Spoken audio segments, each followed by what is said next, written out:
What if I told you that you are under a spell and this spell is controlling you in every aspect of your life and you don't even realize it? Spells are not what you've been taught. They're not fantasy magic wands that are casted over you. No, no, no. Spells are much, much deeper. A spell is a belief system that is installed into your subconscious mind, which holds power over you. Okay.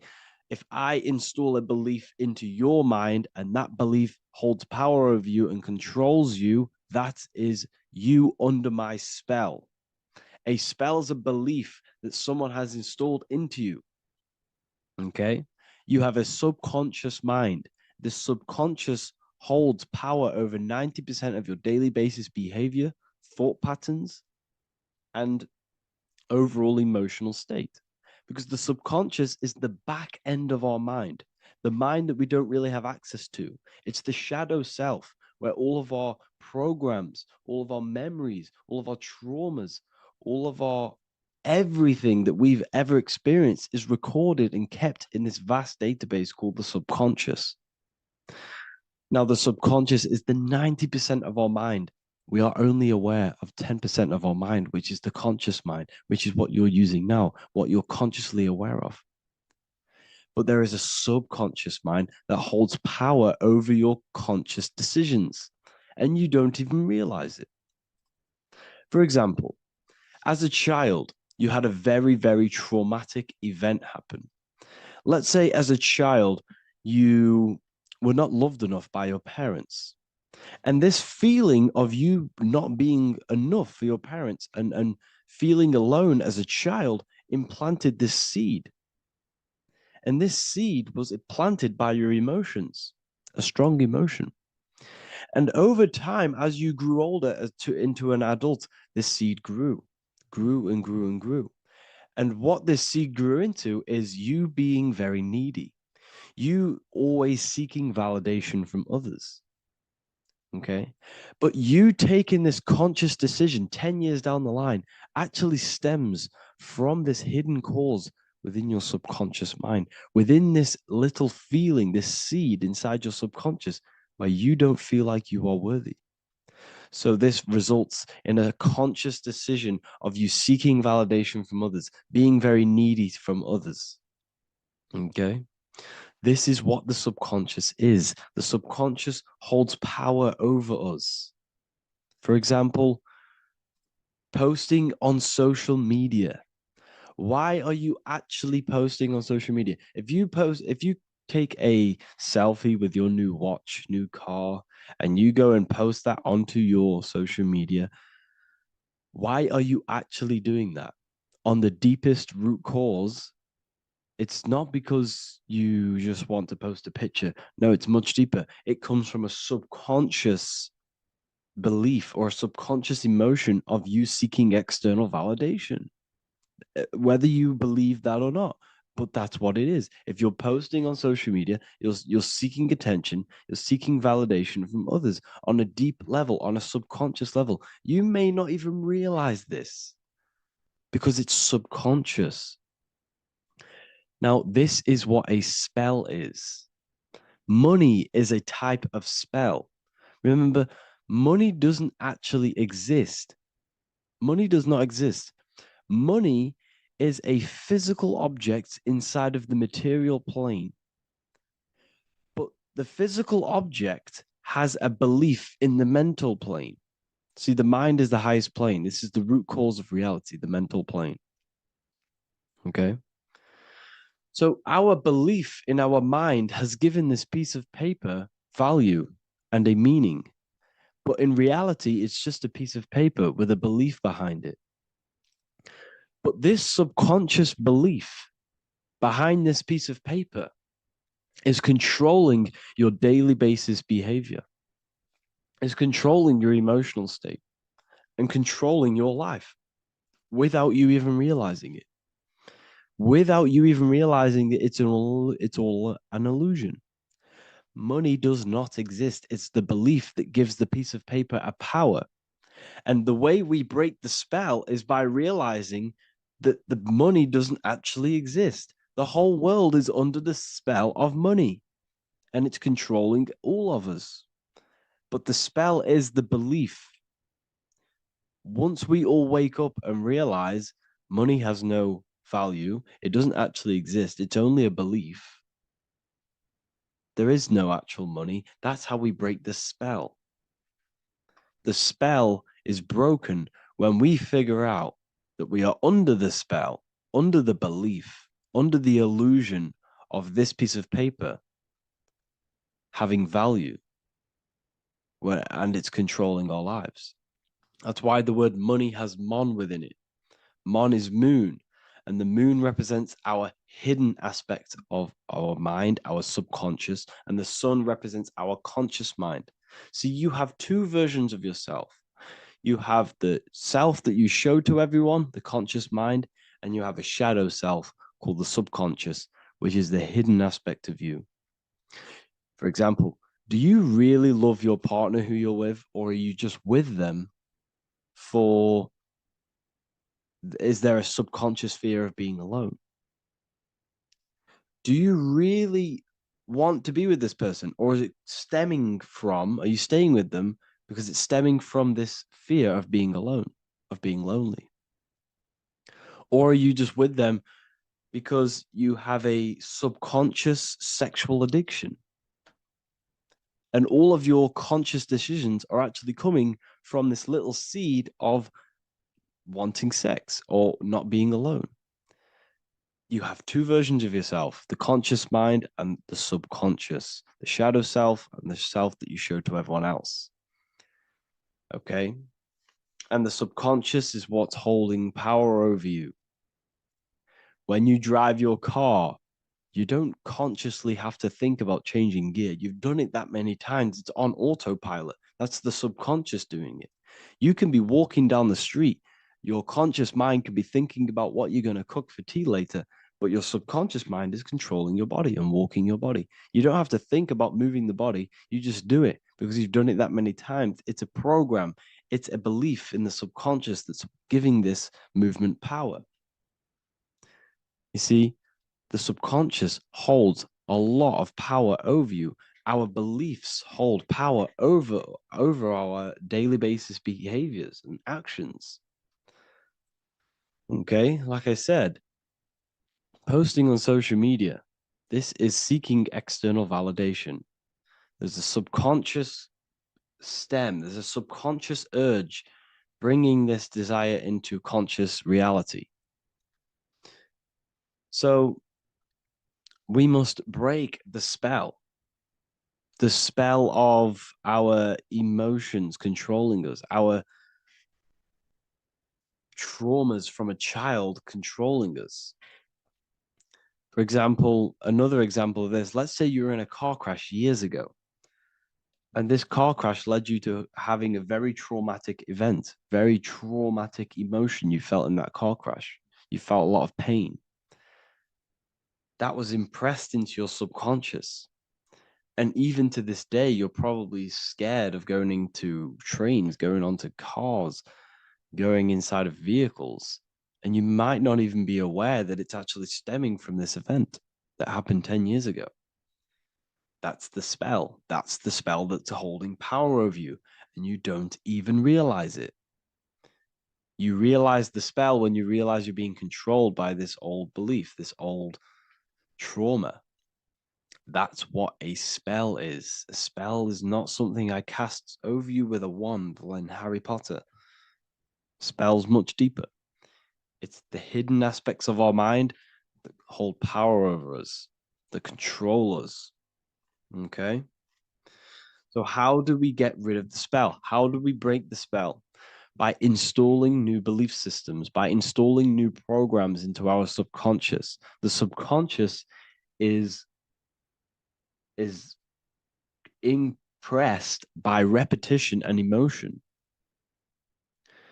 Everything you do on repeat, for example, tying your shoelaces, you can be looking up into the sky, closing your eyes, thinking about what you're going to create for tea while doing your shoelaces. You've done it that many times, you don't have to think about it.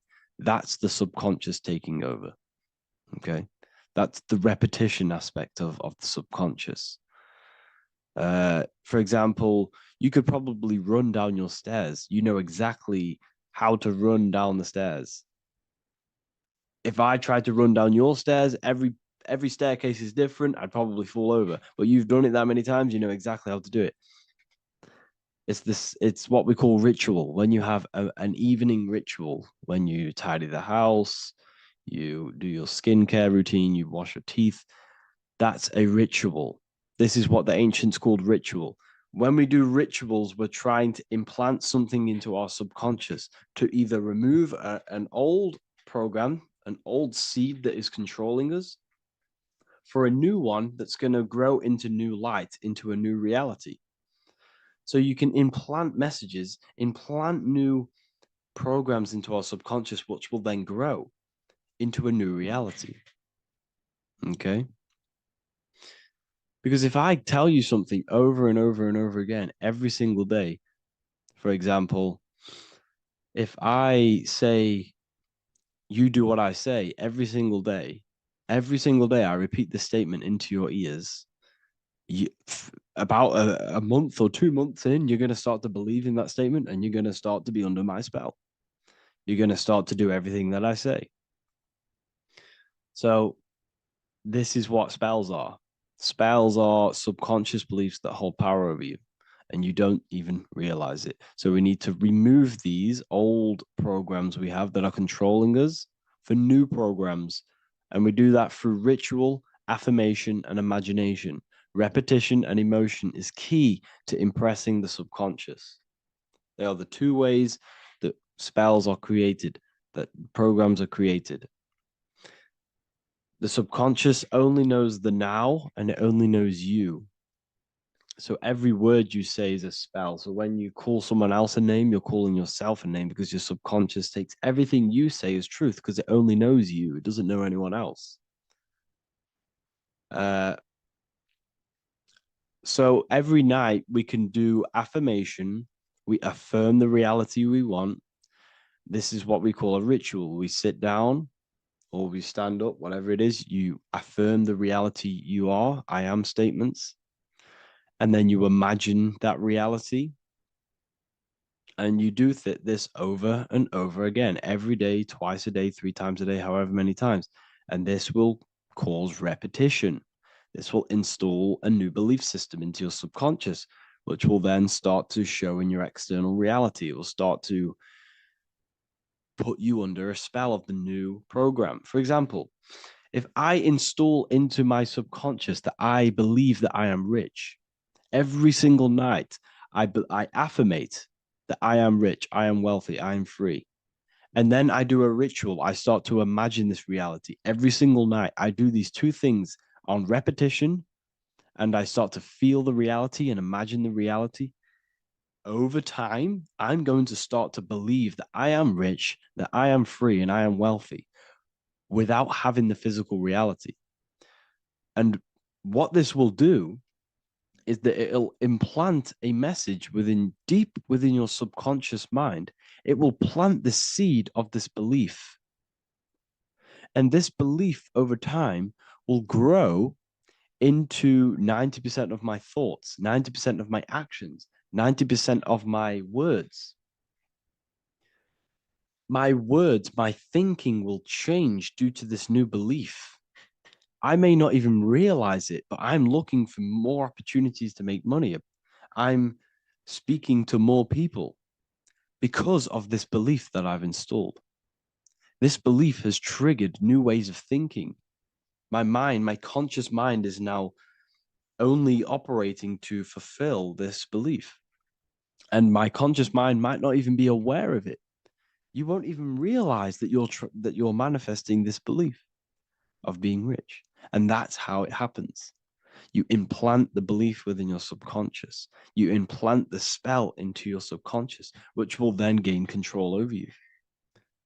So we need to make sure we're removing the negative spells, the negative programs that are controlling us for new regenerated ones, for new ones that are going to create new realities, a better life. Okay. You don't want negative traumas, negative seeds controlling you and growing into your life. If you don't cut them off, they will continue to grow and grow and grow. Your anxiety will get bigger and bigger and bigger. Your depression will get bigger and bigger and bigger. But it's all actually stemming from one belief system or one trauma. Okay? So this is important. Everything in this physical plane is an effect of the higher planes. It's a shadow of the mind. Everything we think, all physical objects began as a thought, then an imagination, then energy, then a physical reality. So we must change the mental plane. We must plant seeds into our mind to change down into our physical material life. It's about manipulating this higher plane so we can create change and effect in the physical external material plane. That's what magic is. This is what spellcasting is. This is all what it is. It's not fantasy. This is the manipulation of the higher planes of consciousness, which your mind has access to. You have access to these higher planes. Okay? This is exactly what I teach in my university. I teach different rituals. I teach specific rituals to get rid of certain things, certain belief systems. I teach all different rituals, all different ways for you to create your own reality and live the best reality you want. We also have all of these different courses. We have activating the inner eye. This will teach you exactly how to lucid dream and activate your inner vision of imagination. We have the sexual alchemy course. This will give you the power of transmuting your sexual energy into creativity. We have electromagnetism studies. We have esoteric exchange, an exclusive live call that we do every single week. And I connect with all of the students. They can ask me questions, can speak with me one-on-one inside of these live calls. We have the real numerology section. We have the health section. We have a lecture section. Look at all of these lectures we have on occultism, symbolism. All of these lectures are designed to gain you power, to give your personal power back to you, to make you realize things about you. We have a meditation section. We have a library section where you can download all of our library, all of our books, different books on occultism, symbolism, Freemasonry, astral projection. And of course, we have the Manifestation Mastery course, which teaches you exactly how to create reality so you can live that desired reality that you want.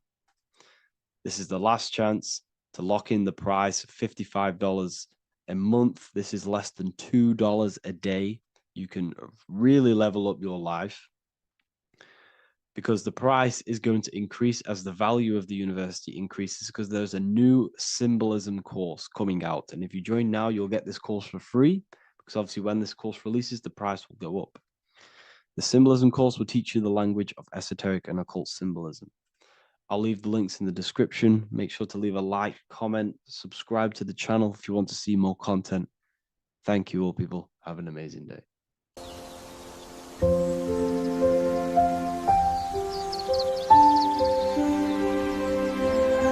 bookofwisdom.com. Visit today.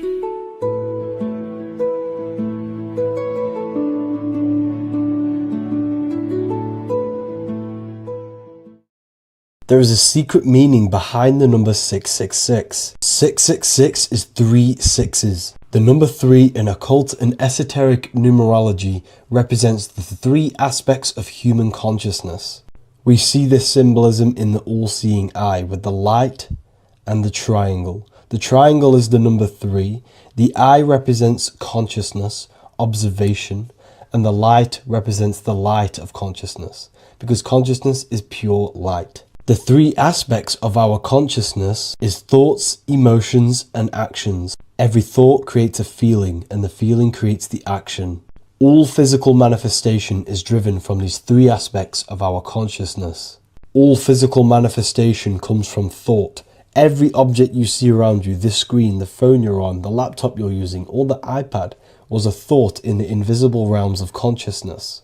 Then it was brought into physicality through feeling and action. This is because man is made in the image and likeness of God. We are all mini creators. We are all extensions of God's creative consciousness. Therefore, the number 666 represents 3 sixes. 3 is thoughts, emotions, actions. The number 6 represents the cube because cubes have 6 sides. This material world that we experience, everything has 6 sides. Everything's created by cubes. We can move forward, we can move backwards, we can move left, right, up and down. This is the cube that we are stuck in. Therefore, 666 represents our 3 aspects of our consciousness, thoughts, emotions, actions, all contributing towards our physical self, material world, material pleasures, completely cutting ourselves off from our spiritual, true, divine self, which means 666 is representing a state of consciousness. A state of consciousness where we only operate from a place of material needs and survival things.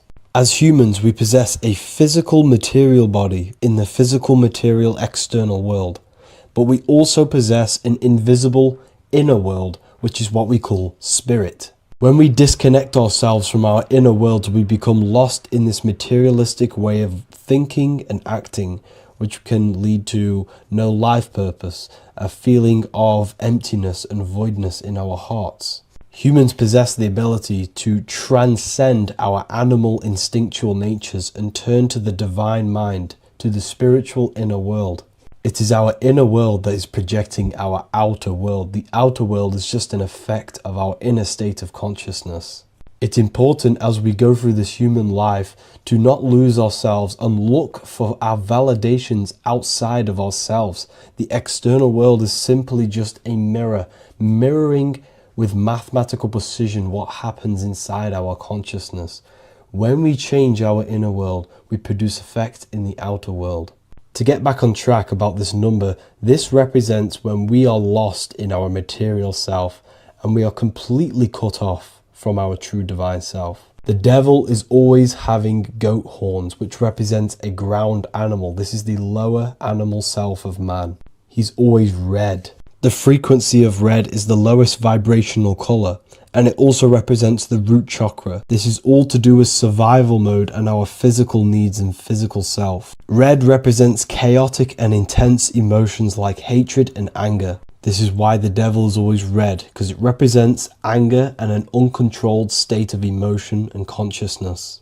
You see, we've been taught in the church and all through religion indoctrinations that the devil is an external deity which influences humans. And in fact, this is nothing but a metaphorical story. The devil is a character which represents an aspect of the human mind, the lower aspect of the human mind, a facet of our own consciousness and psyche. The voice that we have in our head that tells us to do these negative things is not an external deity pushing us to do something bad. This is an aspect of our own mind. Jesus and Satan are just two characters which represent the two voices that we have in our own consciousness. In fact, the word devil was never present in the early Gospels. Instead, what was mentioned was a spirit of evil. A term spirit of evil was not meant to denote a specific deity or being, but rather any force of negativity, whether it manifests as a destructive thought, emotion, or action. The spirit of evil represents the darker sides of our mind, the part that leads us astray and brings forth negativity in our lives. The reason why they want you to believe in a devil is because they don't want you taking responsibility for your creations. They don't want you to realize that the external world is truly a mirror of your inner state of consciousness. Instead, when something bad happens in your life, you blame it on some external devil or Satan who tempted you. Everything is your creation in your life. When you realize this, you take full control and you begin to reshape your external world by changing your inner state of consciousness.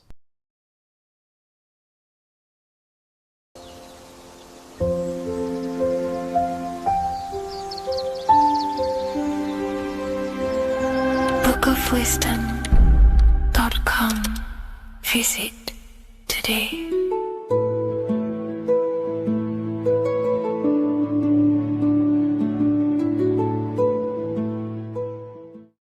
By the end of this video, you will understand the 3 expressions of consciousness, how to use them to create the life you truly want. You'll discover the hidden meaning of the word God, the secret power of the number 3, and how consciousness itself is the key to your reality. We have 3 main expressions of consciousness. We think, we feel, and we act. God is threefold. It stands for generator, operator, destroyer. The generator is the mind. This is what thinks, generates ideas. This is the beginning of all creation. This is the first expression of consciousness. It is the first form of consciousness, not a physical form, but a spiritual form. Then we have the operator, which is emotion. When we think something, if we have care or any emotion towards it, then we take physical action. The body, the destroyer. We think, we care, we act. Thoughts and emotions are the two spiritual forces which merge together and give birth to actions.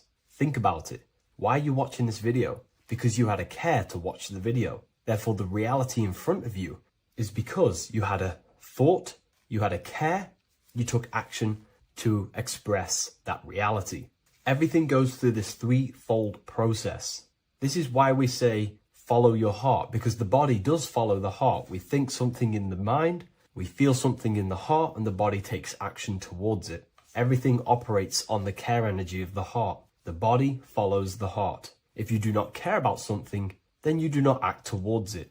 It is the care energy that guides our actions in this world. Going back to the generator, the mind is a part of the mental plane, the infinite dimension of infinite information. There is no limitations in the mind. Everything already exists as a piece of information or a thought. This is the beginning of all creation, the spark of creation itself, thought, the mental plane. And our mind exists like a radio, our conscious mind. This is why we call it a mindset.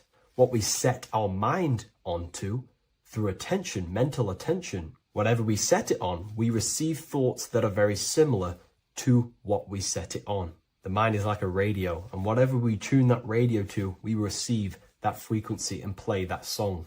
So if we purify our minds through ritual work, meditation, and affirmations, the mind can become a temple to receive higher thoughts, higher ideas, and better genius ideas. Going back to operator, this is the Holy Spirit.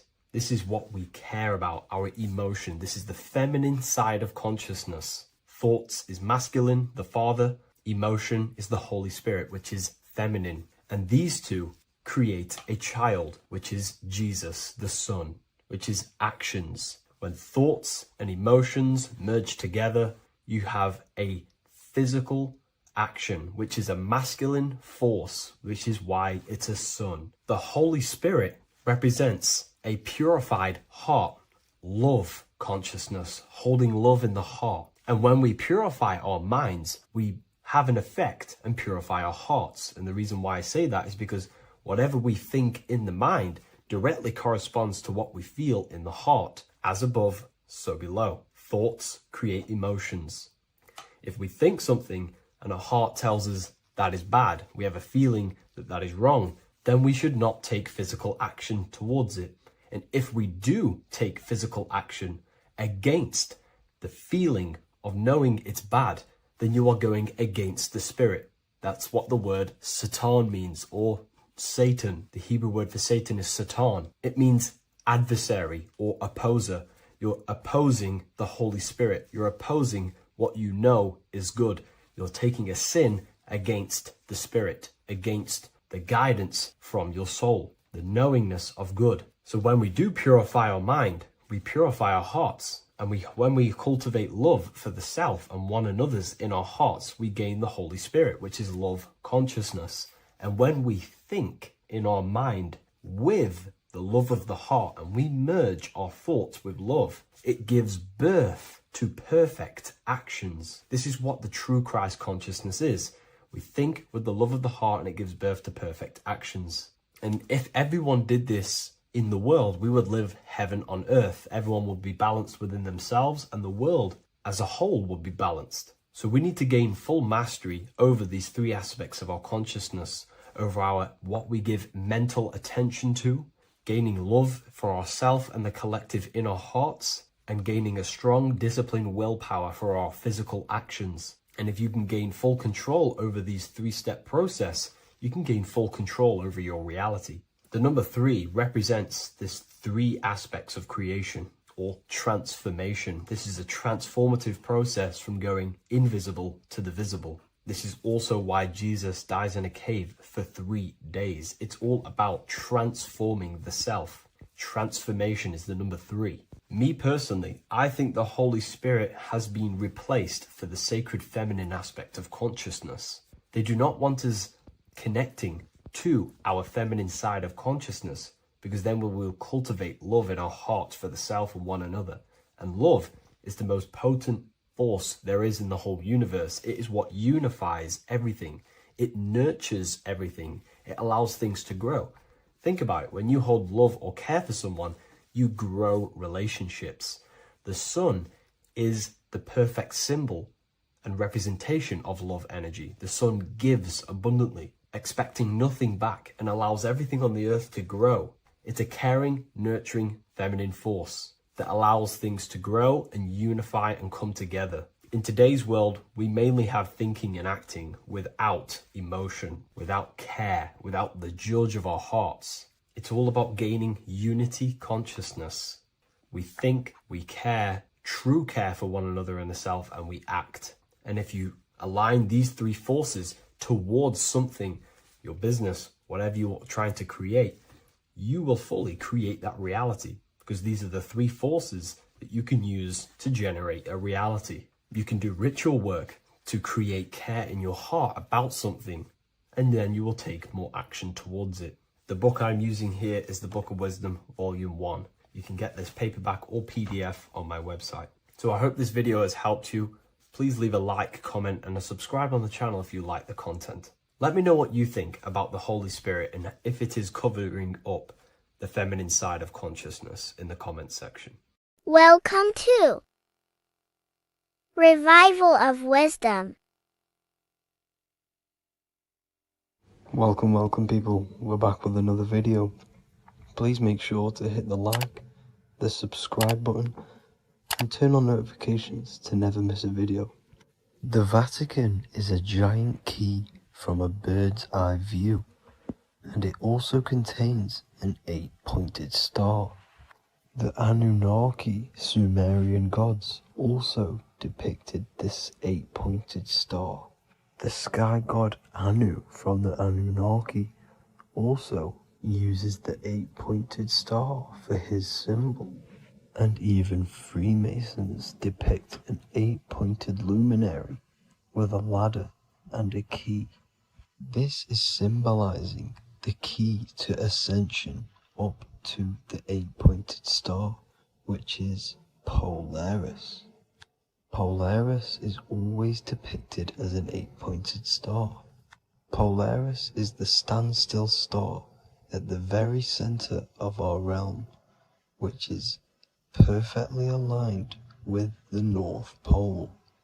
The Earth is a giant torus field, and at the center is where the most electromagnetic energy is stored. This is why all compasses point to the north. Hence why a compass is an 8-pointed star, because it points you to Polaris, which is the North Pole, the center of this realm. The 8 points of the 8-pointed star symbolize the 8 points in space and time. So yes, Polaris is the portal which you ascend through if you outgrow this consciousness by aligning your chakras. Our earthly realm is a macrocosmic reflection of us, and we as humans are the micro reflection, with the earth containing its 7 chakras as well as us. The North Pole is the 7th chakra, which is the crown chakra.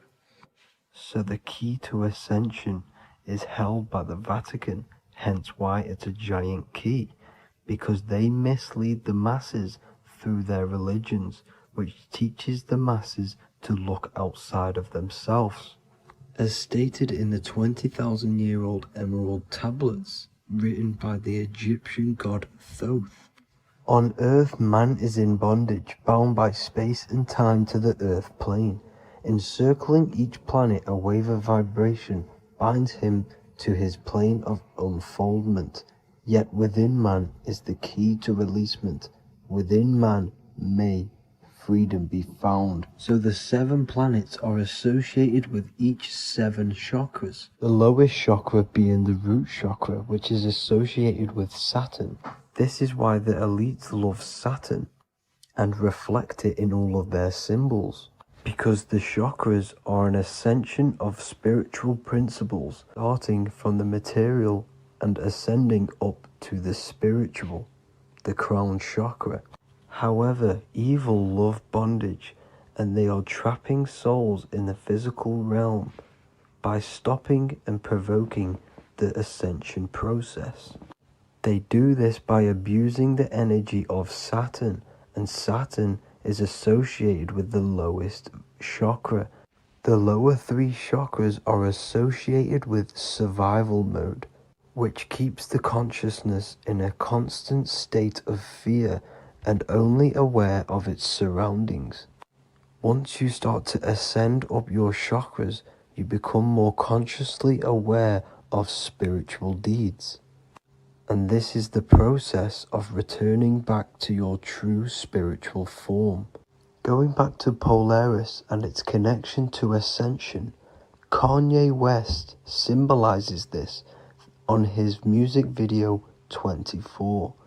As you see him rise up into the sky, you see an 8-pointed shape around him, which symbolizes the 8-pointed star, as you see the beam of light.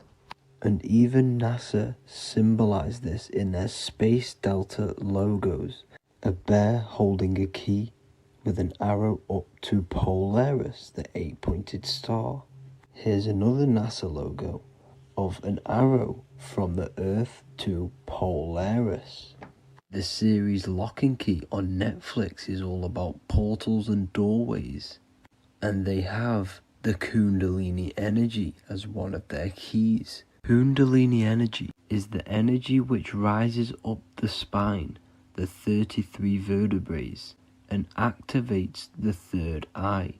The third eye is the spiritual gland which connects humans to other spiritual realms. We are not the body. Our spirit, our soul inhabits the body. We exist physically, spiritually, and mentally. Therefore, we are multidimensional. The intellectual and spiritual inhabit the body. Therefore, this is just an avatar within this timeline. However, within each and every one of us, we all have the key to releasement, as says in the Emerald tablets. This releasement is ascension, up until higher states of consciousness. As stated in the Emerald tablets, man is in process of changing to forms that are not of this world. Grows he in time to the formless, a plane on a cycle above, and another one saying, man is a flame bound to a mountain, but we in our cycle shall ever be free. Know ye, O man, that when ye have progressed into the cycle that lengthen above, life itself will pass to the darkness, and only the essence of the soul shall remain. That's it for this video. I hope you all enjoyed. Please feel free to leave a like, subscribe, and comment any subjects you want me to talk about. God bless you all.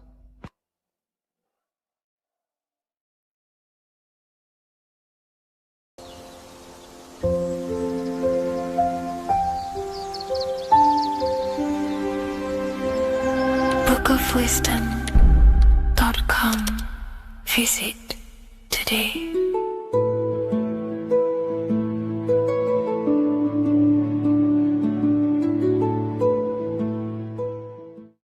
What is good, people? It's Revival of Wisdom. Today we're going to be talking about Saturn. I've done this video in the past. However, this video is going to contain a lot more in-depth explanation of Saturn. So the 33rd degree Mason, Manly P. Hall, said, Saturn is the key to crystallization, physical matter. Light is matter, matter is light. They are interchangeable. Low vibrating light turns into matter, high vibrating matter turns into light. And Saturn is the god of this world, this physical world. He crystallizes light into matter. This is symbolized as the Masonic checkerboard, matter and spirit, matter and light, light and matter.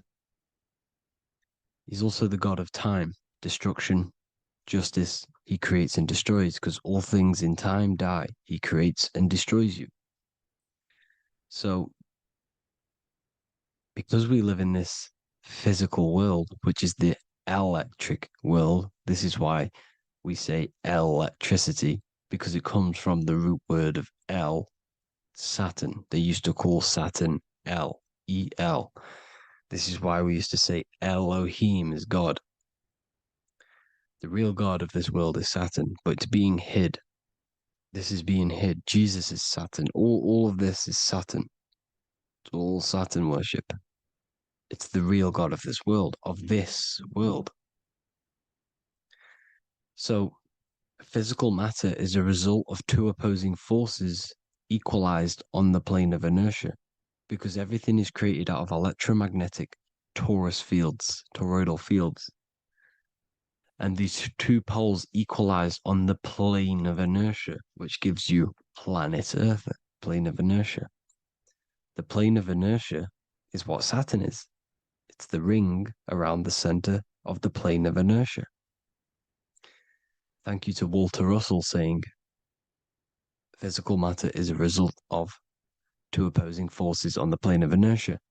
This is what Walter Russell says, so please check out his work. He's got many books, many books on light and electromagnetism and stuff like that. So I advise you to check him out. So the torus field gives you the binary code 0 and 1, the female vagina, and the male phallus. This is the code for this world. Saturn crystallizes physical matter. Now, Saturn is the most outermost layer of the 7 layers of heaven, where it says in the Quran, it says, Allah, it is He who created the 7 layers of heaven. Saturn is the outermost layer. He's the top. He's the most high. So when we say the most high, we're referring to Saturn. He's the most high before the firmament, before the stars. So Saturn is the god of this world. He's the Lord of the Rings. He wears the crown. The crown is the rings. Crown, Kronos. So the planets are luminaries. They are lights. They are beings. They are energy, conscious energy. And we're in the heart of the solar system. Saturn is the outermost layer. He is the one of this world. He's the god of this world. Now, on the North Pole of Saturn, you have the hexagon. Add up all the sides. It creates the 6-pointed star. Or it can be created as a cube. The cube is very important. The 6-pointed star is very important. 6 points, 6 triangles, 6 side, 6, 6, 6. Black cube adds up to 6 in gematria. Now, what did I say in the beginning? Saturn crystallizes the physical world. He creates physical things out of light. You are a light being. This is why we say human. Hue means the light spectrum. Hue, man, we are light manifested into physical forms. Human. And we are incarnated through Saturn. Satan, same thing. The number of the beast is 666, and the 666 comes from the 6.6 triangle, 6 sides of Saturn, 666. We are all known as carbon-based life forms. Carbon, the atomic structure of carbon, is 666, 6 protons, 6 electrons, 6 neutrons. We are materialized into our physical bodies through Saturn, through the number of the beast. These bodies are the beast, it's the animal. The divine, the Christ, is the consciousness within, because you are a physical, spiritual being combined into one, hexed into one. Hexagram. This is a hexagram. You're hexed into physical matter, spirit and matter, light and dark, combined into one. Now you contain of the mark of the beast, the mark of your body. Your body's the beast. It says in the Bible, Satan, who is the god of this world. this world. There are many different worlds, but this world is run by Saturn, and it says that in the Bible. Saturn is Satan. It's the same thing. And look at the crown of thorns are wrapped around the heart. The soul is in the heart. The mind is in the brain. The soul is wrapped around the rings of Saturn. You're wrapped in physical matter. This is what it's showing you. This is symbolizing the rings of Saturn wrapping you. And the cross on top is the cross of the cube. The cube, the black cube of Saturn, unfolds into a cross. So Satan, who is the god of this world, Corinthians 4:4 in the Bible, Satan, who is the god of this world, has blinded the minds of those who don't believe. Saturn blinds your mind because the god of this world materializes you and he blinds your mind when you incarnate into physical matter. When you enter this soul system, not the solar system, you hit Saturn first. He materializes you. And look at the symbol for Saturn. This is the symbol for Saturn. All of the planet symbols are created out of the Holy Trinity. The Earth, Moon, and Sun. Body, mind, and soul. The sun is your soul, the moon is your mind, the earth is your body. Your body's made out of the 5 elements. The sun is your soul because the sun is life force, gives life to everything. Your sun is a soul. Your soul is the sun of your body. The moon is the mind. The moon is the moon of your body, the mind of your body. Intelligence. So all of the symbol of the planets are created out of these. The Saturn symbol is created out of the Earth cross, matter, and the moon crescent, moon, mind, matter over mind. This is why Satan, who is the god of this world, has blinded the minds of those who don't believe. He blinds your mind. Look at the symbol, it's showing you. The Saturn symbol is matter over mind when it should be mind over matter. So we descend into a soul system, into our 666 Saturn carbon suit bodies, and we are matter over mind. Then we have to move up the spine to go back up to spirit, to mind over matter, where you manipulate your own reality. Now look at this. It creates the number 5. 5 is the number of change. You're moving from this side of the number sequence over to the right side. You're moving from the spiritual into the physical world. You're incarnating into the 5 elements, the 5 senses. So the cube, the black cube of Saturn, is another major symbol. Very important symbol. Here you see the cube, and the color black is associated with Saturn because Saturn's associated with death. He creates and destroys, light and dark. Death is associated with black, spirit, because you can't see spirit, which is blackness. So the black cube is black because Saturn rules the nighttime, which is dark, blackness, and he rules the winter, which is death, blackness. So Saturn is the black cube. Cubes have 6 sides: up, down, right, left, back, and forward. Cubes are 6-sided. Everything is 6-sided inside of this creation because you're incarnating, you're materializing, crystallizing into the cube, the world of the cube. Everything's a cube. Everything's got 6 sides. Here's Leonardo da Vinci showing you that you're in the cube. Leonardo da Vinci did this famous painting. You're in the cube, you're hexed into physical matter, or you're incarnated into the 3rd dimension, the 3-dimensional world, which is a cube, 3D. And black cube adds up to 6 sides of the black cube. The Kabbalah means cube god in Arabic. And look at what they do. They worship the cube, the black cube, and they stand in rings like the rings of Saturn. Australia, Denmark, Manhattan, Santana all have these black cubes. You go to New York, you will see the black cube there as well. These black cubes are everywhere because It is the real God of this world, So look at the cross. The cross unfolds into the cube. Xbox, Nintendo GameCube, Sega Saturn, anything to do with a simulated gaming reality, they put Saturn in it because we're in the simulation of Saturn. This is a simulation.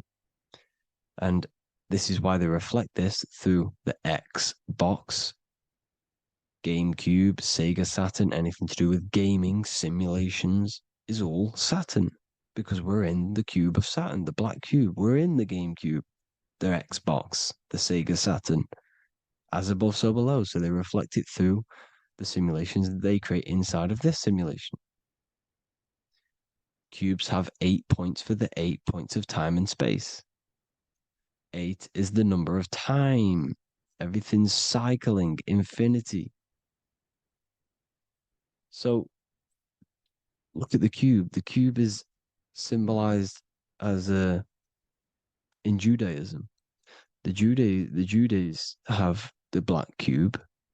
They wrap themselves in a black band and they cover their eyes into blackness. The black cube for the black cube of Saturn.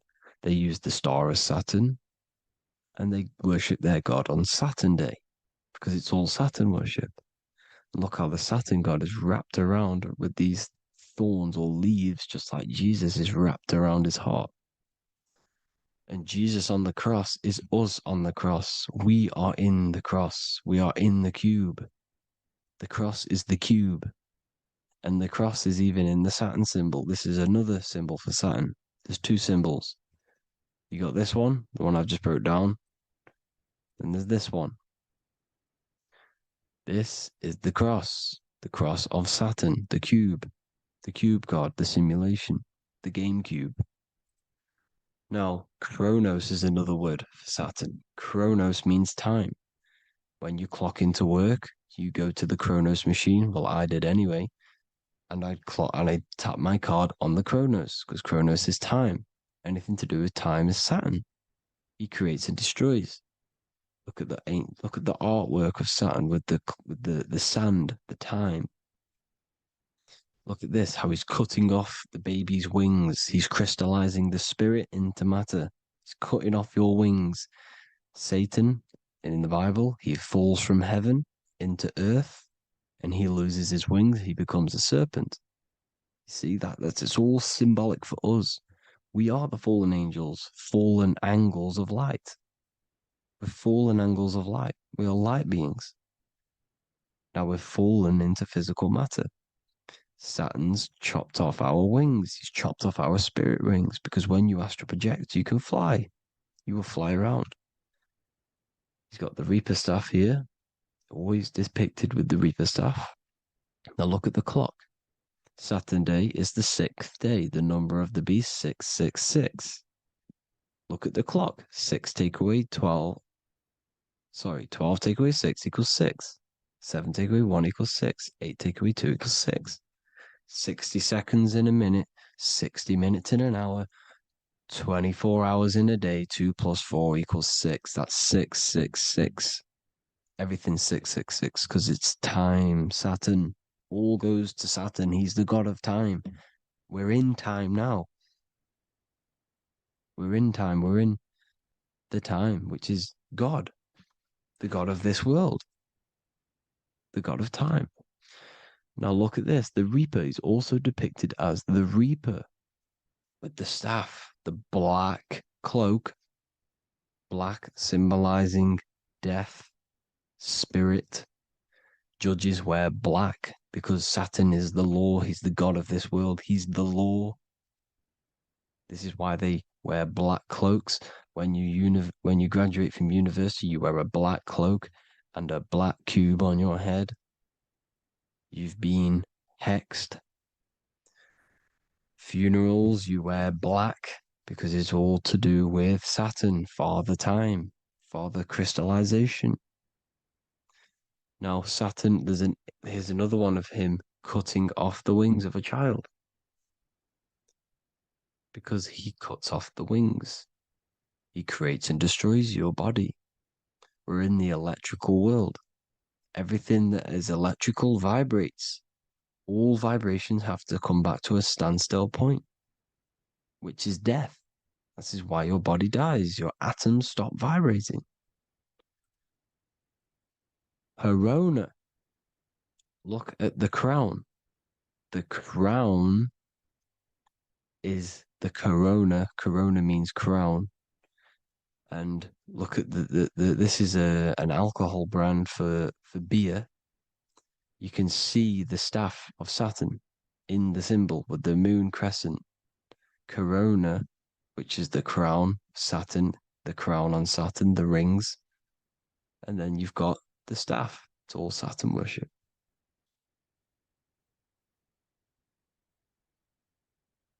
Is the black cubes of 9/11.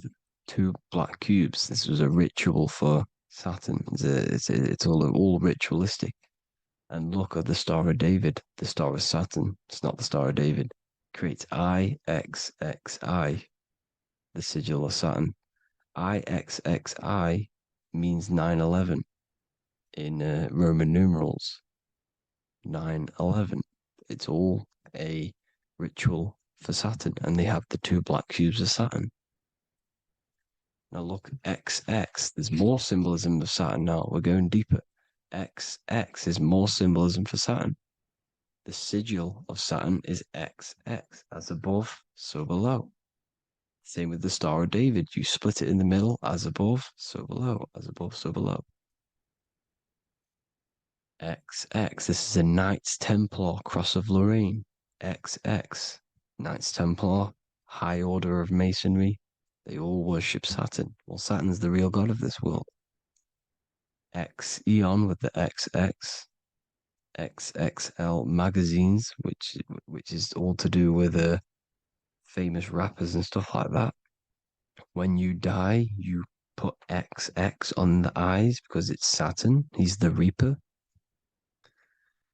Is Jesus with the XX crown with the thorns around his heart, around his soul, with the cube on the top, the cross cube. Lucifer with the XX Cross of Lorraine. Jay-Z with his alcohol brand, XX Cross of Lorraine. The X Factor with the rings of Saturn. All Saturn worship. The seal of Melchizedek is also Saturn. This is the cube. This symbolizes the cube with the 8 points for the 8 points of space and time. And this is the cube. It's another ancient symbol for Saturn. Here you see the star of Saturn with the Melchizedek symbol around it, which is all to do with Saturn. Here you see an altar, the Holy Grail, the Melchizedek symbol on it, and they're worshipping it. This is why we wear rings, wedding rings for the rings of Saturn. It all goes back to Saturn. Earrings. The 8-pointed star of the ancient Sumerians is all Saturn. It's all Saturn. So the ancients, the symbols of Saturn goes on forever. It's in all of the major corporations. You can see it everywhere, the rings of Saturn. Toyota is an obvious one. Internet, Nike, Target, Sega, Saturn. It's all Saturn worship. All Saturn worship. Because he is the real god of this world. Here's Kanye West's album with a Saturn here. Here's Michael Jackson's album saying escape. There's the X again. The X, escape. You have to escape this reality. Maybe that's what he's pointing at. Here you see it on the dollar bill. The star of Saturn. Here you see it again on the dollar bill. So that is it for today's people. I hope you all gain some insight on Saturn. Please like, comment, and share if you can. Subscribe if you like the channel. Please have an amazing day. God bless.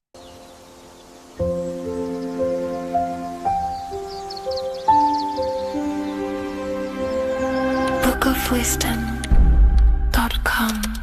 Visit today.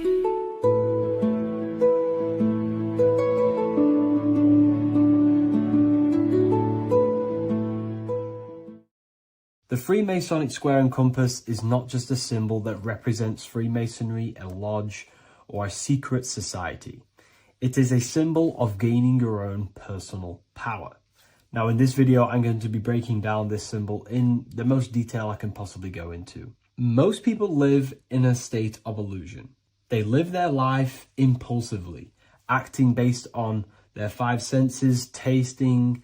They want to feel a certain thing like an orgasm, or they're basically just slaves to external things and their five senses, which leads to a very dark path where you'll never actually become a conscious creator and you'll never actually be internally happy. The Freemasonic square and compass reveals some deep wisdom about this. Now let me break this down. If you want to gain your personal power, listen up. The Freemasonic square and compass is a compass which is used to create circles. Now if you notice something about the circle, they have no beginning, no end. You can't tell where it begins and ends. It's eternal, which means this represents consciousness. Now, if you don't know what consciousness is, if you close your eyes, you have an internal world. You have thoughts, emotion, visualization. This is all consciousness, spiritual. Then we have the square. The square creates squares or lines, which represents matter. It has a beginning and an end. You can quite see where the beginning of the end is, right? So we can even link this to Leonardo da Vinci, the Vitruvian Man. We see the man in the square with the circle. The circle is the eternal consciousness and the man is the square, limited to the physical world. But consciousness is not limited, that's why it's outside the square. This is eternal, the body is mortal. The body will die, consciousness will never die. If we look even closer at the symbol, we notice in this particular symbol, we have the compass overlapping the square. This is very, very symbolic. This represents spirit over matter, also known as mind over matter, consciousness over matter, the circle over the square. Like I mentioned earlier, most people are slaves to their senses. They go through their day and all they do is chase validation and feelings. They eat all day to feel good, which means they're a slave to their taste. They're slaves to their feeling. They masturbate, which means they're a slave to orgasms and external things. They're literally being governed by the external world controlling their internal world. They're literally living life on autopilot. And don't get me wrong, I was guilty of this too. We're all guilty of this when we join this world because we're not taught this sacred knowledge. Until you actually stop and recognize this, you'll be living life on autopilot. Literally not even living. You'll be running off subconscious programs, seeking external validation and being ruled by these five senses. The square underneath the compass represents consciousness on top of matter, which means the internal world is controlling the external world. It is the mind controlling matter and not matter manipulating the mind. In the occult and esoteric world, it's very important that you are conscious of every action that you are taking in your day-to-day life. Never act subconsciously. Always be conscious. What are you thinking? What are you acting? What are you giving your attention? All of this is contributing towards creating because you are a creator. Consciousness is a creative force. You need to make sure that the compass is on top of the square, that your inner world is controlling the outer world and not the outer world controlling the inner. As I've mentioned in many videos before, the internal world of consciousness is what's producing the external world. Your life is just a result of every thought and emotion that you felt in the past. Everything you own, everything you possess, your friends are all reflections of your consciousness. They're all reflections of what you are thinking about. When you change your thinking, your external world starts to rearrange itself. On a basic level, this symbol represents the combination of spirit and matter. You are a spiritual being and a material being.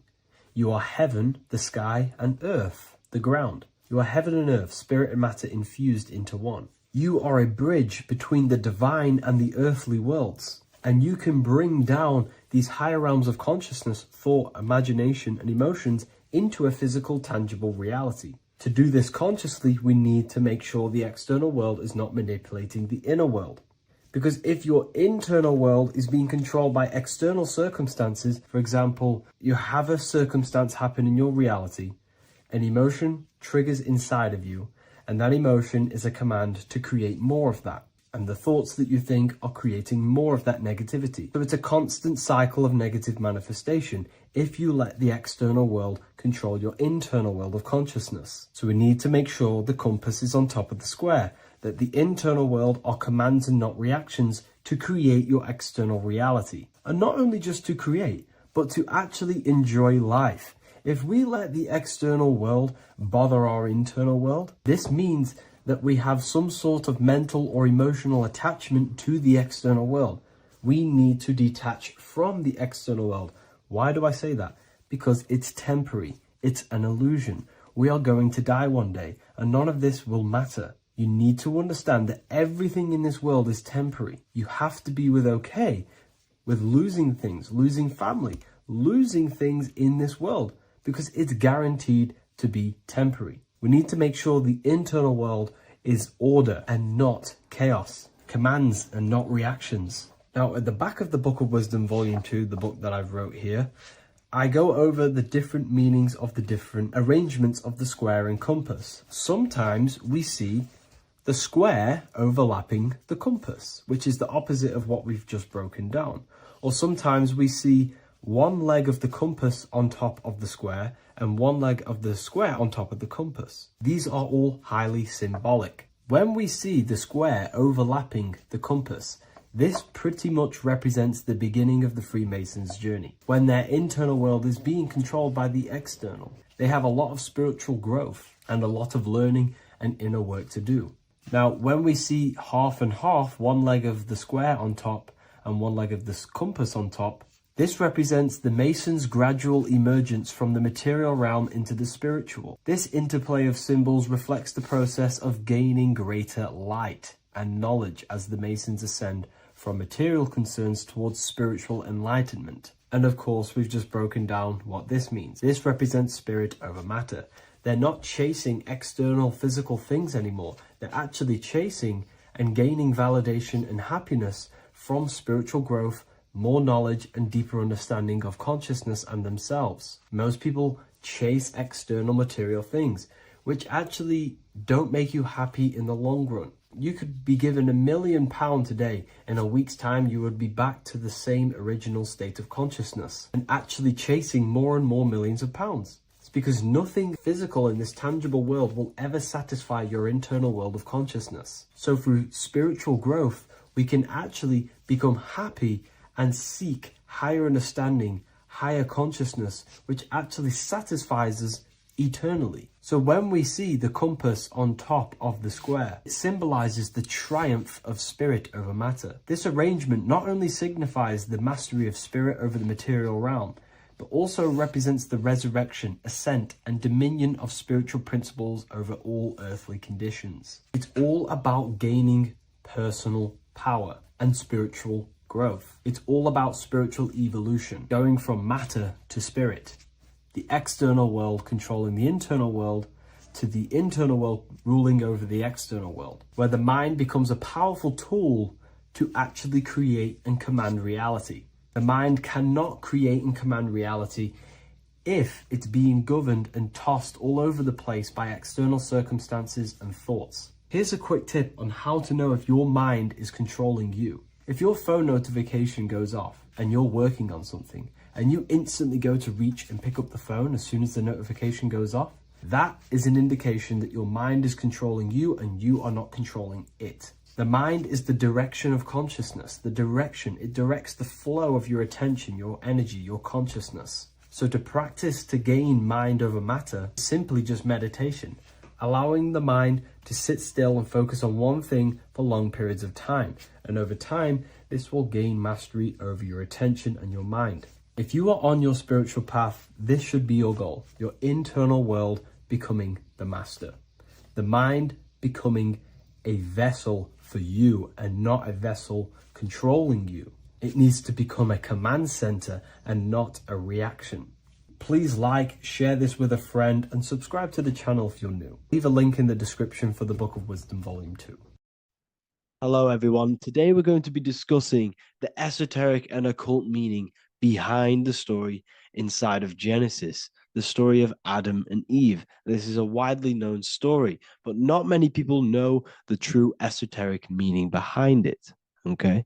So today we're going to be breaking this symbolism down. Before we get into this, please leave a like and a subscribe on the channel. I would greatly appreciate it. And please comment below any lectures or anything you wish to know, and I could maybe make it in the future. The first thing we must understand about the Bible is that it is an esoteric and occult book. It is written in allegory. It is written in such a way that we understand the book compared to our level of perception. Now, what do I mean? If a child read the Bible, they would gain a standard meaning and story behind it. They would gain a normal interpretation of the book, of being good, praise God, and be a good person. However, me, who have studied the occult and esoteric and symbolism for a very long time, when I read the Bible, I see a deeper meaning. I can read between the lines of the allegories, which means the Bible is written in such a genius way that it speaks to your level of intelligence. Depending on how advanced you are mentally and with knowledge, will depend on how you decipher this book and how the parables inside the book can speak to you in your personal life. Okay. So the Bible is the greatest psychological book ever written in history. This is why it's known as the greatest story ever told. It's a story. What we must understand with the Bible is that the Bible creates on the surface a logical way of thinking, which is what we call religion. We read the Bible and if we think logically and we take that book literally, then we gain a religion. But if we look beyond the surface, this is what we call esoteric, metaphorical, symbolic. You can read between the lines using our right hemisphere of the brain in deciphering this book and what it truly means to us and the evolution of our mind, body, and soul. What this book actually reveals between the lines is instructions and stories which teach you how to level up your consciousness, how you can sync the mind, body, and spirit and the soul all together so you can live like a god. This is what the esoteric is. It's the purification of consciousness. Now, when it comes to Adam and Eve, okay, what we must understand is that this is the beginning of creation. This represents the beginning of your life in an esoteric way. This is symbolic for the beginning of your incarnation into this physical world. Okay. And we have Adam, masculine, Eve representing feminine. These are the two masculine and feminine energies which create the whole material universe. Okay. And as we are born with a pure consciousness. We are born with pure consciousness. Well, now, what do I mean? As a baby, we have no knowledge. We are pure essence of the soul. You know, we don't gain the knowledge of good and evil. We are pure. Yes, we're not happy all the time as a baby, and we're not sad all the time, but we have no ego. This is what I mean. Our consciousness is not split. As a baby, you are whole. You have a whole consciousness. You are yourself. You have no false identifications, no limiting belief systems, nothing. You are pure awareness and the pure soul and the pure mind. Now, this is what Genesis is representing. As we grow older, the more experiences we gain, the more thoughts we start to think, the more knowledge we gain of this world, the more impure our mind, our heart, our soul, our spirit becomes, the more impure our body becomes. As we grow older, We're infected with negative beliefs, negative thoughts, and society norms. This is a big one. As we grow older, we are molded by society. We shut off areas of ourself and we push them away so that we fit in with society. We all know this. We all did this in school. We pushed away parts of ourselves to act cool or to fit in, whatever it may be. Whatever type of person you were in school, we all went through this because society and culture is programmed. So as we grow older, our consciousness splits.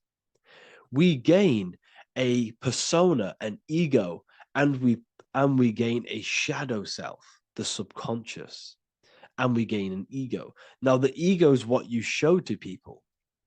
It's that character that you show, that you put on to your culture, to your family, to your friends. This is a false identification. And we also gain a shadow self. The shadow self is gained through experience. This is the subconscious. Our ego is created through experience. And so is the subconscious and the shadow self. Okay. So as we gain age in this material body, we fall from the Garden of Eden. We gain the knowledge of good and evil.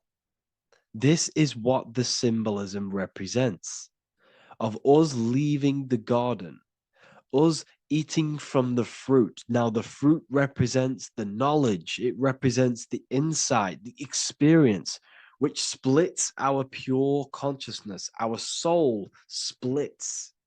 Okay? We lose connection with the divine. We lose connection with our pure self through material experiences. We may lose ourselves in material experiences. We may lose ourselves in lust and material gain, wealth, and all of these lovely things that the material world offers. We lose ourselves in this. Okay? And not only that, there's another symbolic thing that we're missing with being a child. There's another symbolic meaning behind this tree in this story of Adam and Eve. And this is sexual energy. Okay. As we are a baby, we have no ability to create another human life. We have no sexual urges.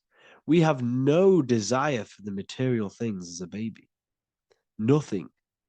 As we grow older, our sexual energy cultivates around the age of, it's like 10, maybe earlier for some people or later for some people. This is what we call puberty, when our sexual energy activates. This is when the masculine and feminine energies are present within the body. And we are now given the ability to create human life. We're now given the ability to bring in a soul into the material world. Now, this is what we believe and know in the esoteric world. That is what sex is. You're bringing a soul from the astral into the physical. Okay. So as you grow older, you gain this ability to use the power of creation. You gain this force within you that allows you to open a portal in the astral and bring in a soul to the material.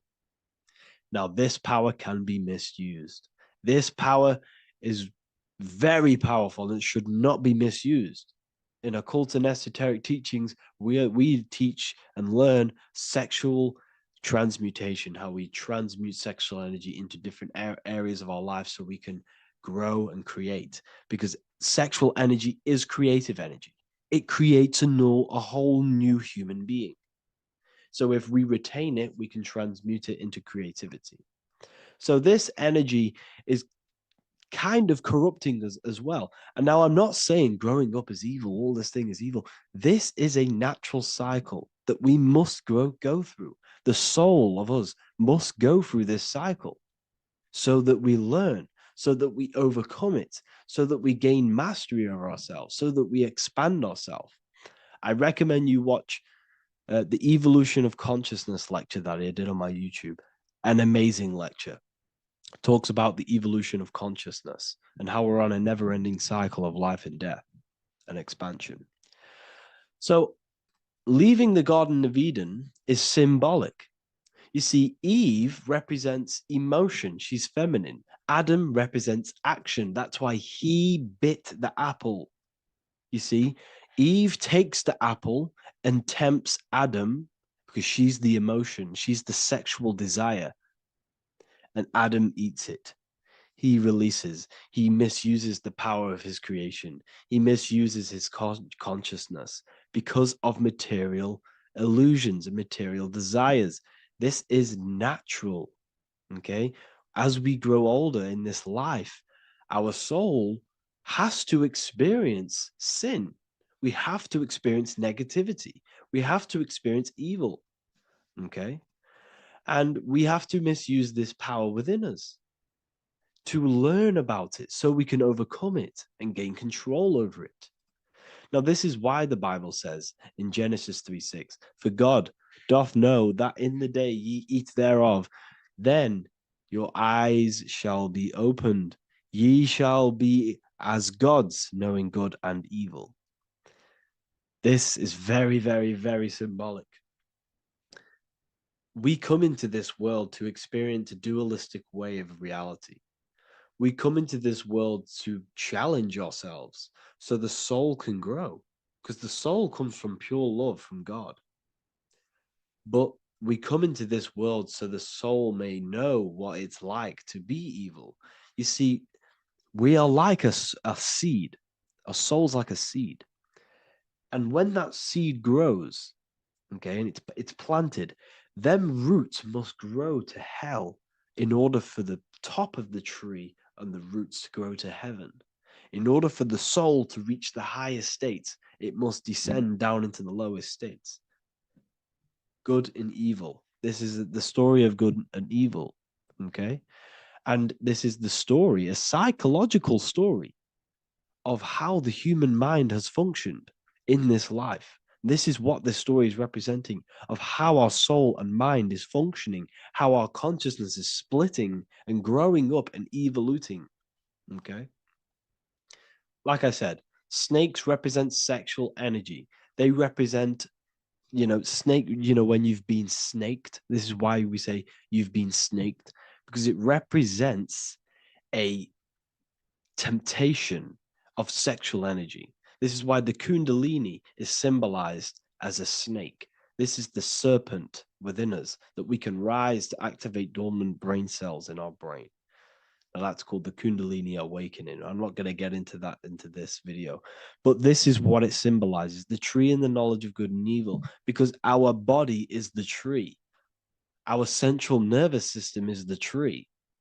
The snake is our sexual urges and this false temptation that tempts us to interact with sin, the material world, okay, and go against our higher divine self. This is what it represents. Now, it's very, very symbolic. Not everyone is going to agree with this, but this is my interpretation of Genesis based on my research of occultism, symbolism, metaphors, and me studying the Bible. This is my interpretation, and I hope it resonates with you. It might not resonate with you, but this is what makes sense to me, and this is what has made sense to many other occult researchers who are in this space as well. Okay. So please leave a like, leave a comment, leave a subscribe. I'd greatly appreciate if you could, just give me some support on this channel. We're nearly at 100,000 subscribers, which is insane. I just want to say thank you all. And yeah, I will see you inside the university. If you join, I'll look forward to mentoring you, connecting with you on the live calls. There's a new symbolism course, which is going to be available very, very soon. And yeah, if you join the university, you also get a 30% discount on all of my products, astrology readings, one-on-one calls, all of my books.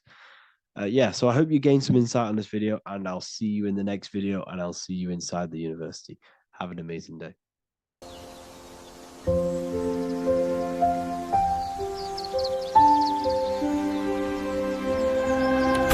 wellofwisdom.com. Visit today.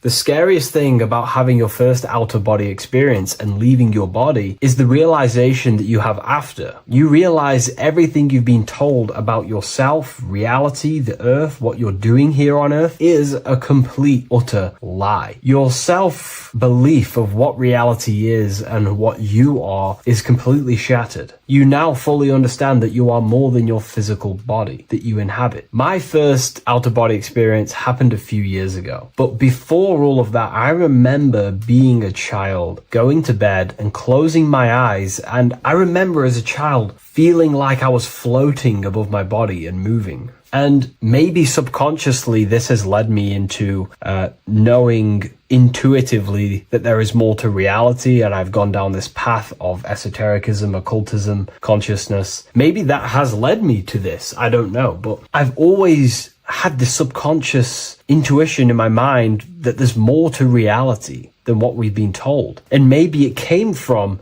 having these experiences as a child. And I'm pretty sure some people in the comments will also have that experience, feeling like you're floating when you close your eyes in bed as a child. I remember this very vividly. But a few years ago, I had my first out-of-body experience, and it completely shattered everything. And it confirmed to me that I am eternal, and there is so much more to the self, to consciousness. I then realized after my first out-of-body experience that our self is not just here in the physical dimension, it's existing in every dimension there is in the universe. However, our mind is focused primarily on this physical time space. When your mind is totally giving its attention and time to this particular time space, it locks in the mind or consciousness into that particular body of consciousness, such as the physical body, right? But for example, let's say you have a daydream and your full focus isn't in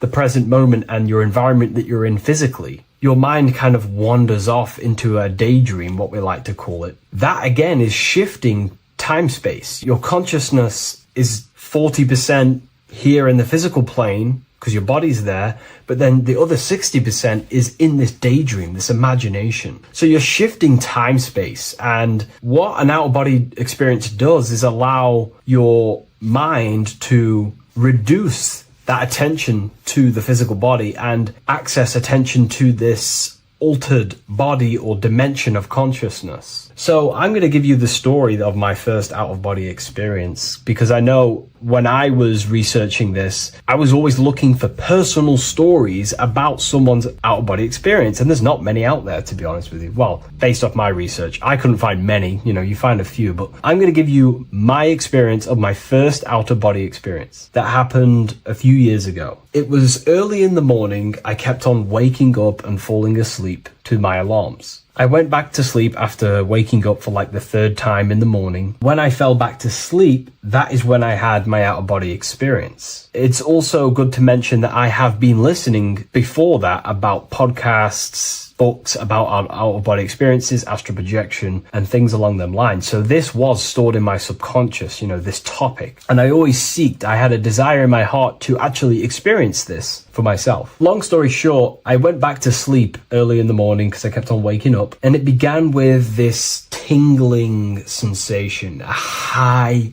energy sensation. It was like bursting, intense, high frequency energy. My attention was no longer in the time space of my body, but my attention shifted into this energy body, which I now understand. I didn't understand at the time properly, but I now understand that as my consciousness started to feel like it was being pulled upwards, right now, our time space, our attention is in our body, and you feel all the data of the senses, right? And that's what I'm feeling right now. That's what you're feeling right now. But imagine that was completely stripped. My attention was no longer feeling the sensations of my body because my body kind of just dissolved as I fell back to sleep. So this was a natural out-of-body experience. I didn't force it. I didn't meditate. I didn't do anything. This was just a natural out-of-body experience that I had. And a lot of people get these that I've read about. So my attention started to feel like I was being pulled upwards, and I no longer felt my body, but I felt this intense energy, frequency, sensation all around my body. It felt like this, like it felt like illuminating energy that's moving very, very, very fast. So my conscious awareness was now shifting. I now understand. My whole body faded into this sensation. My whole mind faded into this energy sensation, this tingling free, and it was very, very intense. I was not feeling my normal senses anymore, only this energy. This energy was also pulling me up.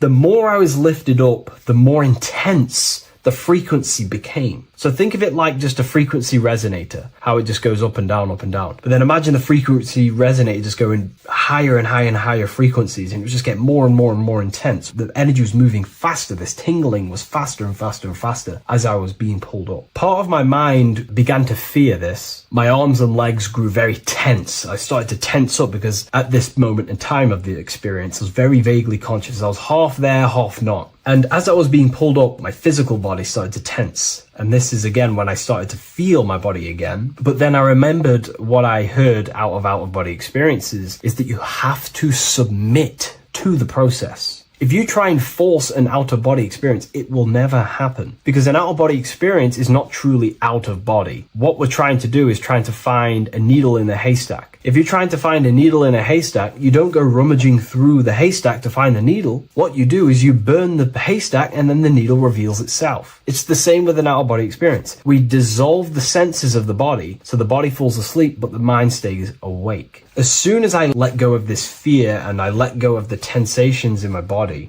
I started perceiving through another state in this energy body, but I didn't see my body. It was just like perceiving and seeing, but no body, like a camera. When you look at a camera view, you don't see what the camera looks like. You're just seeing through the camera. It's the same as that. I had no form, but I was just seeing. I was just like a floating eyeball, seeing into this altered state of consciousness. I was just seeing. I first saw my street outside my house with lots and lots of people walking on the street, but I could not see the people directly. Everything was black and green. The background was black, but I couldn't see the people. I could just see a glow of light around the people, like an egg shape. They were just walking on either side of the road, other directions. I could just see more and more people moving faster and faster and faster. I didn't realize then, but then I did start to realize later on in my journey that that was more than likely the etheric plane that I saw. The etheric plane is the plane of life force and vitality and electromagnetic auras. So that was my awareness shifting from physical into then the etheric plane, the plane of life force and energy. Now, the etheric plane is very, very, very difficult to actually access consciously. The etheric plane acts as a bridge between the physical body and the astral body. To actually access the etheric plane alone is very, very, very difficult, and only certain trained individuals can do that. The etheric plane is not really a conscious plane where you can stay there and be conscious. It acts as a bridge between the physical and the astral plane. I could see the glowing auras around people moving along the pavement. The people moved faster and faster until the scene started to just dissolve as these people were just moving faster and faster. It was not very clear at first, but I subconsciously knew that I was having an out-of-body experience. This is when I really started to realize that I'm being shot out my body. When I realized this, I submitted even more. I started to just let go. The more and more I let go, I kind of like split through a veil, and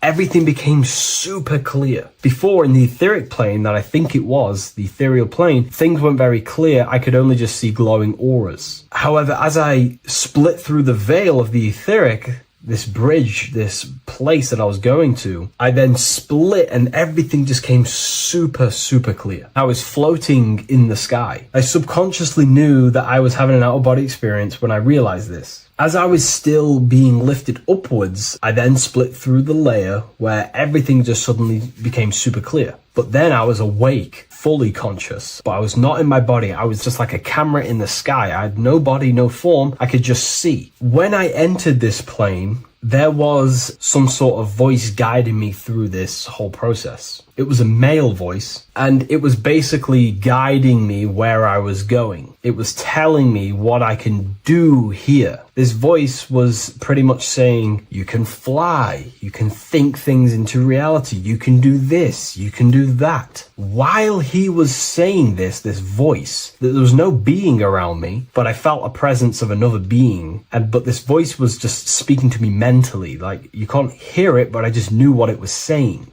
It was so weird to describe. It was like telepathy. You couldn't hear it, but I just knew what it was saying. But it was a male voice. It's so hard to describe. I still could not see any form of myself. I was not seeing my astral body or any shape. I was just perceiving a point of awareness like a floating eye, like I said earlier. While this voice spoke to me, I saw fractal patterns as he was saying, you can do this, you can do that. And while he said, you can fly, I remember just seeing this line like splitting and creating fractals. It was like this black line that was just splitting off into duality, creating fractals. But then my physical body just went through this line, split, and then split into fractals again. So strange, very difficult to explain because it's four-dimensional. To explain it in physical language, it's very difficult to actually explain what was going on. So as he was saying what you can do, I was seeing these fractals dividing and then creating fractals. When he says you can think things into reality or something along them lines, my awareness just did a full 360 as if I did a backwards flip. I had no conscious control over this. That's something that you later develop as you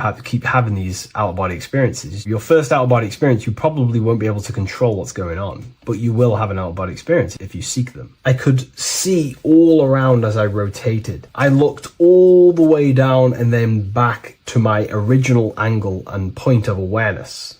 During that rotation, when I started to turn upwards to do the backflip, I looked up and it kind of looked like the sun in the sky. It was very dark and gloomy. Now I know that was more than likely the lower astral plane because very dark and gloomy. And it was very kind of dense there. I looked up and I could see this. It was like the sun, but it was white, pure white light. And it was shining down over the astral plane. And that was the only light in that place. That's why it was so dark and gloomy there. And I then realized in that particular state, at that time, I thought that was God. I don't know what it was. Maybe it was, maybe it wasn't. Maybe it's the light of the higher mental plane shining through into the astral. But I looked up at it and I realized that was God. That was the source. That was the higher dimension beyond the astral plane, which is the mental plane, the higher astral planes and then the mental planes, the planes of thought. Then once I saw that, I was in complete shock. As I rotated backwards even more, I then get the view of seeing down, completely down, like a bird's eye view. And I could see like an old medieval gloomy town. It was dark, almost night, with very little light. The only light present was the light from above. The town was old-fashioned, gloomy, misty. I looked over it from above. Then the experience began to fade. I don't remember anything after that process. But I'll be honest with you, the process of leaving my body for the first time was extremely intense. The frequency, the energy were overwhelming but powerful. Letting go and choosing to have no fear was the key to that experience. Just to give you a little bit more wisdom on what I actually experienced now, what I realized what was happening, I now understand that the voice that I was hearing was not an external being guiding me. It was actually a higher aspect of myself, a part of my own consciousness that is not focused in the time space of the physical world. My physical mind is focused here in this timeline, but once I exited this timeline and focused elsewhere, the higher part of myself guided me towards that experience. This higher version of ourselves that we call the higher self is a higher dimensional being, but we're just unconscious of it. This being exists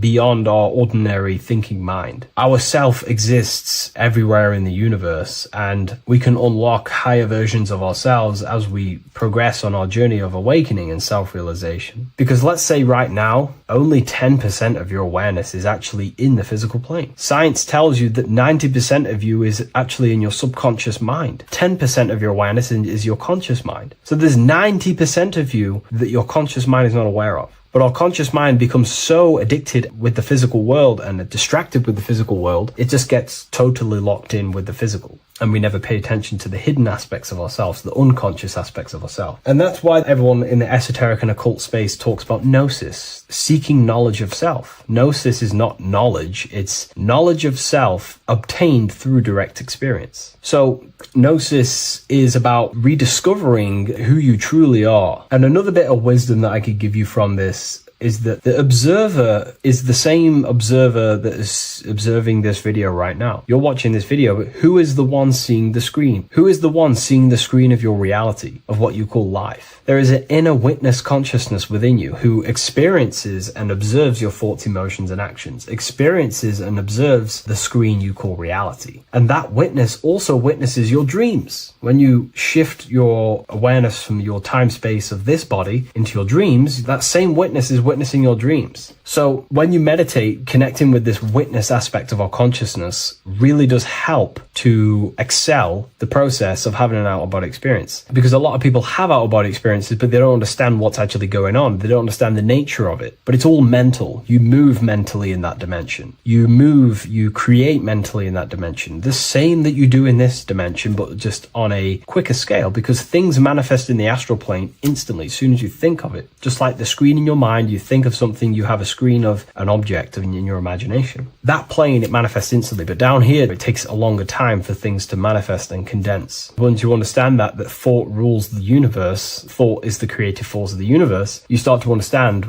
these different dimensions and these experiences that you have. But really connecting with that witness consciousness, that part of yourself that observes everything, really does help with excelling the process of having an out-of-body experience, or mystical experiences, or lucid dreams. Because connecting with that witness consciousness just makes you more conscious. Even in your physical life, staying conscious. Most people aren't conscious. They think, feel, and act unconsciously throughout their day, and they unknowingly create their reality. Connecting with that witness consciousness allows you to actually stay conscious over your thoughts, emotions, and actions, because they are giving birth to realities. That's pretty much my experience, my first out-of-body experience. What that did for me was make me so much more confident and powerful. Most of my fears just disappeared overnight. The fears of death, the fears of unknown, the fears of that I had of things shattered, disintegrated, because I understood that I am eternal. No one can use death against me to control me, because I know I am eternal. I now take riskier actions because I know I am eternal. I know that I will never truly disappear or die. So it really, really does help you, and it gives you a lot of internal power, because no one can make you scared of anything. You should not fear someone who can hurt you physically. You should fear someone who can corrupt your soul. That is the worst thing, who can corrupt your internal world, because that is what truly matters. So I hope this helps you understand out-of-body experiences. Hopefully this can help you move along in your journey. It's good to hear other stories, because this is exactly what I was seeking when I was researching this stuff. Maybe in the future I can share some more stories about my out-of-body experiences now I'm a bit more advanced. But yeah, please leave a like, comment, and subscribe on the video, and thank you all for watching.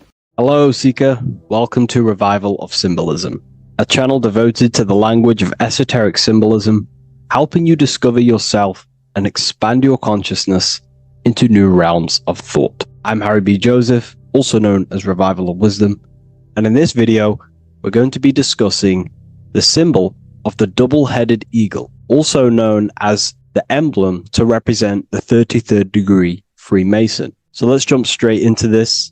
We have a piece of Masonic artwork here, which is what we call a complex symbol. A complex symbol is not just one symbol, but many different symbols in one piece of artwork coming together, forming a greater meaning. So we have many different symbols to break down here. And we're going to start off with a little bit of context so we can understand this symbol. This symbol represents the 33rd degree Freemason. Once you reach the 33rd degree of the York Scottish Rite Mason system. So once you reach this level, this symbolism corresponds to that individual. So therefore, this piece of artwork is representing the consciousness, the mindset, the ways of thinking, the ways of viewing the world of the 33rd degree Mason. It represents the consciousness of the 33rd degree Mason. And this is what esoteric symbolism is about.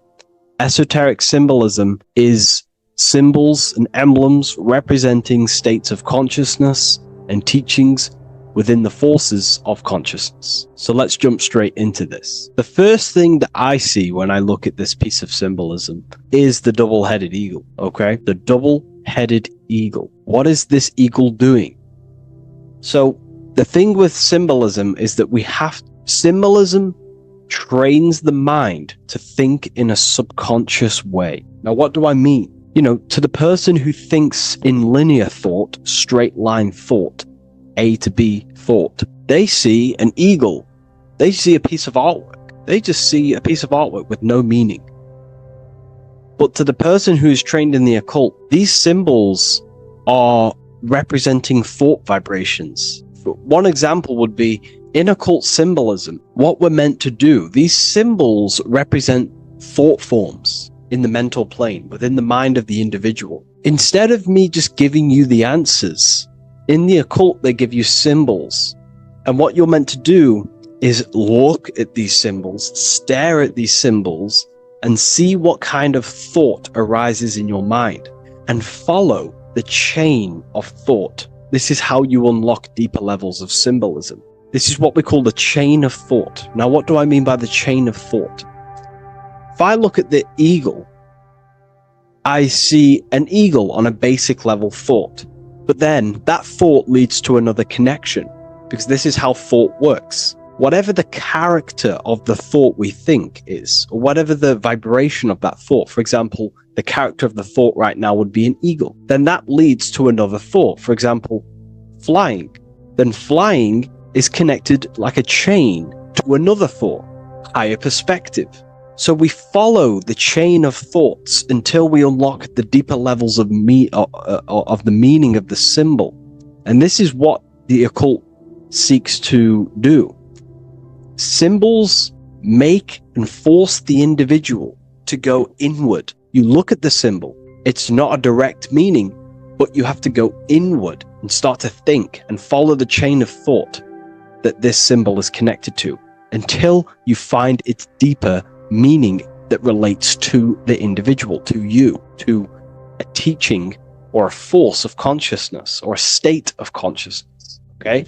It's very difficult to explain in words because symbols transcend the barrier of words. Okay? So what we're looking at here is a eagle. And what does the eagle do? Well, the eagle has the ability to fly above the earth.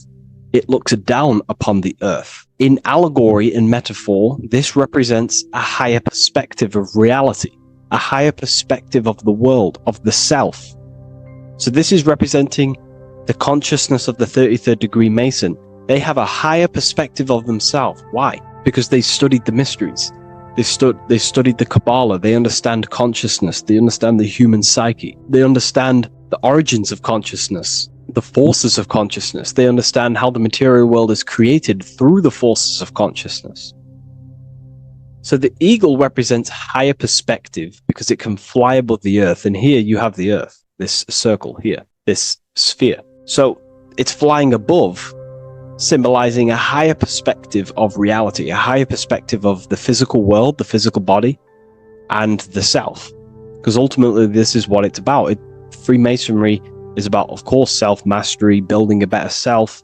That's what the craft is. But it's ultimately trying to figure out the mysteries of consciousness itself and the origins of reality. We gain this insight through Kabbalah, the study of the Kabbalah tree. So let's not get off track here.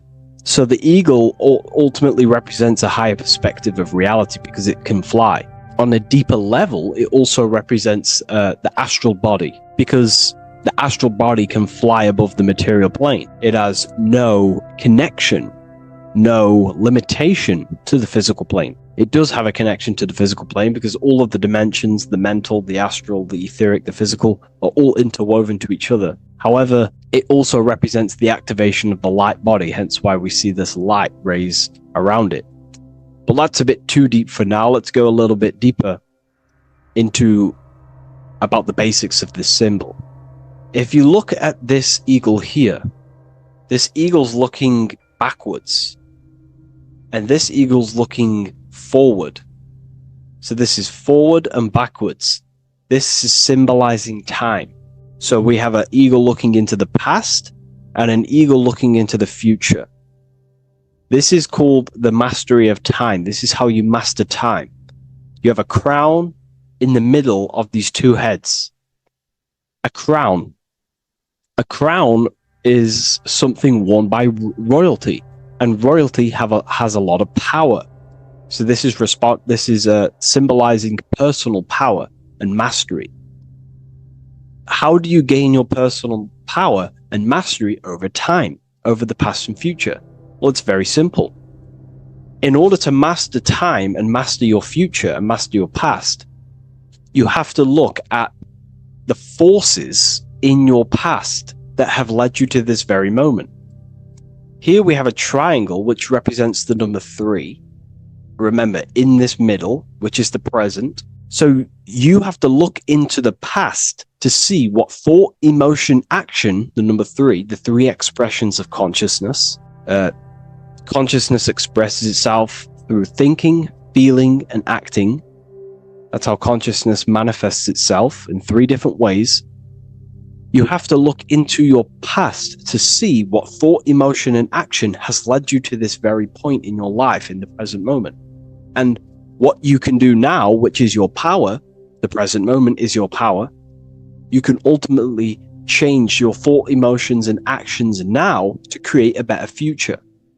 You observe the past to see what thought, emotions, and actions created your present moment.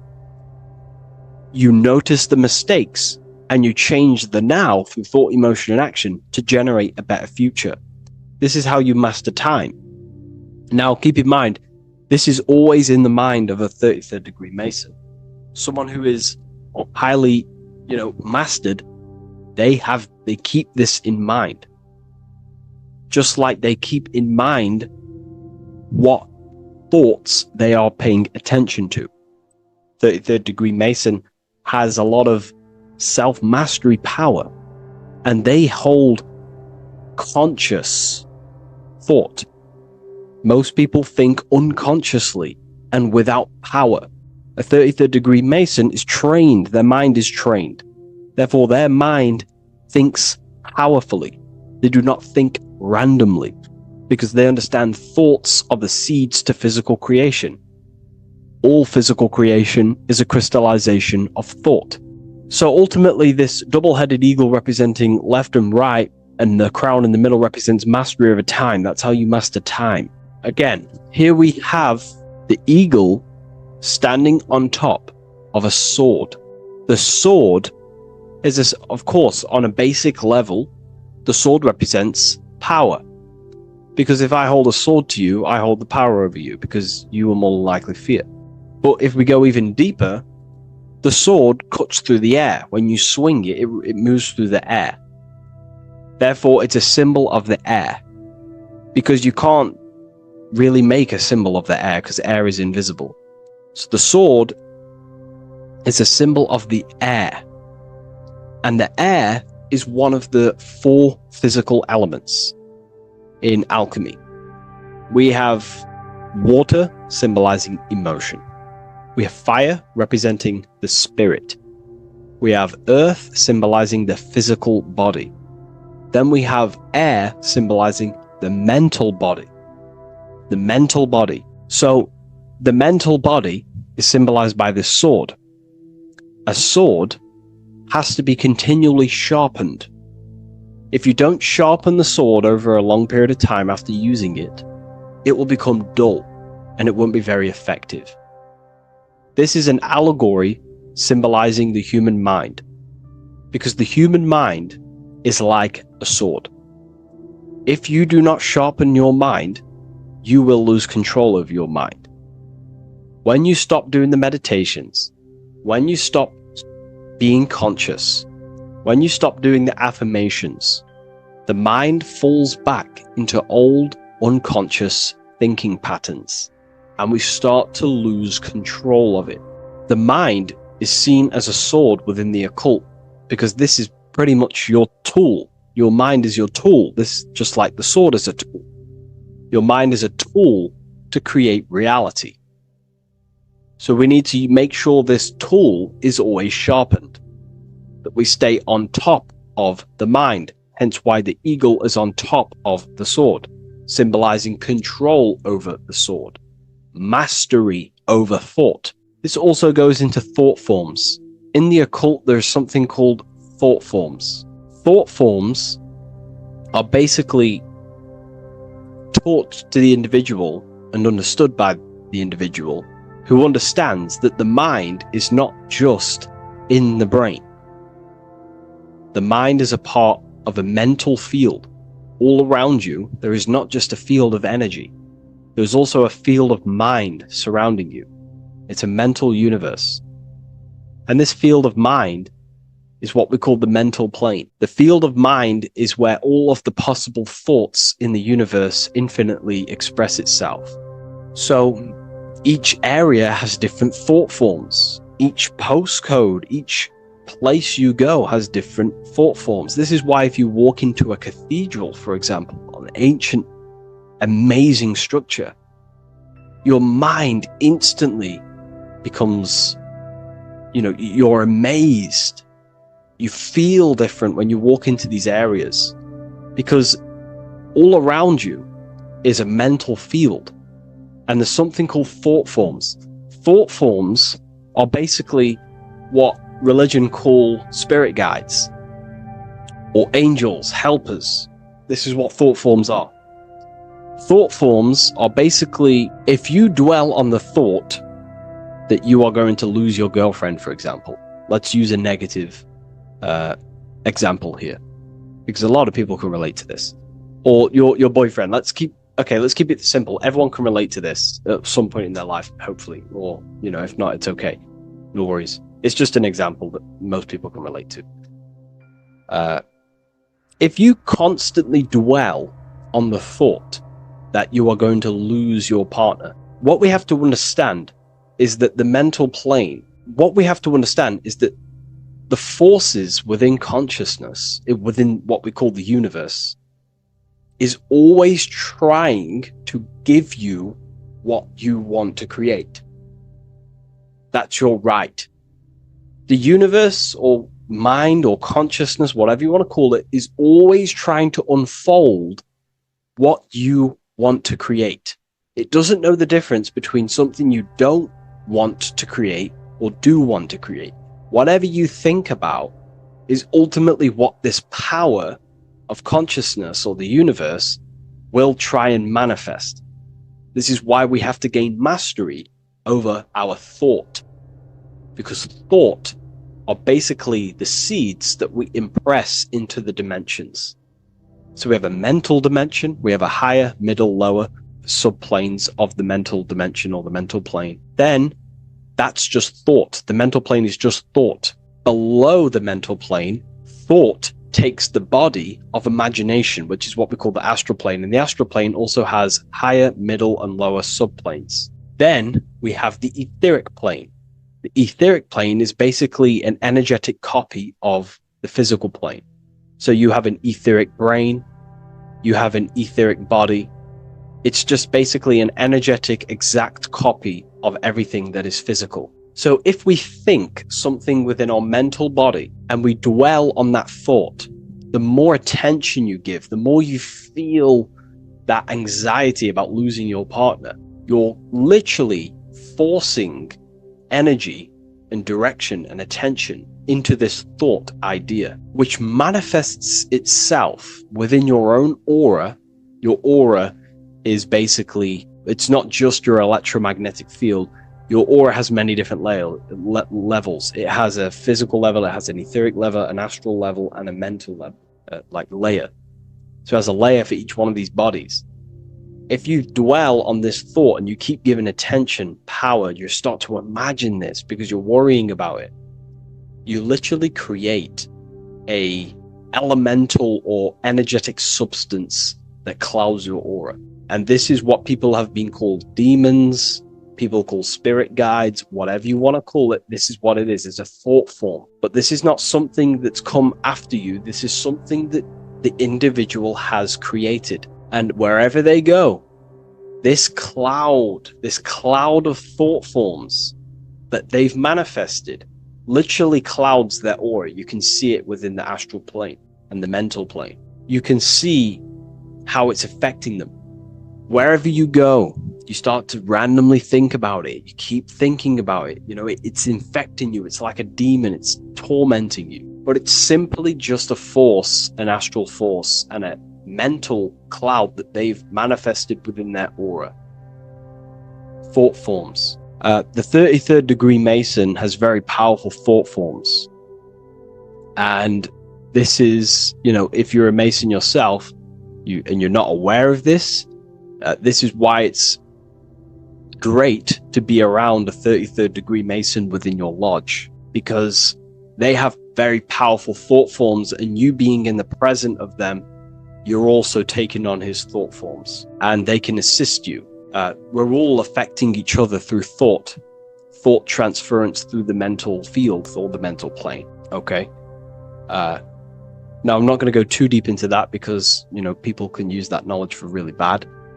But ultimately it represents thought forms also, symbolized by these clouds. Clouds are a symbol of thought forms, because they manifest themselves as basically like a cloud form energy within the aura of an individual. So this represents the mastery over the intellectual side of consciousness, of thought, sharpening the mind, gaining mastery. Then we have 33 in a triangle. A triangle in alchemy symbolizes, well, the upwards triangle, the upright facing triangle symbolizes the element of fire.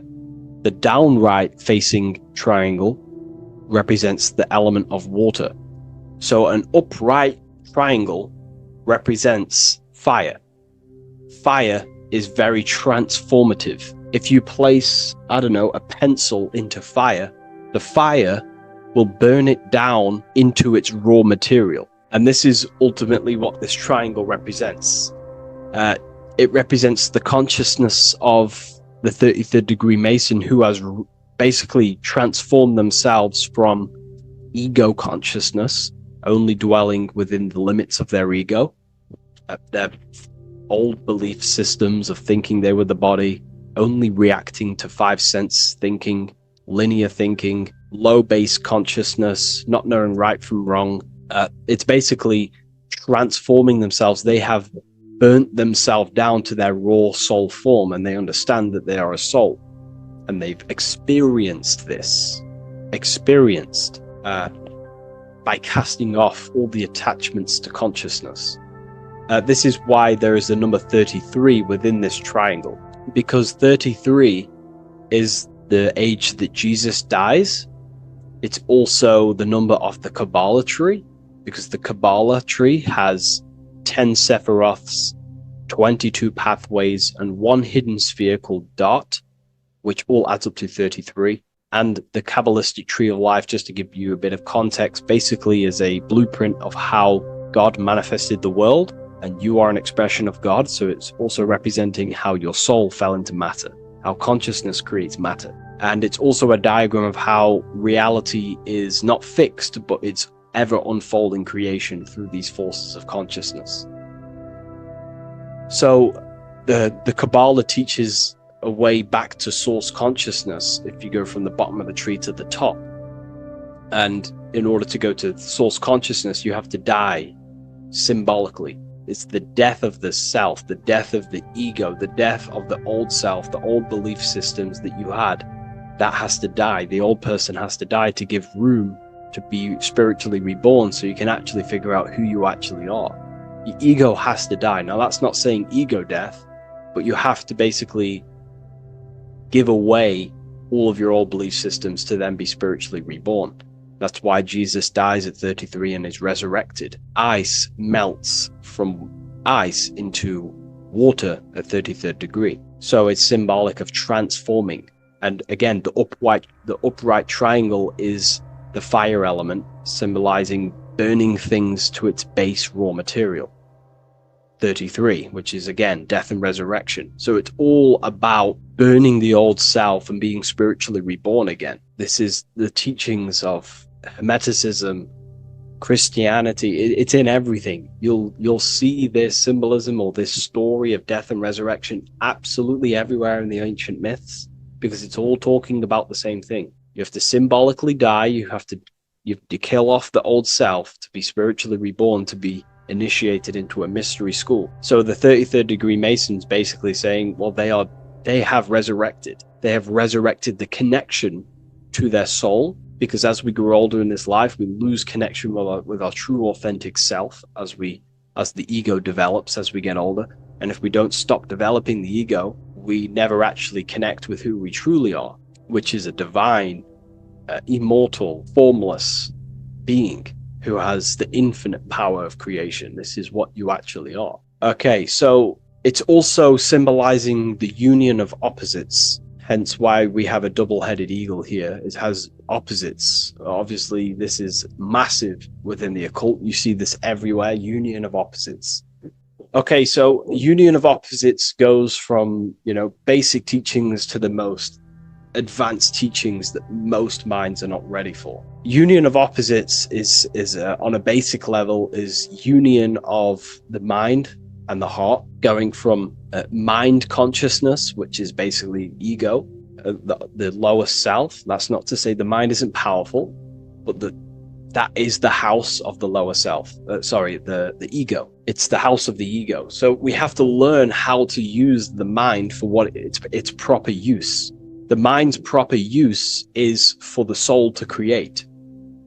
However, we're not taught this in school, so we've basically developed a false personality within our minds, and our minds have become a vessel for a false identity. So what we need to do is integrate the heart, which is the soul self, the true self, with the true powers of the mind. And the mind is basically a powerhouse of creation, infinite possibility. And that's the mind's true usage is for creation, not a false identity. So it's about integrating the mind and heart. It's also symbolizing a balanced mind, and we do this by aligning the left and right hemispheres of the brain, which help you perceive reality for what it truly is. Because the two double-headed eagles, they're joined together, so it's union of opposites. So it's about reintegrating the female and male aspects of self, such as the left and right hemispheres of the brain, the mind and the heart, all working as one system. When we align the left and right brain, we see reality for what it truly is. Now, what do I mean? Most 90% of people, I'm not putting anyone down. If you relate with this, it's fine. We're all here to work on ourselves. I'm not putting anyone down. People with a left hemisphere dominated view on reality see things as a very logical. They see reality logically, basically. Now, what do I mean? They see things as this is science, that's mathematics, that's religion, that's metaphysics. They're all separate and divided because that's what the left hemisphere does. The left hemisphere basically dissects everything down. The way the brain works is truly magical. The right hemisphere of the brain allows us to basically see a bigger perception on reality. It sees the bigger picture. The bigger picture, for example, the woods. It sees the woods as a whole unified woods. But then the left hemisphere of the brain takes that view and perception of the woods, dissects it down and analyzes it into individual branches, trees, leaves, animals, insects. But in reality, it's all one, because all is manifested from the one God, the one source. the unmanifested consciousness, the unmanifested force. So it's union of this. We have to view the world as in, yes, everything is one, but I'm also living in my personal consciousness. Yes, there is a collective consciousness. We're all one consciousness, but I also have my personal consciousness. I need to think about both, making sure that my thought, emotion, and action is contributing towards the evolution of myself and the evolution of humanity.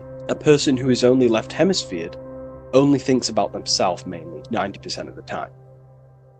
They only, they're trapped in ego, and the individual can't see pattern recognition really. Pattern recognition is more the right hemisphere because it sees the whole. So it's about aligning the brain hemisphere so we can actually see reality for what it is, so we can, without distortion or illusion, and be neutral. Okay, we have light rays. Light rays are very symbolic within the occult, especially Freemasonry. Light rays are symbolic of force and form. These are the two dualities within the occult: force and form. The internal world is force, external world is form. Everything outside of you is a formation of force. No force ever takes place on the physical plane. All force takes place within mental, astral, or etheric. The physical world is formation. Therefore, what is the force that drives you? What is the desire that's a force? Emotion, force, thought, force. What are the forces driving you to take action in the physical world? And we need to gain mastery over these forces. Light is also a symbolic of knowledge, because knowledge is considered light. This is why Freemasons say going from darkness to light. Darkness is ignorance. People who are only aware of their five senses, they don't want to know anything else. Their minds are completely shut off. I have my belief system. That's it. I'm happy. I don't care. That's their ego limiting themselves and building their own prison. Light, on the other hand, is about going from a state of unconsciousness, of not being aware, into a state of light. Light makes things reveal itself. If I shine light on you when it's dark, I reveal truth. You're there, you're manifested. If you're in a dark room and I shine a torch on you, you're revealed. The veil is lifted. The darkness is gone. So this is symbolic of light revealing higher truths to yourself as you walk the path of self-realization and gnosis. So light is symbolic of this also. They have high amounts of intelligence, a 33rd degree Mason. They have a lot of light. They have a lot of knowledge. They've researched a lot of things. They're intelligent in many different areas of life, within speech, within grammar, the way they portray thought, their mastery, their level of mastery, their understanding of themselves is very advanced. They also know a lot about physiology, about the brain, about the body, life, consciousness, astrology. They know a lot. They have a lot of light. 33rd degree Mason. Me, myself, I'm not a part of Freemasonry, and if I ever do become a part of Freemasonry or any order, I will openly share it to all of you. This information has come from following the chains of thought through self-study and self-realization, and studying Freemasonry from an external view. You can gain a lot of insight just by studying symbolism itself. Masonry is about being a builder. That's what the word Mason is. Mason is about building. The word Mason means builder, and it's about building the self. We're all building either our prison of our soul, or we're building our freedom of our soul. Every single one of you. Every time you reject something that if you did something wrong and you reject you being wrong, someone tells you were wrong, but you reject that, or they try to give you a piece of information and you reject it, you're building your mind's prison, stone by stone. But the person who has an open mind to all things is freeing their mind, freeing their soul. So we're all builders of our soul, and we're all builders of reality also. And we're all building Earth. This is the building project is Earth. We're all contributing towards it through our thoughts, emotions, and actions. These are our God-gifted powers: thought, emotion, action. These are our rights. to operate in the world. These are your buttons to control the character in the game. So I hope this information has given you a lot of insight about this symbol. Please leave.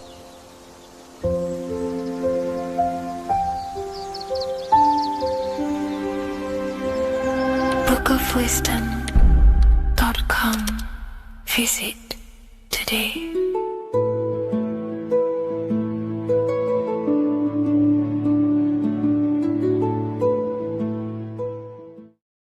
What if I told you the devil is closer than you think, and it's not actually a real person, force, or spiritual entity outside of you, but a being and an aspect of your own mind and psyche? In this video, you will learn exactly what the devil is and the true esoteric meaning of the devil. The first thing we need to understand is that the universe is a mental universe. Look around you. Every action, every building, everything you see around you was begun first as thought in the mind, then manifested. We use the mind to build and shape our reality. The universe, the world, only exists inside of our mind. Therefore, God and the devil exist inside of our own psyche. So first of all, the devil is not a literal being, but a symbol of the lower self. It represents the unmastered, ego-driven part of the human mind, a symbol of destructive thoughts, emotions, behaviors, lives in realms of chaos, fear, hatred, lust, and ignorance. This is why we see the devil as red, because red is the lowest vibrational color on the color spectrum. It also corresponds with the root chakra, which is all to do with survival instincts. Red represents chaotic and intense emotions like hatred and anger. When we are angry, our face turns red. The devil represents our animalistic fundamental needs, our instinctual needs, our survival state of consciousness. We have a survival state of consciousness and a godly state of consciousness. Our godly state of consciousness is creating, not just experiencing in the animal state, but consciously creating reality. This is why we see the devil with a goat head, an animalistic head, and the head is where the brain is. The animal head represents living off instinct, the part of our mind that lives on urges, impulses, and instincts. Eating, sex, power, ego-driven actions, and ego-driven thoughts. Animals are only aware of themselves. Animals live on instinct. They have no ability to consciously create like humans. This is our lower desires for the material world. That's not to say the material world is evil. However, when our consciousness is only seeking material things, this leads us down a path of self-destruction, because nothing material can ever satisfy our soul. Everything material is temporary. Therefore, the devil represents the part of us that seeks only material desires, only material fulfillment, the ways of thinking where we only think about ourselves and ego-driven thoughts. It also represents the unchecked, unconscious self, where we have no mastery over our thoughts, over our emotional impulses, and no mastery over our actions. We're living in instinct and impulsive states, which causes chaos, selflessness, destruction, and keeps us bound to our lower material 3D state of consciousness. It's important to recognize that the word devil was never present in the earliest Gospels. Instead, what was mentioned was a spirit of evil. This distinction is crucial because it underscores that the idea of the devil, as popularly conceived, does not actually exist as an independent entity. Rather, it is a personification of the lower aspects of the human mind, a facet of our own consciousness. The term spirit of evil was not meant to denote a specific deity or being, but rather any force of negativity, whether it manifests as a destructive thought, emotion, or action. A spirit is a force, an energy, and we have three forces that create our reality: thoughts, emotions, and actions. We have full control over these three aspects, which transform and mold reality. A destructive thought, a destructive emotion, a destructive action is a spirit of evil, and it originates from the darker aspects of the human psyche. So now, because we're on the topic of the devil, we have to look at the pentagram, which is obviously connected to the devil heavily. The upright pentagram represents spirit, air, water, earth, fire. Upright, which represents spirit, the most important element on top of the earthly elements. showing spiritual principles over material principles. As spiritual beings as we are, we have to put our spirit first, our higher self first, and material things second. Why? Because material things never satisfy us long term. Seeking material fulfillment will leave us feeling unfulfilled in the long run and very unhappy, and we can lose ourselves in illusions. We have to put our spiritual principles first. Seeking wisdom, knowledge, connection to the divine, and connection to our higher self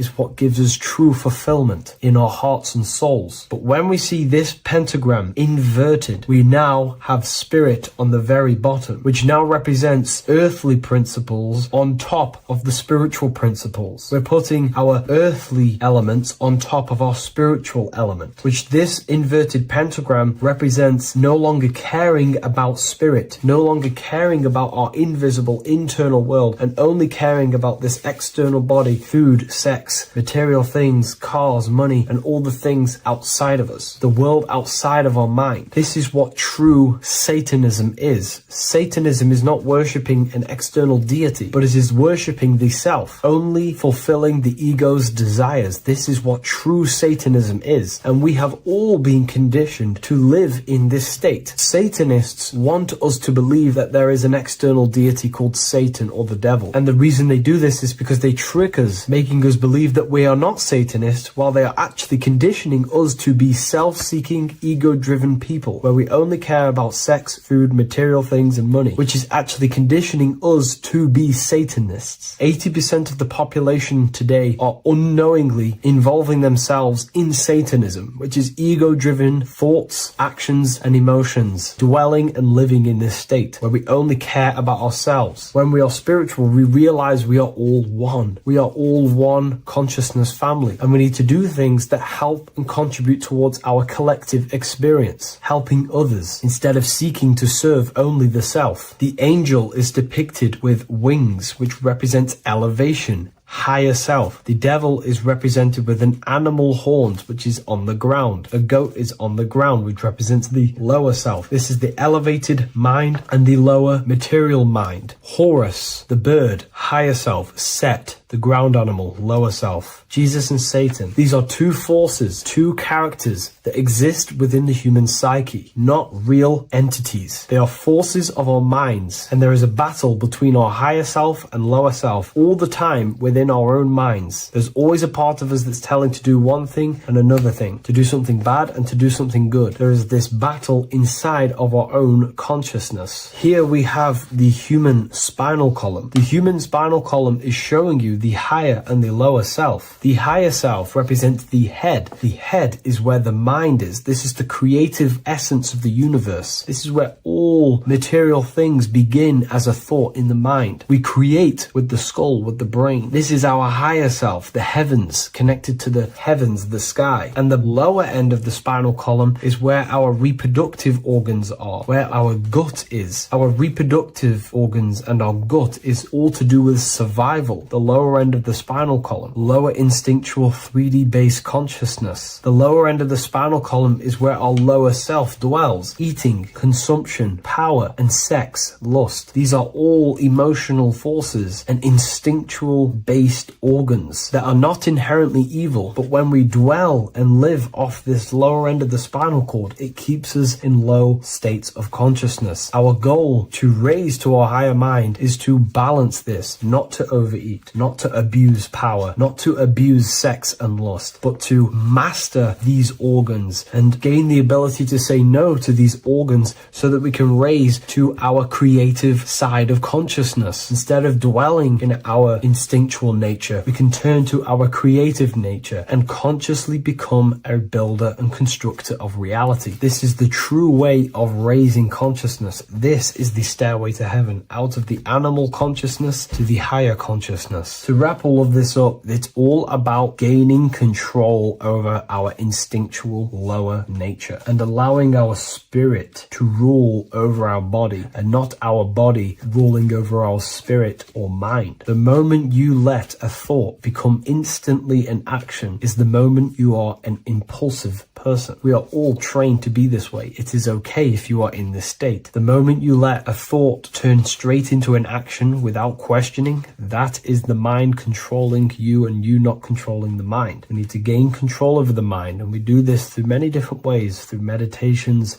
affirmations, and discipline. We slowly gain control over our minds. And once we gain control over our minds, we gain control over our thoughts, and we gain control over the attention that we give certain thoughts. We can then start to uplift our mind, our thoughts, out of our instinctual state to the higher mind. If you wish to learn more about consciousness, I'll leave a link in the description for the Book of Wisdom, Volume 2.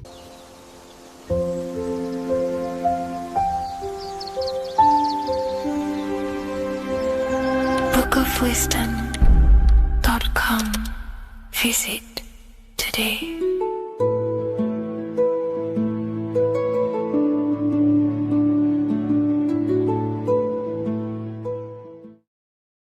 Welcome people, we're back with another video. I will now be keeping track of my YouTube and trying to upload every week. In this video, we'll be talking about the chakras. The chakras are the 7 attributes of God, and they are the 7 planets. These are literally vortex portals within us that connect us to these vices and characteristics of God. Each one of these energy centers are a spinning wheel of energy which controls the cells and organs in that particular area of the body. For example, it's literally a mini brain for that area of the body. Each chakra has a vice which you need to turn to a virtue in order to climb up through the system. They work like a stairway system. You have to go through each chakra in order to unlock the one above. This process is turning matter into spirit as you descended from spirit to matter. Saturn is Satan, that's why it's the lowest chakra, and that's why the devil is red, because red is the lowest vibrational color.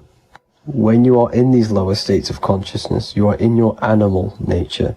This is your physical side of your nature, and you are mainly being driven by your animal instincts or your ego. Moving back to your higher self or your spirit self is not an easy process. It takes a while. However, with discipline, consistency, and motivation, you can achieve this, and this is what the ancients called Christ consciousness. Once you have achieved this, it is basically a state of mastery of the mind. You no longer lust for the lower animal nature things. Now, let's start with the root chakra. This is located at the base of your spine, and you can feel this chakra by tensing your anus.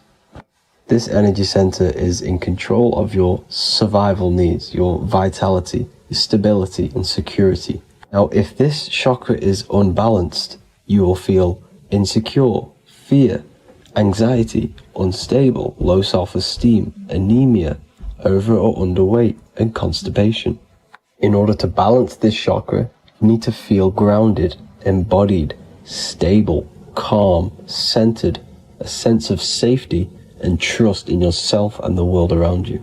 The next chakra is the sacral chakra, which is located around the belly button area. You can feel this chakra just by sucking in your belly. This chakra is to do with relationships, self-worth, creativity, empathy, and most importantly, sexuality. This is the most important one in order to start to raise your vibration overall, is giving up the over-sexualized nature. In order to balance this chakra, you need to come into harmony with all the toxic relationships that you have. Get rid of the fear, the anxiety, the isolation, and 100% get rid of the over-sexualized nature. Lust is one of the most lowest vibrations you could possibly feel. It is literally manifesting hell. In order to work on this chakra, you need to feel self-worth. You need to do creative things, empathy, healthy relationships, and 100% being confident. The next chakra is the solar plexus. This is to do with personal power, will, metabolism, eating, happiness, and your self-esteem and self-identification. You can feel this chakra just above your belly, below your ribs, and you can suck in this area. If this chakra is blocked, you will feel lack of confidence, difficulty in manifesting your desires, low self-esteem, misuse of power, misuse of dominance, weak will, and shame in yourself. Biggest one for this chakra is overeating, as it's to do with metabolism. If you are overeating, you are literally unbalancing a lot of your lower chakras, not just the solar plexus.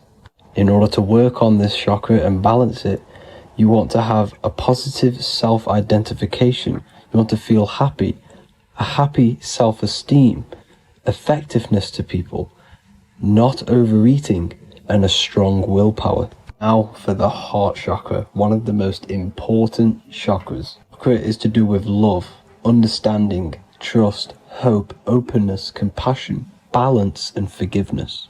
The most important because your heart is the tree of life in the body. It is the center of the toroidal field. It is the most powerful chakra. Your heart is 5,000 times stronger magnetically than your brain. Once you have hit the heart chakra and you start surpassing the heart chakra, you are now turning matter into spirit, as the lower three chakras are dense and physical, and the above the heart chakra are turning to spirit. As you can see already, this is a hard and long process of working on yourself physically and internally. The symptoms of a blocked heart chakra would be lack of love or too much love, difficulty to accepting or giving love, lack of compassion, loneliness, and lack of emotional fulfillment. Finally, a lack of connection with a divine or to nature. In order to balance this chakra, the most important thing and the most powerful thing you can do is loving people, accepting and giving lots of love. Second most important thing to balance the heart chakra is balance. You need a balanced life. You need balance in all aspects of your life. Now for the throat chakra. This is a very important chakra as it's to do with communication.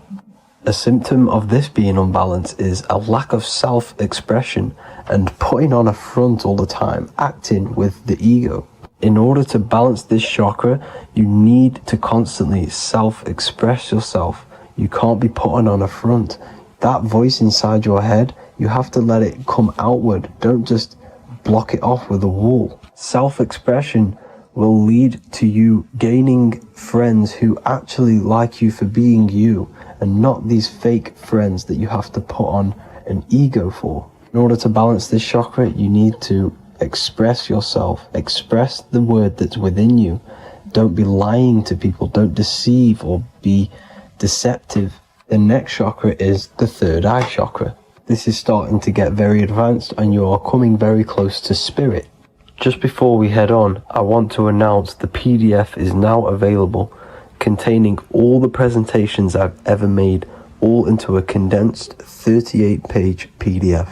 The link will be below this video for you to access. And if you want to learn how to create reality using your mind, how to attract your desires, how to get out of the situation you are in, the link will also be there for the Manifestation Mastery course. Now for the third eye chakra. The third eye chakra controls the pineal gland, which is your first eye. It's to do with your psychic abilities, channeling, telepathy, astral travel, visions, and connection to the higher self. You need all of the chakras aligned to get the full potential out of your third eye or pineal gland chakra.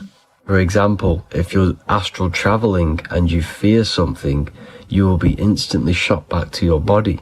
So you need to master all of the chakras before you go on and try and do these higher spiritual activities. Symptoms of the third eye chakra being blocked is lack of imagination, lack of vision, lack of concentration, blocked or clouded intuition, can't see the big picture, and especially overly reliant on logic and intellectual thinking. A good way to work on this chakra is imagining things, vision things, trust your intuition at all times, always follow that inner voice. Cut out the tap water which contains fluoride. Fluoride blocks the pineal gland. And cut out all junk food because all of this is affecting your pineal gland. When in meditation, you want to focus your eyes and your attention to the center of your head between the two eyebrows. This is where the pineal gland is located. This will help and awaken the pineal gland over time when you keep doing these meditations. Finally, for the crown chakra, this is to do with universal consciousness, all-knowing, enlightenment, cosmic connections, the God source. This chakra is blocked by being cut off from spirituality, plagued by the senses, being tricked into the five senses and being tricked into thinking you are the body. In order to work on this chakra, you need to feel grounded. You need to know yourself, your real self, the voice within you. Have common sense, have specific decisions that you're making, be very direct.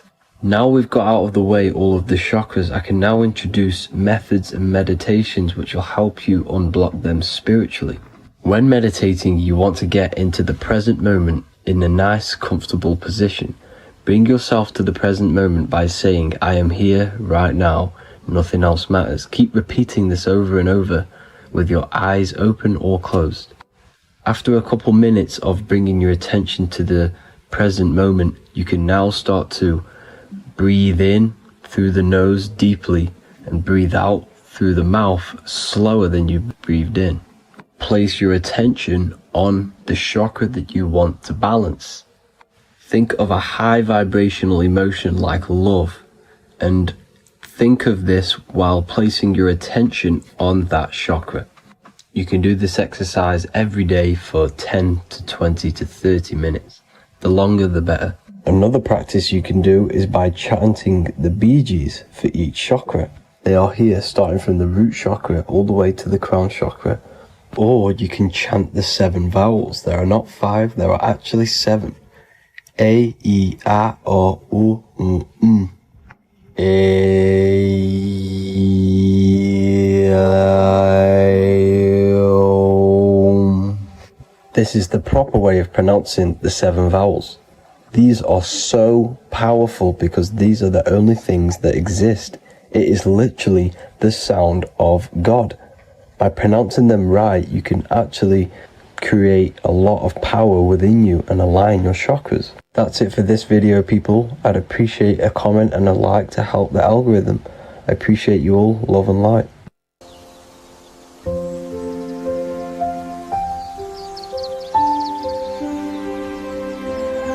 bookofwisdom.com.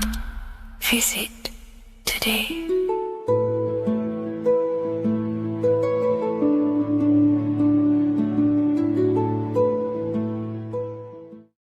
Neo is plugged into the matrix on the back of his neck. And if we look at the human brain, the back of the neck is the reptilian brain stem. And when one operates their life out of the reptilian brain stem, they are unaware, unconscious. They are consciously dead because the reptilian brain does not really critically think. It acts on instinct, fight or flight mode. This is considered in the occult spiritually dead. When one is taking actions without intention, simply very reactive to life. They're not living, they're simply experiencing. When you're walking down the street and you see someone, and in your mind you think me versus them versus me. That is an animalistic way of thinking. I used to be trapped in this way of thinking, always thinking of fight or flight, always judging people, always reacting to the world, never consciously creating and commanding with intention in the world. This could be considered the matrix, when one lives unconsciously, simply surviving in the world. Another symptom of living in the reptilian brain could be obsession, a constant need to assert your power over others to feel safe or superior. Views relationships as power hierarchies, not as mutual connections. It could be a conquest for sex, lust, seeking validation through sexual activity. Sex becomes a tool for dominance, escape, and self-worth. Intimacy is avoided. Pleasure is pursued without emotional depth. Seeking pleasure all the time. This is all to do with the reptilian brain. Seeking safety. It could be compulsive eating or food hoarding, driven by craving and not actual hunger. Eats to soothe fear or emotional discomfort, often unconsciously. This is the unconscious. Fear-based decision-making. Every choice is shaped by perceived threat or insecurity or fear within the subconscious mind. Long-term vision is sacrificed for immediate safety and gratification. All called the reptilian brain. Territorial behavior overacts when personal space, possessions, or status is threatened, acts as though survival depends on ownership or status. Addiction repeats patterns to feel safe, even if they are harmful, avoids anything unfamiliar or unpredictable. Low empathy, no empathy or emotional care for one another and for fellow beings in the world, sees people as threats, tools, or competitors. This is all to do with the reptilian brain. Intense jealousy or possessiveness, sees others as rivals or objects to control, cannot tolerate perceived threats to loyalty or status, quick to be angry, slow to reflect, reacts with rage, withdrawal when challenged, lacks emotional regulation or deep self-awareness. So this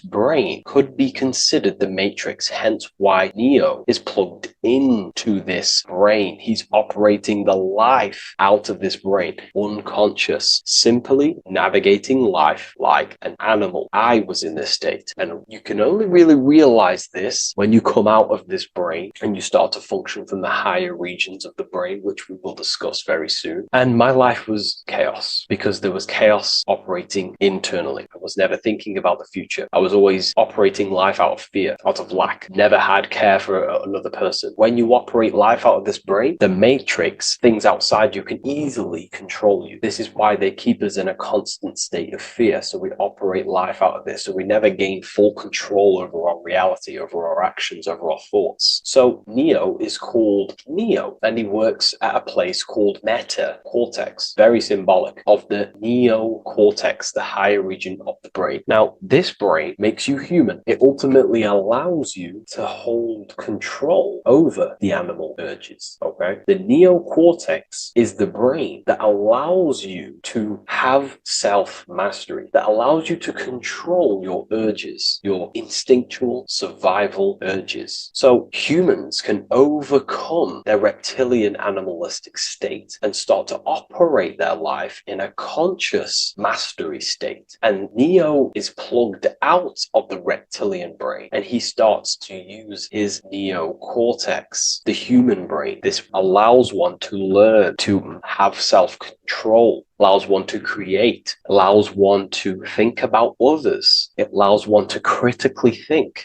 deeply. It allows one to be self-aware. Who am I? Where did I come from? And where am I going? This is ultimately the brain that has shaped the world. We look at humans. We built technology. We built all of these amazing things. They all come from the neocortex. This is the higher region of the brain that allows consciousness to function on a higher degree. It allows you to truly become a creator and have self-control instead of living in a reactive animal state. You see, animals are only aware of their five senses. They're only aware of surviving. If you notice, look at animals, they're always looking around. Even in their home, they're always looking around, sniffing around. That's because they operate in an animalistic brain. Humans have the neocortex. This is a higher region of the brain, which if you wish to master yourself, this is the brain that you will be using. This allows you to operate life on a higher degree. We see this reptilian brain symbolized everywhere. See it as reptiles. Reptiles are symbols of this brain. We see the Egyptian god Osiris with the green skin representing a reptile, a crocodile. Sometimes we see Osiris depicted in Egyptian artwork with crocodiles or reptiles, if you do a little bit of research on that. And also, if we look at the overall symbolism of Osiris and his story, we notice that he is the god of the dead or the underworld. This is not literal, but the dead or the god of the death,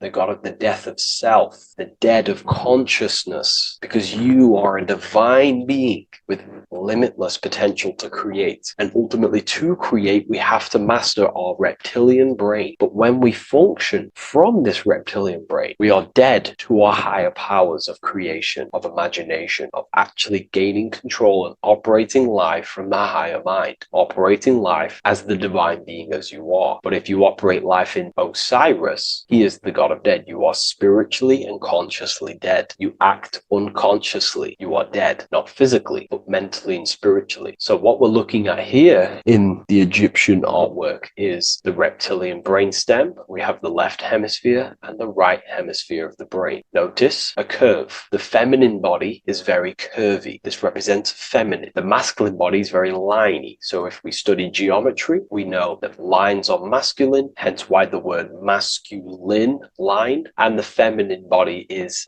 in geometry, feminine is represented as curves. So this is the left masculine brain on the left side, and this is the right feminine brain on the right side, with Osiris, the reptilian brainstem, in the middle. So we're going to go deeper into some Mesopotamian artwork now. Now let's have a look at this. We're looking at the reptile on the very bottom. We see the left brain and the right brain, the Eye of Ra and the Eye of Horus on the left and right. In Freemasonry, we still see the symbolism of the two pillars, Yakin and Boaz in Freemasonry, with the two pillars symbolizing masculine, feminine forces of consciousness, also representing the masculine left brain and the feminine right brain, with the reptile down here. But if we have a little look here, right, we have a little look at these reptiles. This person is standing on top of the reptiles. When you are on top of something, you have power over the below. You are standing atop of something. You have mastery over it. You have control over it, symbolizing gaining control over the reptilian brain, the reactive actions, the sexual urges, the addictions, the territorial behavior, the fear-based decisions, constant internal tension, never being able to focus. It's symbolizing gaining control over these internal qualities that happen within us, in our mind, because the universe is mental. And if we do not gain control over this brain, it will dominate our mind, which will ultimately dominate our actions and destroy our life and live in an unconscious state. So this is basically instructions in this ancient Mesopotamian artwork of becoming self-mastery, to operate on a God consciousness level. So we have a person symbolizing your awareness, the internal you, having mastery over the reptilian urges, the reptilian brain, the reptile thinking. We have a person, a face in between, and it's standing in between these pillars, symbolizing balance of the brain hemispheres. Because the face, we see the eyes in the middle, we see the person is you, your consciousness, standing in the middle pillar. It's representing seeing reality as neutral. Everything in the world is neutral. It's the mind's perception that gives it a positive or negative charge. When we adapt this mindset, this view of reality, this knowingness of reality, we see the world for what it truly is. And if you see things as neutral, it allows one to transform the situations in your life accordingly, instead of simply choosing a side.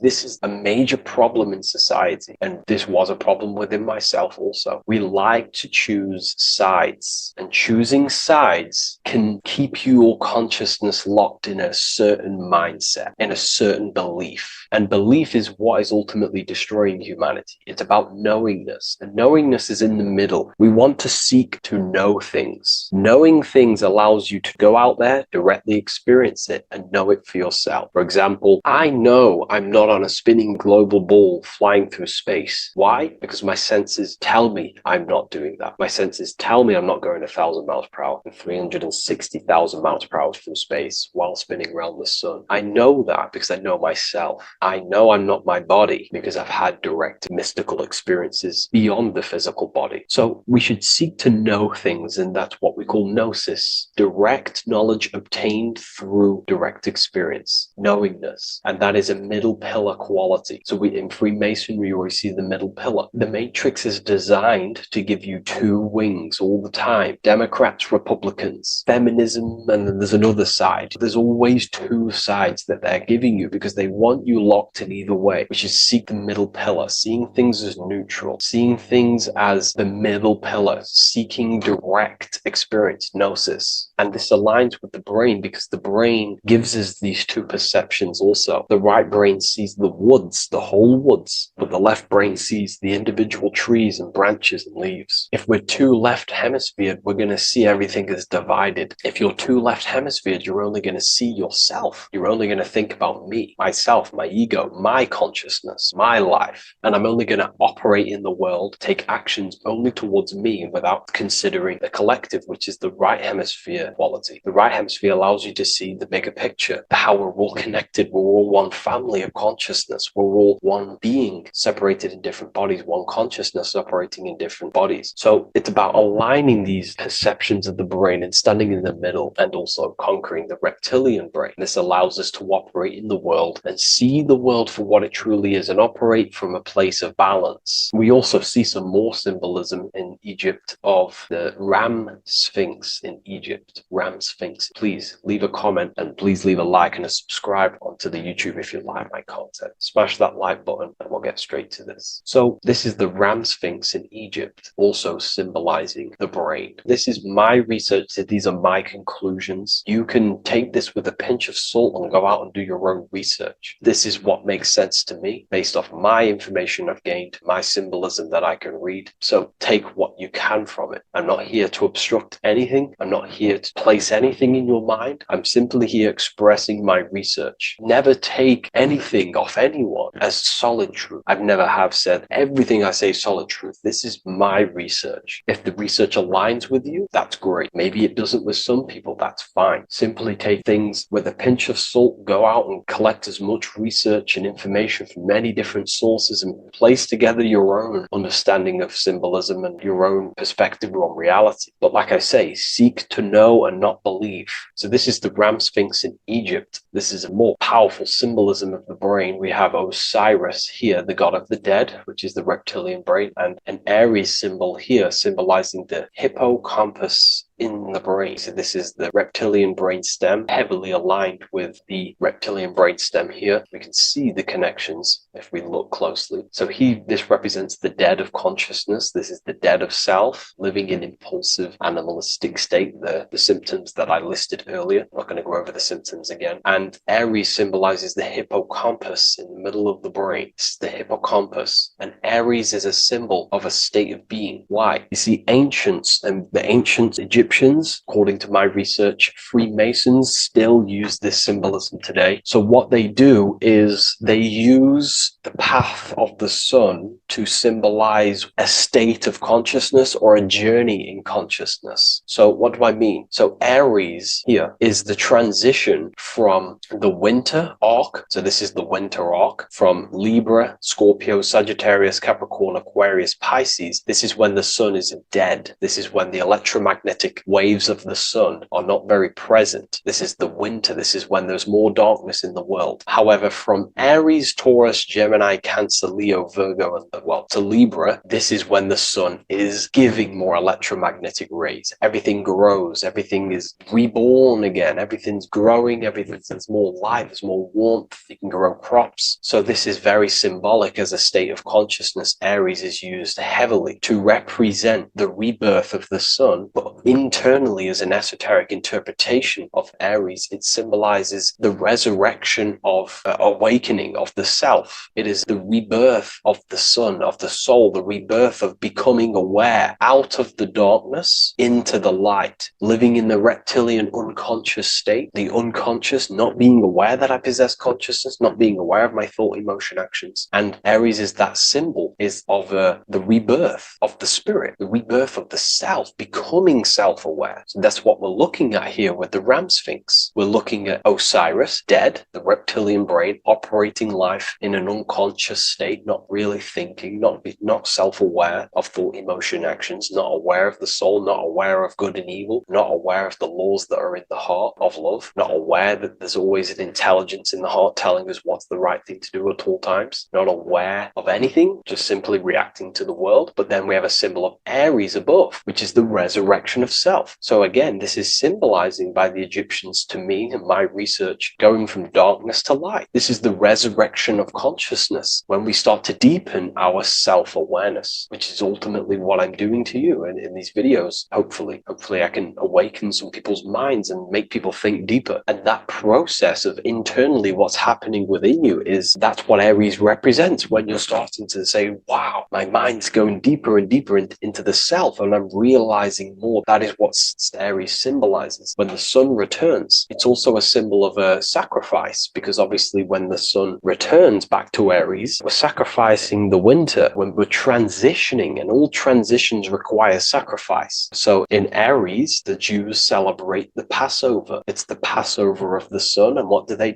eat lambs in the Passover Aries, because it's all symbolic of this internal process. In Aries, Christians celebrate with the Easter, which is the resurrection of Jesus, the resurrection of the sun. Remember, it goes deeper. There's deeper layers to this. It's the resurrection of the self and the mind deepening into a deeper awakening. So again, we're going from the lower regions of the brain, and when we start to critically think and become self-aware, we're starting to use the mid part of the brain, and the mid part of the brain then expands into the neocortex, which is the resurrection of the self. The mind is no longer functioning in just the reptilian brain, but then it's going into the light of the higher brain, the neocortex, and this is the reptilian brain. This is the midbrain, what we're looking at here with the Ram Sphinx here. So this is the resurrection. It's the transition point of going from the reptilian brain into the midbrain into the neocortex. We're now resurrecting ourselves. Now, this is not putting anything negative on the reptilian brain. Without the reptilian brain, we wouldn't be able to live. We need the reptilian brain, but it's an abuse of the reptilian brain that can keep us in a very low state. It keeps us stuck in an unconscious state. But the reptilian brain is what's allowing you to breathe, to eat, to scan the environment for any threats. If there are threats, we do need the reptilian brain. That's not to say it's evil, but what I'm saying is an abuse of this brain, which is what most people are stuck in. They're operating their life out of this brain. And this is what the Egyptians, I think, are symbolizing, trying to tell us to resurrect ourselves, to become self-mastered, to become the highest version of yourself, to actively create in the world. Because when we are only operating from this brain, we're unconscious, well, then other people can use you as a vessel to create their reality. This is how the world is at the moment. The ones who know how to use the mind are controlling the other ones who do not know how to control the mind. So I hope this makes sense to you. Let me know if you have any video recommendations, and I'll see you inside Ethereal University. If you wish to take your research to the next level, I have things inside of there that are very powerful. We happily invite you. I'll see you inside of Join. If not, I'll see you in the next YouTube video.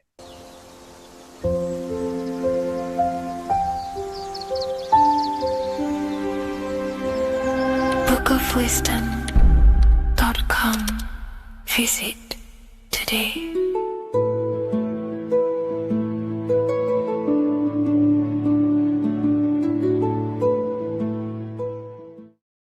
The Freemasonic square and compass is not just a symbol that represents Freemasonry, a lodge, or a secret society. It is a symbol of gaining your own personal power. Now, in this video, I'm going to be breaking down this symbol in the most detail I can possibly go into. Most people live in a state of illusion. They live their life impulsively, acting based on their five senses, tasting.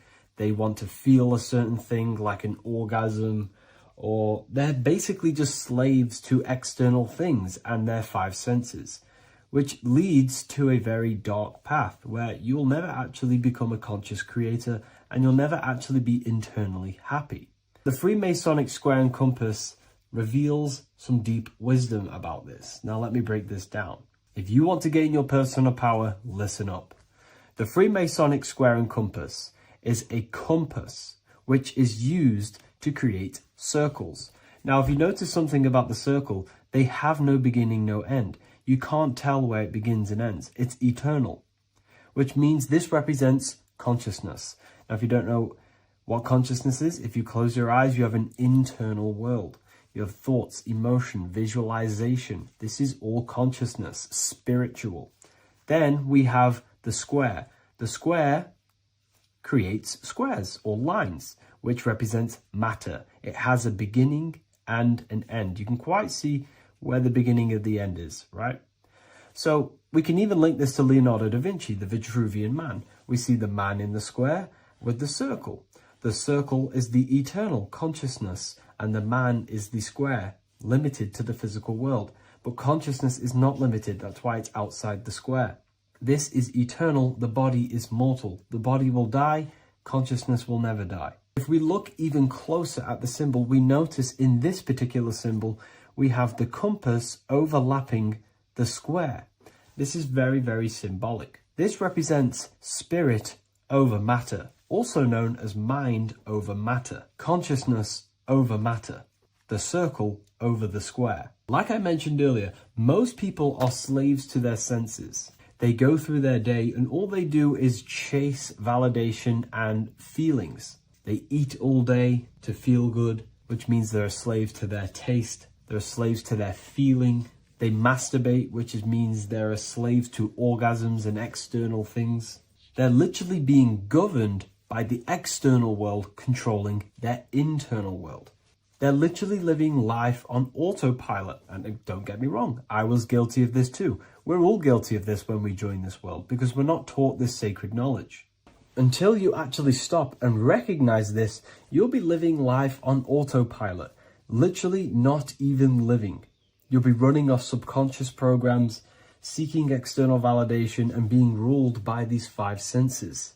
The square underneath the compass represents consciousness on top of matter, which means the internal world is controlling the external world. It is the mind controlling matter and not matter manipulating the mind. In the occult and esoteric world, it's very important that you are conscious of every action that you are taking in your day-to-day life.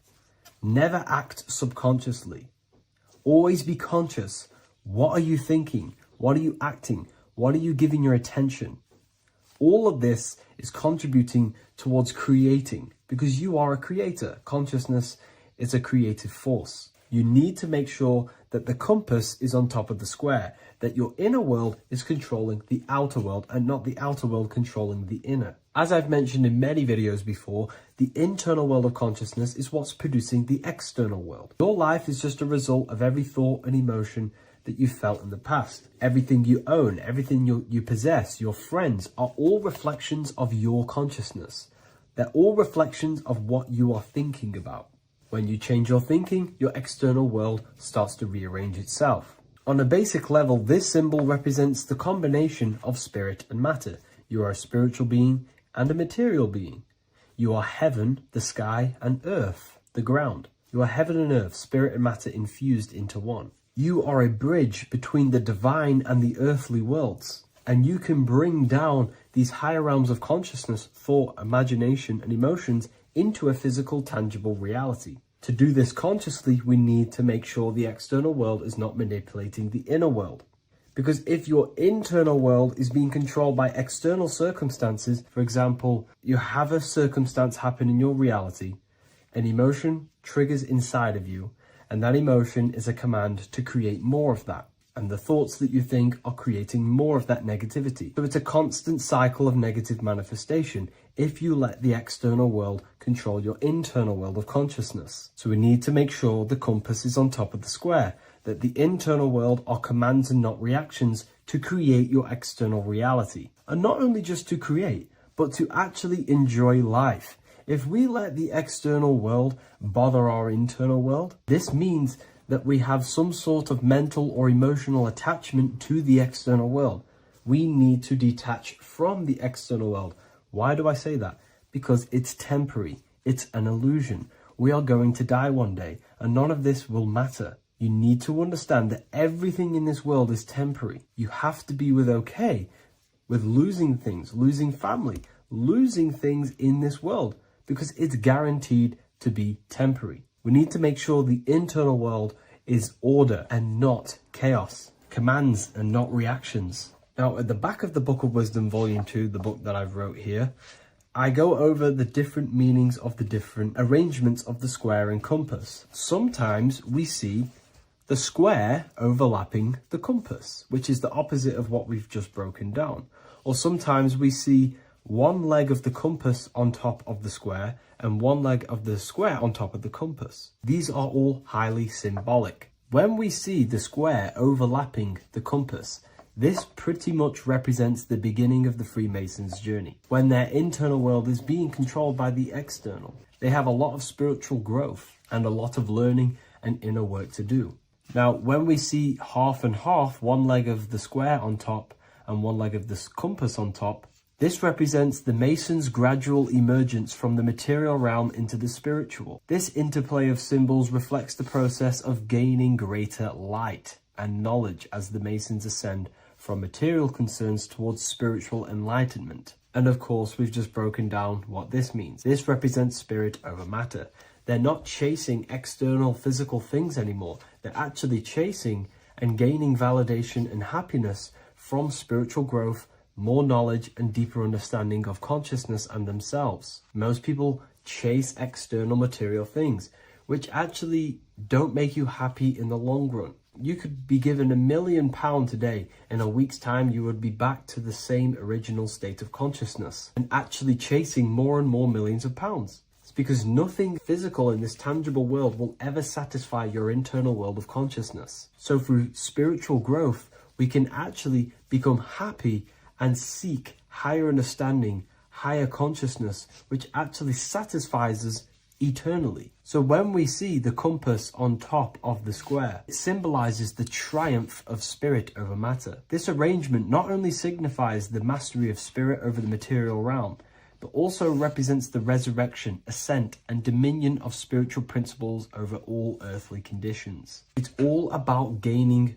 personal power and spiritual growth. It's all about spiritual evolution, going from matter to spirit. The external world controlling the internal world to the internal world ruling over the external world, where the mind becomes a powerful tool to actually create and command reality. The mind cannot create and command reality if it's being governed and tossed all over the place by external circumstances and thoughts. Here's a quick tip on how to know if your mind is controlling you. If your phone notification goes off and you're working on something and you instantly go to reach and pick up the phone as soon as the notification goes off, that is an indication that your mind is controlling you and you are not controlling it. The mind is the direction of consciousness. The direction, it directs the flow of your attention, your energy, your consciousness. So to practice to gain mind over matter, simply just meditation, allowing the mind to sit still and focus on one thing for long periods of time.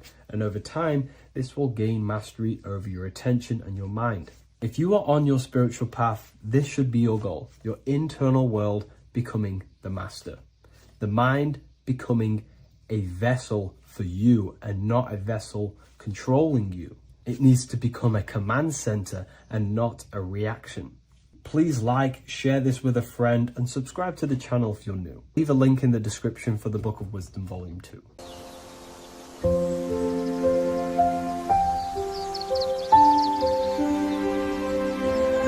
bookofwisdom.com. Visit today.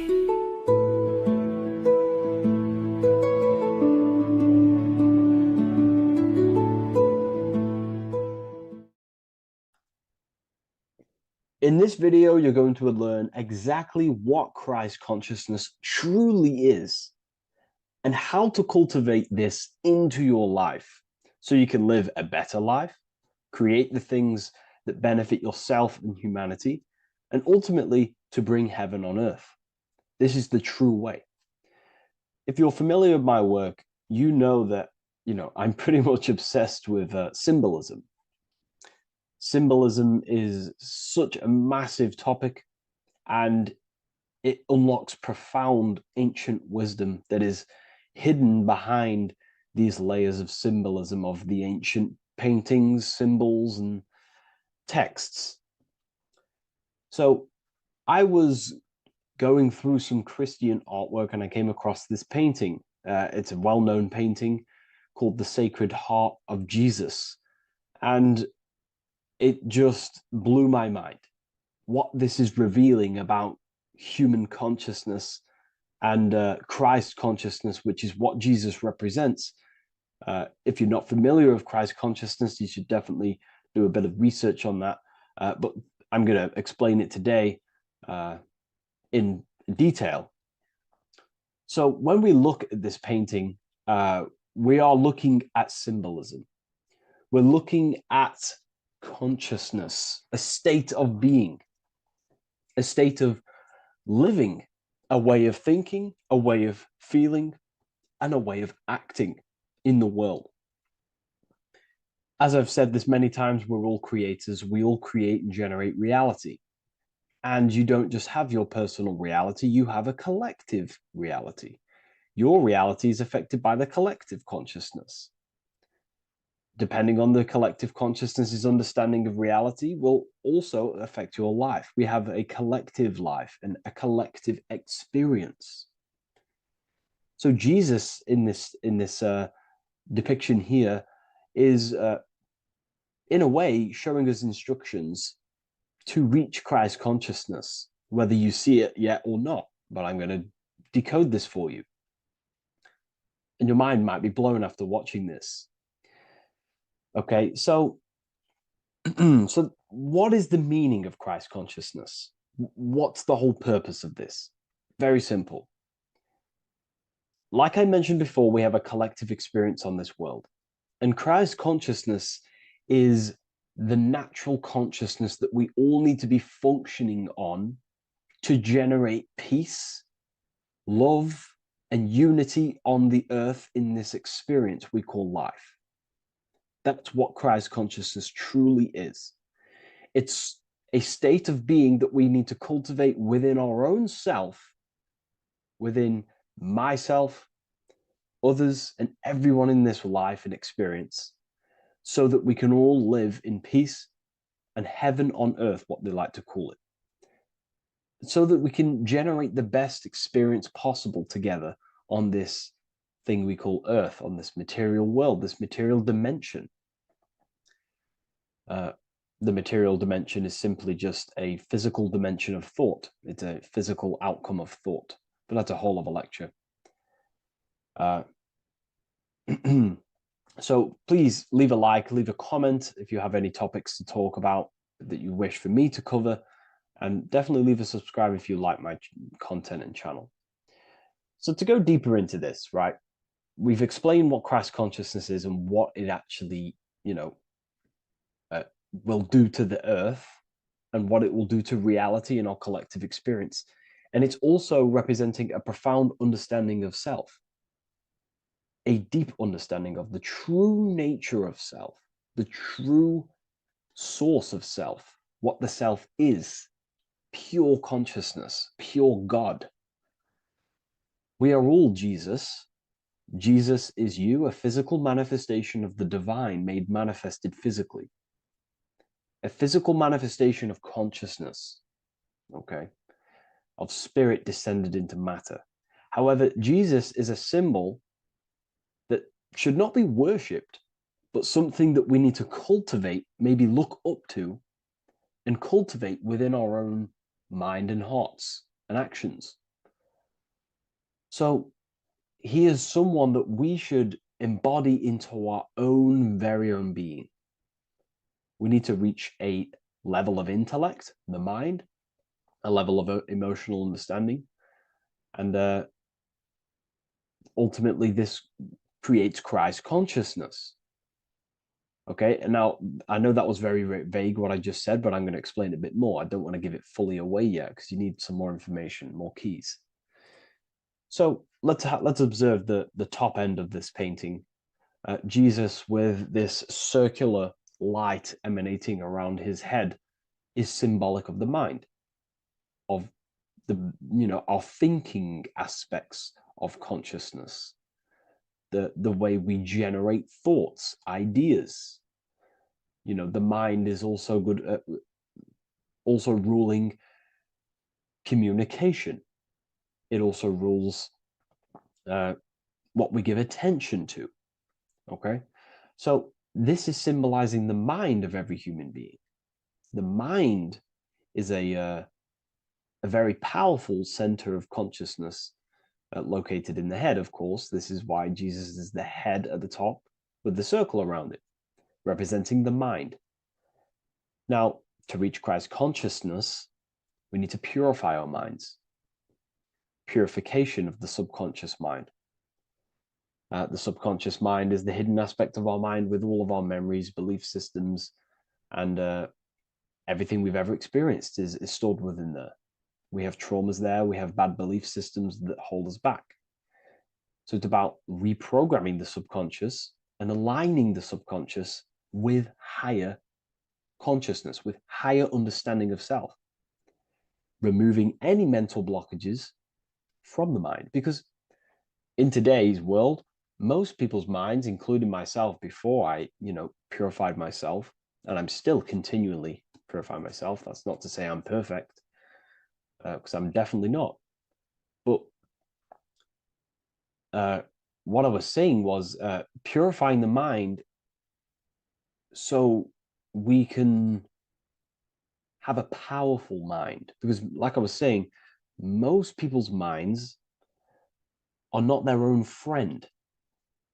They let their mind control them. They let their thoughts create negative influence on them, negative emotions. They let their mind destroy their confidence, destroy themselves. We do not want a mind like this. We need a mind that is our best friend, that receives powerful thoughts, that gives someone power. We do not want our mind taking away our power.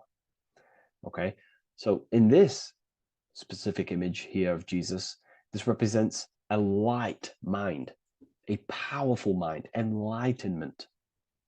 The word enlightenment means light and ment coming from mental or mind, light in the ment. This means a powerful mind. Light is also symbolic of knowledge, information. When someone's very intelligent, you call them a bright person. It's a bright mind. It's knowledge of self. So the mind is conscious of self. That's another thing. We need to be conscious. A lot of people are not conscious, including myself before I did this, before I woke up. Most people are not conscious of their actions. They're not conscious when they're actually awake in the day. They do things unknowingly. Are we conscious of our thoughts, emotions, and actions, what we're giving attention to in our mind? Because ultimately this shapes our experience. There's a great quote, I think it's Julius Caesar or one of the Roman emperors, who says the quality of your life is dependent on the quality of your thoughts. Something along them lines. I don't know if I'm 100% correct there, but it's very true. Our thoughts dictate our happiness. So to cultivate Christ consciousness, we need to be conscious of our actions, conscious of our thoughts that we're giving attention to. There is a level of mastery that we can achieve within ourselves where we become conscious of every single thought that enters our mind. That sounds easy, but it's definitely not. But that's a high level of mastery that we can achieve and cultivate within ourselves. So we're looking at a powerful mind here from Jesus, a powerful mind, a purified mind. And we purify the mind through, affirmations, meditations, ritual work. Rituals are things we do every single day with an intent in our mind and an emotion in our heart to impress that state of consciousness into our subconscious so it can slowly rewrite our consciousness and align our consciousness and sync it with higher thoughts and higher emotions with love. We can sync our consciousness with love, which is ultimately what Christ consciousness truly is. Well, now we're going to go on to that now. So we've gone over the mind. Now we go over the heart. Now notice before we go into the heart, Jesus is revealing. He's pulling back the robe, symbolizing opening the heart, revealing the heart, revealing the soul, the light of the heart. Our authentic self lies in the heart. Our pure intentions, our love, our soul needs to be shining through our heart. And our soul is unconditional love. Now, that's not to say that we can get corrupted hearts. We surely can have corrupted hearts, for sure. We can love sick and twisted things, and that's evident in today's world. People love killing people. People love hurting people, manipulating people. People love power. Now, that's obviously an inversion of the natural state of consciousness for humans. When we're born with a natural state of love, of unconditional love for the self, for everyone else, for animals, insects, the earth. We love everything as a child. And not only do we love everything, we actually act upon this. As a child, we do not act on anything we know is not good. And I'm talking early stages of being a child, before we're indoctrinated, before the mind and heart become corrupted. We are pure. This is symbolizing this. Light represents also purification and truth, because when you shine light on something, it's the truth. You see it. You shine it through the darkness. It reveals. So light, this is symbolizing revealing the light of the soul, of love consciousness, holding love in the heart, true love, not love for sick and twisted things, but true love for the self, the body, and for everyone else and all things. Holding love in the heart. There's a famous saying of keeping the sun in your heart. Keep the sun in your heart. It's a very famous saying. Well, the sun is a symbol of love. What does the sun do? It gives abundantly. All it does is give light, give energy, power, light to the earth, and everything is feeding off this source. The sun expects nothing back. It just abundantly gives. It's a symbol of love. This is the love principle of creation. Now, the heart is also governing our actions. What we think about, okay, in our mental field of consciousness is directly corresponded and observed in our hearts. What we think about directly corresponds with what's going on and what we feel in our hearts. Okay? Thoughts produce emotions. So if we give attention to negative thoughts, there's no wonder we're having negative emotions in our hearts. So purification of the mind is also having an effect and purification on the heart. Because when we purify our thoughts and only give attention to powerful thoughts and positive thoughts that uplift yourself and humanity, then we're going to also see this change in the heart, see this emotional change in our consciousness. Okay, so this represents the purification of, a purified heart, the light emanating around the heart. Love for the self, love for one another. And you're revealing this, you're shining the heart on others. This represents, revealing your true self to everyone without suppressing aspects of self. Revealing the light, not holding back the light. Because people in darkness will look at people who are spiritual and say, oh, he's into the woo-woo stuff. It's about revealing that and not caring about others. Because when you shine a light, you're also planting seeds in other people. Now, I'm going to tie this together with the hand gesture. Now, what we're looking at here, we're looking at a hand gesture with two fingers up. We have the middle finger and the index finger upwards. And notice how they're crossed over. They're crossed. They're not separate. They're crossed, representing unification. Unification here. This is a unified two fingers. Two represents division. Crossed over represents oneness. It's the unification of the mind and the heart.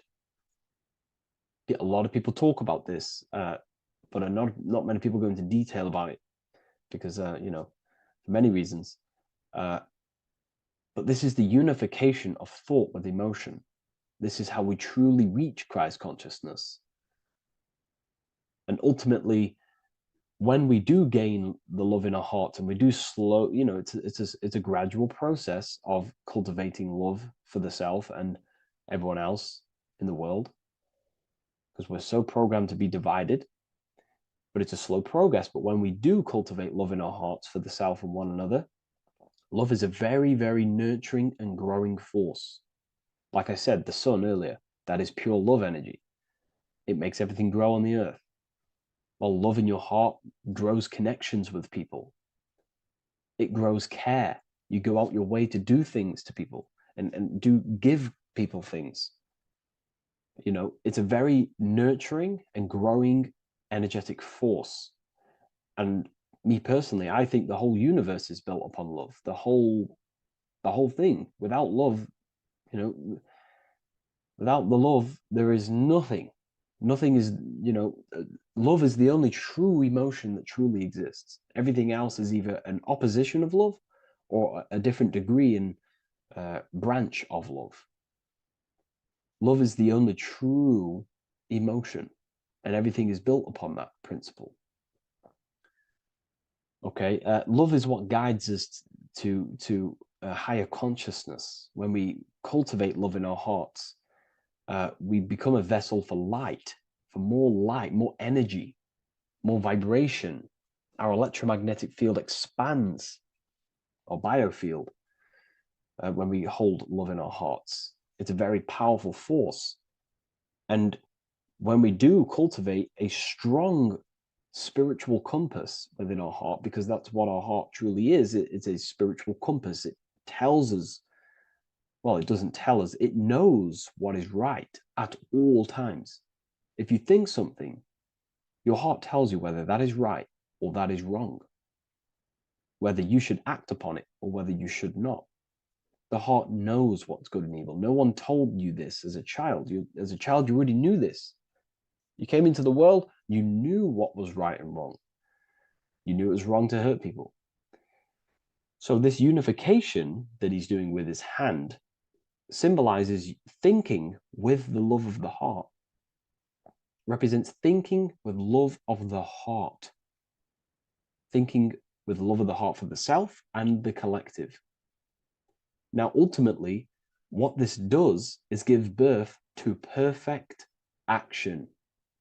Why? Why does this give birth to perfect action? Think about it. Every time you've taken an action, why did you take the action? You would have thought about it, you had a feeling towards it, a care energy, and you took action. Why do we go to work? We care about paying the bills and staying in our house. We go to work to earn money. We think, we care, we act. Everything you see in front of your reality, on the screen that you're seeing right now, you've called your eyes. Everything is in front of you because you care. It's the heart energy that leads the body. Okay? And that's even present in the body. Have a look at the body. We have the head, thought, then emotion, then our feet is at the bottom, and our feet take action. Thought, emotion, action. Thought, emotion, action. So even the body is basically a blueprint of how creation is manifested. So we receive thoughts from the divine planes, from the higher planes of consciousness. We receive them. That's another thing that I missed. If we purify our minds, we're basically attuning our mind to a higher part of the mental plane, and we will receive higher thoughts. We will receive thoughts that are more genius, what we like to call today, or better quality thoughts. We receive good ideas when we attune our mind to a higher consciousness. Okay, so we are like a radio. We receive thoughts based on what our mind is set to. That's why we call it a mindset. So, like I was saying, we receive thoughts through the head. We feel the emotion, then our feet take action. Thought, emotion, action. So the body's a blueprint of creation. It's beautiful when you really notice this. So this unification is about thinking with the love of the heart, which gives birth to perfect action in the world. And this is the state that we need to cultivate within myself and everyone in the world so we can give birth to heaven on earth through action. Because ultimately the world is molded through action, physical action. And them actions are molded from thoughts and emotions. Now,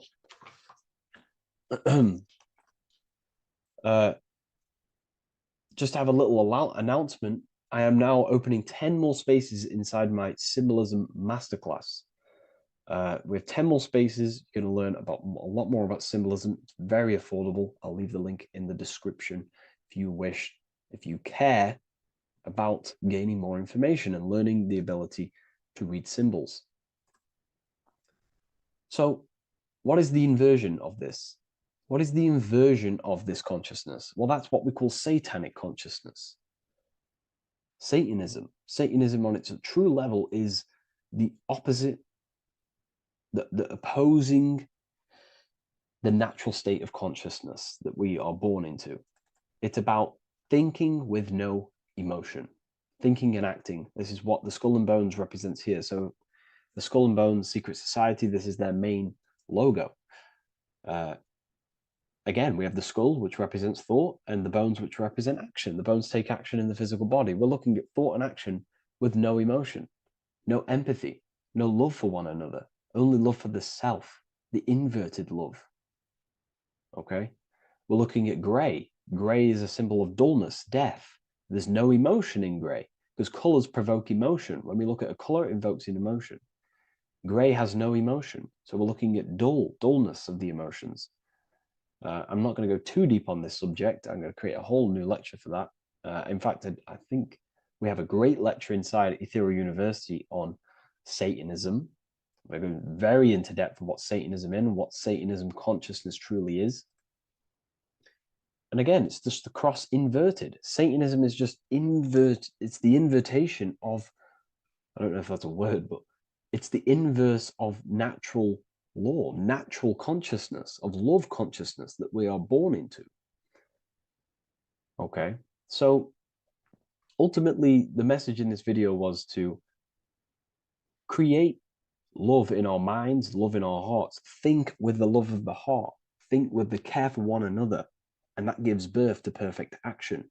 And when we align, when we do truly act out what our heart is telling us, and I know this from first-hand experience. This is what happened to me. I woke up, I started to follow my inner guidance. I always took action on it. I was saying yes to it every single time. And it led me, I'm getting goosebumps actually saying this. It led me to where I am. That action, me saying yes to my heart, to that knowingness of goodness within me, was like a domino effect. And that domino effect, every time I did it, it was just opening more and more doors, not physically, but mentally. I was receiving more information. I was receiving more opportunity physically. My work started to explode on social media. Like, when you follow your heart and truly take action on what you know is good, it's like a domino effect that leads you step by step to where you're meant to be. And it's so profound and it's so, beautiful. And I'm telling you this from firsthand experience. This is ultimately how you kind of unlock your purpose in this physical world as well. So not only is it going to create a better world, it's also unlocking your true soul form and soul purpose while you're here. It's very beautiful. So I thank you, everyone. Please leave a like, comment, and share, and subscribe to the channel. And I'll see you all inside Ethereal University if you decide to take your studies to the next level. Take care.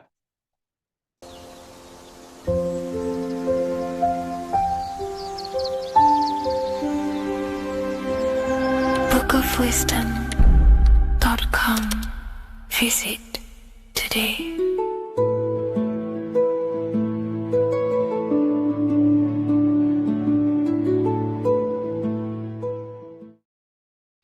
Hello, everyone, and welcome to another lecture inside Ethereal University. In this lecture, you will learn about the death process and how to prepare for it, and why that preparation is so important. So let's get straight into this. You must understand, as a spiritual creature that you are, you have a visible nature and an invisible nature. You never truly die. You are an eternal soul experiencing a temporary physical world. The inner world of thought and emotion is eternal, while the outer world of matter is mortal. Everything that is seen is mortal. Everything that is unseen by the eyes is immortal. When you die, your external physical world will be stripped away, leaving only your pure consciousness in its raw form, drifting within the astral plane. So here you see your physical external body and your internal world. And your internal world is your state of consciousness. It's your state of consciousness. Your thought and emotion is one overall state. Okay? So you must understand these planes. You have the physical body, the etheric double, an astral body, a mental body, and the Buddhic body. When you die, you leave the physical plane. Then you will more than likely leave the etheric plane because the ether acts as like a portal. Everything comes out of the ether and returns back to the ether. I can break that down in another video in electromagnetism. But electromagnetism is ether, energy coming in and out of the ether. You will, every single day you die, every single day. There's a cycle of life and death occurring all the time. Every single day, you go to sleep, you go back, your consciousness slips back through the ether. And then when you wake up, your consciousness comes back through the ether into the physical plane. Death is just a bigger macrocosm of the microcosm cycle of life and death. So you will return back to the astral, which is the realm of imagination, infinite possibilities. And this is where thought forms start to manifest.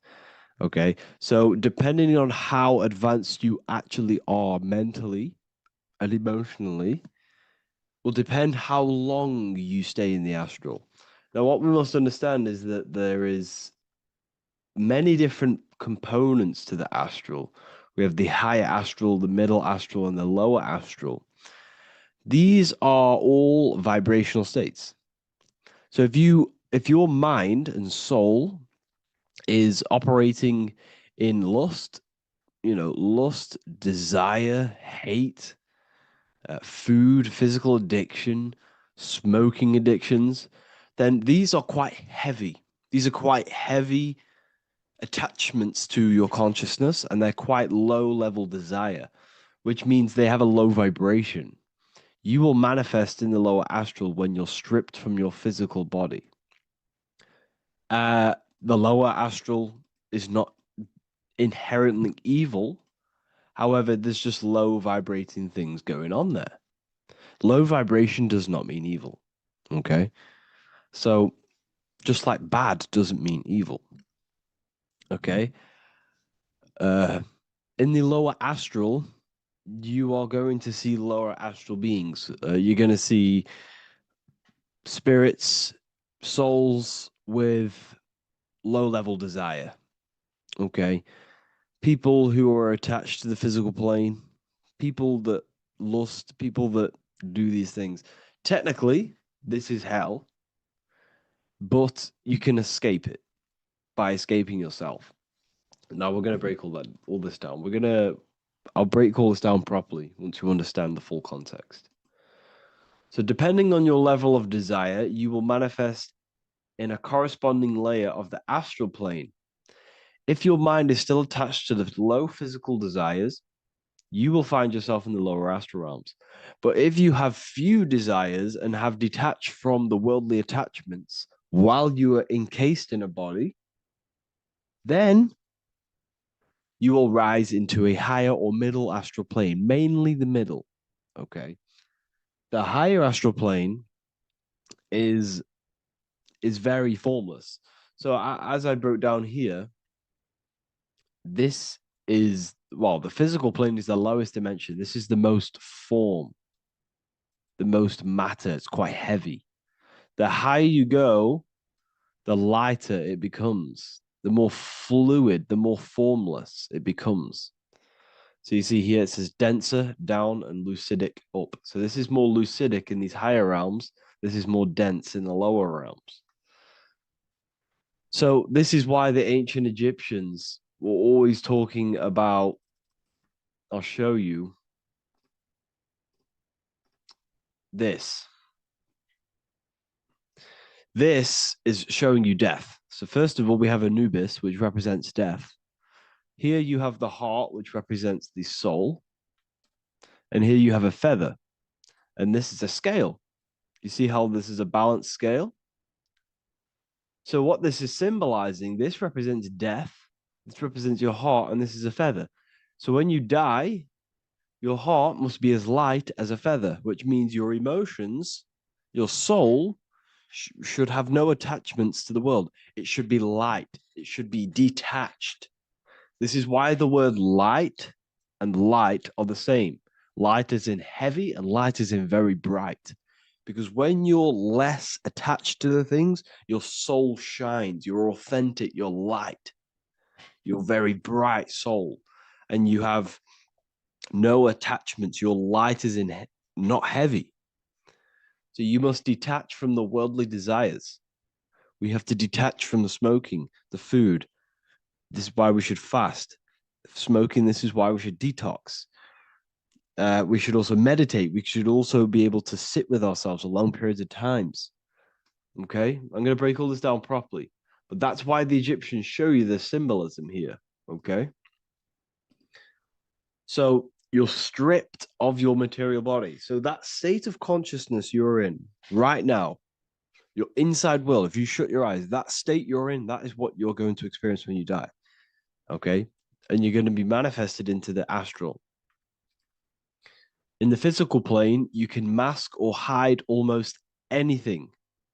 But in the spiritual realm, you cannot. The astral body, your thoughts and emotions directly shape your spiritual body, your astral body, revealing your true inner state. So your desires that you can hide in the physical plane, your emotions, your thoughts, you can't hide any of that in the spiritual plane, in the astral plane. That will directly shape who you are, your color of your astral body, and your astral body as a whole. So here we have Kim Kardashian. If you could see this lady's astral body, you would run so far that you would be horrified for the rest of your life. If you could see their spirit, their astral form, it would be horrific because their mind is so attached to, physical things, so attached to desire, money, fame, worship, power. These people do not want to die. These billionaires and millionaires will never want to die. They will do whatever they can to stay alive because they understand what when they die, they have to face themselves. They have to face their inner world. And their astral body, their true authentic self on the inside is horrible and horrific and so low vibration. So this is where it comes in. You must be as light as a feather. This is what the Egyptians are showing you in their artwork. Your soul must be as light as a feather. In order for the soul to ascend to a higher plane and not look at that physical plane and say, I want to go back or I want to desire things down there, you must detach now and prepare for death. Hell is not a place, it's your own personal suffering born from within. If your mind and soul are deeply attached to mental fixations, emotional wounds, and physical addictions tied to the material world, that pain will follow you into the astral. This is your true judgment day. You judge yourself when you die. You see your authentic self. There's no hiding. Right. Imagine right now that you that everything you cling to was stripped away. No matrix, no electricity, no food, no TikTok, no phone, no possessions, no distractions, no one else. Could you sit alone with yourself for just 1 hour? Could you sit alone with your thought and emotion? That moment of truth is what you must begin to prepare for. Could you sit alone with yourself? Can you sit alone for long periods of time and just think? And if you cannot, then you're running from your internal world. You're running from your thoughts. You're distracting yourself from your thoughts. This is what we must address. Now, don't feel bad if this is you. We've all have problems. We all have internal problems. But this is what we have to face directly in order to prepare for life after death. We must meditate for long periods of time. not even meditation. We should be able to sit with ourselves with no distractions and just think. This is what the people of the past used to do when we had no technology. People would sit and think for hours. This is what we need. Because if you cannot sit with yourself, imagine sitting with yourself with no physical body. That's the level that's going to happen. And we need to prepare for that. The soul and mind must become as light, as weightless, as radiant as a feather to ascend to a higher plane and move beyond the physical life. To rise, they must release heaviness, attachments, burdens, fears, and desires. The lighter and brighter your inner being becomes, the more freely it can rise into a higher state of existence. Ascension is not about going somewhere, it's about becoming something pure, clear, and luminous. Okay, this is very important. Very, very important. We must detach from the worldly things. So, enough of that. How do we do it? How do we attach? How do we prepare? Number one, you must detach from the material things. Start loosening your grip on things, possessions, titles, even identities. They are temporary. Appreciate them, but don't let them define you. Let nothing outside of you define you. Nothing. Your name is not you. Your job is not you. Your reputation is not you. Your bad past is not you. Your good past is not you. Your business is not you. Everything outside of you is not you. Now, what I'm saying is, I'm not saying go full right hand path and never care about anything physical, never care about your family, don't love your family. I'm not saying that. What I am saying, love these things, love these outside things, but do not become attached and do not let them define you. You must be okay with losing anything that is outside of you. You must be okay with that because you must understand the physical plane is it's promised that everything is temporary. Everything is temporary in this plane. So don't ever think it's going to be there forever because it's not. And you must remind yourself, not remind yourself, but I think about this sometimes when I start becoming a bit attached to work and stressed. I just remind myself that I'm going to, this is temporary.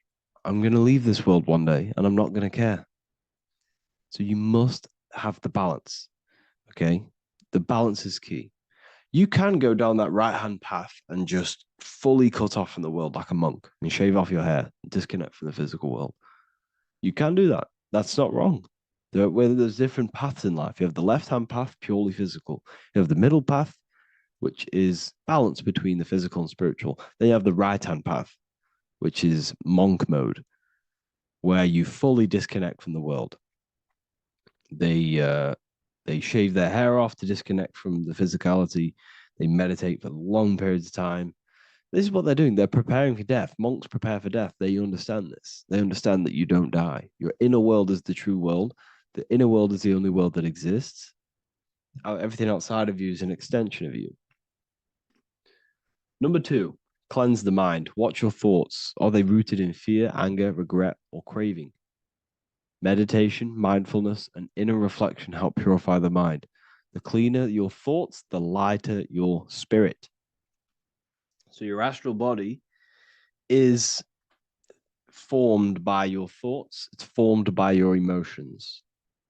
If you sit around thinking about eating all day, you're going to have a very heavy astral body. It's going to manifest in the lower planes. But if your mind is thinking about good things with good intentions, love, knowledge, expansion, you're going to manifest even the middle or the higher. And there are ways to even ascend out of your astral body. Yes, you can ascend out of your astral body and out of the mental body, but that's all very advanced, and I'm not going to teach that yet. I'll make another video on that, but you can ascend from them bodies. The astral plane is not the end. You can keep ascending as a soul until you're left with just the pure essence of the soul. But we're gonna, anyways, cleanse the mind, reprogram the limiting belief systems, let go of mental attachments. And the way you do this is by getting a piece of paper and writing down every single attachment that you have. And you're going to realize, dude, there's more than you think. Okay. We have to detach from these. We have to. 4, practice presence. Can you sit in silence with yourself? The more at ease you are with your own inner being, the less you'll feel death. The afterlife is just an extension of your inner world. It's so important. This is so, so important. Can you sit with yourself? If you cannot sit with yourself, you have some inner work to do. You have some thoughts to address, some beliefs to address, and some feelings to address. Okay, so practice sitting in the present, meditation, or just literally sit there and try and be okay with yourself. And if you can't be okay with yourself, then there's something you need to address, whether it's a belief system, whether it's an emotional trauma, or something.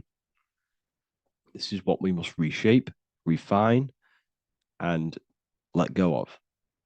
Live truthfully, speak and act from your soul, not from fear or ego.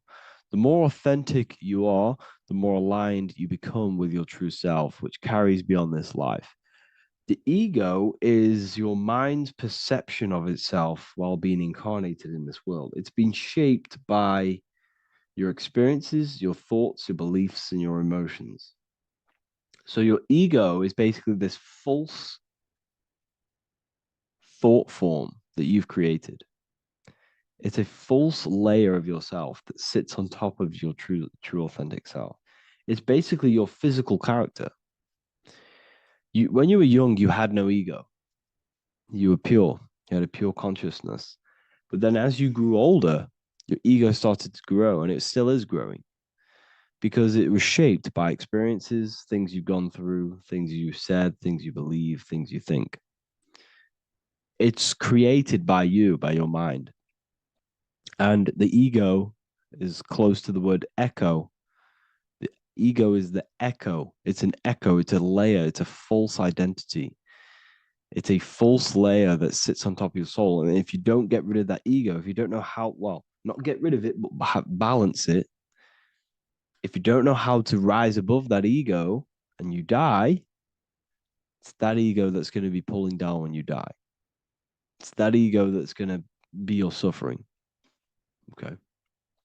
7, connect with the divine, whether through prayer, meditation, tune into something greater than yourself. The connection is the soul's compass beyond this world. If you can meditate and rise above them clouds of thought, that's the soul, that's the observer. We must connect with that.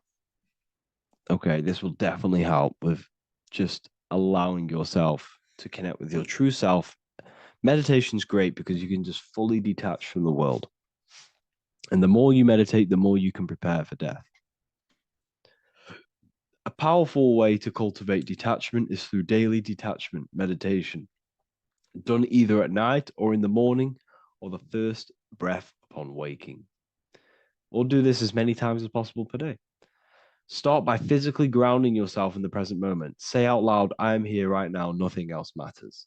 Let that phrase draw your awareness into the now. Just keep saying it until you're present.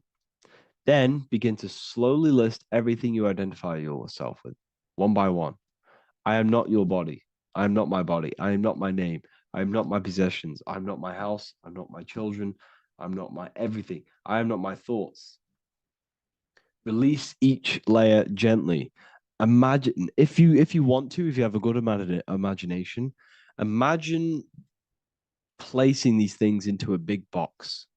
Placing your body, placing your name, placing your possessions, placing your house, your car, your thoughts, your beliefs into a box, and then shut that box.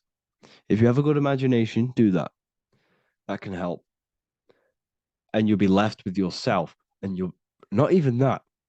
It goes even deeper. Eventually, you'll reach the mind itself. Detach from the language that the mind is even using. Now, that's very difficult. And not many people have ever thought about that, and they've ever even been there. Detach from the language that the mind is using. Think about that for a second. Your mind is not what you actually think. It goes very deeper. Your mind is not that little voice. It's that voice that the language is using. So even the language is a spell on your mind. Okay, it's an attachment. Eventually, you'll reach the mind itself, detached from the language it uses, the voice in your head, the need to define.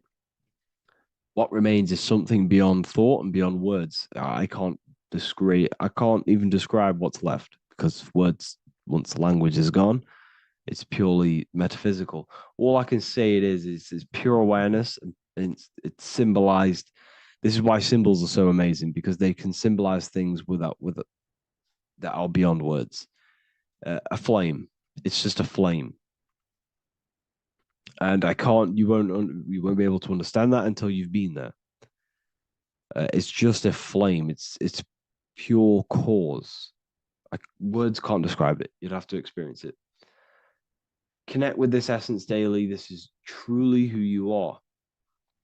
So this is a great way to detach. We can do these detachments every single day during meditation. This will definitely help over long periods of time.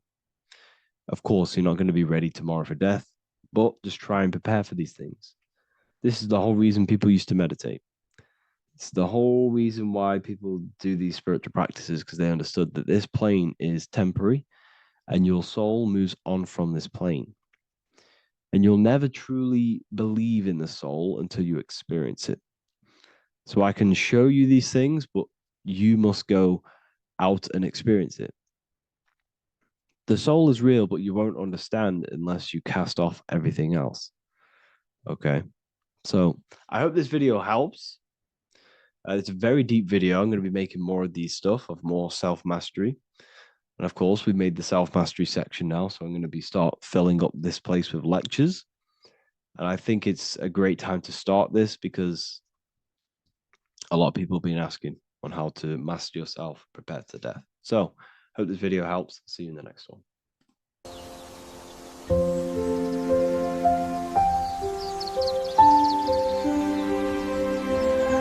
bookofwisdom.com. Visit today.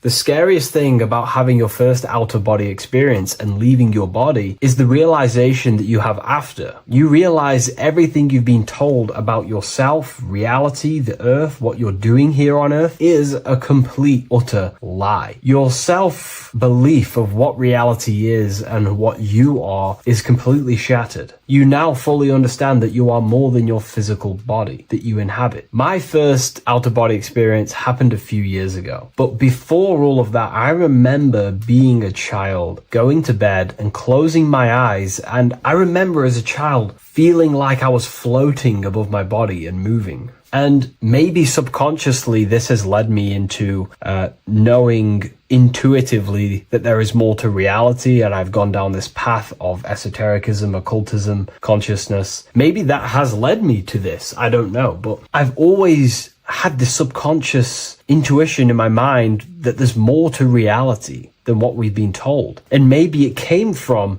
having these experiences as a child. And I'm pretty sure some people in the comments will also have that experience, feeling like you're floating when you close your eyes in bed as a child. I remember this very vividly. But a few years ago, I had my first out-of-body experience, and it completely shattered everything. And it confirmed to me that I am eternal, and there is so much more to the self, to consciousness. I then realized after my first out-of-body experience that our self is not just here in the physical dimension, it's existing in every dimension there is in the universe. However, our mind is focused primarily on this physical time space. When your mind is totally giving its attention and time to this particular time space, it locks in the mind or consciousness into that particular body of consciousness, such as the physical body, right? But for example, let's say you have a daydream and your full focus isn't in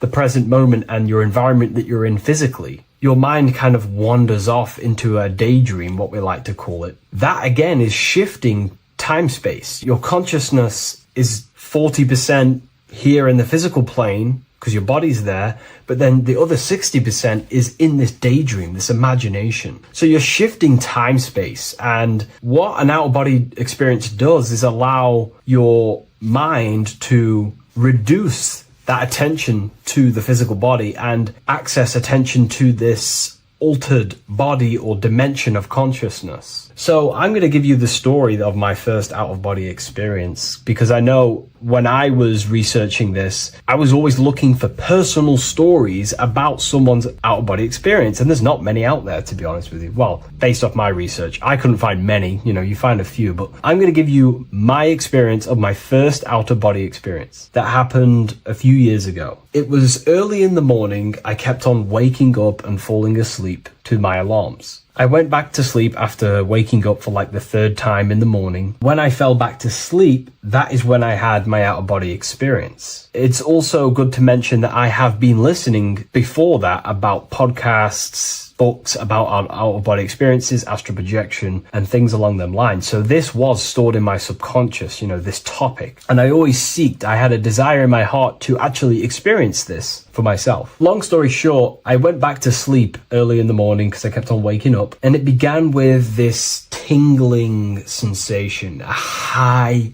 energy sensation. It was like bursting, intense, high frequency energy. My attention was no longer in the time space of my body, but my attention shifted into this energy body, which I now understand. I didn't understand at the time properly, but I now understand that as my consciousness started to feel like it was being pulled upwards, right now, our time space, our attention is in our body, and you feel all the data of the senses, right? And that's what I'm feeling right now. That's what you're feeling right now. But imagine that was completely stripped. My attention was no longer feeling the sensations of my body, because my body kind of just dissolved as I fell back to sleep. So this was a natural out-of-body experience. I didn't force it. I didn't meditate. I didn't do anything. This was just a natural out-of-body experience that I had. And a lot of people get these that I've read about. So my attention started to feel like I was being pulled upwards, and I no longer felt my body, but I felt this intense energy, frequency, sensation all around my body. It felt like this, it felt like illuminating energy that's moving very, very, very fast. So my conscious awareness was now shifting. I now understand. My whole body faded into this sensation. My whole mind faded into this energy sensation, this tingling free, and it was very, very intense. I was not feeling my normal senses anymore, only this energy. This energy was also pulling me up.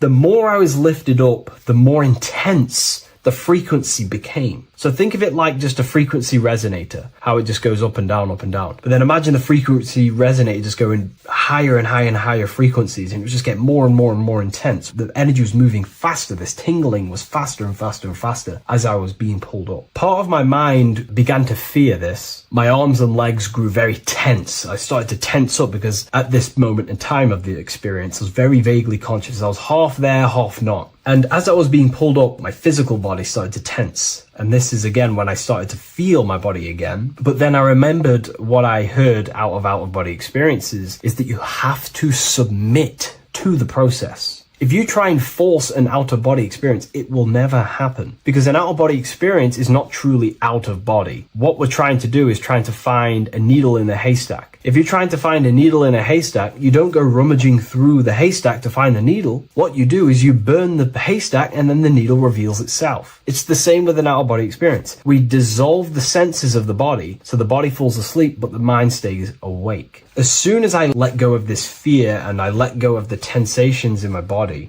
I started perceiving through another state in this energy body, but I didn't see my body. It was just like perceiving and seeing, but no body, like a camera. When you look at a camera view, you don't see what the camera looks like. You're just seeing through the camera. It's the same as that. I had no form, but I was just seeing. I was just like a floating eyeball, seeing into this altered state of consciousness. I was just seeing. I first saw my street outside my house with lots and lots of people walking on the street, but I could not see the people directly. Everything was black and green. The background was black but I couldn't see the people. I could just see a glow of light around people, like an egg shape. They were just walking on either side of the road, other directions. I could just see more and more people moving faster and faster and faster. I didn't realize then, but then I did start to realize later on in my journey that that was more than likely the etheric plane that I saw. The etheric plane is the plane of life force and vitality and electromagnetic auras. So that was my awareness shifting from physical into then the etheric plane, the plane of life force and energy. Now, the etheric plane is very, very, very difficult to actually access consciously. The etheric plane acts as a bridge between the physical body and the astral body. To actually access the etheric plane alone is very, very, very difficult, and only certain trained individuals can do that. The etheric plane is not really a conscious plane where you can stay there and be conscious. It acts as a bridge between the physical and the astral plane. I could see the glowing auras around people moving along the pavement. The people moved faster and faster until the scene started to just dissolve as these people were just moving faster and faster. It was not very clear at first, but I subconsciously knew that I was having an out-of-body experience. This is when I really started to realize that I'm being shot out my body. When I realized this, I submitted even more. I started to just let go. The more and more I let go, I kind of like split through a veil, and everything became super clear. Before, in the etheric plane that I think it was, the ethereal plane, things weren't very clear. I could only just see glowing auras. However, as I split through the veil of the etheric, this bridge, this place that I was going to, I then split and everything just came super, super clear. I was floating in the sky. I subconsciously knew that I was having an out-of-body experience when I realized this. As I was still being lifted upwards, I then split through the layer where everything just suddenly became super clear. But then I was awake, fully conscious, but I was not in my body. I was just like a camera in the sky. I had no body, no form. I could just see. When I entered this plane, there was some sort of voice guiding me through this whole process. It was a male voice, and it was basically guiding me where I was going. It was telling me what I can do here. This voice was pretty much saying, you can fly, you can think things into reality, you can do this, you can do that. While he was saying this voice, there was no being around me, but I felt a presence of another being. But this voice was just speaking to me mentally. Like, you can't hear it, but I just knew what it was saying. It was so weird to describe. It was like telepathy. You couldn't hear it, but I just knew what it was saying. But it was a male voice. It's so hard to describe. I still could not see any form of myself. I was not seeing my astral body or any shape. I was just perceiving a point of awareness like a floating eye, like I said earlier. While this voice spoke to me, I saw fractal patterns as he was saying, you can do this, you can do that. And while he said, you can fly, I remember just seeing this line like splitting and creating fractals. It was like this black line that was just splitting off into duality, creating fractals. But then my physical body just went through this line, split, and then split into fractals again. So strange. Very difficult to explain because it's four-dimensional. To explain it in physical language, it's very difficult to actually explain what was going on. So as he was saying what you can do, I was seeing these fractals dividing and then creating fractals. When he says you can think things into reality or something along them lines, my awareness just did a full 360 as if I did a backwards flip. I had no conscious control over this. That's something that you later develop as you keep having these out-of-body experiences. Your first out-of-body experience, you probably won't be able to control what's going on, but you will have an out-of-body experience if you seek them. I could see all around as I rotated. I looked all the way down and then back to my original angle and point of awareness. During that rotation, when I started to turn upwards to do the backflip, I looked up and it kind of looked like the sun in the sky. It was very dark and gloomy. Now I know that was more than likely the lower astral plane because very dark and gloomy, and it was very kind of dense there. I looked up and I could see this. It was like the sun, but it was white, pure white light, and it was shining down over the astral plane, and that was the only light in that place. That's why it was so dark and gloomy there. And I then realized in that particular state. At that time, I thought that was God. I don't know what it was. Maybe it was, maybe it wasn't. Maybe it's the light of the higher mental plane shining through into the astral. But I looked up at it and I realized that was God. That was the source. That was the higher dimension beyond the astral plane, which is the mental plane, the higher astral planes, and then the mental planes, the planes of thought. Then once I saw that, I was in complete shock. As I rotated backwards even more, I then get the view of seeing down, completely down, like a bird's eye view. And I could see like an old medieval gloomy town. It was dark, almost night, with very little light. The only light present was the light from above. The town was old-fashioned, gloomy, misty. I looked over it from above. Then the experience began to fade. I don't remember anything after that process. But I'll be honest with you, the process of leaving my body for the first time was extremely intense. The frequency, the energy were overwhelming but powerful. Letting go and choosing to have no fear was the key to that experience. Just to give you a little bit more wisdom on what I actually experienced, now what I realized what was happening,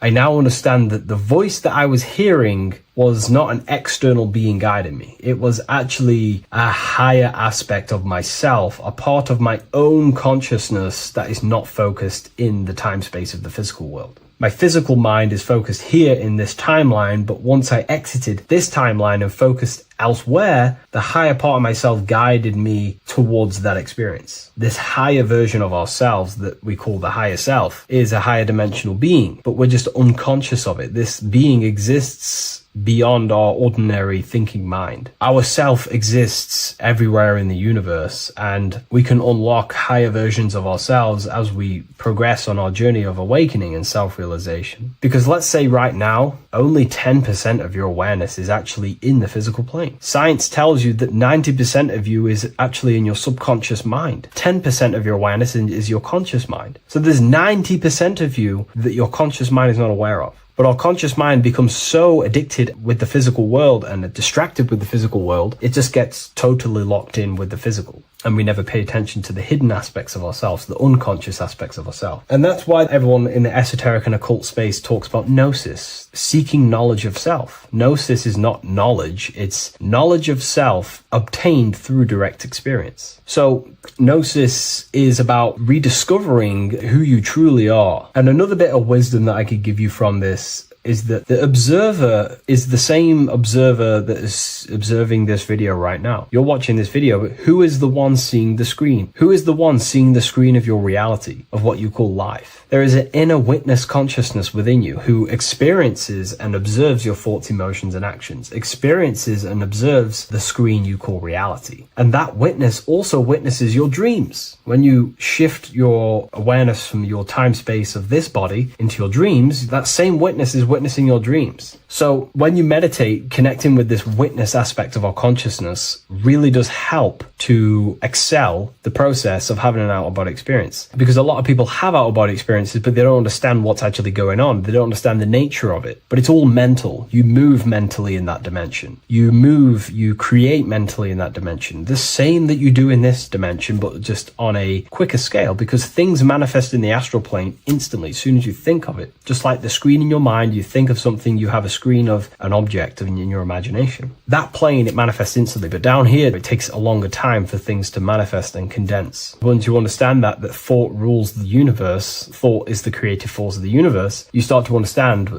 these different dimensions and these experiences that you have. But really connecting with that witness consciousness, that part of yourself that observes everything, really does help with excelling the process of having an out-of-body experience, or mystical experiences, or lucid dreams. Because connecting with that witness consciousness just makes you more conscious. Even in your physical life, staying conscious. Most people aren't conscious. They think, feel, and act unconsciously throughout their day, and they unknowingly create their reality. Connecting with that witness consciousness allows you to actually stay conscious over your thoughts, emotions, and actions, because they are giving birth to realities. That's pretty much my experience, my first out-of-body experience. What that did for me was make me so much more confident and powerful. Most of my fears just disappeared overnight. The fears of death, the fears of unknown, the fears of that I had of things shattered. disintegrated because I understood that I am eternal. No one can use death against me to control me because I know I am eternal. I now take riskier actions because I know I am eternal. I know that I will never truly disappear or die. So it really, really does help you, and it gives you a lot of internal power because no one can make you scared of anything. You should not fear someone who can hurt you physically. You should fear someone who can corrupt your soul. That is the worst thing, who can corrupt your internal world, because that is what truly matters. So I hope this helps you understand out-of-body experiences. Hopefully this can help you move along in your journey. It's good to hear other stories because this is exactly what I was seeking when I was researching this stuff. Maybe in the future I can share some more stories about my out-of-body experiences now I'm a bit more advanced. But yeah, please leave a like, comment and subscribe on the video, and thank you all for watching.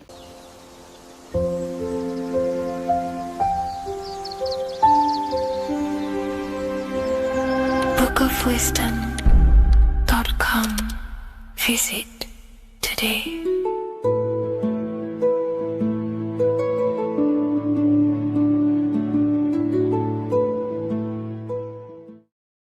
You're living in 4 planes of existence right now, but most people are only aware of one. And that's why they feel lost, disconnected, and stuck in cycles they can't explain. If you don't understand the blueprint of reality, you'll keep trying to fix the physical, while the real causes lie in the unseen dimensions that you have direct access to. You must understand that the universe only exists in the mind. Everything is a projection of consciousness. Therefore, consciousness produces everything. Our internal world is consciousness. Our external world is this physical body, physical world. Everything is an externalization of consciousness. For example, this was a thought. Now it's made physical. But before this was invented, it was existing in someone's mind, in consciousness, invisible. Then it was made manifest, made physical. So everything in this physical plane is the effect. The cause is consciousness, mind, the mental plane. So now I'm going to explain these different dimensions of consciousness. You don't just exist in this physical plane. The physical plane, in fact, is the lowest plane there is. It's the illusionary plane. So first of all, we have the Buddhic plane. This is the nothingness. So think of it like this. Absolute nothingness. If you turn off thoughts, there is nothingness. This is the void. And out of the void springs infinite potential, which is the mental plane. Now, your mind has no limitation. It can think anything, be anywhere, anytime, any place. In the whole world, there is no limitation with the mind. This is the realm of infinite possibilities. This is the realm of thought. Thought is a dimension, information and thought. To go a little bit deeper on this, there are pockets of thoughts, what we call in the occult fields of thoughts. Your mind does not think thoughts, it receives them. Your mind is like a radio. Whatever the mind is tuning into, setting its mindset, setting your frequency or setting your mind, you will receive thoughts based on that set, whatever you set your mind to. So there are pockets of thoughts that we penetrate in the mental plane. The mind is the mental plane, the infinite possibilities. This is the spark of creation. This is where all things begin to manifest as an idea in the mind as a thought. So if you want to gain certain information, you need to meditate or do thought exercises where you are penetrating that dimension of thought, that pocket of thought. For example, if you want to find a way on how to make financial wealth, you would use your mind, set your mind on wealth and money, and think, close your eyes and think about that specific topic and see where your mind takes you. And you will expand your mind into different pockets of thought and gain information. So this is the mental plane. This is how you can use the mental plane. You can use the mental plane to do this. Then we have the astral plane.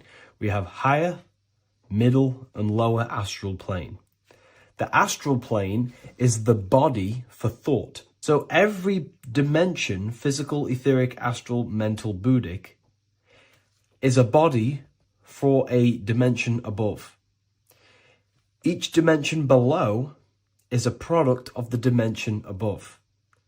So for example, the astral plane is imagination. This is the lucidic realm of imagination. This is where thoughts begin to manifest into some sort of form. It's not a physical form because this is physical, but imagination is a lucidic form. It's not really physical, but it's there. It's a projection of light. It's astral matter condensed by the willpower of the mind. So depending on the vibration of that thought will depend whether it manifests in the higher astral plane, middle astral plane, and lower astral plane. If you think about more material things and visualize material things, this will manifest on the lower astral plane because material matter is low vibration. Now, that does not mean it's evil. That does not mean it's bad. Okay? It just means low vibration just means more material. But if you think and imagine more spiritual things, this manifests on the higher astral plane. So the astral plane is the screen in your mind that allows you to vision an apple, that allows you to vision anything. It's that mental projection that's inside of your mind. Now, this is what we call the third eye. It's an eye because the eye is the mind, and the mind can see into the astral plane. It perceives this spiritual world, this lucidic realm that we have access to. This is where also infinite potential takes place. This is the realm of spirits, demons, jinns, whatever you want to call them. Spiritual entities exist in this because this is where thought forms manifest into form. This is where thoughts create bodies. Think of it like this. The mental plane is a thought of a chair. The astral plane is the imagination of that chair and all of the different possible chairs that could possibly be.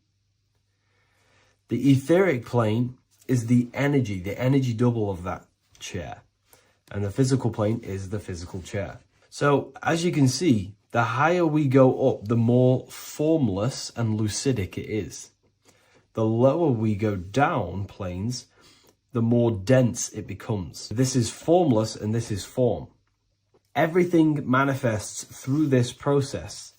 This highlighter is down here in the physical plane, but the idea began in the mental plane. Everything begins in consciousness before it creates a physical body.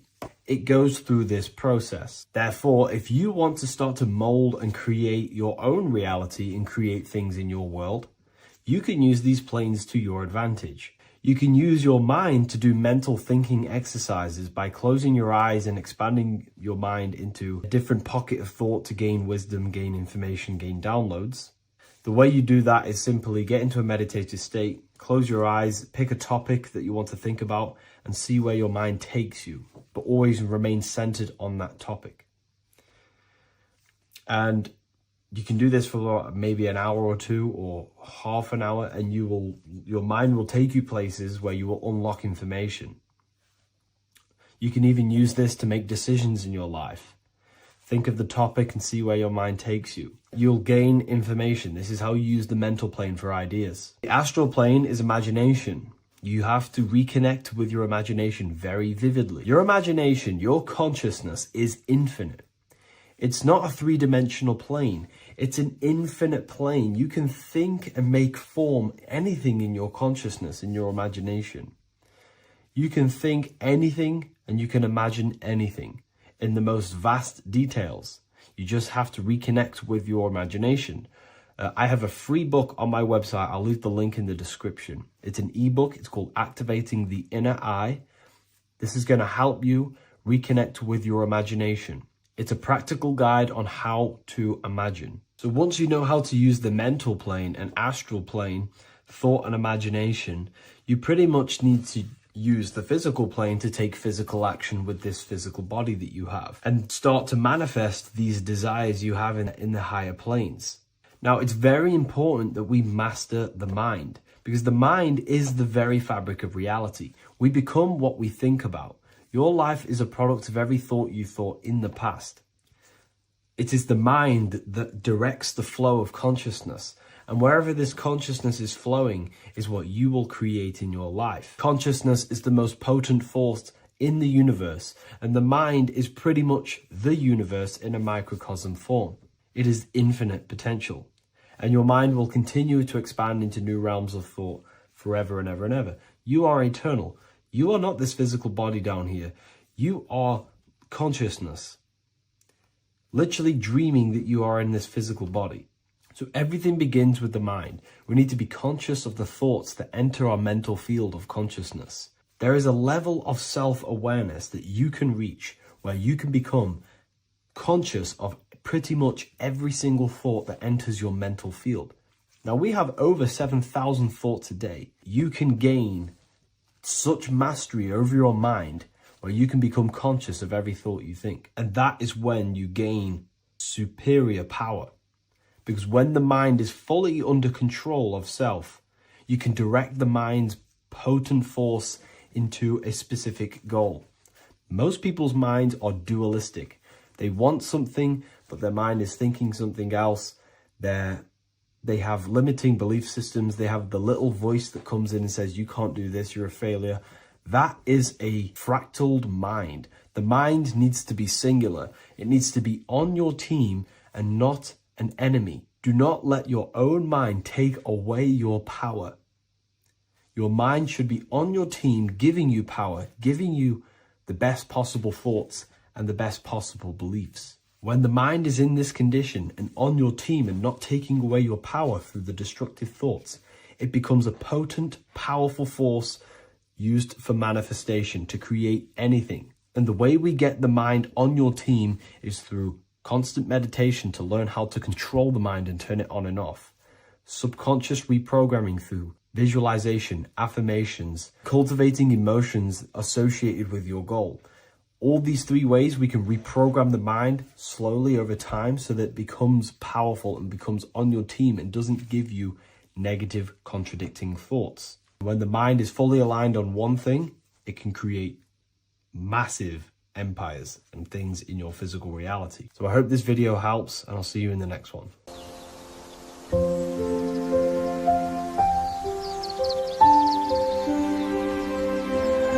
bookofwisdom.com. Visit today.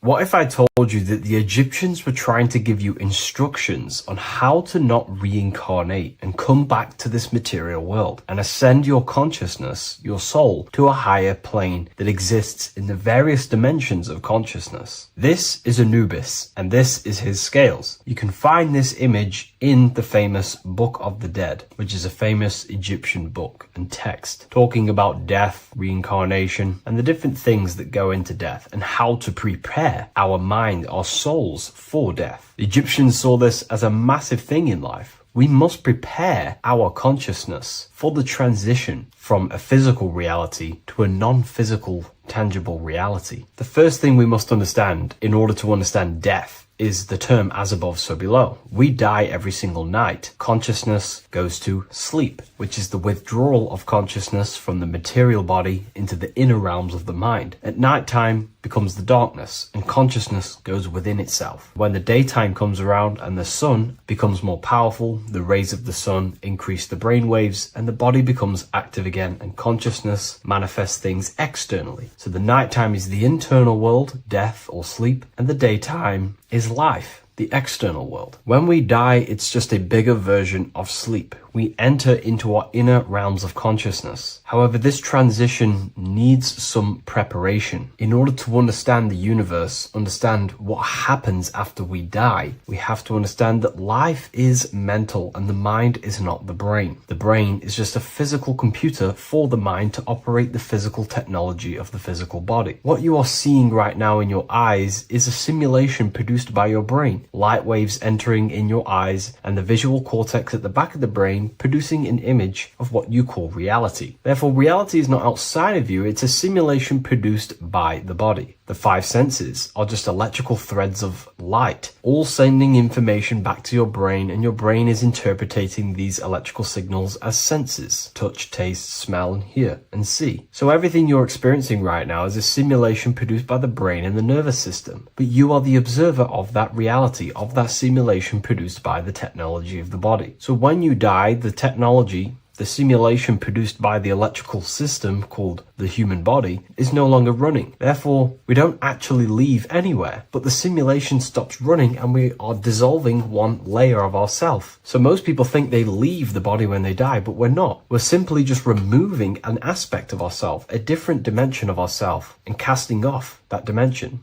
removing a veil or a layer. And we're seeing what is behind that layer. And what behind the layer of the physical reality is simply the world of imagination, the astral plane. At the moment of physical death, consciousness withdraws from the physical brain, yet the awareness does not cease. For a short period, the individual may experience a condition of peaceful unconsciousness, similar to deep sleep. Then, once the individual becomes conscious again after death, once the physical body, the etheric body, has fully been split up and consciousness is now operating in the astral plane. This is what the ancients called karma loka. Arthur E. Powell mentions this. C.W. Ledbetter mentions this place as well. Karma loka is a place in the astral plane. The astral plane is the realm of imagination. It is where the forces of the mind manifest desires as imagination. All of your desires, your desired realities, the screen that you have in your mind, that screen you manifest a visualization on, exists in the dimension of the astral plane. It is a realm made of thoughts. It is an object made of thoughts. If you think of a chair, for example, and imagine that chair in your mind's eye, that screen you are seeing in your mind's eye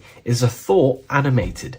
That thought is an animated desire, and that exists in the realm of the astral plane, a realm of subtle thought forms. Therefore, the physical world has an exact copy of this world, however, in the astral plane. Just like how, if you remember the house that you grew up in as a child, if you could sit down right now, wherever you are, and you can imagine, walk around that house in your mind. You can imagine the layout of the street of the house. So in our minds, we have our own layout and map of our house, but then now connect all of the collective consciousness's minds and memories of places on the earth come together to create a collective astral plane, a world made of thought forms, but it's an exact copy of the material world. To go into a bit more detail, this would exist on the lower astral plane. On the lower astral plane, there is an exact copy of the earth, made of everyone's memories, imaginations, and things along them lines. Karma loka is where the word karma comes from. This is the region of desire and emotion and imagination. This place is not a place of reward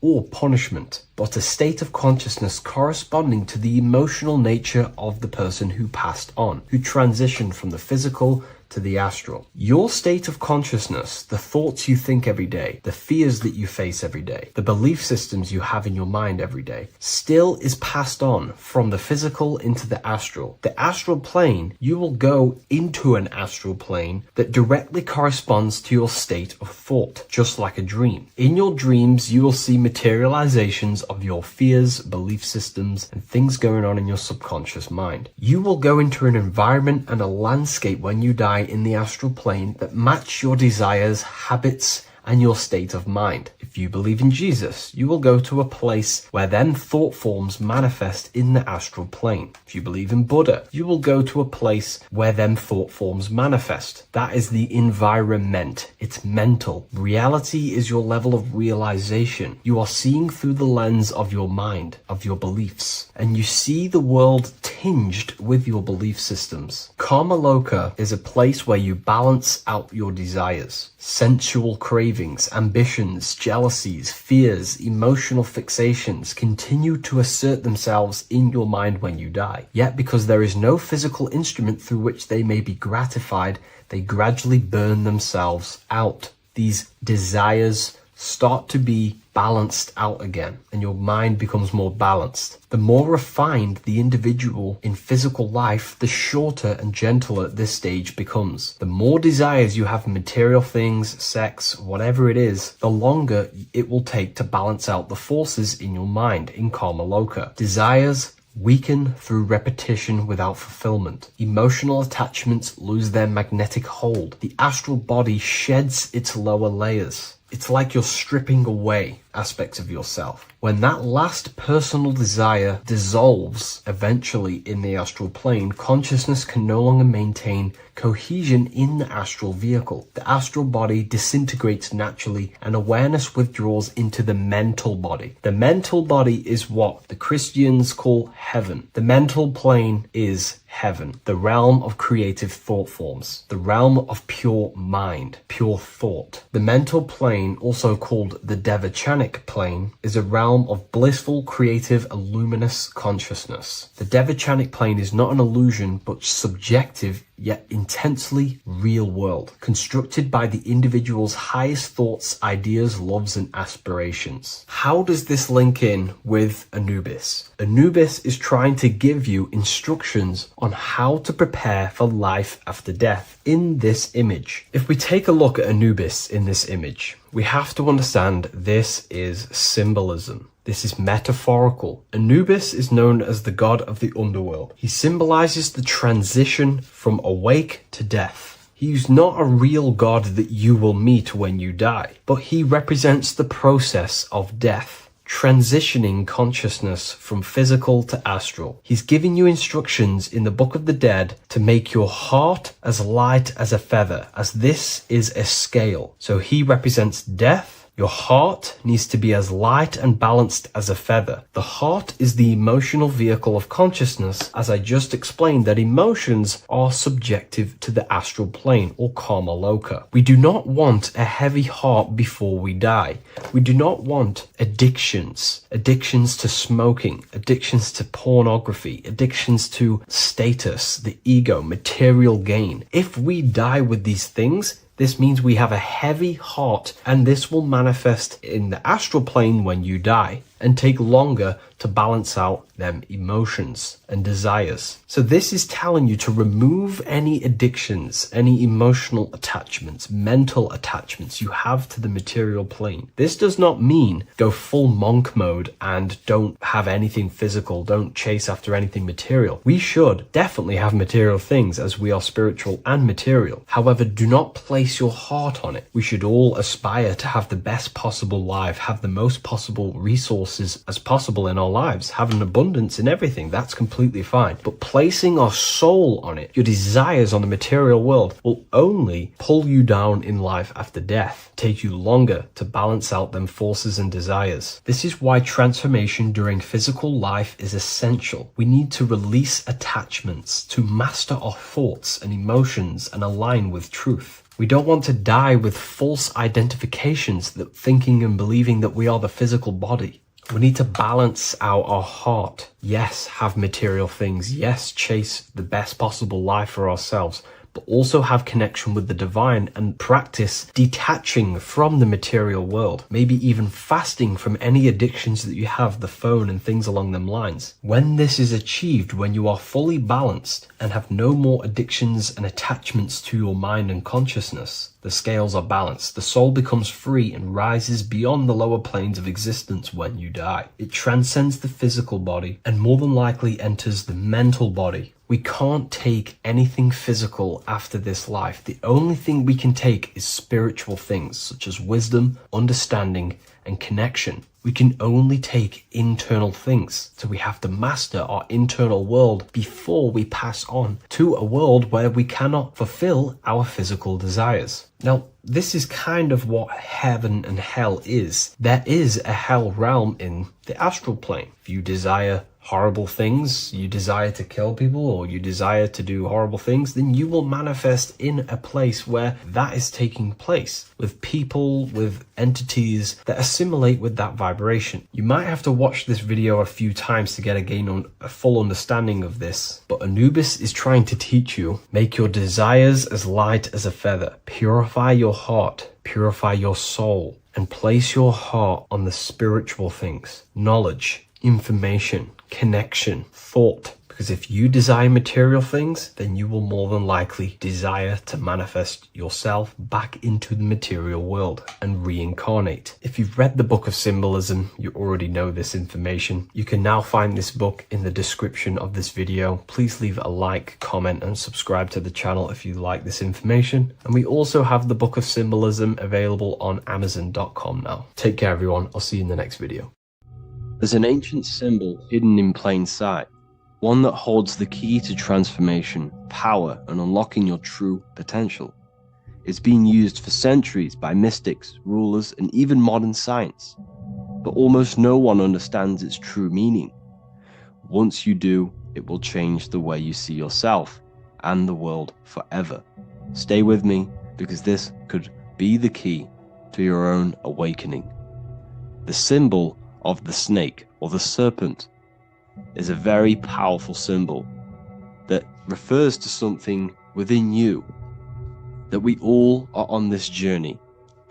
So first of all, we see this symbol in ancient Egypt on the top of the pharaoh's head. We also see this with Buddha, with the snake on top of the Buddha's head and below. We also see this in Rome, with the Roman god Mercury holding the staff with the snake. We see this in Adam and Eve's story with the snake tempting Eve.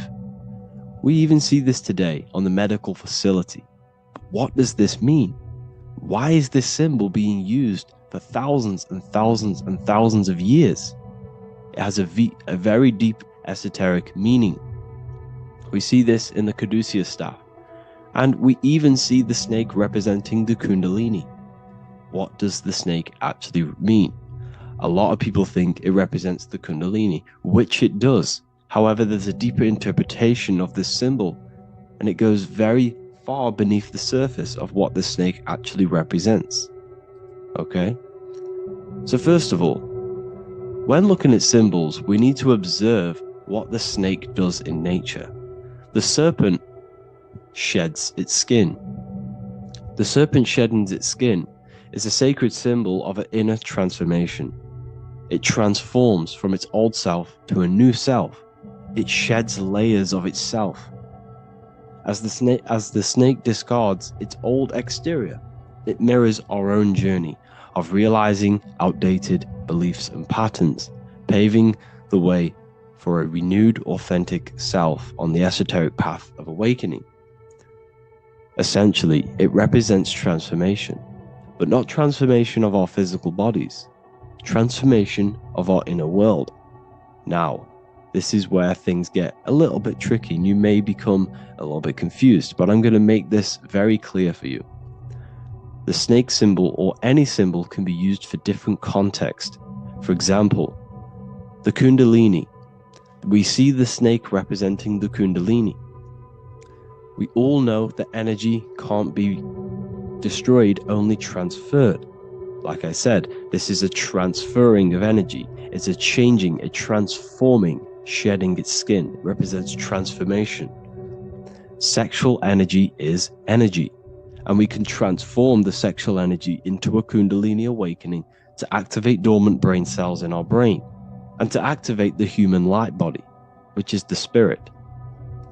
We can cultivate, save, and retain our sexual energy, transmute it up the spine to activate the brain. This is a symbol of transformation, of energy in this context. However, when we go to the emergency services, this does not mean the same thing as the Kundalini. The snake in this context represents transformation of health. When we are picked up by the emergency services, we are looking for a transformation. We are unwell, and now we need to transform to well-being. This is why they use this symbol. It represents transformation, especially with the pole and the snake climbing. It's climbing, it's transforming from the bottom to the top, shedding its skin, shedding old layers, transformation. We see this in the Bible with the snake tempting Eve to eat the apple of the tree of knowledge of good and evil. Well, what does this mean? Where's the transformation in this? Well, this is a very hidden one. The transformation takes place in Adam and Eve's consciousness and their mind. They go from a pure, whole state of consciousness, from being tempted by the snake, and they eat it and they transform into knowing the good and evil, into the dualistic ways of thinking and the dualistic meaning of this world. Let me rephrase that. They understand the dualism of this world, and they now understand the two good and bad ways of thinking. They know the knowledge of good and evil, of duality. They shifted from a whole state of consciousness into their consciousness being split into good and evil. This represents the journey of every single soul that incarnates into this world, including yourself. When you were a child, you were whole. You had no understanding of good and evil. But as you grew older, you eaten the fruit. You grew to understand the knowledge of good and evil. Your consciousness split from a whole into a separate and divided way of thinking and divided understanding of the world. We suppressed aspects of ourselves to fit in with society norms. And we just limited ourselves with limiting belief systems. We knew the knowledge of good and evil. Our consciousness split from a whole state. This is what Adam and Eve is symbolic of. We see this with the Roman god Mercury, with the snake. Mercury represents intellect, communication. He's always flying in the air, which represents the air, the mind, the intellect.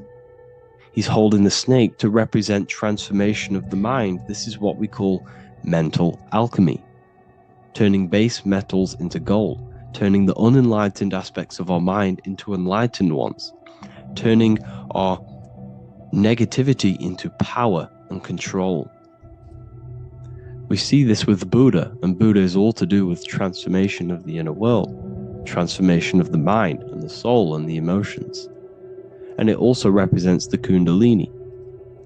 We see this in ancient Egypt. We always see the snake on the head, representing the place where the third eye is, representing the intellect or the mind's eye, the third eye, whatever you want to call it. This is the place of the invisible intelligence within us. This is our mind or intellect. And this is the transmutation of the mind. This is why the snake is on the head, representing the transformation of the mind, going from the unenlightened into the enlightened, going from the uncontrolled to the controlled mind, so that we can control the very fabric of reality. I've kind of just given that away.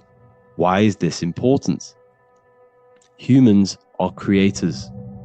We're the architects of creation, endowed with the divine power to channel the fourth dimension, which is the imagination, into reality. Each thought and intention is a seed. When nurtured with focus and clarity, transforms the unseen into the tangible experience. This creative process bridges the gap between the ethereal and the material. Humans are creators. It's impossible for you not to create. Whether you're doing this consciously or subconsciously, you've been creating your whole life, turning non-physical thought into physical reality. We are creators. However, the mind cannot create in a state of chaos. The mind cannot create with limiting beliefs. The mind cannot create with thoughts that come and destruct our minds. The mind cannot create consciously and effectively if there are impulses within our mind and we have no control over the mind. So this is where self-transformation comes from within. This is where the snake comes in.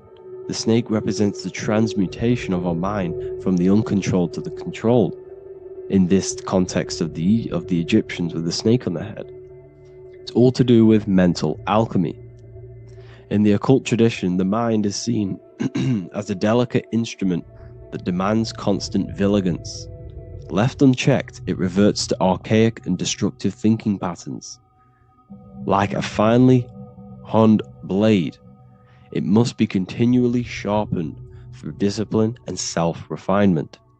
In this unending process of unveiling and mastery, we learn to shape reality, harnessing the power of our thoughts to manifest the highest potential. It's all to do with mental alchemy, and this is how the snake is connected to you. And what the snake represents to you, it represents the transmutation, the changing of ourselves, of our consciousness, so we can gain control in this 3D world. If we lack control, then we'll constantly be manifesting chaos.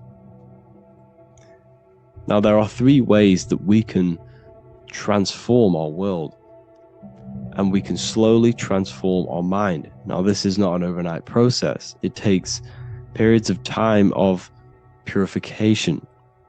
And number 1 is affirmation. Let's say we have this dirty cup of water and we have a tap of water. And in this tap, it's pouring in more water, clear water. Over time, if I keep pouring clear water into this cup, it's going to slowly purify this cup. And then in the end, it will look like the cup on the right. It's the same with your mind. The cup represents the limiting beliefs, the negative thoughts, the negative mind, the uncontrolled mind. But if we keep repeating affirmations over and over and over again, such as I am disciplined, I am powerful, I am limitless, over time this can purify our subconscious and we can gain control over the mind, and we will become conscious of the thoughts that we are giving attention to.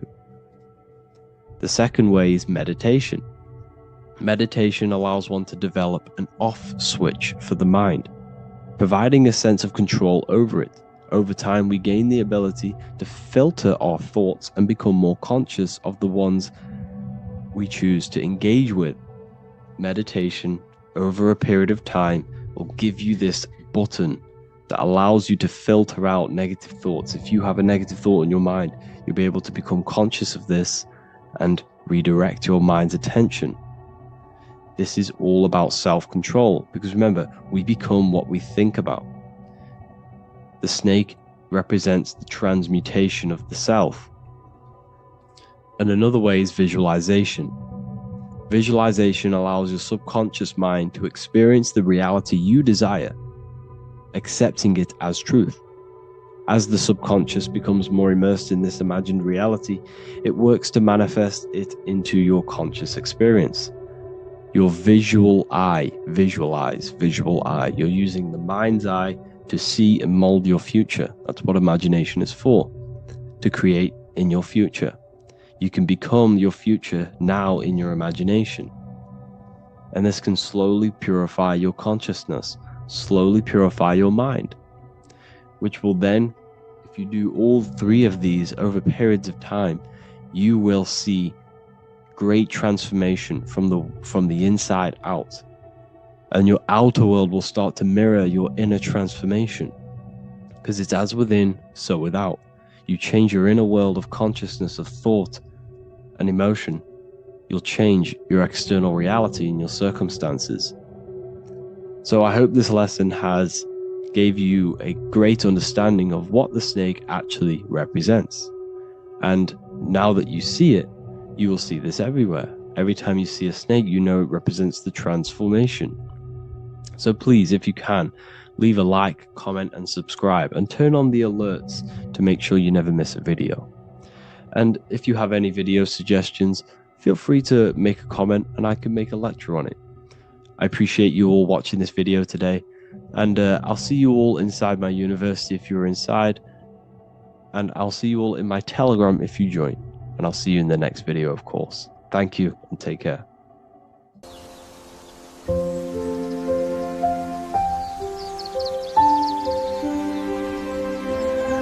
bookofwisdom.com. Visit today.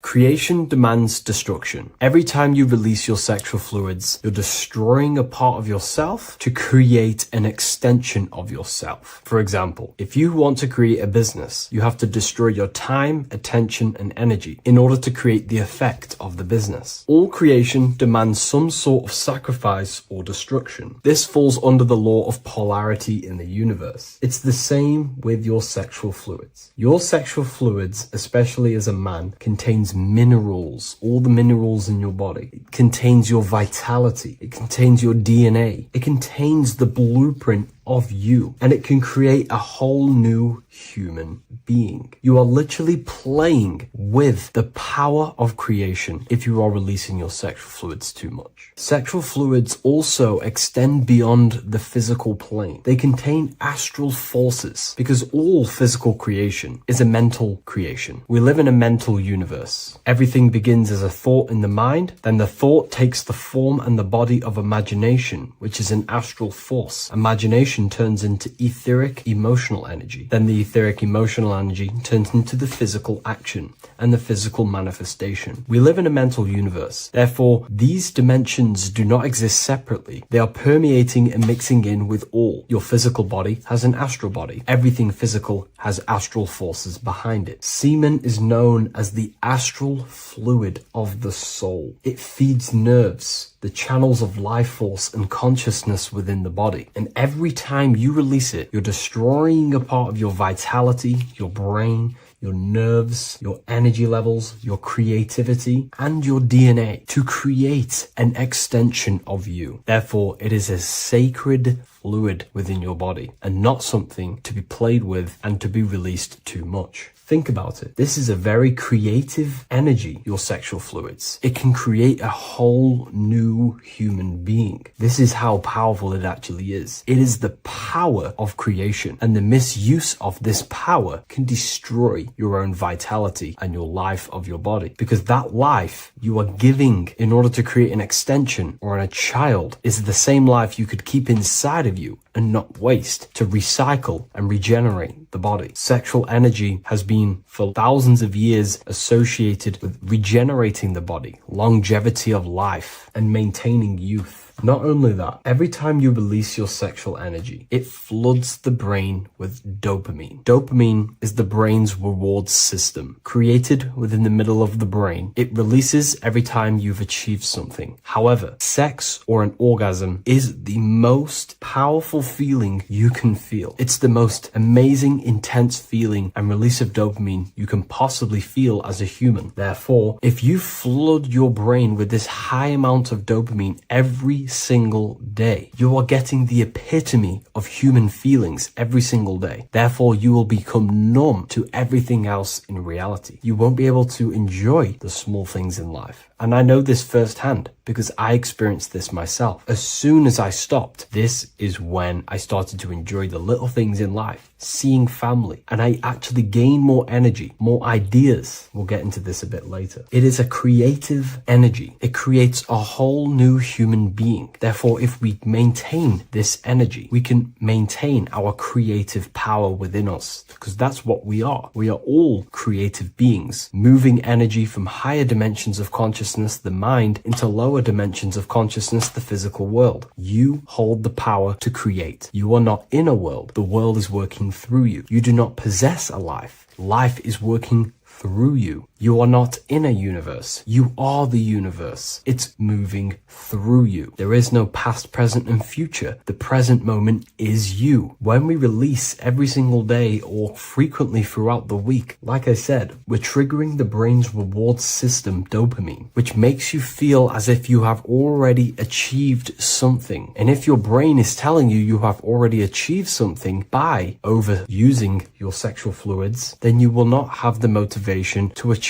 other things in your life. I know this firsthand. I became very lazy. I didn't want to work. I didn't want to do anything because subconsciously my brain felt as if I've already achieved. If we look at the symbol of the Baphomet, we notice the Baphomet has horns and a goat head. Now we look at the word horny. When you become sexually aroused, it's known as horny, which is the horns, representing the lower mind. The lower mind is the mind we use for our animal instincts. We have two parts of our mind. A higher mind, which is contained of higher thought, which chases spiritual things such as love, wisdom, knowledge, and God. Then we have a lower mind, which chases the things of the material world closely associated with the ego, chases chases validation, material gain, status, and physical sensation, physical pleasures. It is these physical pleasures that can keep you in an endless loop, making you feeling empty inside, because nothing material can ever satisfy our internal world. Nothing. You can achieve millions of dollars. You can achieve your dream house, your dream car, your dream watch. And if that is the only thing you are chasing, you will feel empty inside when you achieve it, because nothing of this material plane can satisfy you. Nothing of the lower mind can ever satisfy you. This is why we must sacrifice the lower mind and overcome the lower mind and the lower instincts. One thing I found amazing when I mastered my sexual urges and my lust is that my mind became a lot more clear. The thoughts and the time and the attention that I used in my mind to go towards lust, sex, and chasing these things was taking up a lot of mental space, time, and energy. But as soon as I removed it and mastered it, my mind became an open vessel for higher thoughts to be received from the higher mind. The mind is like a radio antenna. Whatever we attune it with, that's what we receive. If we're constantly thinking about lust and low-level pleasures, we're going to just receive low-level thoughts. But once we remove all of the lower mind and we conquer our physical body and physical urges, our mind becomes an open channel for divine thoughts and spiritual thoughts. This is what most people call today as downloads. You receive wisdom from your higher self. Not only do you receive more wisdom, you just receive more power to create. The male and the female come together to create a child. That's how you were created. Now, the law of correspondence teaches as above, so below. It refers to everything in the universe. Therefore, in order for you to create a reality, to give birth to something, you have to bring together the masculine and the feminine. Your masculine forces are willpower and actions. Your feminine forces are emotions and imagination. When you combine the willpower, action, emotions, and imagination and combine them together, you can give birth to reality. But it's important to only give birth to things that are spiritual, that are good,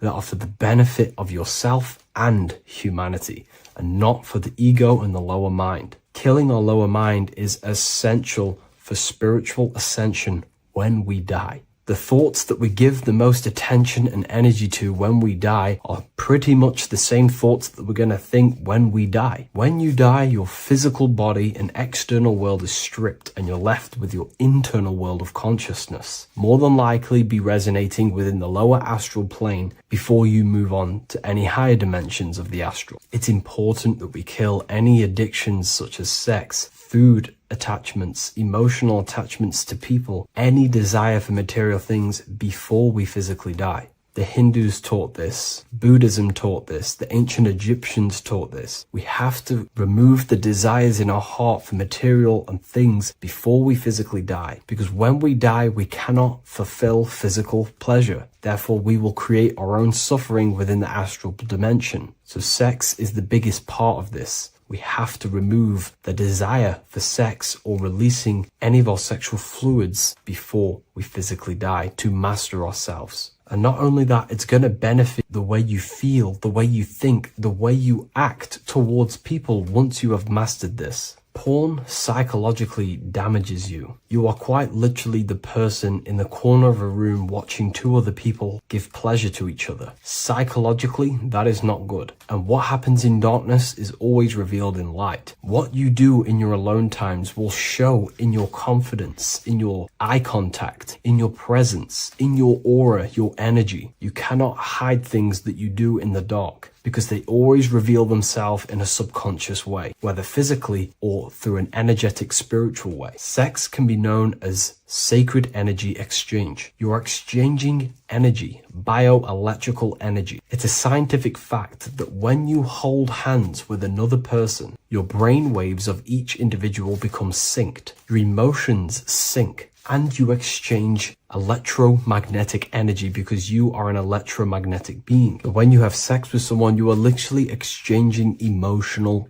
energy. Your aura is not just an electromagnetic field. It is literally a manifestation of your internal consciousness. Your consciousness contains your thoughts, your beliefs, your traumas, your emotional state. And this manifests externally through the vortex of your heart into an energy presence around your body. This is why you can feel sad when someone else is sad next to you, because their energy is merging with yours. When you have sex with someone, you are quite literally exchanging consciousness, beliefs, traumas, emotions, feelings, vibrations, and your consciousness merges with their consciousness. So be careful with just having casual sex. Now, I'm not here trying to say never release, never have sex with your partner. I'm not saying that. I'm saying take caution with these things. Take my teachings with a pinch of salt. If it benefits you, that's great. I'm not here to tell you how to live. I'm simply giving you my research and the things that have helped me in my life on my esoteric research, awakening, or spiritual path. I don't like calling it a spiritual path because it's not spiritual. It's simply just life, the knowledge of consciousness and the self. So I hope this video helps. If you'd love to read this book, I'll leave a link in the description. This book I wrote myself called The Book of Wisdom, Volume 2.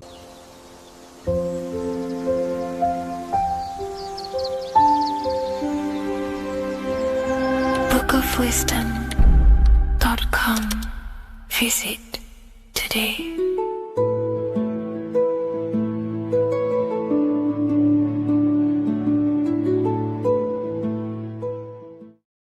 What if I told you that the seasons don't just change the external world, they also change your internal world? They have a psychological and a spiritual effect on your consciousness. If you're new to esotericism, you may not really understand this. But if you have some deep understanding of as above, so below, you already know this. But today we're going to be explaining it in great detail. So tune in, take a pen and paper, maybe make some notes. So we have 4 seasons. The sun is the main source of life on the earth, and it changes the circumstances on the earth in 4 different ways. Of course, we have spring, summer, winter, and autumn. These are the 4 states of the earth due to the sun's cycle. Not only do they take place on the earth, they also take place on you, your body, your mind, your spirit, your consciousness. They change things internally and externally. The first thing we need to understand is that we have a dual nature. We have a mind, and in that mind, we have an internal self. That's what we call the spiritual self.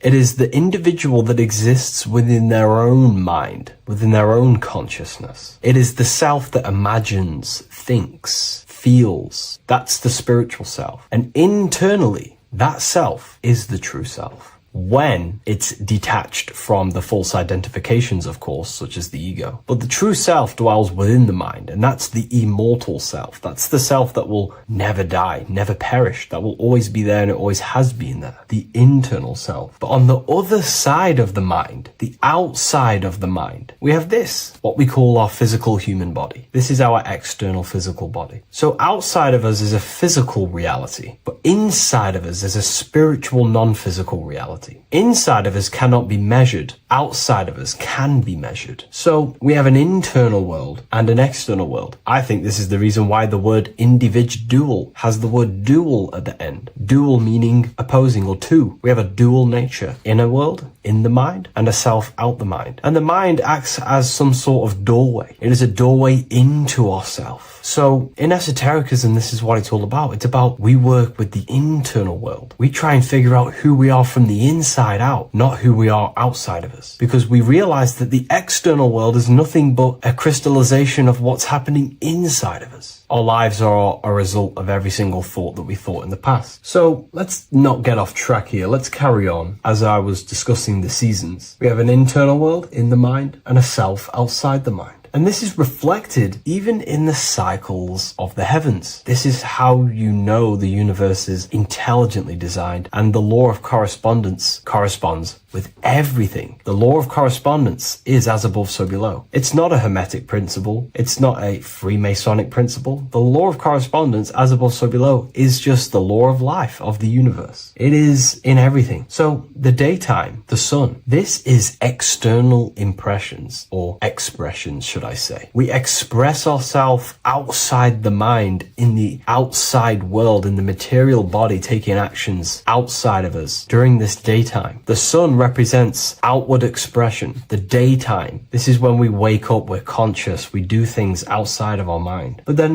the nighttime comes around and it becomes dark and the moon rules over the nighttime. And we return back to our internal world. We return back to the darkness. We return back to the internal self, the self in the mind. Really is fascinating. And this is as above, so below. This follows the correspondence. This follows the law. Although that the outside world has a cycle of day and night, so does our own mind have this cycle. As above, so below. As within, so without. What's happening outside of us is also happening inside of us. The mind is also going in a cycle. Because in the daytime, the mind wakes up and we express things externally. But when the sun goes away and the electromagnetic rays of the sun are not very strong, our brainwave decreases, our body activity decreases. It slows down and we return to the internal self. The body switches off and we return to the internal self in the mind. We enter in the doorway of the mind and return to the internal, the spiritual self. And when the body is less active, this is when we are more connected to the internal world, our spiritual true self. So as above, so below corresponds with the day and night, the sun and the moon. The moon represents our internal world, the world inside our mind, the self inside the mind. And the sun represents the external self in the external world. So not only are these cycles happening in nature, the darkness outside of us when the sun goes away is the same darkness that we go within ourselves when we go to sleep. It's the same cycle. Our bodies are in the cycle of the external world also, as above, so below. But then we can even take this even further. This fractals down even further. If we look at the cycle of the yearly cycle of the sun, which is what we call the 12 zodiac signs, we notice that these 4 seasons also take place in every single cycle of the day. So a yearly cycle can be seen as a big version of a daily cycle, or a daily cycle can be seen as a smaller version of a yearly cycle. For example, if we look at Aries, which is spring, this is when the sun springs everything back to life in the spring. This is when the crops start to spring up and start to grow again. But we could see that at 6 a.m. in the morning, when the sun rises and just cracks over the horizon and starts to bring light into our day. Aries is associated with the morning time also as spring. Morning time is a smaller version of spring. Then we look at the summertime. The summertime is midday, when the sun is at the top of the middle of the sky. This is when the sun is most powerful, most radiant in our day. This could be seen as the summertime. Then when the sun starts to set, this is associated with autumn. Autumn time is the sunset. Then the winter time is associated with the nighttime, the midnight, when everything's very dark. So a daily cycle is basically a smaller version of a yearly cycle. And just how I explained how the cycle of the sun outside of us also happens inside of us with our consciousness falling asleep when the sun goes away, is also happening to us on a yearly cycle also. So the daytime is associated with the summer and the nighttime is associated with the winter. The winter is like the inhale. The summer is like the exhale. It's the breath of the universe, just like how we breathe in and out of our lungs. Everything takes this rhythm and polarity, okay? So winter is associated with the self and the world inside of ourselves, inside of our mind, the spiritual self, the internal. Because the winter is when the sun's rays, electromagnetic rays, are not very powerful. And this decreases brainwave activity, making us more connected to our internal world, inside the mind. But the summer's the complete opposite. The summer is when the sun is very, very powerful.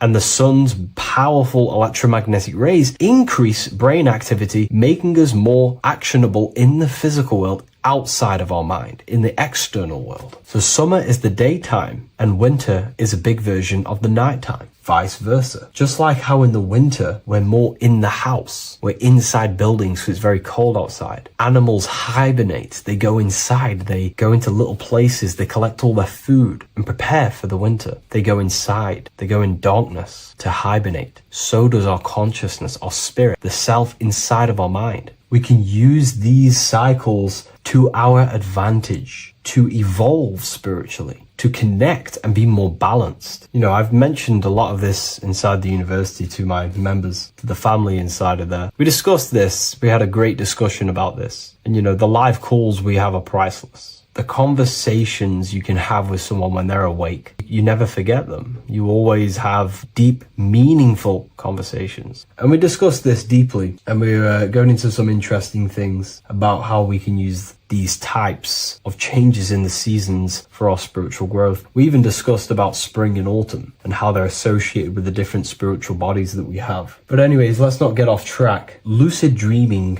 dreaming itself, and astral projections, I find are more easily accessible during the winter and the night times. Like I said, because the brain activity is decreased due to the sun being not powerful, we are more reconnected with the self inside the mind, the spiritual self, the immortal self. Wintertime is a great time to work on yourself, to start to gaining discipline, to meditating, to really working on the subconscious. Because spiritual work is harder than any physical labor. You really got to dig deep within yourself and be honest and true with yourselves. I think this is the reason why, a lot of people convert to spirituality from religion. They come into spirituality and then they go back to religion because they realize spirituality is it's difficult. You have to be honest with yourself. You have to really face the traumas, the negative aspects of yourself, the dark side of yourself, and bring it to light and transform it. And that sort of work is a lot more difficult to do than any physical labor. So the winter time is the time that we go inside ourselves. We reflect a lot more. We need to work on ourselves, on our mind, on our negative habits, on our dark traits, on our things that we have been pushing away and not controlling. The winter time is that time we can really start to connect with the internal self, work on our imagination,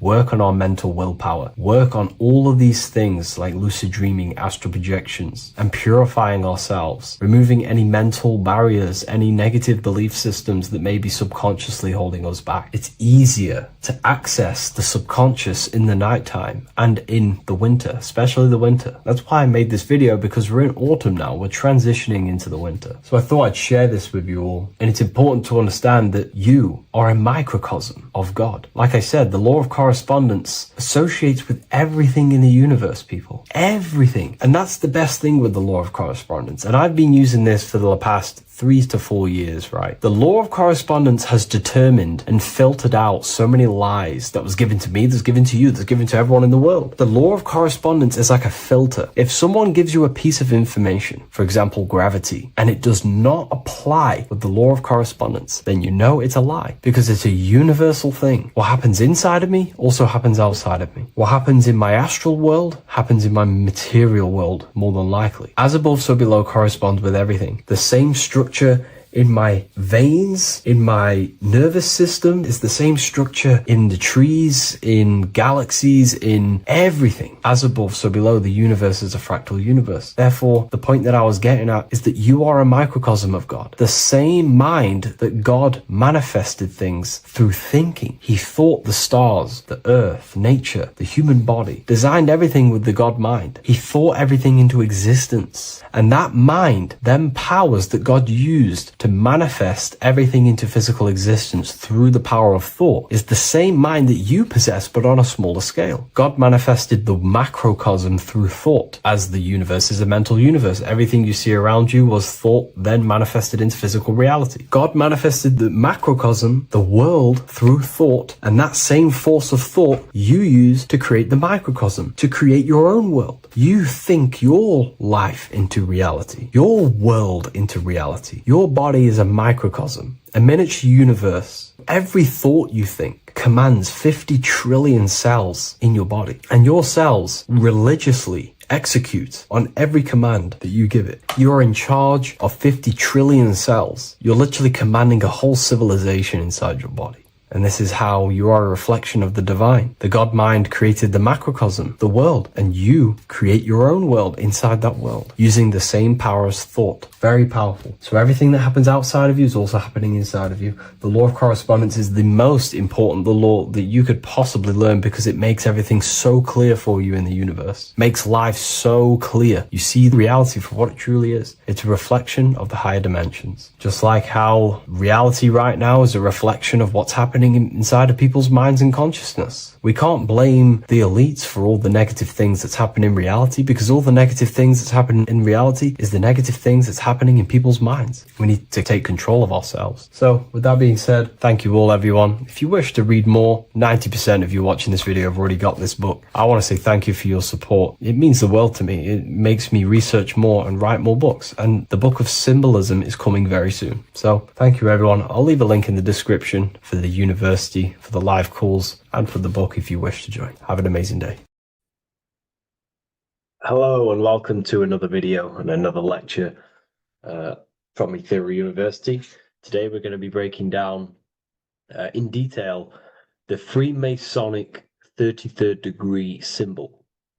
Now, of course, this is a complex symbol, and it's composed of many symbols put together to create a greater meaning.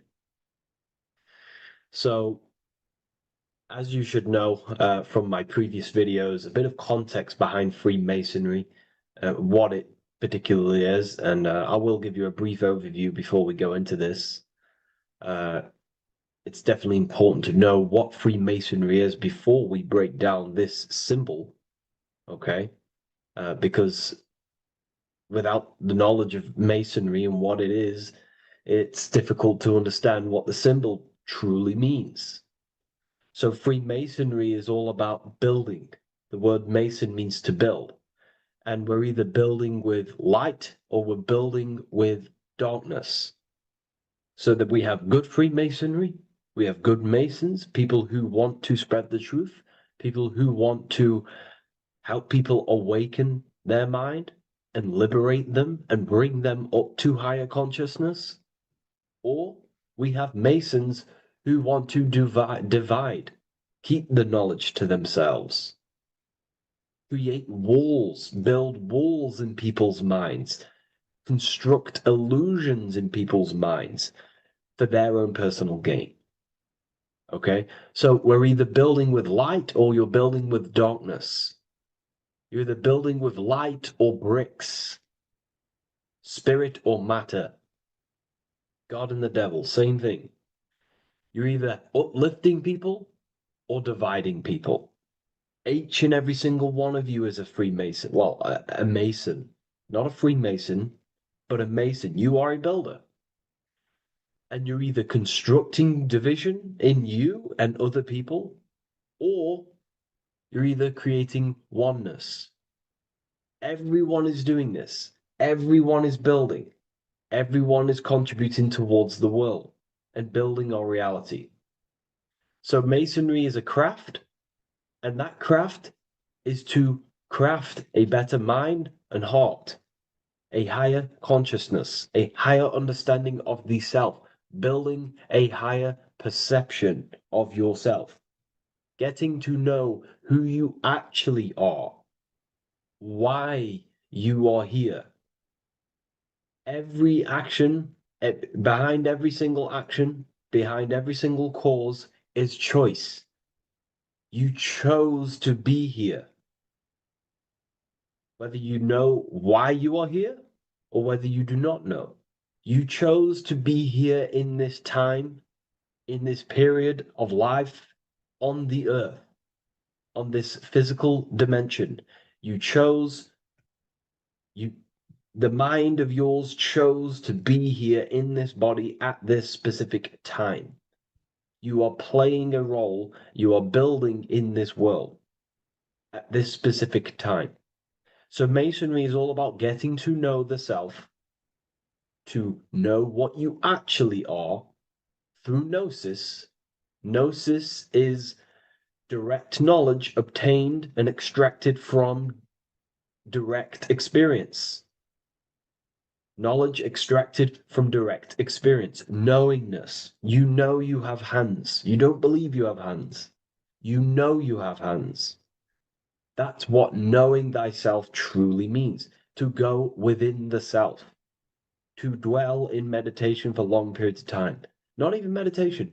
To dwell, closing your eyes and thinking internally. Not thinking externally about anything outside you, but thinking and questioning internally and you shall find answers. Seek and you shall find. If your heart is truly set on knowing, on getting to know true knowledge and knowing yourself, then you will find it. Okay, so because that's what the heart is. The heart is where we find our treasure. It's why it's inside of our chest. Our chest holds the treasure. What is your treasure? Your treasure is your physical manifestation. And whatever you act, whatever your heart cares about, your body follows. Your body takes action towards what you care about in life. This is why we say follow your heart, because your body follows the heart, what you care about. If you do not care about something, you do not take actions towards it. Whatever your heart loves and has that love energy for, the body follows. If you truly want to become enlightened and truly want to reach higher consciousness, then you will. You truly care for that, then you will find it. You have to go within.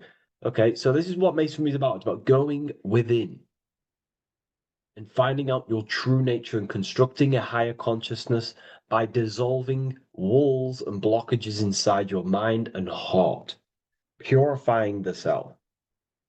Because you can care about sick and twisted things. Okay? We can see that in society. People like killing people.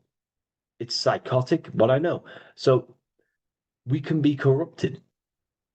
Okay, so going into this symbol, what does the symbol mean? What is it trying to portray? Okay. Before we go into this symbol, particularly, we're looking at the Scottish Rite Freemasonry. So we have the first degree all the way up to the third degree is Blue Lodge Masonry. Then from the fourth degree of Freemasonry to the 32nd degree is what we call Red Lodge Freemasonry, the Red Lodge degrees. So again, that is that symbolism of that red and blue, the left and right, masculine, feminine, water, fire. It's that symbolism again of the two polar opposites of reality, of masculine and feminine qualities, solar and lunar. The left and right hemispheres of the brain, the inner and out world, inner and outer world, the brain and the heart. These are all polarities, okay? Spirit and matter. We have to unify these. But we're looking at the 33rd degree. This is the end of the Scottish Rite of Freemasonry, and it's considered the illuminated degrees. Illuminated. This is when one gets to know the true self, the true knowledge, when one has gone within, mastered the self, got rid of mental blockages, blockages in the heart, purified the self, and they know who they are. They have higher consciousness. And in this breakdown today, I'm going to show you how they have higher consciousness through this symbolism. Okay, so I was going to say something, but I totally forgot what it was. But anyways, we'll move forward with this symbol. Oh, that's what it was. Water melts. Well, ice melts at 33 degrees, symbolizing ice represents solid matter, ego, the physical body, left brain thinking, physical reality identification, identifying self with the ego, the name, the job, the reputation. That's the ice, that's solid, that's ego thinking, left brain thinking. When we identify ourselves with the body, our ego, our name, our job, our reputation, our family, that is ego. That is pure earthly survival base level consciousness. This is the degree, this is the level of state of mind that we need to rise out from and figure out what we are. what you actually are inside you. When you turn off your thoughts, what are you then? If you do not think, you are not your name, your job, your reputation, your family, your beliefs. Because when the mind is turned off, there is still something left. That is you. And that is the substance that we have to get to know through gnosis, through going within and thinking internally and dwelling within. Okay. So Freemasonry is all about learning about the psyche, the true nature of consciousness, how it functions, the mechanics of consciousness, how we can integrate universal law with consciousness. We're going to be going into that. Natural law, how we can become one with God's law. We can become one with the universe and integrate universal consciousness into yourself. Okay, so the first thing I'm going to say about this symbol, straight away, the first thing you probably notice about the symbol is the eagle. The eagle is a bird. Okay, what do birds do? They are high in the air. They are above the earth, which represents rising, rising consciousness, rising the mind out of the lower mind, earth-based survival, impulsive, reactive, egotistical mind. And we're pulling us up, we're rising from that. The earth represents that lower base survival consciousness, ego-driven thoughts. And we're rising up. The bird is free. It's free from the earth. Okay? It's free. It's elevated. It looks down upon the earth. So the eagle is a bird which represents higher view of self, a higher understanding of the self. It's elevated. We have a higher view of myself when I reach the 33rd degree. That is what it's showing you. That is what it's symbolizing. Okay? It's above the earth. It is free. It looks down. When you have higher consciousness, you become enlightened.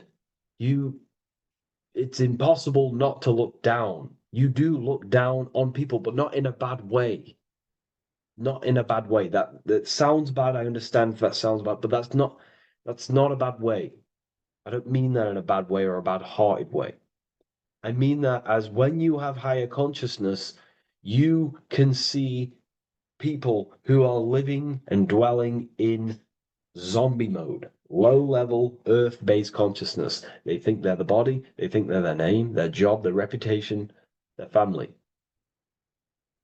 So it represents looking down because I have higher awareness of myself. I know what I truly am. The water is flowing at the 33rd degree. The water melts at the 33rd degree, representing the flowing of consciousness, the flowing of the mind, flowing of light energy entering the body. Because when we reach higher consciousness, when you raise your consciousness, which is just an easier way of saying mastering thoughts, mastering yourself, we no longer give attention to negative thoughts because we understand what thoughts are and why would you let your own mind take away your own power? So again, Freemasonry is about gaining personal power, not in a bad way. Well, it can be used for bad. Gaining mental power, a strong mind. Most people have very, very, very weak minds in this world. Very weak minds. This world is a mental world. We have to gain strength in the mind. It's a mental universe. The stronger the mind, the better your reality. The less affected you are by external things. Nothing external should ever bother you. Okay? uh, so it's about gaining mental strength. mental clarity. So again, the bird is elevated, it looks down, it has a higher awareness, it sees things from above, it sees the world for what it truly is. That's the eagle. Okay? It's the higher view. This is the illuminated degrees. So we're looking at now the sword. The bird, the eagle, the double-headed eagle is standing on the sword. Very symbolic. The sword is not above the eagle. The sword is below the eagle. The sword moves through the air. On a basic breakdown of the sword, it represents power. Power. Because if I have a sword, I hold the power over you. That's what it symbolizes. In war, you have a weapon bigger than someone else and more destructive than someone else, you hold the power. So it's a power symbol. To go even deeper on this, on its true meaning, the sword, I've already broke this down plenty of times. It moves through the air. It cuts the air. It's the mind. Air represents the mind. Water is emotion. Fire is the spirit. Earth is the body. So we're looking at the mind, the power of the mind. And the eagle is standing on top of this, representing, I am conquering my own mind. I am conquering my mind. My mind does not conquer me. My mind is truly mine. I hold the power over it. I stand on top of my mind. The mind does not rule me.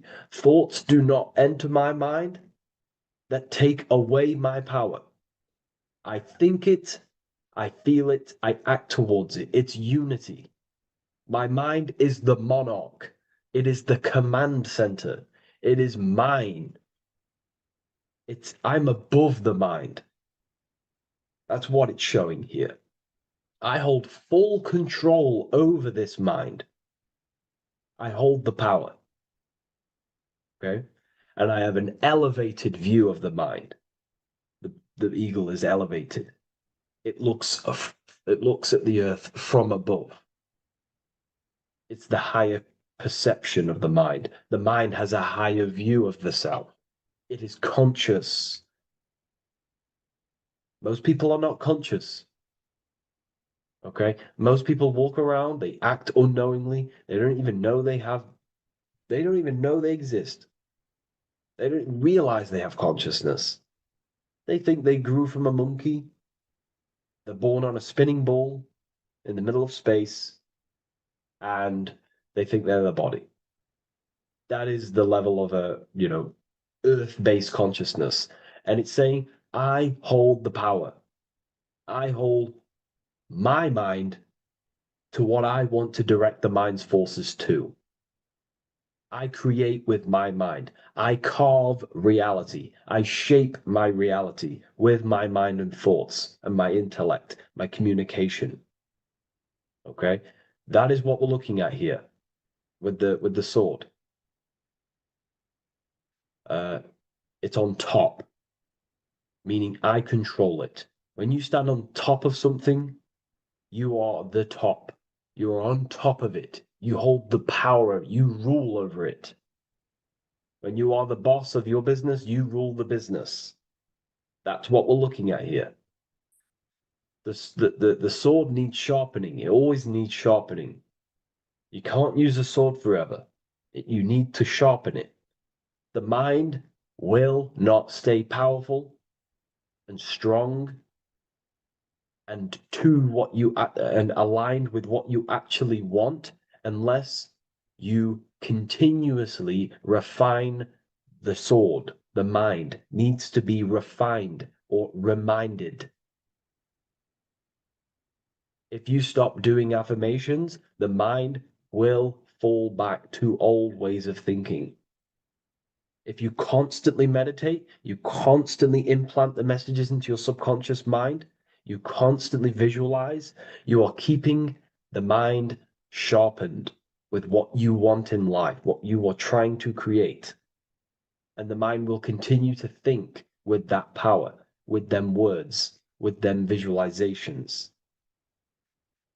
If you fall off, if you stop meditating, you will lose control of your own mind. Okay? This is symbolizing you have to keep on top of the mind. You have to keep control. This is what the world is. The world is like Minecraft. You ever played Minecraft? You're a builder. Okay? What do? You control the man in the world. That's what you are. You need to control this body in the world. It's all about control. You are in a game. It's like Grand Theft Auto. You don't know how to use the buttons. You're going to create chaos, and you're not going to have that much fun in the world in GTA if you don't know how to work the buttons. Same with this world. You are in a world, and you need to learn the buttons of the body, the mind, the soul, the heart. How will these things function so you can actually live a better life and create what you want in the world, aligned with natural law, of course, unless you want to walk down the path of Satanism. So this is what we're looking at with the sword. Now, moving on, we're looking at this little banner here. This says "God and my right" in Latin. God and my right. What is your right? Natural law is your right. What is natural law? You already know the natural laws. We all intuitively know the natural law. What is natural law? Do good. We all subconsciously, on a soul level, we know to do good. We know to do right. It is wrong to hurt people. It is wrong to control people. What is your natural law? What are the forces that you hold power over, that you have full control over? You have full control over what you think, what you feel, what you act. Thought, emotion, action. If you start to try and control things outside of them three forces, that is now you breaking natural law. If I try to control and manipulate someone else, that is now breaking natural law. I'm going against my inner law. My soul tells me what is right and wrong through emotion. So it's about aligning the self, my actions, my thoughts with my emotion, my intuition, my natural law. These are your rights. Your rights is to think, feel, and act with the law, with good, with God, with love, with care for one another. Am I building with light to bring good things to the collective? You see, most people are stuck in their left brain, and the left brain only sees me, me, ego-driven thinking. That's why they trap us in our left brain. They train us to be left brain. They tell us to write with our right hand to strengthen the left brain. They call it writing. Everything in this matrix is to activate your your left brain. Why? They need you in ego consciousness so you can be controlled and manipulated. So you do not recognize patterns. That's the right brain. The right brain recognizes patterns, symbolism, metaphors. They don't want you reading between the lines. They want you logical. They want you divided because the right brain sees the whole. The right brain sees the woods. The left brain sees the trees. And that tree is your ego. And the woods is the collective consciousness. They want you only thinking about you. Because that way you are divided from the collective consciousness. And we're all one consciousness family. We're all God. We're all God experiencing himself. And we are all building this world. So it's about aligning the self with my right, with God, with natural law. This is what Freemasonry is about. True Freemasonry, light Freemasonry, not dark Masonry or evil Freemasonry, whatever you want to call it. The crown, royalty. Royalty wear crowns. And what do the royalty have? Again, this is another power symbol. They hold control. Yes, royalty hold control. And that's why this crown is at the top of the image, not at the bottom of the image. It's at the top, representing I control the left, I control the right. I control my left brain and my right brain, the two eagle heads, the two views. The eagle has one eye on each side. It's looking, it's seeing. And that's symbolic of the left and right brain. We see, not physically see, but I mean perceive. We perceive reality with the left brain and we perceive reality with the right brain. And it's about unifying these two brains so we can see and perceive reality from a true lens. Because if we see reality only from the left brain, and a left brain dominated brain, we see everything as divided. But if we see everything from a right brain perspective, we see everything as whole.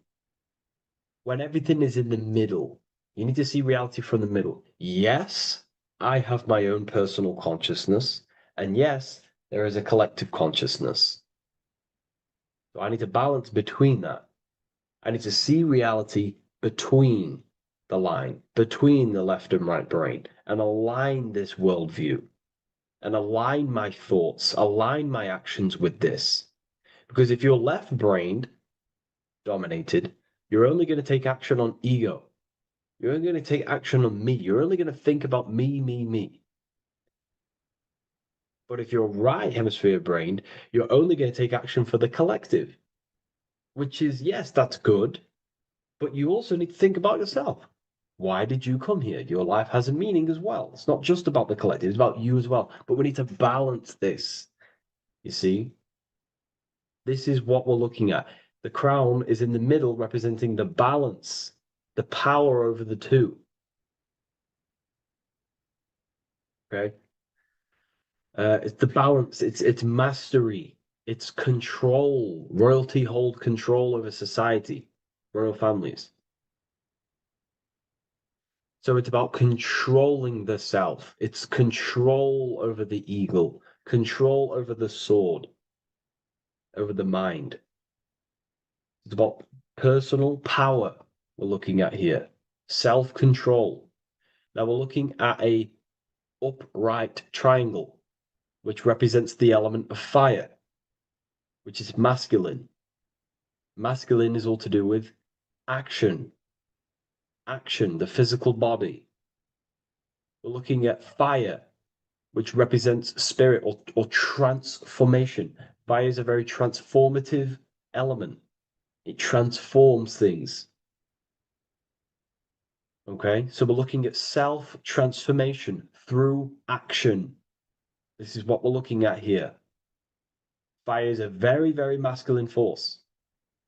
A very penetrating and transformative force.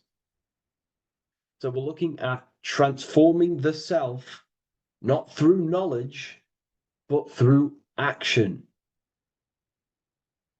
We have transformed the self, 33rd degree. I've reached the 33rd degree and I have now fully transformed. Now, there are higher degrees than 33rd degree, but we're just breaking down the symbol. That's a whole of a lecture. But this represents full transformation. 3, another, if you watch my video on numerology, you know 3 is all about what? Transformation. Thoughts, emotions, actions. These are the transformative forces that turn and create reality. Jesus dies and dies and resurrects after 3 days. Transformation from dead to the awakened. Brahma, Vishnu, Shiva. God is threefold. Three, three, three, three, three, three. Electricity, magnetism, dielectricity. The three forces that pretty much create physical matter. Transformation is three. So we're looking at transformation through action. Action is a very transformative force. There's no point learning this knowledge if you're not going to act upon the knowledge. A lot of people join the university, they learn a lot, but they leave because they don't want to take the action. They don't want to do the hard part. They don't want to act towards higher consciousness. They want to dwell in their lower mind. That's fine. That's your path. That's their path.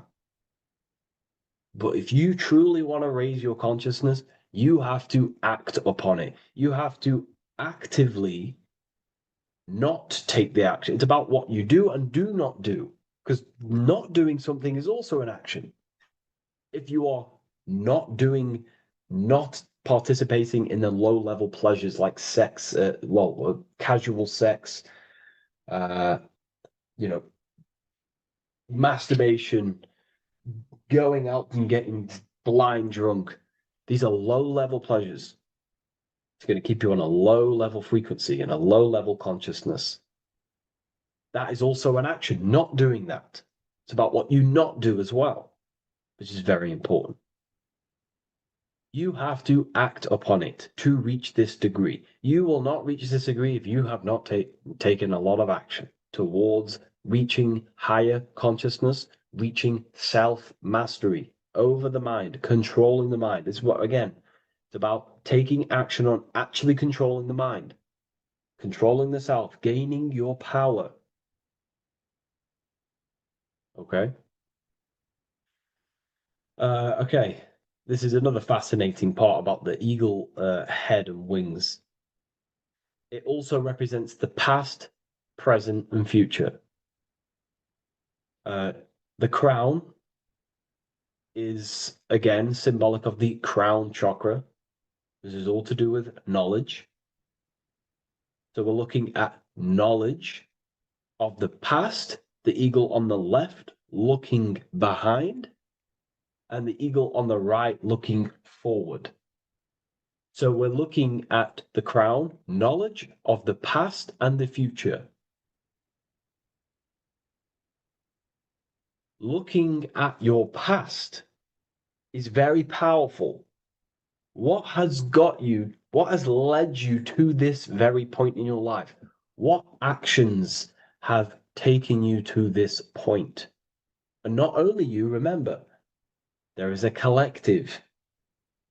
Remember, you always have to keep that in mind. Every action you take, you have to always align it with the collective consciousness.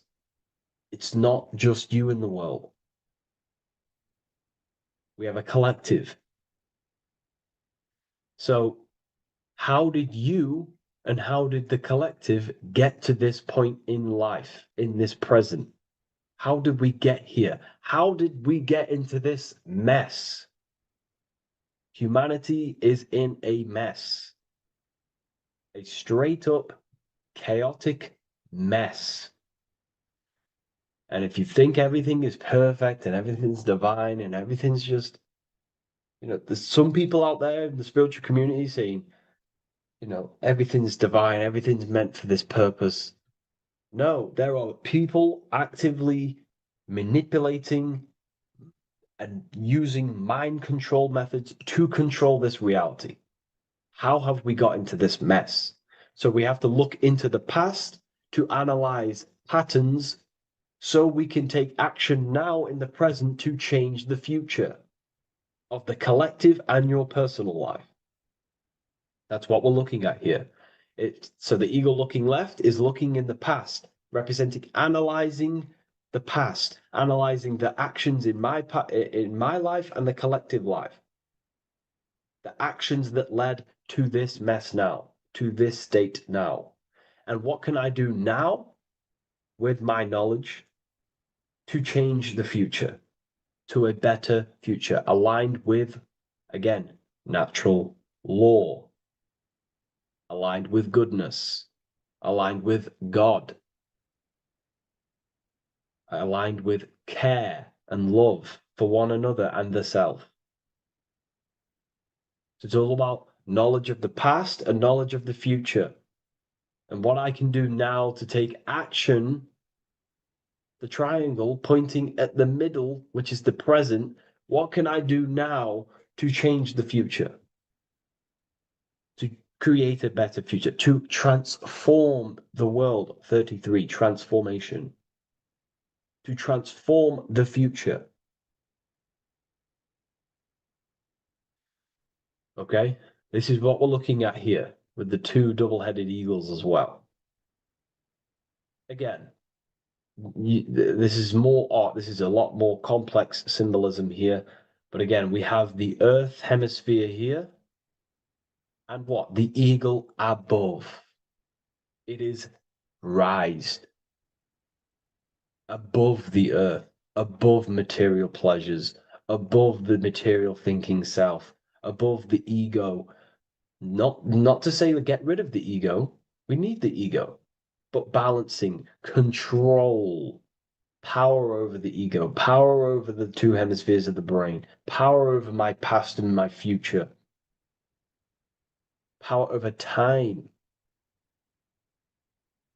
What am I using my time towards? Time is your spiritual currency.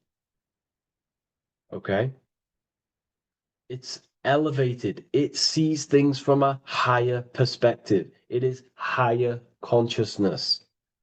We're also looking at the astral body. Birds on a deeper level represent the astral body. So symbols have layers of meaning. The deeper you get into the occult. So when you join the first degree, you get, a good interpretation, and the higher degree you go, the more deeper the symbol reveals, as the more deeper you know yourself. So we're looking also at the astral body, the light. What is the light? Light is a massive symbol in Freemasonry. It's knowledge, gnosis. When you're very intelligent, you call someone, they're a bright child. They have enlightenment, light in the mind. Looking at light, a lot of knowledge, a lot of self-knowledge of the self, of the psyche, how I function, what I am, knowledge of the astral body, rising above the earth, astral projection, exploring your true nature, exploring consciousness. This is what we're looking at here. And in order to explore your astral body and explore the astral realm, you have to control the sword, the mind. And you can then explore. You are free like a bird to fly. This is all symbolic of rising consciousness. All symbolic. So I hope this video has gained a bit more clarity on this symbol and given you some insights. And I will see you in the next one. Thank you for tuning in today.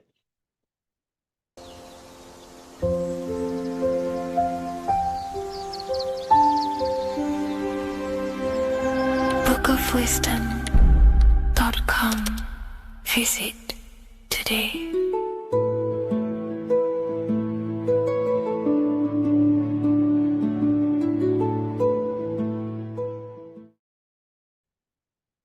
You don't just have a physical body.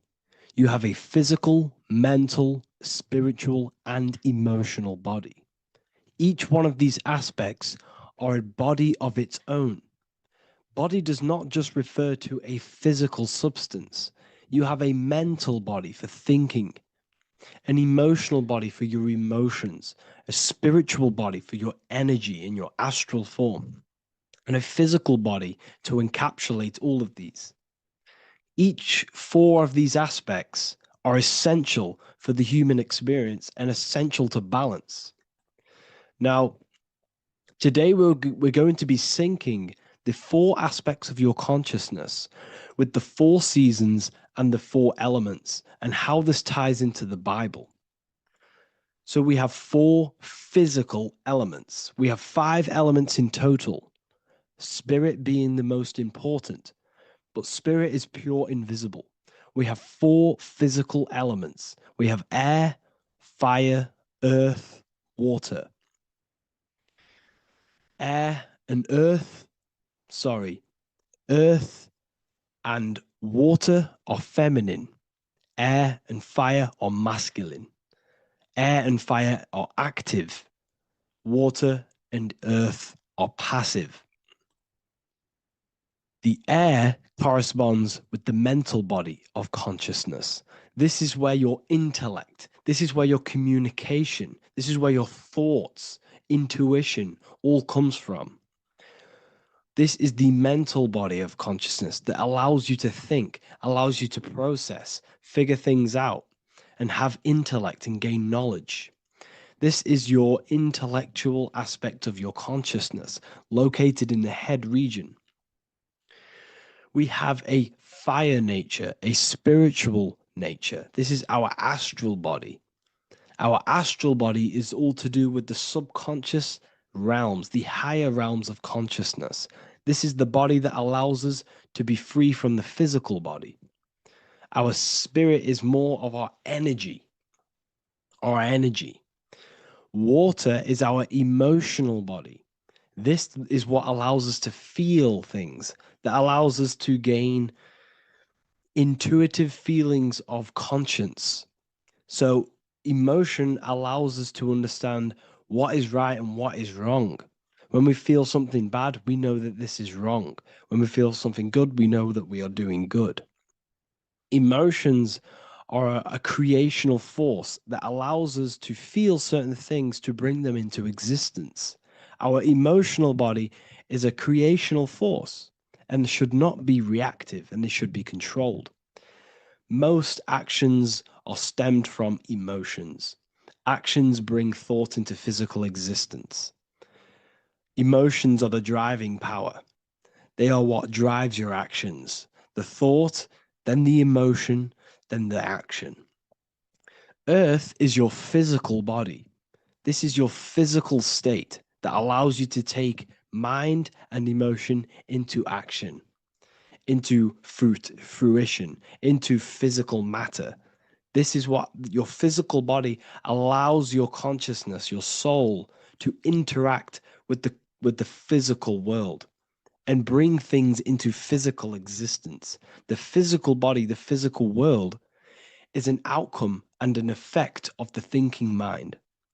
All physical substance comes from the thinking mind. The pen, the phone you're holding, the microphone I'm speaking into, all began as a thought in the thinking mind, then it was brought into physical reality.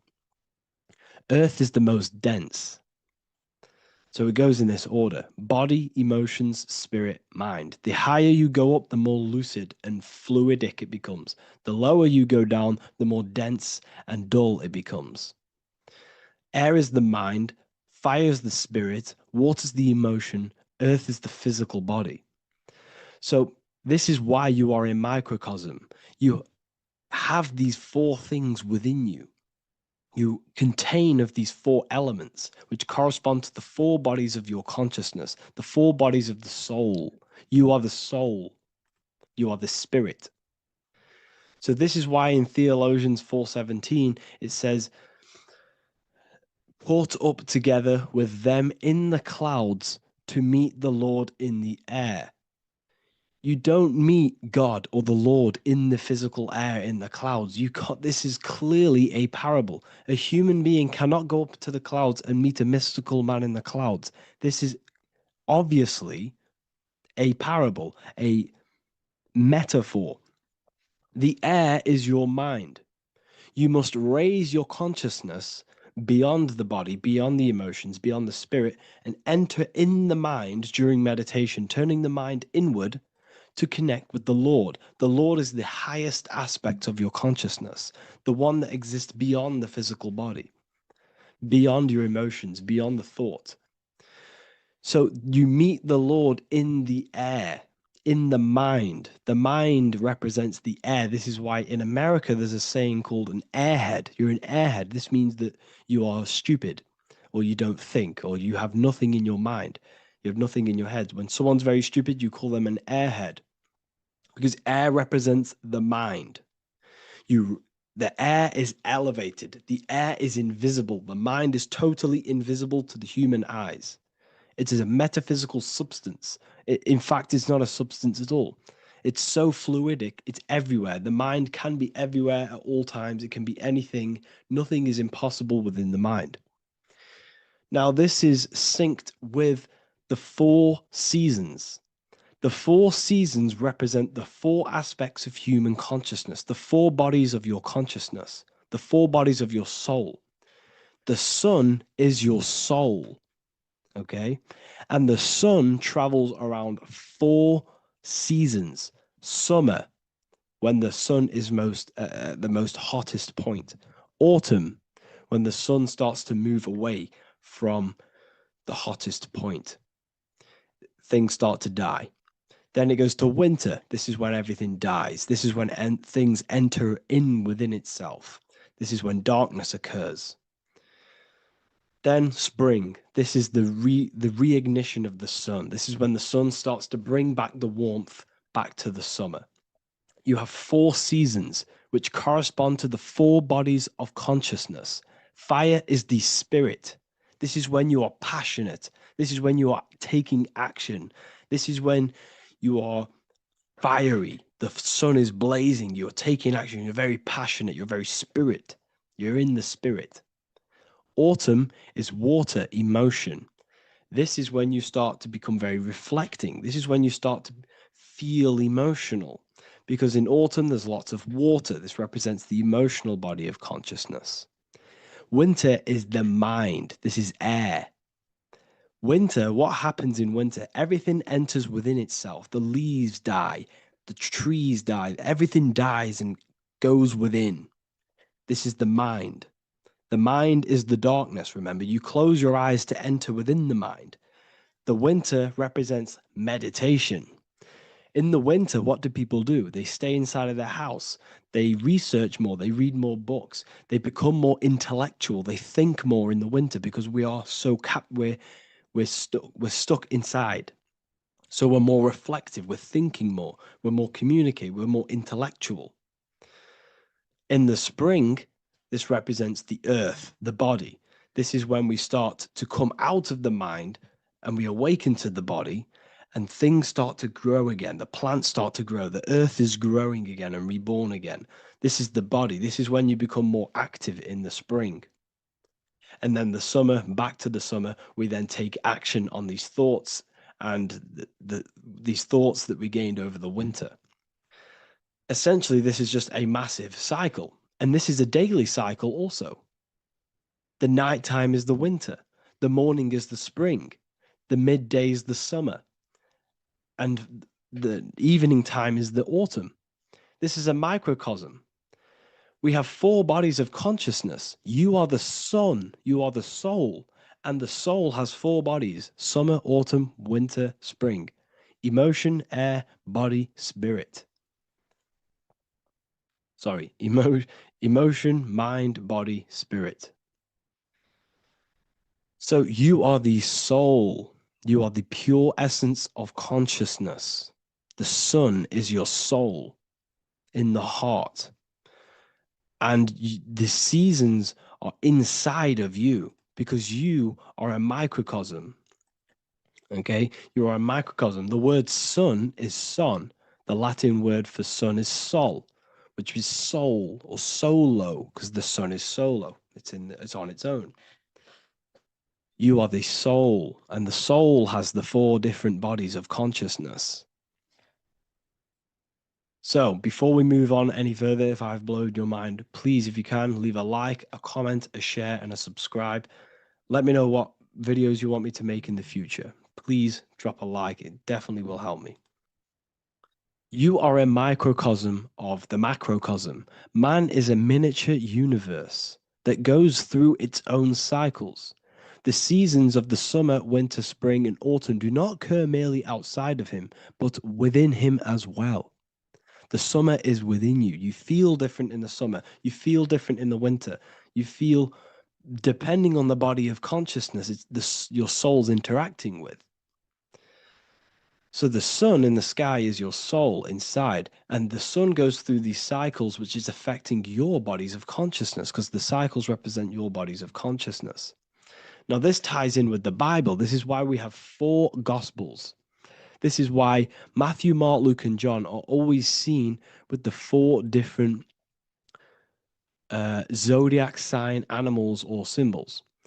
So you always see each one of the Gospels. If you just type in on Google Matthew, Mark, Luke, and John, type in ancient pictures, paintings, or pictures of them, and you will find these 4 zodiac signs are always standing with each one. Taurus, the bull; Leo, the lion; Scorpio, the eagle. An old symbol for Scorpio was the eagle, and a man for Aquarius. Here you see very, very ancient paintings and artwork. Here we see Matthew, the man, Aquarius. Here we see John, the Scorpio. Same here. We also see it on the tarot cards, on the world card. We see the 4 fixed zodiac signs. Here we see it as well. These are called the 4 fixed zodiac signs. Now, when we look at the zodiac, we're no longer looking at the sky, because what you must understand is as above, so below. What is above you is inside of you. What is above is what is below. What is outside of you is within you. The zodiac is inside of you. The zodiac revolves around the sun. The sun is your soul. These are different energies of your soul. Like I said earlier, the 4 seasons are the 4 bodies of your consciousness. And in each body of consciousness, you have these different energetic energies that you can work with. Okay, so this is the true astrology. This is the true astrology, the internal esoteric astrology. You can't find much information on this at all. Very hard to find. So what we're looking at are the 4 bodies of consciousness. Obviously, when we look in the middle of each season, spring, the middle of spring is Taurus. The middle of winter is Aquarius. The middle of autumn is Scorpio. The middle of summer is Leo. These 4 signs are known as the 4 fixed signs. Okay, Scorpio is fixed. It's the middle of autumn.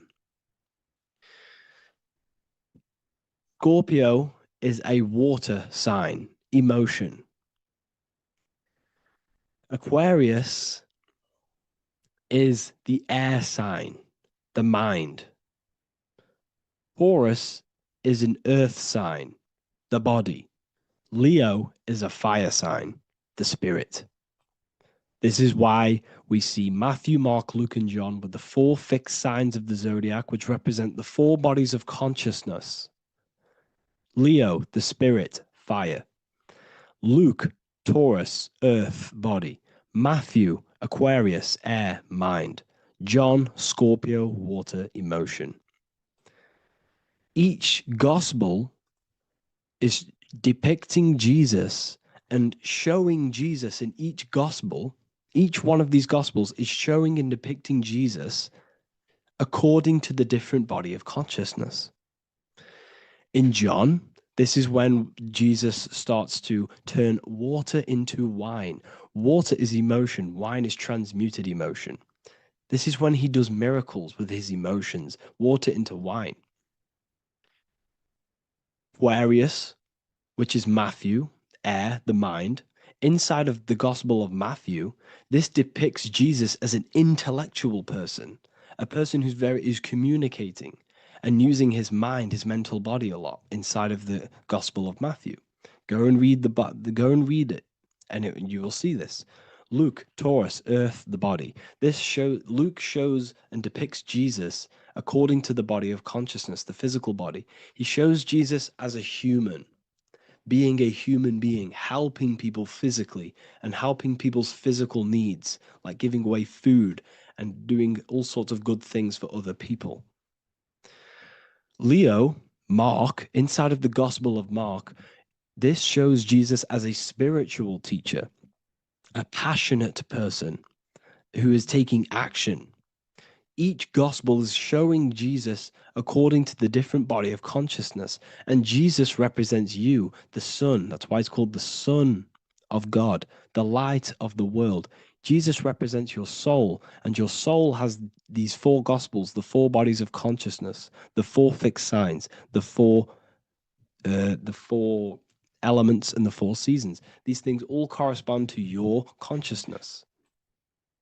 So this is Leonardo da Vinci showing you the exact same thing. Jesus is the I am, the Son, the soul, in the middle, on his own. Luke, spring, earth, body. There are three people in each group. There are four groups, and there are three people in each group. 1, 2, 3. 1, 2, 3, 1, 2, 3, 1, 2, 3. Fall, winter, summer, spring. These are according to the four bodies of consciousness. Here we see Aries, which rules the head region. He's on the head of the table. Gemini, he's holding up the two hands because Gemini rules the two hands, the two arms. Gemini is the two twins, which is the two arms and two hands, and the two lungs. Here we see the beginning of summer, which is Cancer. You see the big knife here. Cancer, him here, this gray-haired guy, holding a knife for the crab. Cancer, they pinch. You have a knife, symbolizing the crab. Leo, the middle of summer, showing dominance. The sun is very dominant. He's got his elbow on the table, showing dominance. Virgo has no Adam's apple. Cancer here is pointing at this woman's neck, saying there's no Adam's apple. This is Virgo, the virgin, the only woman. Jesus, the sun. This is Libra, the balancing. He's holding his arms out balanced, showing the balancing of the sun, because when the sun enters Libra, the sun is balanced between winter and summer. So it's balanced. This is all astrology, but this is internal. Okay. This is Ezekiel's vision. Ezekiel had a vision in the Bible, and he saw the face of a man, the face of a lion, the face of an ox, and the face of an eagle. The eagle, Scorpio, the ox is Taurus, the lion is Leo, and the man is Aquarius. He saw the throne of God, and he saw the different bodies of consciousness. This is all symbolic for the different bodies of your soul. So when we look at the zodiac, we are actually looking at a map and the energies of our soul, and the energies of our bodies, and the energies of our consciousness. This is what we are looking at. Each zodiac is an aspect of our consciousness and an energy that we can work with and that we must purify. Balance and purification is essential. Imagine playing a brand new video game. Let's say a brand new video game came out and you had to play it. What happens when you play that game? You don't know the controls. You cause chaos in that game. You can't really run properly. You can't do anything properly. You're getting destroyed by other people who are playing that game. It's the same with your physical body. When you are born, you must learn how to play the game. You must learn how to balance the mind, learn how to balance the spirit, the emotions, and the physical body. We must balance and purify each body of our consciousness. We must look after our physical body with our physical health by eating physical, electrical food like fruits and veg. We must look after our minds by being conscious of what enters our eyes, enters our ears, enters everything. Whatever enters our five senses is affecting our mind, our mental health, our environment, mental. We need to look after our thoughts. Control our thoughts by purifying our thoughts, only positive thoughts. Then we must purify our emotions, feeling only gratitude and love and not feeling these negative, dull emotions. Then we must look after our spiritual body through meditation and looking after our spirit. But remember, when we look after our mind, it all begins in the mind. Each body of consciousness is interlocked with the other.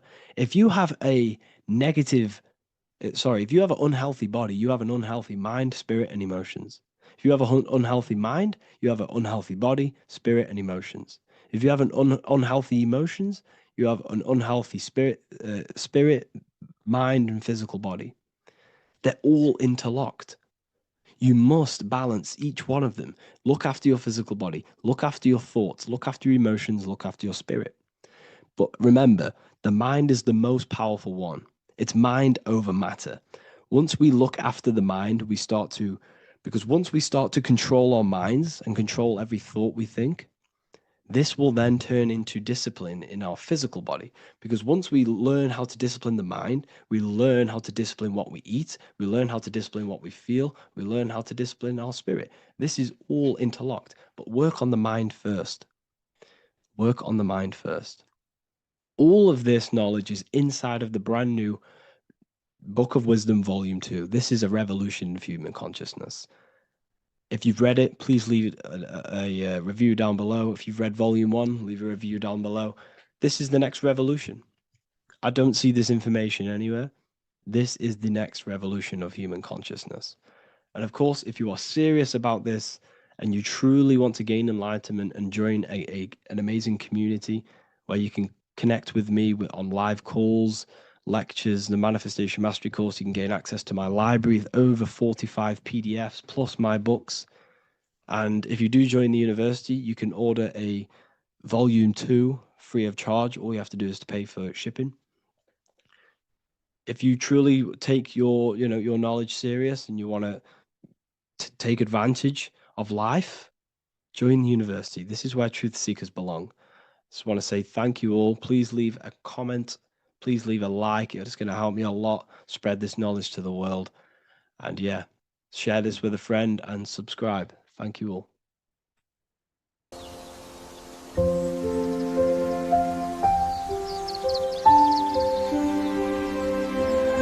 bookofwisdom.com. Visit today.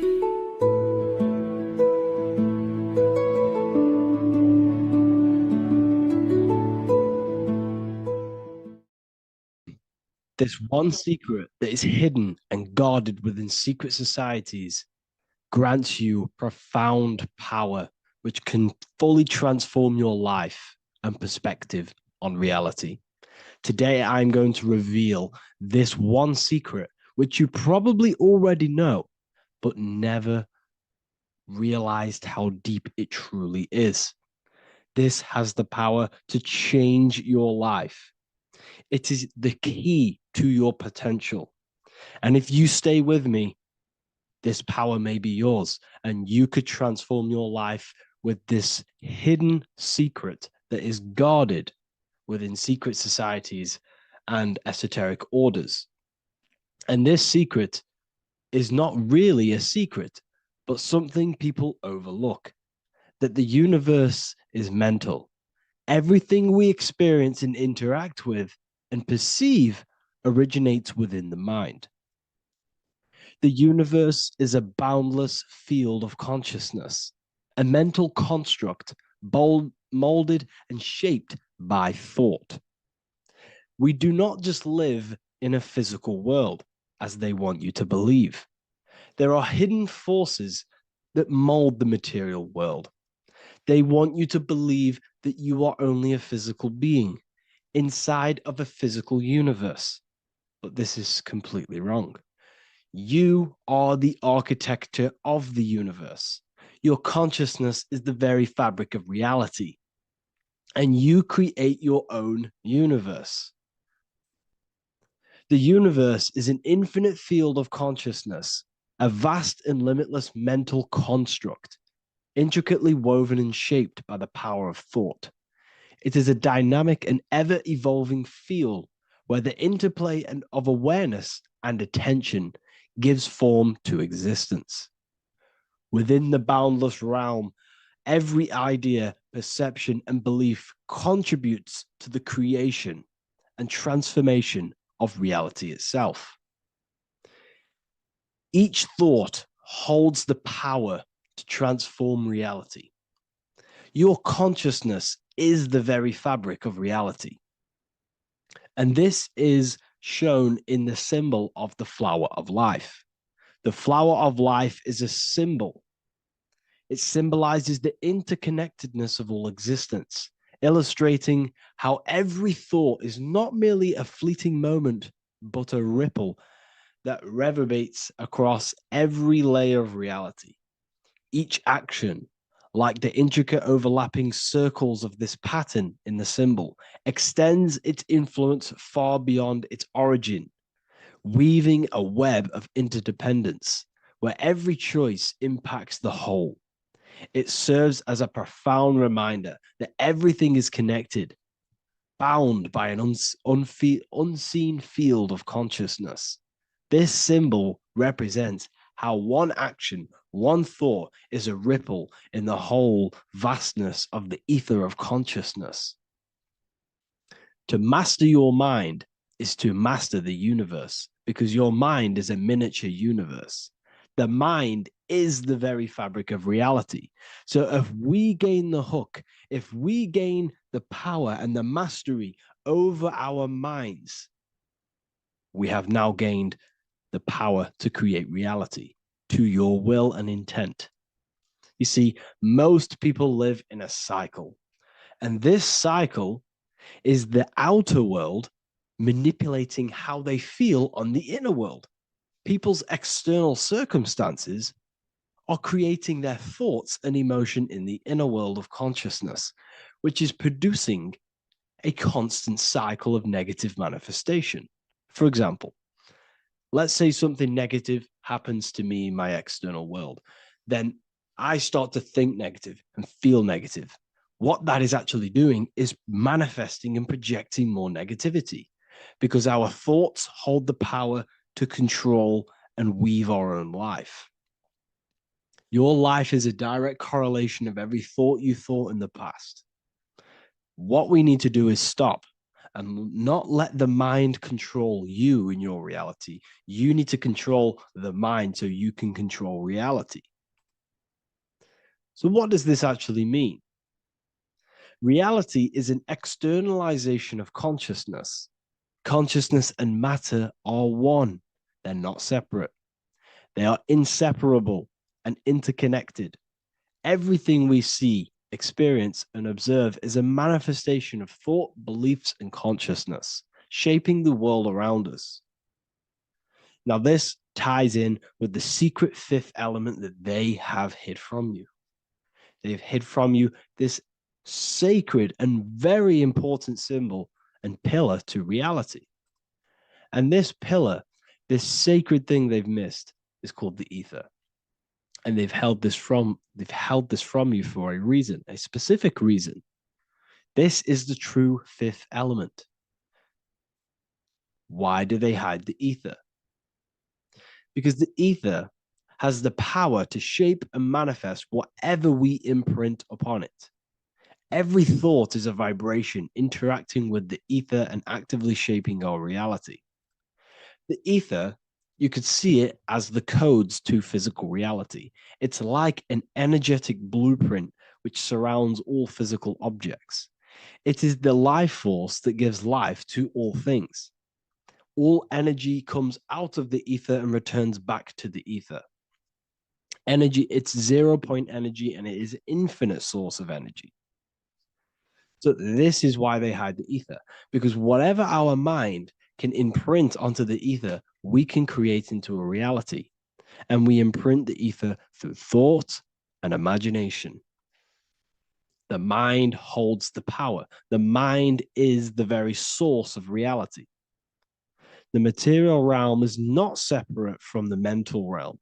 Rather, it is intricately shaped and influenced by it through the ether. This subtle, all-pervasive medium bridges thought and matter, allowing consciousness to mold and manifest the physical reality. To transform our lives, we must first transform our minds. True change begins within, as our thoughts, beliefs, and perceptions shape the reality we experience.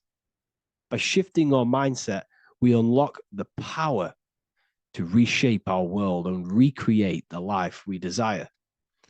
This is the power of the mind, and this is the power that's been hidden from you. We're not taught these things in schools for a reason, because they don't want us all to be conscious creators.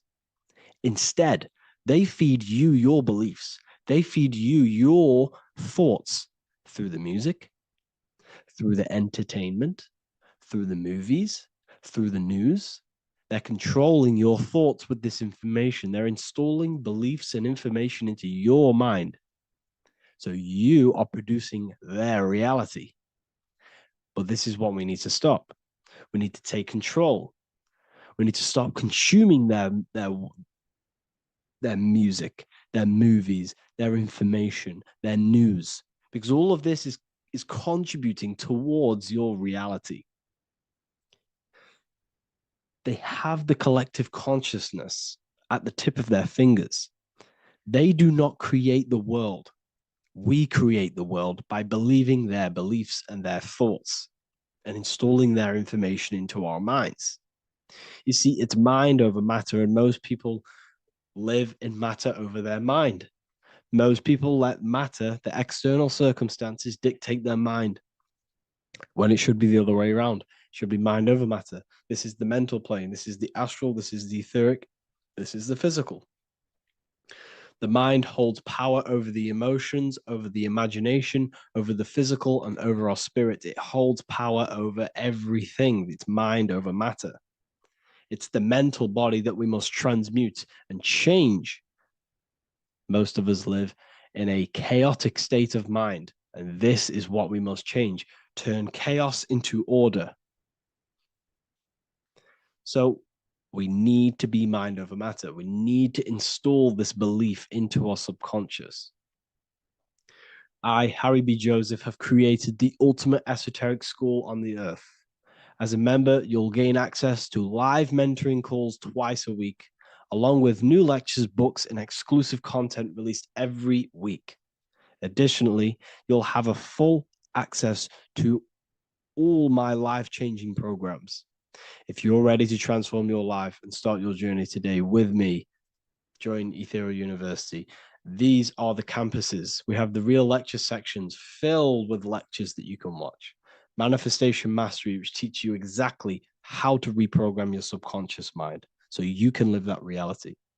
Sexual Alchemy, the path to empowerment of how you can transmute your sexual energy. The Real Library, where you gain access to powerful esoteric books, PDFs. Symbols of Secrets, an amazing course. The course that allows you to see beyond the veil that has been pulled over your eyes, the language of symbolism that secretly rules the world. I teach you how to read symbolism. Esoteric Exchange, live calls. You get to rewatch all of the old live calls. Mindwave Hub, this is a place of binaural beats where you can listen to infinite amounts of binaural beats. So you can meditate to them. Meditation section, numerology, health section, and electromagnetism. This is a life-changing place. And if you are serious, we only accept serious about changing your life and studying the occult and esoteric, this is the place for you. I've been there. I've been on YouTube looking around for valuable information, trying to find good accounts, good channels. It's very hard. I had to go through years of trying to find good information on YouTube. But what I've done is, instead of you searching around everywhere for bits of information and connecting the dots, I've put it all into one big place. You get your binaural beats, you get all the programs you need to walk the path of enlightenment to transform your life. I will connect with you on the inside, and I hope this lesson, this lecture, you gained some information, you gained some power from it. Please like and comment, or don't. It's up to you. If you have any reviews, if you have any ideas of lectures that you know, if you don't understand certain things, make sure to leave a comment and I can make a lecture about it. I can make a video about it for sure. I don't mind taking recommendations for videos. So I thank you all, people. Have an amazing day.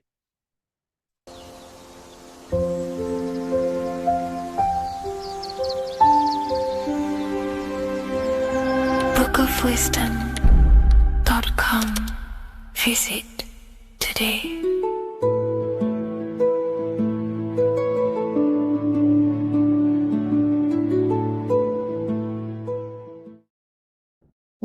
welcome to another video, people. Before we start, please like, comment, and subscribe if you wish to see more content. Today, we're going to be talking about the mental universe and how everything is mental. This is the number one law on the Kabbalion. If you've never read that book, it's called The Kabbalion. A very good book. It's the first law because this is the most important thing you need to understand, is how everything exists within the mind. Behind every single one of these eyes is the same consciousness expressed in different bodies. The mind is what gives perception to what you're experiencing. Behind every single one of these eyes is the exact same consciousness, but the brain that they inhabit is giving them a different perception, a different being, a different body. Now, this is the difference between humans and animals. Humans possess a advanced consciousness, an advanced mind that gives us the ability to be aware of ourselves mentally, physically, and spiritually. We can reflect on ourselves. When a dog looks in the mirror or an animal looks in the mirror, it doesn't know what it's looking at. It doesn't realize it has a consciousness. It can't reflect on itself. It can't say, I want to improve in this area. It doesn't have that consciousness. We have a divine consciousness. Take away the N for divine, and you get with a D, put it with a D, you get divide, because we have a divided two-way consciousness. An animal only has one. However, it's still the same mind. We're all mind. We're all mental. We all exist within the mental plane. Look at this person walking. The body, the brain is sending electrical signals through the 12 cranial nerves, which the 12 disciples that spread the gospel of Jesus, right? You have 12 cranial nerves in your brain. There are 12 disciples which spread the gospel of Jesus. Jesus represents the mind, the intelligence, the invisible intelligence that we all are, the same intelligence, the same exact consciousness, which then sends a command into the brain. Then the brain sends these 12 electrical signals through the 12 cranial nerves to control the rest of the body through the nervous system. This person walking is not, the body is not walking. The mind is telling it to walk. And the brain is it's a supercomputer which is decoding these demands given to it by the mind. Because the pineal gland will have something to do with the ether, because the ether is physical and non-physical. The mind is sending the commands through the ether to the pineal gland, which is then getting broken down into electrical codes within the brain and sent throughout the nervous system to control the body. And this is why in the Sims simulation, because the body's the simulation, it's a false reality. It's the fake reality. It's not the real you. You are formless. There is no form. But the third dimension is a dimension within your mind. Matter, mind, light is all a product of your mind. It's all in the mind. Now, this is why The Sims has this green little diamond on top of the head. Because this is you. This is your invisible intelligence controlling the character. Okay? It's controlling the character. And this character is in the world. Your consciousness isn't in the world. The world exists within you, but the body is a vehicle for that realm that you land in. When you have a dream, your mind transcends this body into another body, duplicates your body into another universe, unite. Unite is one. We're all one. It's all one universe, expressed in many different ways, infinitely. And the vehicle that you land in is the body to operate in that realm. This is the all-seeing eye, as you see here. The eye, this is all the intelligence. This is the ball of consciousness, God, expressed in different bodies. We're all this same one in different bodies, as you can see here.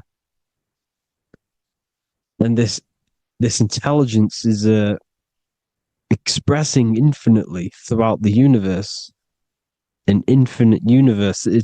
There's no beginning, no end. There was no beginning of the universe. There is no end. It's infinite, always has and always will. But the mind is what gives you the ability to explore the universe, to make perception of it. We are God in disguise. We are God in disguise. We are God in flesh. But the body can become attached to the mind, can become attached to the body if the mind is not aware of itself. When the mind is that blinded by matter, and we lack knowledge and understanding of what we truly are, a formless, infinite being, a traveler. This is why Freemasons are called Freemasons. Mason means traveler. Free. You're a free traveler because your consciousness is a traveler of the universe. When we lack understanding, our mind bounds to the body because we don't separate the body with our different layers of consciousness. When we separate them and identify that we are mind, body, emotion, you then can apply this knowledge to when you want to astral travel and explore the different realms of your mind, because the mind is the universe. People, this is what we need to understand. The mind is the universe. I am you and you are me. This is the Egyptians showing you this. The Ankh is the symbol of life. This is the one ball of consciousness, mind, giving it the Ankh life to all the different life forms. The cows, the birds, the snakes, and the big Ankh given to the humans, because the humans are the most intelligent. We have the most advanced consciousness. We have the most advanced consciousness. This is why the one is giving a big Ankh to the humans here. Here you see again, this is not the sun. This is also showing Ankh giving out its life to all things infinitely. And this is the Most High. We are the Most High in disguise. When we strip off the body, we strip off the desires for the physical world, we strip off all of these fake identities that the mind gets attached to. That is God. The universe. You are the universe experiencing itself. I and I. The letter I and the number one is just one line. The letter I is the number one. Because your I am, when you refer to yourself as I, every single one of you who's watching this video refers to yourself as I, which is the one. We are all the one. We are all intelligence. We are all invisible. We are all the one. One is the only number. 1, 2, 3. Everything goes up in ones because there is only one. Doesn't matter how far you go down the line with numbers, all of their numbers are created by one, because there is only one. It's me and you are the exact same consciousness expressed in different bodies. Mind, cause. There is only one cause. There is only one mind. There is only one being. But because we lack understanding of this, we think we are the bodies. And this causes division, because the physical world is the most illusionary world. It's an illusion. It's all an illusion. Now you see with the two, you look with the two eyes, but you see with the inner eye, the mind. Okay, the mind is the mental plane is a shared plane, and it gives perception to what you're looking at. The mind. I'm affecting you when I speak, because the mental plane is shared. We all share mind. We all express mind. When I'm speaking to you, I'm affecting you because we are mind. So the words that I'm saying, which are being manifested from my mind, are being manifested through my body into vibration, is affecting you. I'm affecting you with what I'm saying. And these words are having an effect on your mind, because we're all mind. This is why you need to be careful what you're listening to, music and all sorts, because music can also create thought loops within your mind.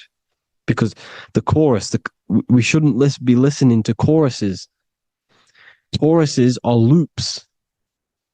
And what they're saying in the chorus is being looped.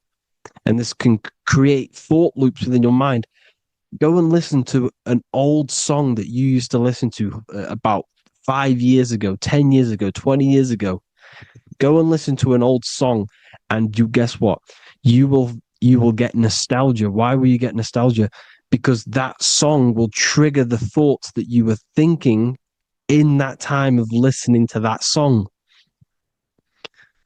So songs with choruses create thought loops, and they reprogram your subconscious mind. It's important why music is very powerful. Mind and mind, same word. See, language is the truth, people. This is why I use language in all of my presentations, especially the English language. It's riddled with occult truth. I is my me, I, you, and me, or I, one. We are not the name, we are I. Every single one of you is I, because we are all the one, all mind. Now, the only thing that is truly mine is my mind. When you say something is mine, it's an illusion. It's not yours. The only thing that is mine is mind, my mind. Okay? It's my mind. It's the only thing. It's the same word, mind and mind. Like I said before, everything's one. Hot and cold is different degrees of the same thing, of the one substance, of degrees. The 7 colors are different frequencies of the one white light. Everything is one. There is only one. We are all one. Everything is one. Hot, cold, day, night. It's the same degree of one, which is mind. The mind's perception is what's giving it, labeling it hot or cold. The mind's perception of colors is what is giving it red or purple, hot or cold. There is only mind. The mind gives things perception. There is only one, that is mind. The conscious and the subconscious mind. The male and the female, these are married. The subconscious mind is your hidden part of the mind. Okay, it's hidden. You can't really, you can access it through different meditations and Reiki teachings, and dreams or manifestations of your subconscious. This is how you know mind and matter are one, because your mind creates matter in dreams. Your subconscious manifests everything in a dream, in the astral realms. The conscious is what you're conscious of, what you're consciously thinking of. So me, I am conscious that I am speaking into this mic and creating this video. My subconscious mind is the hidden part of the mind, which is speaking to my heart, telling it to beat. It's telling my food to digest. It's regulating all my blood. It's doing everything in my body without me being conscious of it. Without me being conscious. The subconscious is the feminine. The conscious is the male. The Bible, of course. Proverbs 12:4. Helpful, not helpful, an excellent wife is the crown of her husband, but she who brings shame is like rottenness in his bones. In the same way, husbands should love their wives as their own bodies. He who loves his wife loves himself. You can take that physically, you can take that literally, or you can take it metaphysically. See, the Bible's written in such a way where you can take it as your level of realization. He who loves his wife loves himself. If you love your subconscious, if you love yourself, you speak good about yourself, because your subconscious takes everything literally. If you say, I hate you to someone, your subconscious does not know the difference between me and someone else. It only thinks me, me, me. Why? Because mind is the only thing that exists. You are mind, I am mind. If I say, I hate you, you're saying that to yourself. Your subconscious picks that up and says, I hate myself. And that's telling your subconscious that's what you want. Because your subconscious manifests 90% of your behavior. The programs within your subconscious. Tying your shoelace is a program. You don't need to be conscious of it. You can just do it because it's a program. It's deeply interwoven in the subconscious. Driving your car, texting on your phone. You don't have to think about what letter. You just do it because you know where the letters are. It's a program. Therefore, if you look after your subconscious, they are a married couple. It's your wife. Your subconscious is your wife. And it manifests 90% of your daily basis thought patterns, actions, behaviors, emotions, all the things that you all the trauma that you've experienced is stored within your subconscious, which is affecting you. So let's say you were in a car crash 10 years ago and you had a really traumatic event, you really hurt yourself, and you had a very, very, very strong emotion that you felt of pain. That will still affect you today. And why? Because it will manifest into your behavior.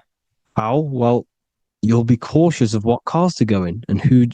You'll be cautious because of that event that stored within your subconscious, because of that feeling you felt was so painful and so strong. It's still manifesting into your behavior today. For example, you won't go in certain cars, you won't go with certain drivers. The subconscious stores everything, all your memories, the programs, and everything. So if you trick your subconscious, that's how you manifest your life. If you trick the subconscious, you already have something. And therefore, it will manifest into your life, into your behavior, thoughts, and actions. This is why the golden rule is to treat others like you want to be treated. Because I am you and you are me. We are all subconscious. We all have subconscious. Whatever I do to you, I do to me. Because my subconscious picks that up and thinks I'm speaking to me. Mind is very powerful. Whatever I do to you, I do to me. Treat others like you want to be treated. The golden rule. That is the only rule we need in this realm, in the universe. If everyone understood this rule and how the subconscious works and how karma works, we'd live in heaven on earth, the Garden of Eden, the golden age. As the man thinketh in his heart, so is he. Proverbs 23:7. Where your heart is, there will be your treasure. Your heart's the emotions. The storehouse of emotions is where you feel emotions. You have to let your emotions move through you, not become you. You can't let your emotions become you. Or accept, be like the sky and let them pass through you. Be like the clouds and the stars passing over. Let them pass through you. Do not let them become you. And this is how emotions can take over your mind. We are driven by, when a man is driven by emotions, he has no self to control. You must control the mind, because the mind can be corrupted. Because your thoughts are electrical in the brain. Your thoughts come from the mental plane. So how the mind works is that you place your attentions on something in the mind, and infinite information just flows in. Think about it. When you think of a certain topic,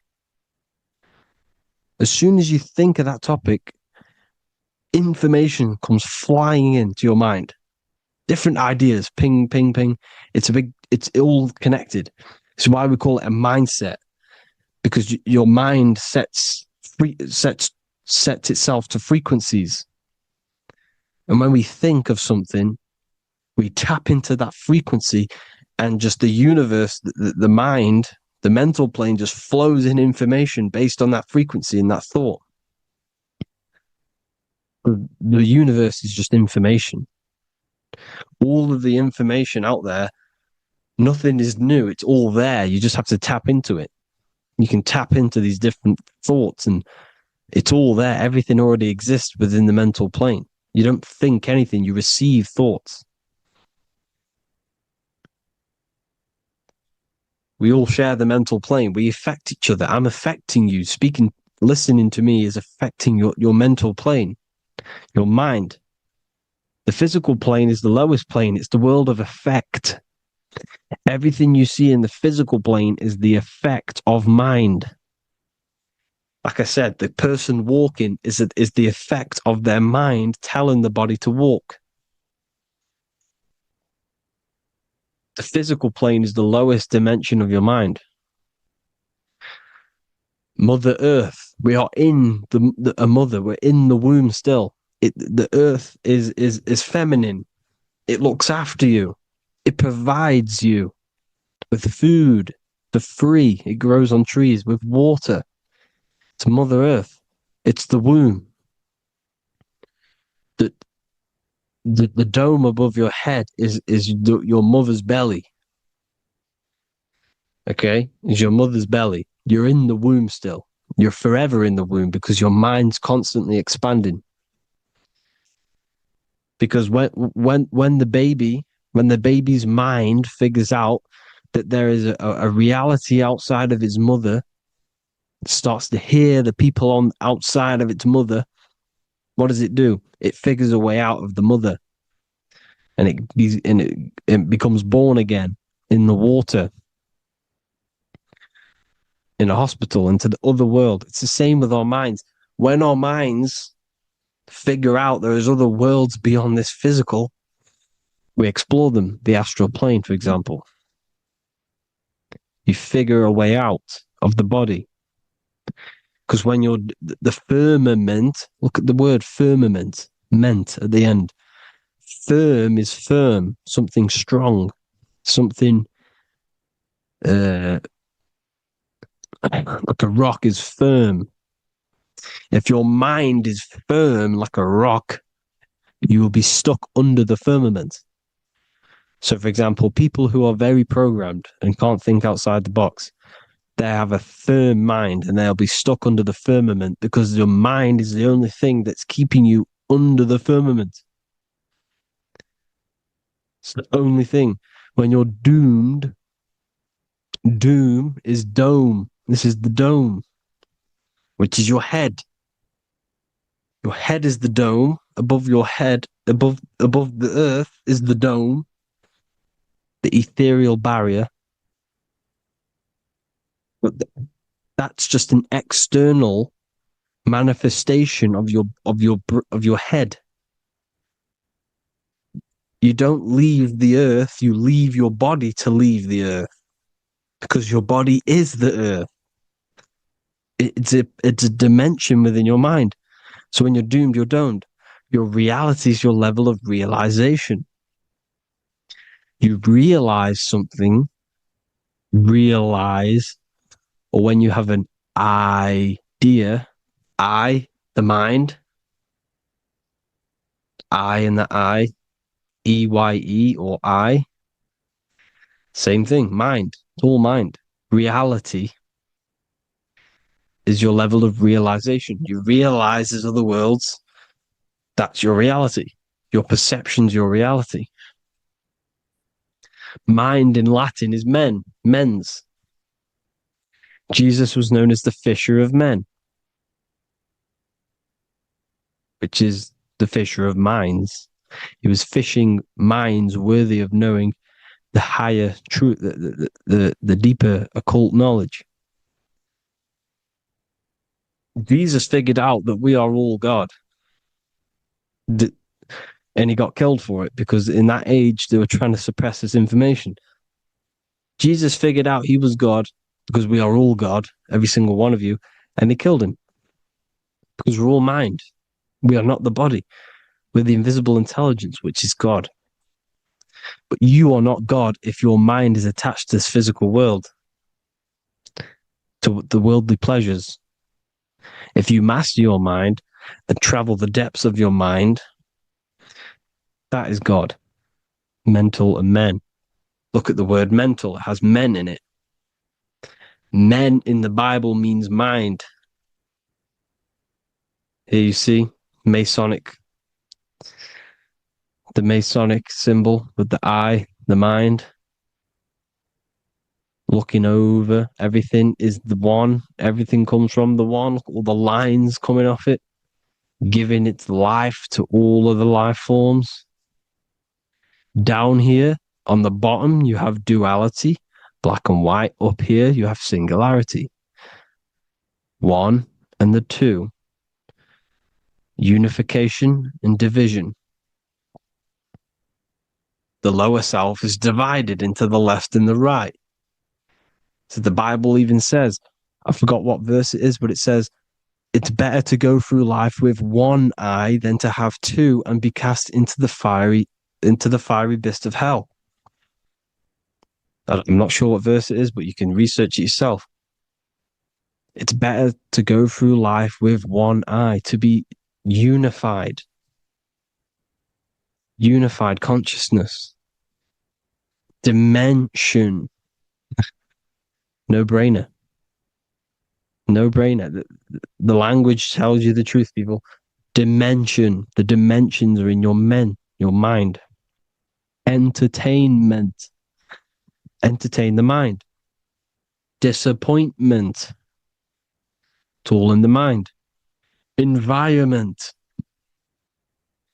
The environment that you are in is a product of your mind. Within, rearranged spells high twin. Within is your mind, and your external world is mirrored from the decisions you make in your mind. Advertisement, commitment, it's all meant, it's all mind. Everything is mind. Everything. So, this is important. The collective thoughts and collective beliefs. The collective, because we all share the mental plane. And because of this is why we are in a weakened state of consciousness at the moment. because the collective thoughts and the collective minds overall are asleep and they don't believe in anything. You see, everything is true within the mind. You think of something, it is there instantly. You think of a chair, it's there in your mind. You think of anything, it's there instantly. So everything's true within the mind. Anything can happen in the mind. Anything can happen on the physical plane if the collective consciousness, the collective minds believe it to be true. This is why back in the days, in the ancient days, you look at all the old world stuff, you see all this crazy technology, and it's because as a collective, as humanity back then, they believed that they had much more open minds. Therefore, the things manifested in the physical world were a lot more out of the box, so to say, compared to today. For example, magic is not as powerful today because the masses don't believe in it. It's still powerful, don't get me wrong. But if the masses believed, or if everyone knew magic could be real, because it is, anything's real in the mind, it would be a lot more powerful. You see? So and what they're trying to do is create a hive mind worldwide. They're trying to make one religion, an external God. What happens when you worship something external? You give energy to it, because where attention goes, energy flows. Where your mind gives attention to, energy goes there. And when we all believe in external gods and give our worship and our power to these external things, we all give energy to it, which will manifest as a demon in the astral planes. It's a hive mind. They're trying to make a hive mind to summon our energy.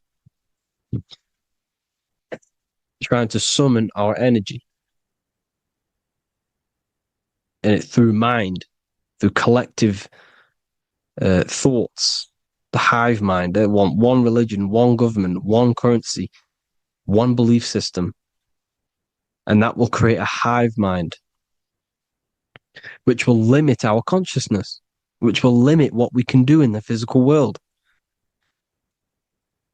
Because if everyone doesn't believe in certain things, it cannot happen, because it's all in mind. Mind is so powerful. I am you and you are me. I hope you all enjoyed this video, people. If you haven't already, join the Wisdom Academy. The Wisdom Academy, we have many occult lectures just like this one. Also, we have just launched Mindwave Hub. If you want genuine frequencies, genuine binaural beats, because the ones on YouTube, the ones on Spotify, Apple Music, they're all tuned to A440 hertz, which shuts down the right hemisphere of the brain. If you want to gain access to your true consciousness, your mind, you need to balance the two hemispheres and balance the chakras. You can do that externally by listening to binaural beats. If you want true frequencies, true binaural beats to hemisync the chakras, hemisync the brain, to gain access to the different dimensions of your mind, well, you can gain access anyway, but it's going to help you if you're trying to learn this. Join Mindwave Hub. The link will be in the description. Listen to the binaural beats, meditate to them, listen to when you go to sleep. They'll massively benefit you. Thank you all, people. Hope you had an amazing, lesson. Hope you learned a lot. And please subscribe. God bless you all.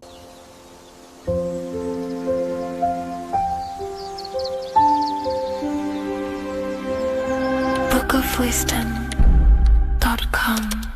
Visit today.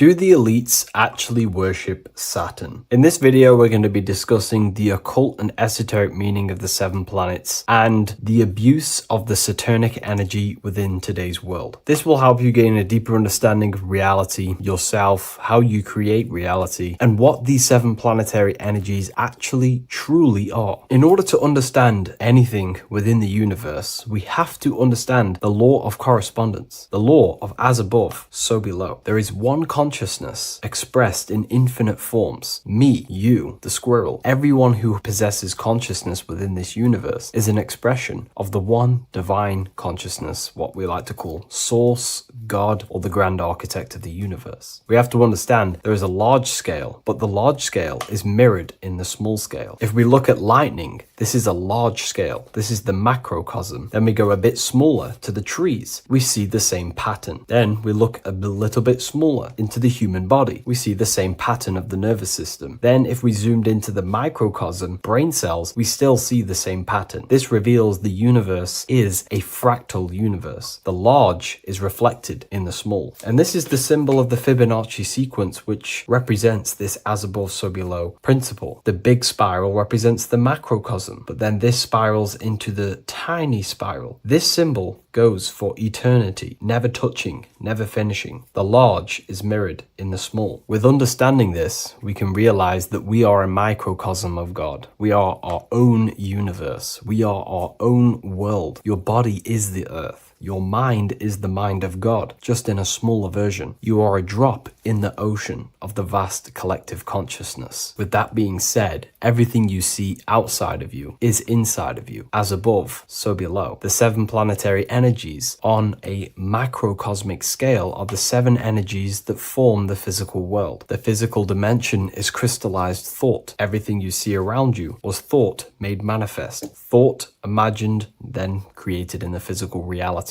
Therefore, these 7 planetary energies are 7 astral forces that create and weave the material existence. For example, if we look at a tree has 7 categories of consciousness, 7 creational forces that create the tree. This is the reason why we have 7 days of creation in the Bible. This is the reason why we have 7 days of the week for the 7 planetary energies. Monday is for the moon, Mars is for Tuesday, Mercury for Wednesday, Jupiter for Thursday, which is Thor. Thor is Jupiter. Venus for Friday, Saturn day for Saturn, Sunday for the sun. This is also the reason why we have 7 major energy centers within the body. The 7 life forces that flow through the body to give physical existence to the physical form. Man is a microcosm of the universe. With that being said, if we look at a tree is nature, and nature is the macrocosm, the creation of God's mind. And if we look at the tree, we can see 7 creational categories that go into create the tree. For example, the stem of the tree, the trunk, represents the sun. The root system, the base of the tree,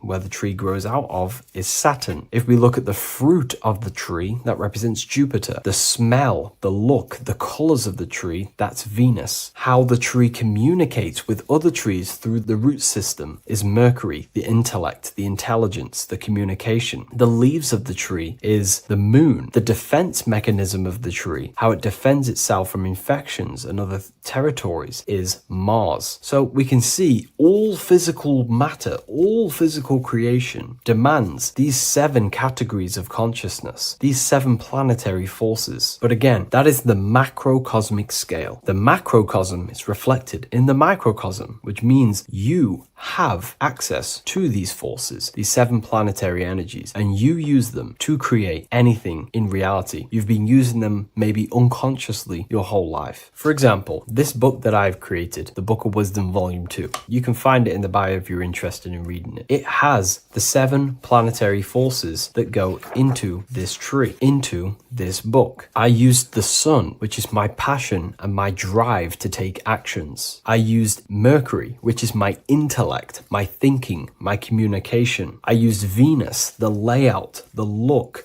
of the book. I use Mars, my defense of my work, my trademark, my copyright. I use Saturn. Saturn is my time, my discipline, my attention. I use Jupiter, which is the why, the reason why I created it. I used the moon, which is my care. My care is the generative force. Whatever you create in your reality is because you care. You care about keeping a house above your head. Therefore, you go to work and earn money. Care is the driving force to create anything in reality. What you see right now watching this video is because you care about watching this video. If you lose care about watching the video, you will turn it off and continue to do something else. All creation demands these 7 forces, hence why we have here a midsection. Sometimes we see the symbol of the earth, which is a circle and a cross in the middle, because these 7 forces create earth. But again, this video is specifically aimed to Saturn. We're going to be discussing Saturn's Saturnic energy because there is a lot of misunderstanding in today's world. And I'm going to give my perspective and my research on the energy of Saturn and how we use it and how it's being abused in today's world. Saturn externally, because remember, we have an external world, an internal world, a macro and a micro. Saturn externally in the material plane governs the foundational and enduring aspects of existence, such as the roots of plants, the bones of our body, even the insects that dwell beneath the ground. It represents the dull, hard, unyielding forces of life, symbolizing structure, limitation, and conditioning. Under Saturn's influence, things become rigid, bound by the god of time, bound by restriction and boundaries. In Roman mythology, Saturn is revered as the god of time, ruling over the cycles, beginnings, and endings. This connection with this emphasizes Saturn's role in marking the passages of life, aging,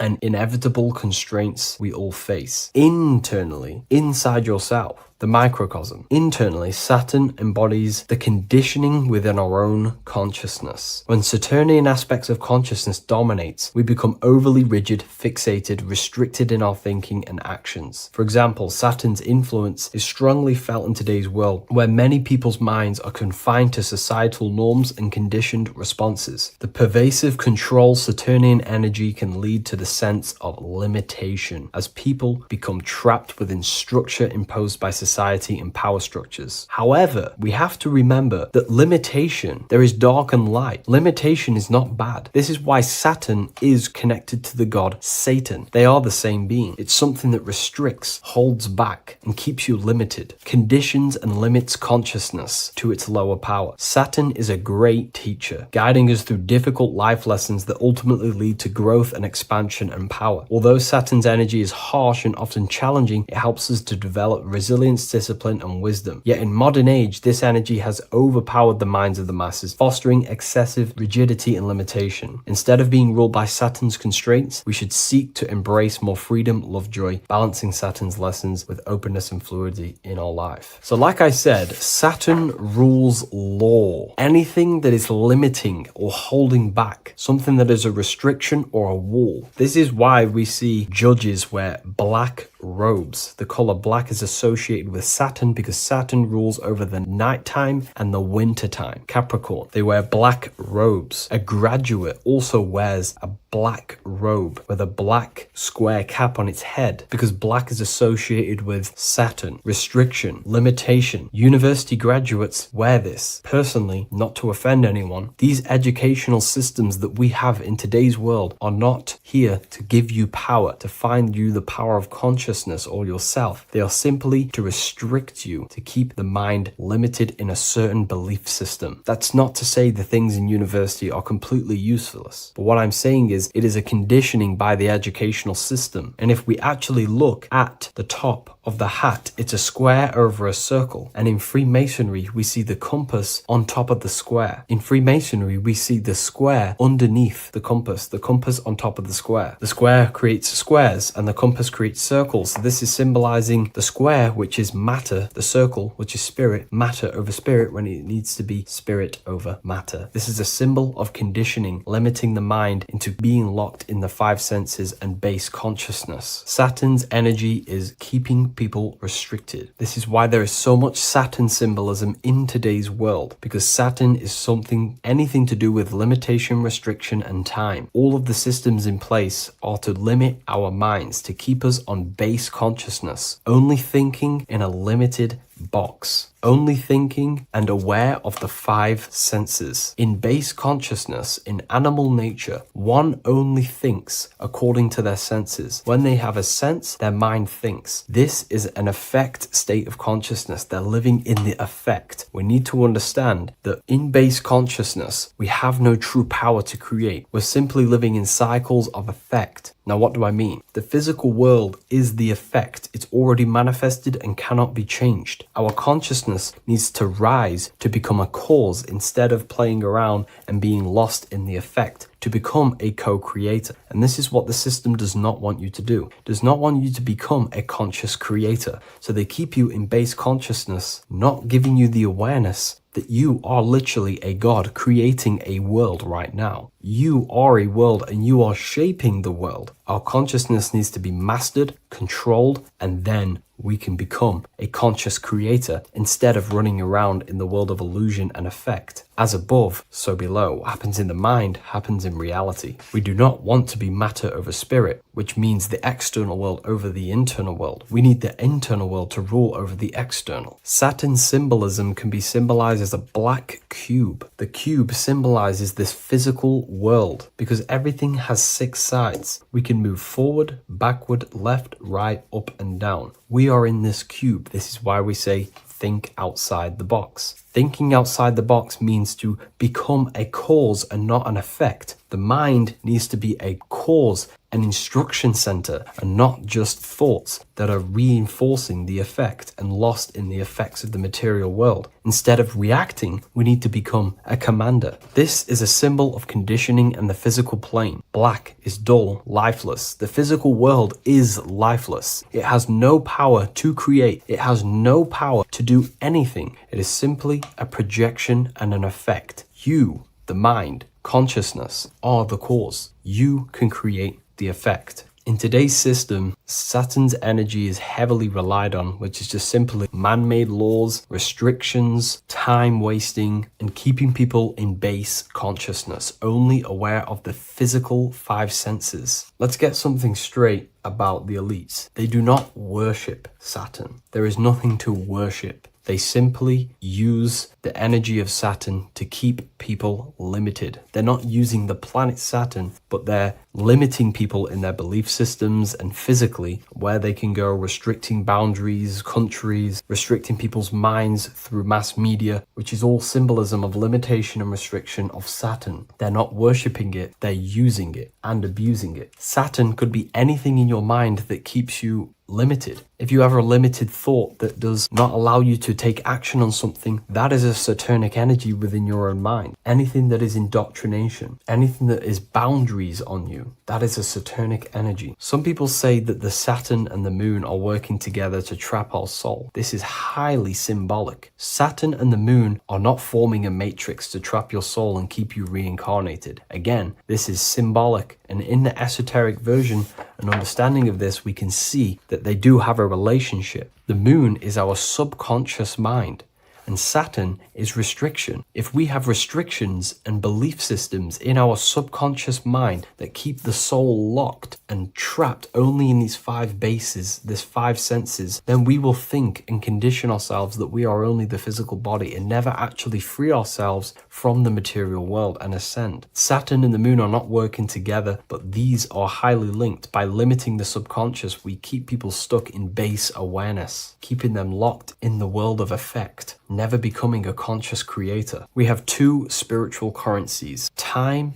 and attention. These are the 2 currencies that we spend. We spend time or pay attention. These are the 2 spiritual currencies that pretty much create our reality. And the system aims to hijack these 2 currencies from you, to limit you, to dominate you, so you do not become a conscious creator. So again, no one worships Saturn. It's simply just a symbol of limitation and restriction. Limitation has good and bad. Limitation can make us learn, overcome, become strong, disciplined. But when it's abused, it can keep people locked in base consciousness and stuck in their lower nature, never figuring out how powerful they are. You hold the power to shape a world. That's how powerful you are, to turn thoughts into physical existence. I'll see you in the next video. Please leave a like, comment, and a subscribe.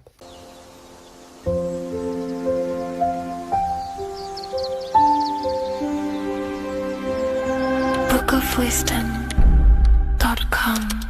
Visit today.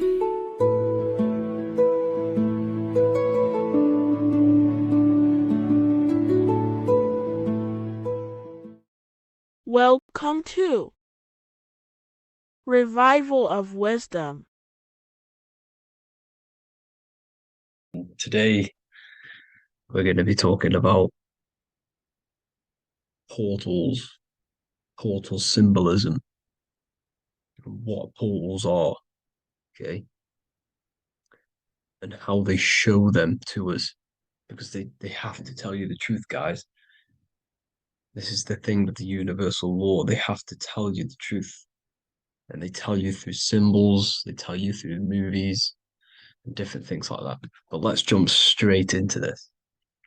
So first, I want to talk about the Freemasonry symbols.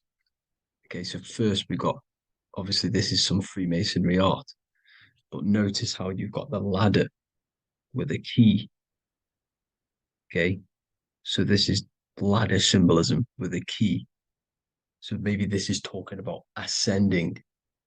Okay, because look, because this is ascending into the heavens, because it's a ladder with humans going up it with a key. In order to ascend, you must have the key. Okay, so what else do we have with a key? Well, the Netflix show Lock and Key, which is all about portals and keys. Because what the keys do, they open doors, gateways. Okay. So what's interesting about this is that they've got this key here, which represents the Kundalini energy rising up the spine. Okay, but we'll come back to this. But it's that same portal key symbolism. We've also got the Vatican. The Vatican is in the shape of a key. Okay, so you can see the start of it here and the end. So this is key symbolisms. Keys open doors. And notice how it's got the 8-pointed star. Okay, what is the 8-pointed star? Okay, we'll come back to this. This all ties in, guys. I'll break it all down for you. But then you've also got the god Janus. Janus, okay, is known as the god of the doorways. He's an ancient god of Rome, and they worshipped him. However, he's not a god, he's more like a high-level ranked demon. Because he is the god of the doorways. And notice how he's got two faces. Because doorways always have two sides. You're going into somewhere, there's always two sides of a door. And he's always depicted with two sides of a face and a key, because he holds the key to the doorways, to the portals, to other worlds and realms. Okay, as you can see, he's always got two faces and a key. Okay, so now we have the Sumerians, the Anunnaki, and they are always depicted with the two faces. Why do they have the two faces? Because they're symbolizing doorways, and the Anunnaki come to Earth through doorways and portals. So these are what these gods are symbolizing in their artwork. But they always have the 8-pointed star. Okay, what is the 8-pointed star? You see how they always have, look, let me try to find another one. It's the 8-pointed star. This 8-pointed star is Polaris. Okay, Polaris, just like the Vatican has the 8-pointed star with a key. Polaris is the center star. Polaris is a fixed star, it doesn't move. Okay, so the Anunnaki symbol is also the 8-pointed star. So this is symbolizing the portals and doorways that they come through in order to get to the Earth. But Polaris is that center star which does not move. It's always symbolized with the 8-pointed star, just like a compass.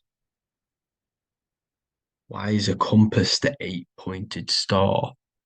Because at the center of our realm is where the most electromagnetic energy is stored. As you can see, we have an aura field, an electromagnetic aura field.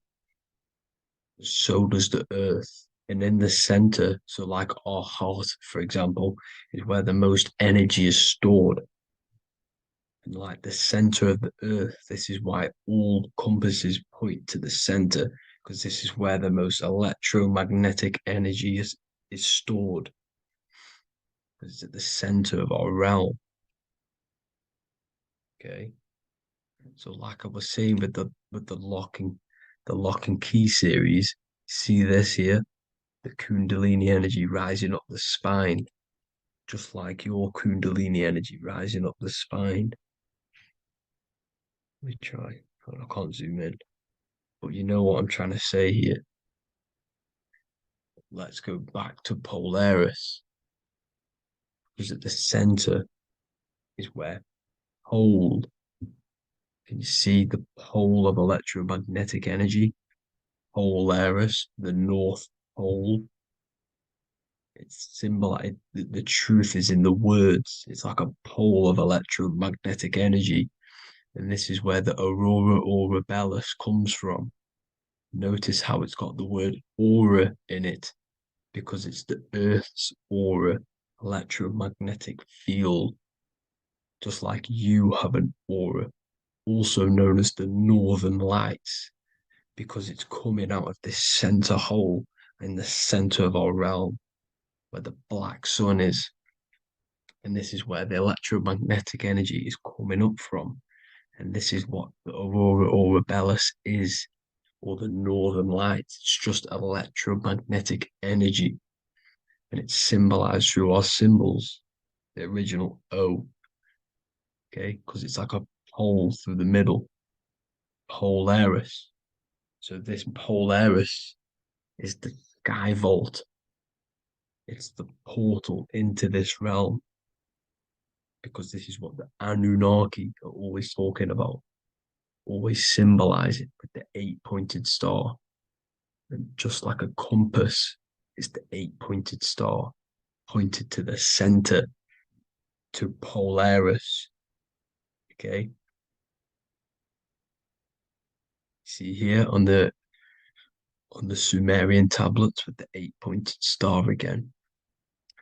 And how we know it's talking about portals with this 8-pointed star is because CERN 666 are opening up portals to the underworld, letting in demonic entities into this realm. How do we know it's a portal? Because their Hydro Collider has 8 points, just like the 8-pointed star. So they are creating synthetic portals to the underworld to let these demonic entities into our realm. But what is the key? Because if we're talking about ascending through Polaris, notice how here on the masonry art, this luminary here, so this is the sun, that's the moon. This is Polaris because it's a luminary with what? 1, 2, 3, 4, 5, 6, 7, 8 beams coming off the luminary, just like the 8-pointed star. So you see the ladder with the key going up to Polaris. It's symbolizing ascending out of Earth. So what is this key that they're keeping from us? Because it's a human holding a key going up the ladder to Polaris. Well, chakras. We have 7 chakras. Okay, so this is what they are telling us in the lock and key symbolism, the Kundalini energy rising up the spine. Okay, just like they have 33 vertebrae on the back of your spine. Okay, this represents the Kundalini energy going up your 33 vertebrae, just like in Masonry has 33rd degrees. Okay, so what is the key? Your chakras. Your chakras have to be unlocked. Okay, you have to unlock your chakras, and you can't unlock this one without going through this one. You have to go through them all. It's like a ladder, just like Jacob's ladder. You can't go from the bottom to the top. You have to unlock each one. Okay, just like you have 7 chakras, you have 7 layers of your aura. Okay, you have to unlock your chakras to the highest point in order to reach Christ consciousness. And this is the key that they're talking about. They're symbolizing the organic portal within each and every one of us to ascend out of this realm. Okay, so this is the key that they're talking about, and they're holding back this knowledge to keep us trapped in this 3D realm.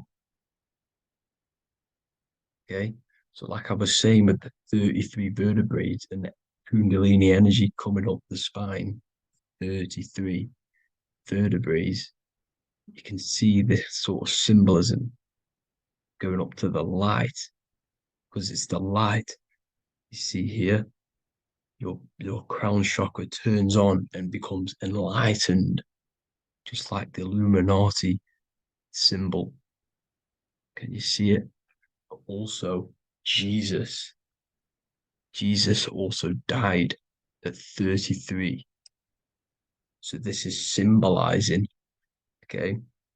They're symbolizing the death of the ego, the body. So once you open up your chakras and reach Christ consciousness, which is your 33rd vertebrae, once your Kundalini energy goes up your 33rd vertebrae, your body technically, not physically, but spiritually dies, because you then become formless. You reach Christ consciousness. So then you can travel other worlds. Okay. This is what they're talking about with Vatican, 8-pointed star, and the key. Janus with the key. The Sumerians with the 8-pointed star. Anunnaki, the 8-pointed star. Polaris, 8-pointed star. So Polaris is the way out of this realm, which is at the center. Pole, North Pole. Okay, so the key is that they're hiding from us is the knowledge to unlock our chakras.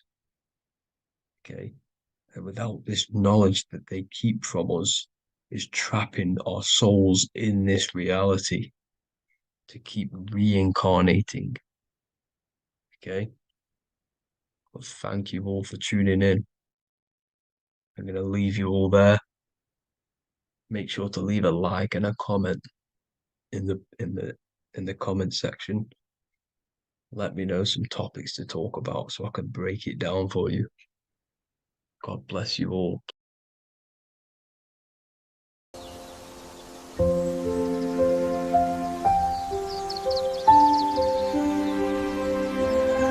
bookofwisdom.com. Visit today.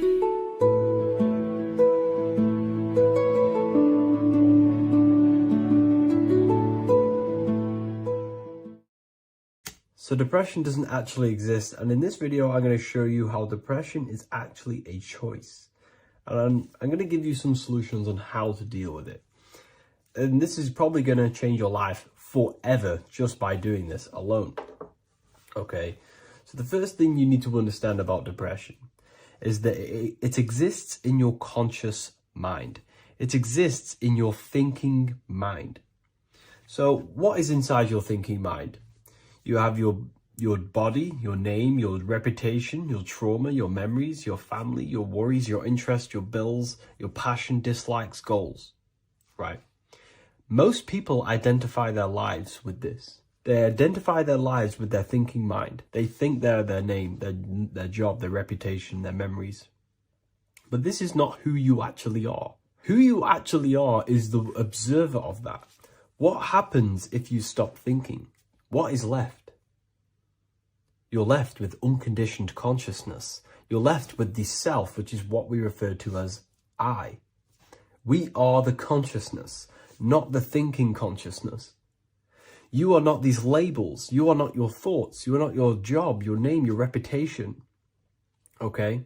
And the reason why I'm telling you this is because it's very important, is that we are something beyond this body, beyond this name, beyond our thoughts. We are the consciousness. So depression exists inside of the thinking mind, the conscious mind. Okay? So if you want to get rid of depression, you must learn how to escape the thinking mind. And not only just escape, but that's step one. In meditation, you do meditations, right? We sit still and we have to learn how to control the mind and turn off the thoughts. And when we turn off the thoughts, depression goes out the window because there's no thought present in your mental field of consciousness to be depressed. Okay? You must understand, who is the one suffering from the negative thoughts? Who is the one suffering? Your mind is not suffering because the mind is producing the thoughts. Your body's not suffering from the negative thoughts. You are suffering. And who is you? You are a soul. You are that feeling. You are that person beyond the thoughts, beyond the feelings, beyond that. You are the one experiencing. You are that. Meditation gives us the ability to turn off the thinking mind. This allows us to escape our thoughts. Okay? And it gives us, over a long period of time after meditation, you'll be able to turn this switch. And this switch will be able to turn off your thoughts. And by doing this, we will be able to control our conscious mind directly by the hand. So when you notice yourself gaining them negative thoughts, we can then turn off the switch of turning off the conscious mind and rising to our authentic self and knowing the thoughts are just illusions. Now, let me tell you something that's very powerful. Most of your thoughts are coming from beliefs. Most of your feelings are coming from beliefs. So if you have a feeling of lack, this is coming from a belief that you don't have much. If you are feeling alone, this is coming from a belief that you are alone. So what we must do is restructure ourselves. We must restructure the subconscious mind, and we do this in many different ways. We can do this with meditation. We can do this with visualization, visualizing our desired reality as if we are living it. We can do this with affirmation. Now, a lot of people think, oh, I'm trying to speak something into existence with affirmation. No, you're not using vibration to try and change reality with what a lot of these new age people will teach you. Vibration, your words will not have much an impact on reality. That's the truth. But what they do have an impact on is reprogramming and recrafting and refining your mind. If you repeat, I am wealthy all day long, your subconscious mind, that word will be lingering inside your subconscious, and you will start to mold that into your conscious. You'll start to be consciously thinking about this. Most of your thoughts are coming from your subconscious. So if you want to get rid of depression, you got to figure out the trigger. What are you depressed about? What are you feeling? What are the beliefs that are making you feeling and thinking this way? And that's what you must restructure. You must restructure your subconscious mind through visualization, meditation, and affirmation. You do these all the time. You do these every single day, and you will slowly, if not surely, restructure your subconscious mind. While by doing the practice of meditation, you'll gain the off switch as well. Sometimes depression comes from not living in your authentic self. You're not doing the things that your soul is telling you to do. We all know what we should be doing at all times. I don't care what you have on. We all know we should be doing something. We all know that we have there's a higher aspect of our mind that tells us, oh, we need to be doing this, but I'm actually sat here on my phone. Oh, I shouldn't be eating this, but I'm doing it anyway. There's always that higher voice. And that is the voice that has to be connected to. And when your body's not acting out the voice of the soul, then the soul becomes sadder, and suffers more and more and more. There has to be a connection between the soul, the mind, and the body. They have to work in unity. Okay? So I hope this video helps with depression, with whatever you're going through mentally. You're living in 4 planes of existence right now, but most people are only aware of one. And that's why they feel lost, disconnected, and stuck in cycles they can't explain. If you don't understand the blueprint of reality, you'll keep trying to fix the physical, while the real causes lie in the unseen dimensions that you have direct access to. You must understand it is that the universe only exists in the mind. Everything is a projection of consciousness. Therefore, consciousness produces everything. Our internal world is consciousness. Our external world is this physical body, physical world. Everything is an externalization of consciousness. For example, this was a thought. Now it's made physical. But before this was invented, it was existing in someone's mind, in consciousness, invisible. Then it was made manifest, made physical. So everything in this physical plane is the effect. The cause is consciousness, mind, the mental plane. So now I'm going to explain these different dimensions of consciousness. You don't just exist in this physical plane. The physical plane, in fact, is the lowest plane there is. It's the illusionary plane. So first of all, we have the Buddhic plane. This is the nothingness. So think of it like this. Absolute nothingness. If you turn off thoughts, there is nothingness. This is the void. And out of the void springs infinite potential, which is the mental plane. Now, your mind has no limitation. It can think anything, be anywhere, anytime, any place. In the whole world, there is no limitation with the mind. This is the realm of infinite possibilities. This is the realm of thought. Thought is a dimension, information and thought. To go a little bit deeper on this, there are pockets of thoughts, what we call in the occult fields of thoughts. Your mind does not think thoughts, it receives them. Your mind is like a radio. Whatever the mind is tuning into, setting its mindset, setting your frequency or setting your mind, you will receive thoughts based on that set, whatever you set your mind to. So there are pockets of thoughts that we penetrate in the mental plane. The mind is the mental plane, the infinite possibilities. This is the spark of creation. This is where all things begin to manifest as an idea in the mind as a thought. So if you want to gain certain information, you need to meditate or do thought exercises where you are penetrating that dimension of thought, that pocket of thought. For example, if you want to find a way on how to make financial wealth, you would use your mind, set your mind on wealth and money and think, close your eyes and think about that specific topic and see where your mind takes you. And you will expand your mind into different pockets of thought and gain information. So this is the mental plane. This is how you can use the mental plane. You can use the mental plane to do this. Then we have the astral plane. We have higher, middle, and lower astral plane.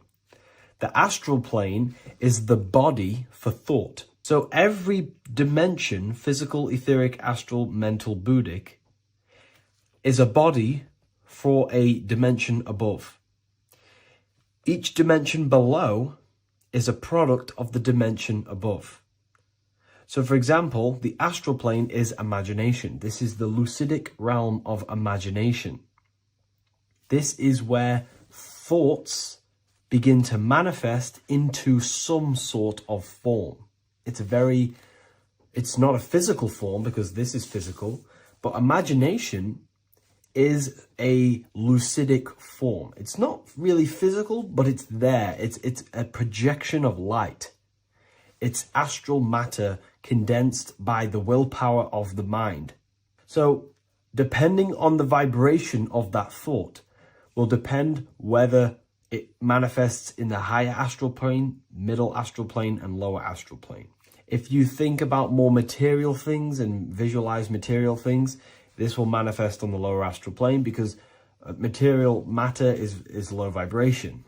Now, that does not mean it's evil. That does not mean it's bad. Okay?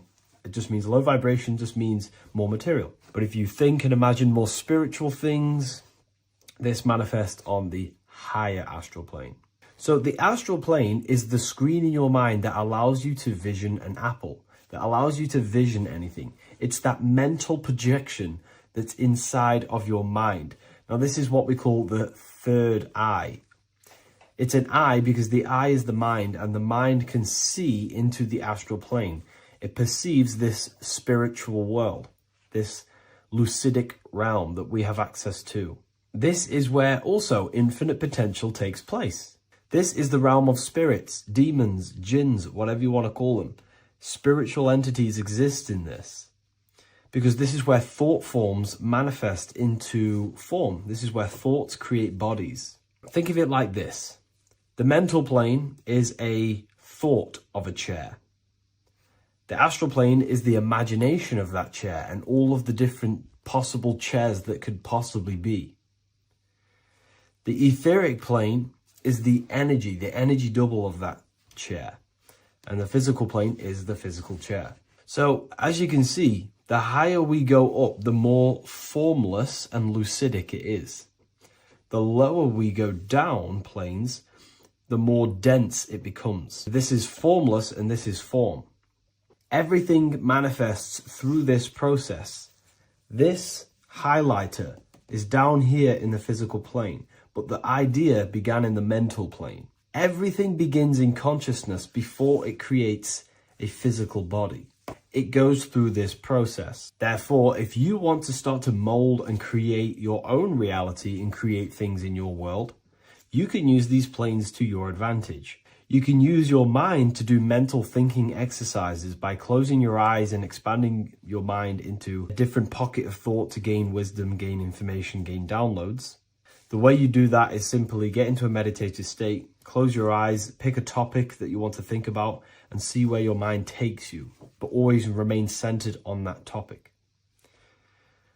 And you can do this for maybe an hour or two or half an hour, and your mind will take you places where you will unlock information. You can even use this to make decisions in your life. Think of the topic and see where your mind takes you. You'll gain information. This is how you use the mental plane for ideas. The astral plane is imagination. You have to reconnect with your imagination very vividly. Your imagination, your consciousness is infinite. It's not a three-dimensional plane. It's an infinite plane. You can think and make form anything in your consciousness, in your imagination. You can think anything and you can imagine anything in the most vast details. You just have to reconnect with your imagination. I have a free book on my website. I'll leave the link in the description. It's an ebook. It's called Activating the Inner Eye. This is going to help you reconnect with your imagination. It's a practical guide on how to imagine. So once you know how to use the mental plane and astral plane, thought and imagination, you pretty much need to use the physical plane to take physical action with this physical body that you have and start to manifest these desires you have in the higher planes. Now, it's very important that we master the mind because the mind is the very fabric of reality. We become what we think about. Your life is a product of every thought you thought in the past. It is the mind that directs the flow of consciousness. And wherever this consciousness is flowing is what you will create in your life. Consciousness is the most potent force in the universe, and the mind is pretty much the universe in a microcosm form. It is infinite potential, and your mind will continue to expand into new realms of thought forever and ever and ever. You are eternal. You are not this physical body down here. You are consciousness, literally dreaming that you are in this physical body. So everything begins with the mind. We need to be conscious of the thoughts that enter our mental field of consciousness. There is a level of self-awareness that you can reach where you can become conscious of pretty much every single thought that enters your mental field. Now, we have over 7,000 thoughts a day. You can gain such mastery over your mind where you can become conscious of every thought you think. And that is when you gain superior power. Because when the mind is fully under control of self, you can direct the mind's potent force into a specific goal. Most people's minds are dualistic. They want something, but their mind is thinking something else. They have limiting belief systems. They have the little voice that comes in and says, you can't do this, you're a failure. That is a fractaled mind. The mind needs to be singular. It needs to be on your team and not an enemy. Do not let your own mind take away your power. Your mind should be on your team, giving you power, giving you the best possible thoughts and the best possible beliefs. When the mind is in this condition and on your team and not taking away your power through the destructive thoughts, it becomes a potent, powerful force used for manifestation to create anything. And the way we get the mind on your team is through constant meditation to learn how to control the mind and turn it on and off. Subconscious reprogramming through visualization, affirmations, cultivating emotions associated with your goal. All these three ways we can reprogram the mind slowly over time so that it becomes powerful and becomes on your team and doesn't give you negative contradicting thoughts. When the mind is fully aligned on one thing, it can create massive empires and things in your physical reality. So I hope this video helps, and I'll see you in the next one. What if I told you that reincarnation is real and that there is a metaphysical, spiritual science behind this? Most people leave this world just as lost when they entered it. That they carry their fears, attachments, and addictions with them, only to be born again, trapped in the same cycle, repeating the patterns of lifetime after lifetime. This lecture is not just about preparing for death. It's about mastering yourself before death, so you don't take them burdens with you. Because the truth is, whatever addictions, fears, and unresolved emotions you cling to in this life, you carry with you into the next. Unless you break free now. You must master yourself before death. Death is not the end. It is the great passage. But how we transition depends on our mastery of the self. This was symbolized by the Ouroboros, the snake biting its tail. Every ending is a new beginning. It's an infinite cycle of consciousness.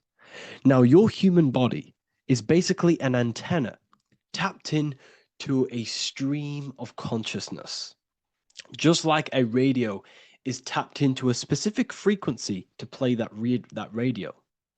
Your body is basically an antenna, a crystal picking up the consciousness of God.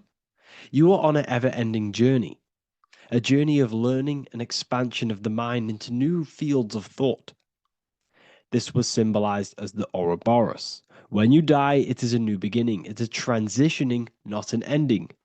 Everything is eternal in this universe as consciousness is formless and constantly transforms into new forms of life. Let's break down the word death.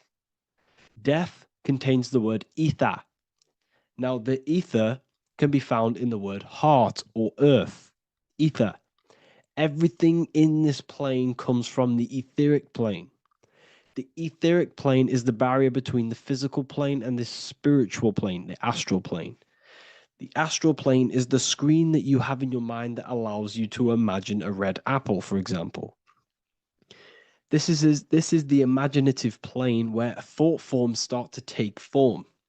Everything begins as a thought, then the thought form becomes an imagination, then energy, then physical. Everything in the physical plane is a shadow of thought. All objects manifested as thought. You came from the astral. You came from the stars. This is why we say reach for the stars. Or this is why you say you are a star. Cis star, Miss star, fraud star, stir is star. And when you become famous, you become a superstar and you gain a star on the Hollywood floor. You are a star. The ether. The ether is the infinite energy source which all things come out of and return back to. This is the cycle of life and death, summer and winter, day and night, sleep and awake.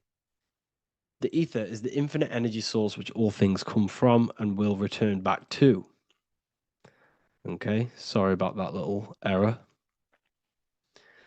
The ether is the boundless source of energy from which all things emerge, to which all things return to. We can see this in the cycle of the sun. The sun does this wave of creation. It rises and it falls. We have the day and the night. The daytime represents our conscious mind when we are alert. The nighttime represents our subconscious mind when we are inside the spiritual realms. The nighttime is spirit, the daytime is matter, spirit and matter, awake and asleep, conscious and subconscious. We see this in the yearly cycle. Summer is life, winter is death. Spring is the morning, summer is midday, autumn is evening, winter is the night. Everything is a macro and a micro cycle of being born out of the ether and returning back from life and death. Life and death is manifested within the cycles of the sun and everything outside of you, as within, so without. This is why we say sleep is the cousin of death. The macrocosm is death, the microcosm is sleep. Every time you go to sleep, you are essentially it's a miniature death. You're entering into spirit and then returning back into matter in the morning when the sun rises. Everything is a reflection of the macrocosm cycles. Preparation for death. The first thing we must do in order to prepare for death, for life after death, in order to stop being reincarnated in this cycle of materialism, in order to progress as a soul, because remember, you are a soul in a body. Just like the sun gives power and life to the earth, your soul gives power and life to your body. When you say I, you're referring to the soul. And your soul can be stuck underneath layers of false identifications. Who you believe yourself to be is merely a collection of subconscious programs running within your mind. Now that's very deep. That is very, very deep. Who you think you are is a part of your thinking mind. Your name, your job, your reputation, your family, your friends. These things are not you. They're all aspects of the thinking mind.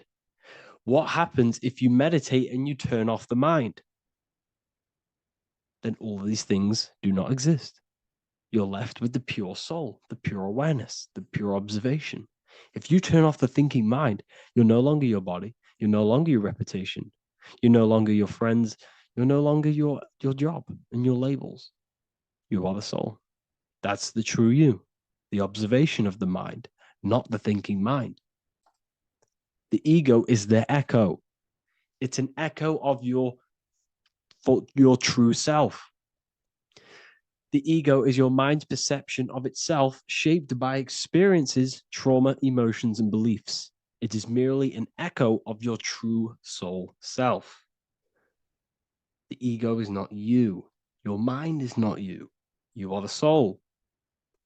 And this is the true self that we must express within our life and we must connect with before we die. Because when we die under the echo, under these false layers of the emotions, the traumas, the experiences, the addictions, the emotional attachments, when we die underneath all of this, when we don't know our true self, the soul is still hidden. The true you is hidden underneath these layers of false identification. We must remove these layers of false identifications. We must remove them. We must destroy the echo. Remember, the ego, you never had an ego when you were a child. When you were a child, you were pure. You didn't, you didn't show off things. When you were a child, you were pure. You expressed yourself freely you didn't hide anything. You didn't hide any aspect of yourself. You didn't suppress any aspect of yourself to fit in as a child, as a baby. Because the ego was not here when you came here. The ego grows with experience. The ego is a false perception of yourself while being incarnated in this material world. It's your mind's perception of itself and it's created through your experience. Remember, you are unconditioned consciousness, and your experiences, thoughts, traumas, emotions, and beliefs have conditioned your consciousness into believing you're only a physical body, but you are the soul. We have to remove these layers. How do we remove these layers? Like I said, the best thing, meditation. Meditation. There is a great meditation that you can do every single morning and every single nighttime. You can sit there and repeat over and over before you meditate. You can repeat that you are not this, you are not that, you are not this. You can label them one by one. Start with I am not my body, I am not my job, I am not my name, and then detach from absolutely everything until you are left with nothingness. And when you start to meditate, detach from everything. Nothing matters. I am here right now. And what will be left? The only thing that will be left is the language that your mind is using. Now, this is very deep. Not many people will tell you this, but I've lingered in meditation many times. And I can tell you from experience that the only thing left once you detach from everything is the language that your mind is attached to. So whether that's English, Italian, French. Once you detach the language of the mind that little voice in your head's using, you're left with the soul. Once the mind is switched off, you're left with the soul, and you have detached from all of these external things. You're left with the soul. That's you. That's the power. That's the source of all creation, where everything you've ever done has come from. Every thought, every idea has come from your soul. Number two, that's meant to say number two. Sorry about that. Mental addictions and emotional addictions. Okay.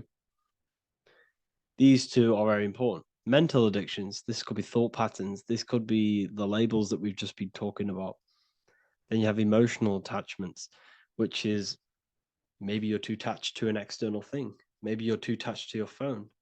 Maybe you're too attached to family. Maybe you're too attached to loved ones. Yes, I'm not saying don't love them, but what I'm saying is do not rely on anything in this world to make you happy, to fulfill your emotional needs. Everything is found within you. You must look within, and if you're looking without, if you're trying to find yourself in the outer world, you'll never find yourself. You'll constantly be looking around in loops. Because you cannot find yourself in the outer world. Nothing will give you long-term validation. Seeking validation in the outer world will leave you soulless, leave you feeling empty inside and sad and depressed. You have to find yourself within. You have to detach from everything you are relying on to give you emotional stableness. You have to detach from all. Yes, love your children. Yes, love these people, but do not rely on them. Because everything in this world is temporary. Do not conform to this world. The Bible tells you this. Everything in modern society nurtures the body, but neglects the soul. They keep you addicted to as many things as possible. Smoking, you have to detach. Drugs, you have to detach. Alcohol, detach. You cannot rely on anything. This is why this path is very, very difficult to walk. But I'm showing you the way. These are the things you must do before death. You have to detach from absolutely everything. If you die and your mind and soul is still addicted to these worldly things, then you guess what? You're going to reincarnate. You're going to reincarnate because your mind is still thinking about these material earthly things. And if you are operating in that vibration, you're going to project that vibration and come back here. You have to detach. You have to master the soul and master the mind. Like I said, the Matrix is designed to keep you addicted to as many things as possible. Your phone, food, smoking, drugs, alcohol, clubbing, all of these things. Everything in society is made to trap your soul and reincarnate in this world. That's why it's very, very, very difficult to walk this path. Very difficult. Matrix, matter tricks. John 2:15 to 17. Do not love this world, nor the things it offers you. For when you love the world, you will lose God. Do not love this world, nor the things it offers you. Do not conform to the pattern of this world, but be transformed by the renewing of your mind. Great quote. Do not conform to the pattern of this world, but be transformed. Let this world transform you. Learn from this, expand from this, but do not be mentally and emotionally attached. Okay? What good will it be for someone to gain the whole world yet forfeit their soul? Like I said, everything in the Bible is telling you the truth. You just got to read it correctly. This is spirituality. This is spirituality.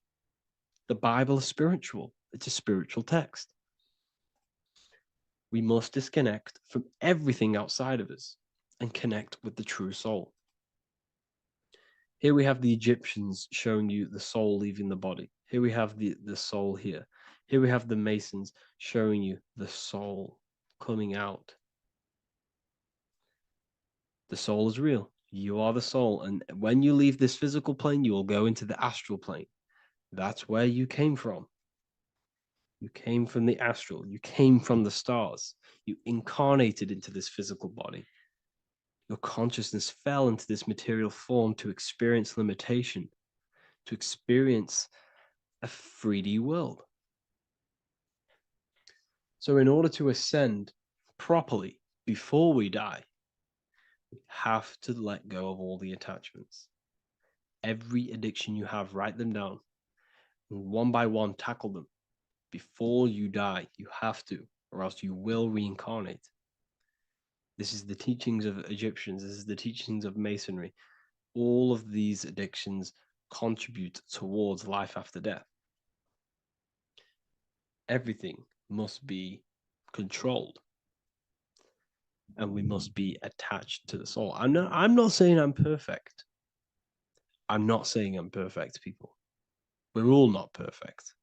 We're all under psychological operation by the government. We're all in a very difficult situation with this awakening. I'm simply pointing out what I know from my journey and what I've been learning through occultism and research and reading lots of books and many different things. I'm on this journey just as you are.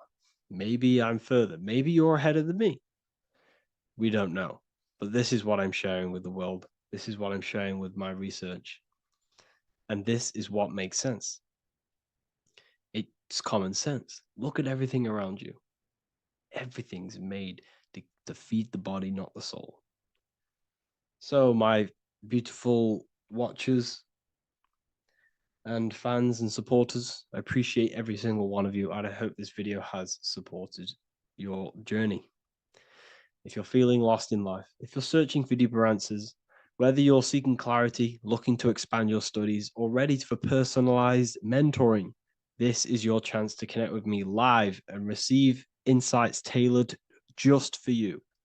Start your path to self-mastery and enlightenment inside the world's best esoteric school. Your journey starts now. Tap the link in the description if you want to join Ethereal University, or feel free to check out my books. I thank you all, and I really appreciate for 100,000 subscribers on YouTube. I love every single one of you. Make sure to drop a like, a comment, and subscribe to the channel if you're new. Let me know some ideas for, lectures, anything that you want to know. I can make lectures on them. Just drop it in the comments. I appreciate every single one of you. Take care.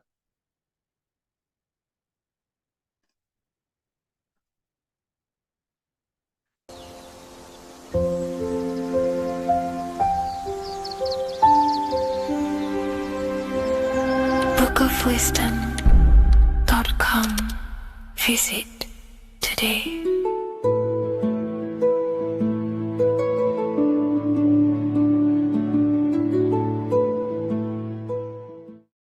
Do the elites actually worship Saturn? In this video, we're going to be discussing the occult and esoteric meaning of the 7 planets and the abuse of the Saturnic energy within today's world. This will help you gain a deeper understanding of reality, yourself, how you create reality, and what these 7 planetary energies actually truly are. In order to understand anything within the universe, we have to understand the law of correspondence, the law of as above, so below. There is one consciousness expressed in infinite forms. Me, you, the squirrel, everyone who possesses consciousness within this universe is an expression of the one divine consciousness, what we like to call Source, God, or the grand architect of the universe. We have to understand there is a large scale, but the large scale is mirrored in the small scale. If we look at lightning, this is a large scale. This is the macrocosm. Then we go a bit smaller to the trees. We see the same pattern. Then we look a little bit smaller into the human body. We see the same pattern of the nervous system. Then if we zoomed into the microcosm, brain cells, we still see the same pattern. This reveals the universe is a fractal universe. The large is reflected in the small. And this is the symbol of the Fibonacci sequence, which represents this as above, so below principle. The big spiral represents the macrocosm, but then this spirals into the tiny spiral. This symbol goes for eternity, never touching, never finishing. The large is mirrored in the small. With understanding this, we can realize that we are a microcosm of God. We are our own universe. We are our own world. Your body is the earth. Your mind is the mind of God, just in a smaller version. You are a drop in the ocean of the vast collective consciousness. With that being said, everything you see outside of you is inside of you. As above, so below. The 7 planetary energies on a macrocosmic scale are the 7 energies that form the physical world. The physical dimension is crystallized thought. Everything you see around you was thought made manifest. Thought imagined, then created in the physical reality. Therefore, these 7 planetary energies are 7 astral forces that create and weave the material existence. For example, if we look at a tree has 7 categories of consciousness, 7 creational forces that create the tree. This is the reason why we have 7 days of creation in the Bible. This is the reason why we have 7 days of the week for the 7 planetary energies. Monday is for the moon, Mars is for Tuesday, Mercury for Wednesday, Jupiter for Thursday, which is Thor. Thor is Jupiter. Venus for Friday, Saturn day for Saturn, Sunday for the sun. This is also the reason why we have 7 major energy centers within the body. The 7 life forces that flow through the body to give physical existence to the physical form. Man is a microcosm of the universe. With that being said, if we look at a tree is nature, and nature is the macrocosm, the creation of God's mind. And if we look at the tree, we can see 7 creational categories that go into create the tree. For example, the stem of the tree, the trunk, represents the sun. The root system, the base of the tree, where the tree grows out of, is Saturn. If we look at the fruit of the tree, that represents Jupiter. The smell, the look, the colors of the tree, that's Venus. How the tree communicates with other trees through the root system is Mercury, the intellect, the intelligence, the communication. The leaves of the tree is the moon. The defense mechanism of the tree, how it defends itself from infections and other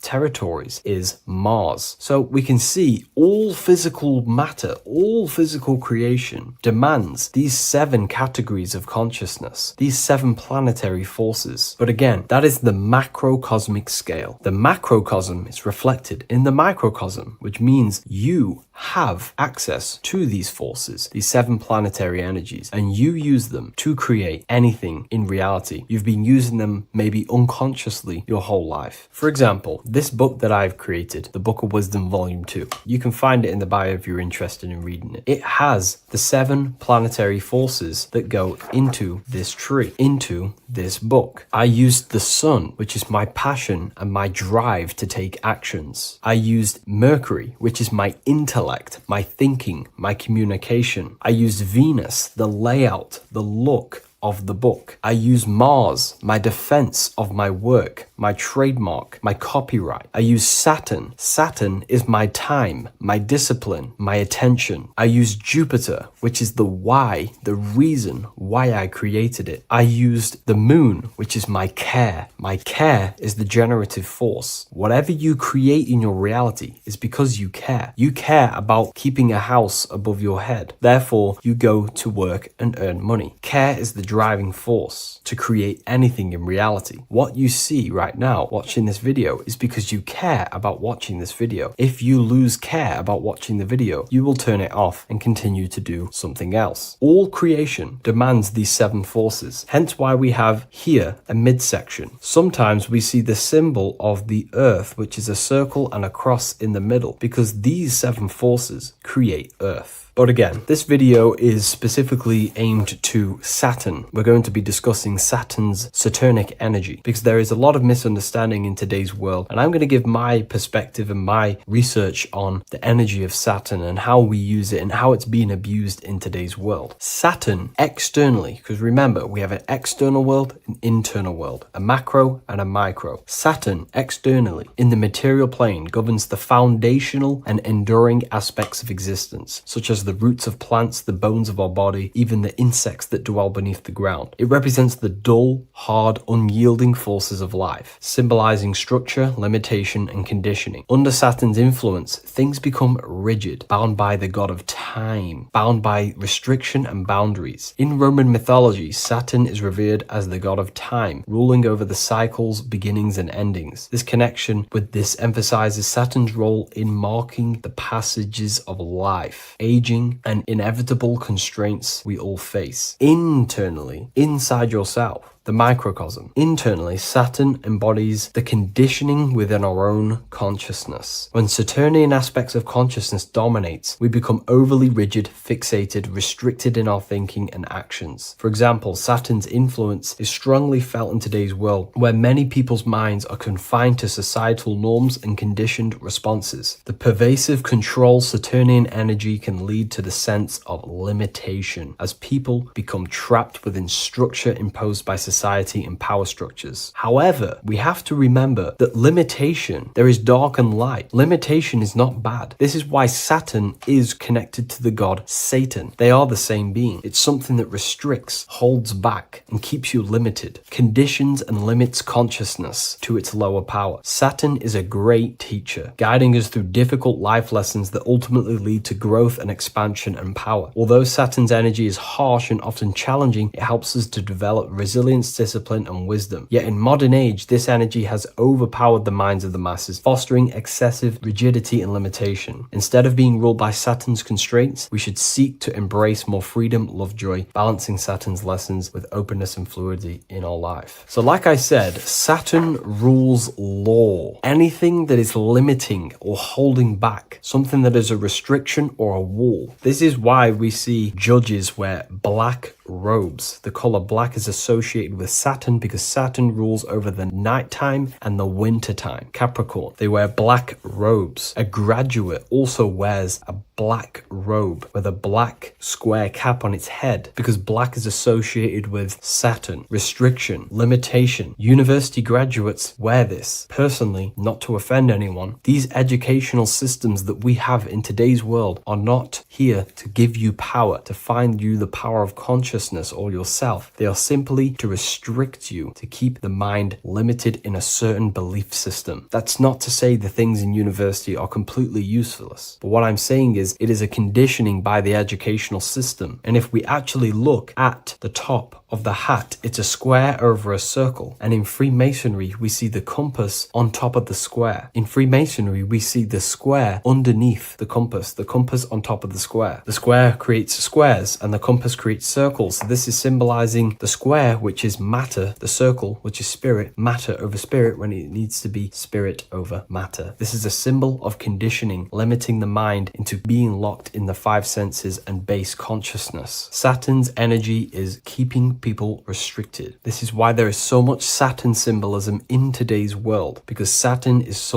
anything to do with limitation, restriction, and time. All of the systems in place are to limit our minds, to keep us on base base consciousness, only thinking in a limited box, only thinking and aware of the five senses. In base consciousness, in animal nature, one only thinks according to their senses. When they have a sense, their mind thinks. This is an affect state of consciousness. They're living in the affect. We need to understand that in base consciousness, we have no true power to create. We're simply living in cycles of affect. Now, what do I mean? The physical world is the effect. It's already manifested and cannot be changed. Our consciousness needs to rise to become a cause instead of playing around and being lost in the effect, to become a co-creator. And this is what the system does not want you to do. It does not want you to become a conscious creator. So they keep you in base consciousness, not giving you the awareness that you are literally a god creating a world right now. You are a world and you are shaping the world. Our consciousness needs to be mastered, controlled, and then we can become a conscious creator instead of running around in the world of illusion and effect. As above, so below. What happens in the mind happens in reality. We do not want to be matter over spirit, which means the external world over the internal world. We need the internal world to rule over the external. Saturn's symbolism can be symbolized as a black cube. The cube symbolizes this physical world because everything has 6 sides. We can move forward, backward, left, right, up, and down. We are in this cube. This is why we say think outside the box. Thinking outside the box means to become a cause and not an effect. The mind needs to be a cause, an instruction center, and not just thoughts that are reinforcing the effect and lost in the effects of the material world. Instead of reacting, we need to become a commander. This is a symbol of conditioning and the physical plane. Black is dull, lifeless. The physical world is lifeless. It has no power to create. It has no power to do anything. It is simply a projection and an effect. You, the mind, consciousness, are the cause. You can create the effect. In today's system, Saturn's energy is heavily relied on, which is just simply man-made laws, restrictions, time wasting, and keeping people in base consciousness, only aware of the physical 5 senses. Let's get something straight about the elites. They do not worship Saturn. There is nothing to worship. They simply use the energy of Saturn to keep people limited. They're not using the planet Saturn, but they're limiting people in their belief systems and physically where they can go, restricting boundaries, countries, restricting people's minds through mass media, which is all symbolism of limitation and restriction of Saturn. They're not worshipping it, they're using it and abusing it. Saturn could be anything in your mind that keeps you limited. If you have a limited thought that does not allow you to take action on something, that is a Saturnic energy within your own mind. Anything that is indoctrination, anything that is boundaries on you, that is a Saturnic energy. Some people say that the Saturn and the moon are working together to trap our soul. This is highly symbolic. Saturn and the moon are not forming a matrix to trap your soul and keep you reincarnated. Again, this is symbolic. And in the esoteric version and understanding of this, we can see that they do have a relationship. The moon is our subconscious mind, and Saturn is restriction. If we have restrictions and belief systems in our subconscious mind that keep the soul locked and trapped only in these 5 bases, these 5 senses, then we will think and condition ourselves that we are only the physical body and never actually free ourselves from the material world and ascend. Saturn and the moon are not working together, but these are highly linked. By limiting the subconscious, we keep people stuck in base awareness, keeping them locked in the world of effect, never becoming a conscious creator. We have 2 spiritual currencies, time and attention. These are the 2 currencies that we spend. We spend time or pay attention. These are the 2 spiritual currencies that pretty much create our reality. And the system aims to hijack these 2 currencies from you, to limit you, to dominate you, so you do not become a conscious creator. So again, no one worships Saturn. It's simply just a symbol of limitation and restriction. Limitation has good and bad. Limitation can make us learn, overcome, become strong, disciplined. But when it's abused, it can keep people locked in base consciousness and stuck in their lower nature, never figuring out how powerful they are. You hold the power to shape a world. That's how powerful you are, to turn thoughts into physical existence. I'll see you in the next video. Please leave a like, comment, and and a subscribe. Watching pornography makes you see people as objects. It does a lot of psychological damage to the human mind. And if you truly want to progress in life, your spiritual journey, mastery, whatever it is, mastering your sexual urges is essential to become powerful, successful, and become the best version of yourself. And there are some occult practices that I used to help master this urge. They're not really techniques, they're more mindsets, which will definitely help you overcome your urges. So if you want to quit pornography today, this is the way forward that I used to create this version of myself. Before we go into the tactics, we must understand that whatever we do in darkness comes into light some way or another. If you watch pornography, you know you have a problem, you keep this to yourself. We all naturally do. These things are private, and what we do in our private time molds our subconscious mind, and we keep it away from people. But whatever we do in darkness always comes to light. If you're doing things you don't want others to see, such as watching pornography, it will come out through a subconscious force. It will come out in your eye contact. You won't really be able to make eye contact with the person you're attracted to. It comes out in your energy, your aura, your presence, your confidence. All of this plays a role in molding your consciousness. And especially women can pick this up so easily. Females are more subconscious, males are more conscious. Females speak indirectly, males should speak directly. If a woman is hungry, they will say, "I'm hungry." "Are you hungry?" But a male will say, "Let's go get some food." You have to see the underlying subconscious messages in women because they speak in more of a subconscious language. Men speak in a direct language. And maybe even men will pick this up. If you want to be taken seriously in the business world or your career, whatever it is, this is essential for your body language and your personal power. So you must master your sexual urges. Releasing your sexual energy, your sexual fluids, removes the life in your eyes. A lot of people get dark bags underneath their eyes. I used to have them years and years ago. My eyes were always half shut. There was no life in my eyes. But as you purify yourself, the life and the energy comes back into your glaring eyes. The first tactic on mastering your sexual urges is understanding that thoughts produce emotions. Whatever we think about inside of our mental body directly corresponds to what we feel in our emotional body. What we see here is a piece of alchemical artwork showing you the light of the mind shining down into the heart. This represents the mental body with the clouds. This represents the human heart, the emotional body of consciousness. What we think about, if we think about sex, or if we watch things that are stimulating to us on Instagram, TikTok, that thought goes into the mind and the feeling gets then produced in the heart and the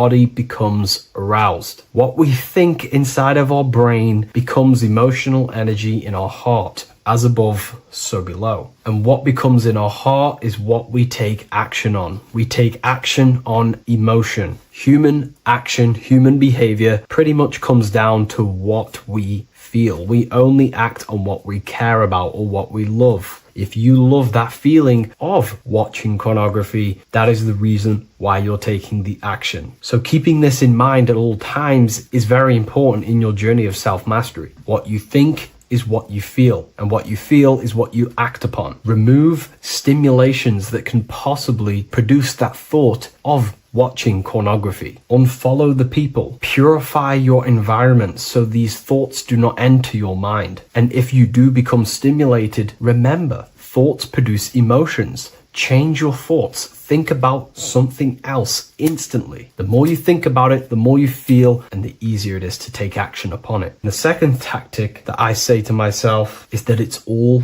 mental. World, the universe, life is all mental. For example, unfortunately, my brother passed away recently. I've never gone through something like this in my life. It's tough. It's horrible. It's not nice losing a loved one. However, if I sit around and focus just on the negative side of that, yes, of course, I'm going to have my moments. But if I just sit there and focus on the negative, it will destroy my life. It will pull me down. The only thing that I can do to benefit from this situation is to become a better family person out of this. Become more loving. Spend more time with the people who mean a lot to you. You can always change and transmute the mindset of every situation in your reality. There's a famous saying I like to say, if you can change it, change it. But if you cannot change it, change the mental attitude towards it. Never just sit there focusing on the negative side of reality. This helped me with mastering myself watching pornography. It's all mental. You hold the power over the mind. And the next tactic is probably the best one ever. And I still use this today in everything in my life. Before I make any decision in life, I always say to myself, what is the effect of this cause? Is that effect going to push me towards who I want to be? Or is that effect going to pull me away of who I want to be and become and where I want to go in life? If the effect is not pushing me towards who I want to be, I will not take the action which is the cause. Consciousness cannot escape the law of cause and effect. It is an immutable, inchangeable law that is governing your consciousness and your mind. You have to keep this law in mind because it is the law that is creating and crystallizing your reality. Any decision you make, what is the effect of this cause? The law of cause and effect is a force that you cannot escape. So you have to work with this law and become conscious of the law. So before you do take the action, what is the effect? Is watching pornography going to push me towards who I want to be and where I want to go? If it's not, do not take the action. That's where willpower comes in. You can do little exercises for willpower, meditation for 30 minutes of not thinking. You can do rituals that strengthen the connection to your mind with your willpower. At the end of the day, the willpower is the most essential force in the consciousness. Another thing is remove any music that talks about it. Even the words will be producing thoughts in your mind. What you feed your consciousness is ultimately what you project back outwards. Don't listen to the rap music. Don't listen to any music that talks about it. Try and remove this from your environment. These tips that I've given you don't just work in quitting pornography. These work in every aspect of your life, and they will dramatically change your life if you become conscious of them and actively use your mind. Don't fall under the spell of becoming unconscious. Never act unconsciously. Never think unconsciously. Never feel unconsciously. Stay on top of your mind. Be the observing eye in your mind. Never fall unconscious. Of course, we all need to sleep, but I mean in the waking times. And this is why learning about yourself or consciousness is essential for every aspect of life. Business, your career, money, whatever it is. Whatever you're doing in your life comes down to understanding human consciousness. And that's why I wrote these books, so you understand yourself, so you gain your understanding of the functions of your own mind, body, emotions, and how you are creating reality. That's why I wrote the book of symbolism, because symbols are not just symbols. These symbols represent forces and aspects of the human psyche themselves, and they are veils, they are keys that help you remember and become conscious of what has fallen unconscious in your mind. We're simply just becoming conscious of what we are unconscious of and becoming conscious of them and using these powers. You want to take your life to the next level? Feel free to get the book of symbolism. I'll leave a link in the description. Take care, everyone. Hello, Seeker. Welcome to Revival of Symbolism, a channel devoted to the language of esoteric symbolism, guiding you to discover yourself and expand your consciousness into deeper realms of thought. I'm Harry B. Joseph, also known as Revival of Wisdom, and today we're going to be discussing this particular piece of artwork of the eye and the checkerboard together, and the esoteric teachings behind the veils of these symbols. So the first thing we must look at is, of course, the eye. The eye being a symbol of consciousness. The eye is the inner witness inside of ourself. This eye is referring to the internal eye of perception inside of our mind, the mind that gives us the ability to perceive and to understand things internally. This is also the eye we use to vision things through our internal vision, what we like to call imagination. The screen in our mind that allows thoughts to be projected into a particular form. So this eye is talking about the internal eye of perception inside every single individual and form of life. Dogs, cats, squirrels, humans. Every single form of life has this internal dialogue, the inner being that no one else can listen to but themselves. This is a symbol of consciousness. And together, these two symbols reveal a grand teaching and understanding of the world and the universe, of how the universe is one consciousness, one observer. This is symbolizing the observer, witness consciousness. Consciousness holds many vehicles and many dimensions that it exists in. As I've talked about previously in my previous lectures, we have a physical vehicle of consciousness, which expresses physical actions through the physical body. We have an emotional vehicle of consciousness, which is our emotional body or the astral plane. We have a mental vehicle of consciousness to express thoughts inside of, the thought body of consciousness.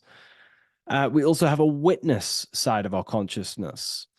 This internal witness, like who is the one seeing the screen of your reality right now?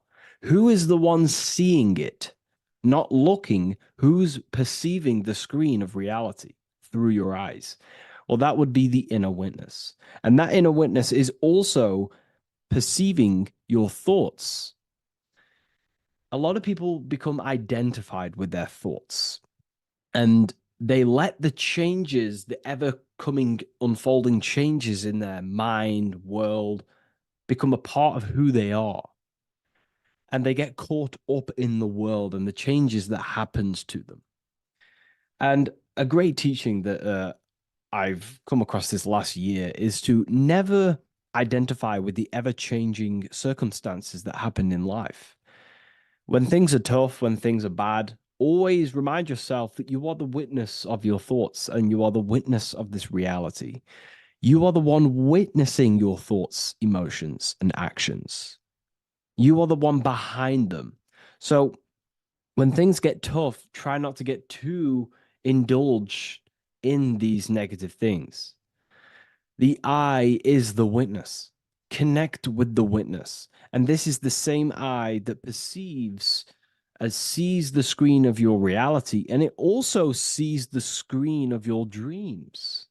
So this witness consciousness is transcending your physical day life and reality, and it's also witnessing your dreams. It's the same observer who's observing your reality now, but also observing your dreams. So this witness consciousness transcends all forms of bodies of consciousness. It is essentially the highest aspect of ourselves. And it is literally the thought voice, the inner thinker, because you are not the external body. You are not the being outside your mind.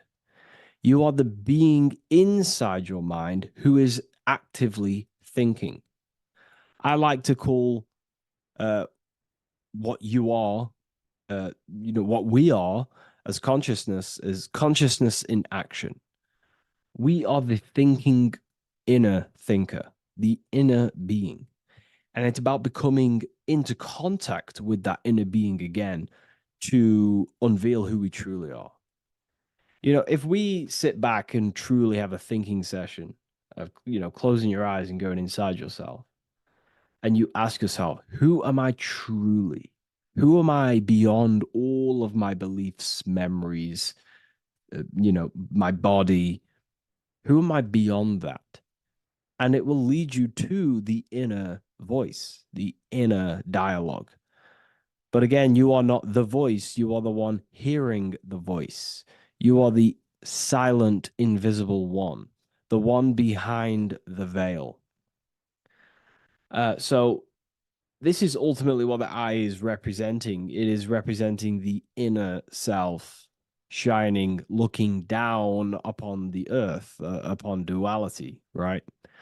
But this also reveals a great teaching as well, is that consciousness is universal.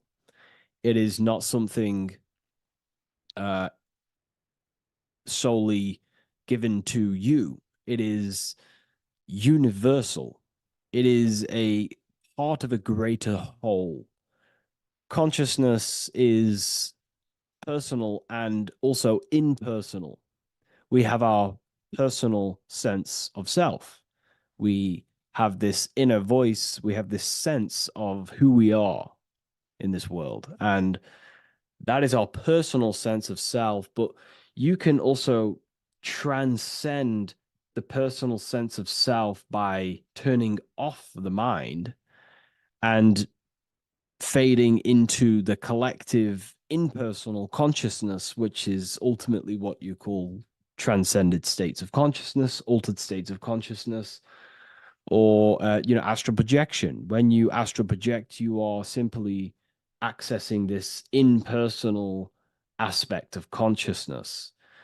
And this is ultimately what the symbol is representing with the checkered board floor, because the checkered board floor is duality, division.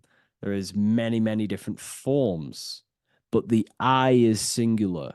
This is representing how the universe is one witness being, one consciousness expressing itself in infinite life forms and into division. But ultimately, division is an illusion. Consciousness fades into an impersonal consciousness.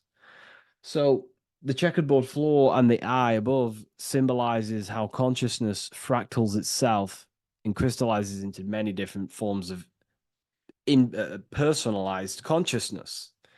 The self, the sense of self, right? And this is why we always say, I am. I. If we look at the word I and the word I, so we have I, which is I am, and you also have the word I, which is like the eye you see here in the sky. The I. And if you look at the beginning of some words, you have inside. You also have internal, intelligence, all things to do with the inner self.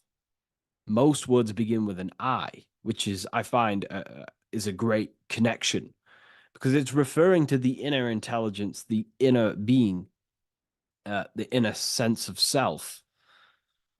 So the universe is essentially one being expressed in many different forms. That's also found in the word universe, uni, coming from the root word unite, meaning oneness, unification, united, and verse being a verse of a song, because we're all playing the song of consciousness, which is an ever unfolding song, an unfolding vibration, an unfolding creation. So this is simply representing how consciousness fractals itself into many different forms. And when we identify with our self consciousness, our sense of self, we no longer realize that we're a part of a greater whole. We're part of a unified field of consciousness. And there is only actually one true being in the universe, and that is the inner witness. And that inner witness is inside of every living form.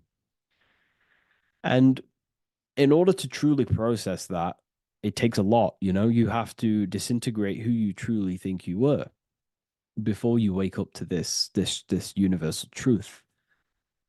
Before you understood this, you just think, I am me, you are you, and everyone is divided and everyone is their own being. When in fact, we're all not. We're all one consciousness expressing itself infinitely. And it's kind of like a social system. Consciousness is always interacting with itself. When you interact with someone else, you're interacting with yourself.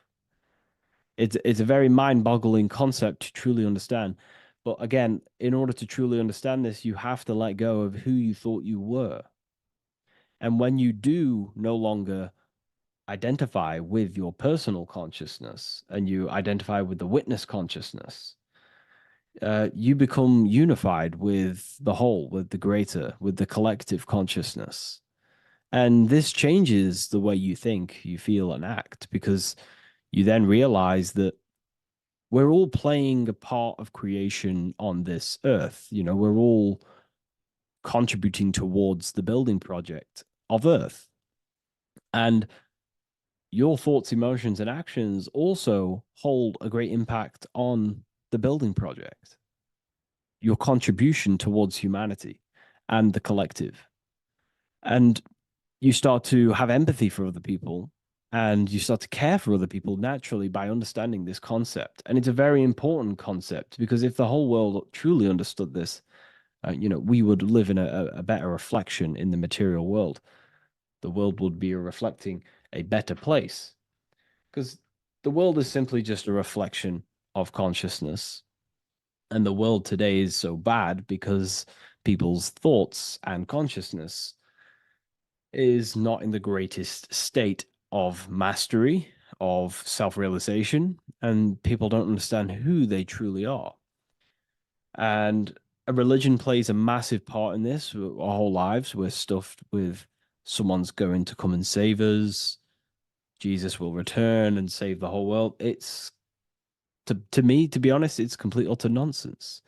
We have free will. We are the ones holding we hold responsibility for the creation that unfolds on the earth. Us as a collective consciousness are God manifesting, unfolding this creation and steering it in the present moment. And that's another thing. Reality was never created thousands of years ago. God is creating the world right now through the present moment, and it's unfolding. It's in a continuous state of becoming, just like you are in a continuous state of becoming. Time is evolving. Time evolves our minds, it evolves our sense of self. And we evolve over time as an individual and as a collective consciousness. And so does the earth go through this change as we change. So it's important that we are becoming more self aware in the world so we can actually start to reflect a better world. But the checkerboard floor, again, is just reminding us of the duality and the illusion because it looks like an illusion, a checkerboard floor.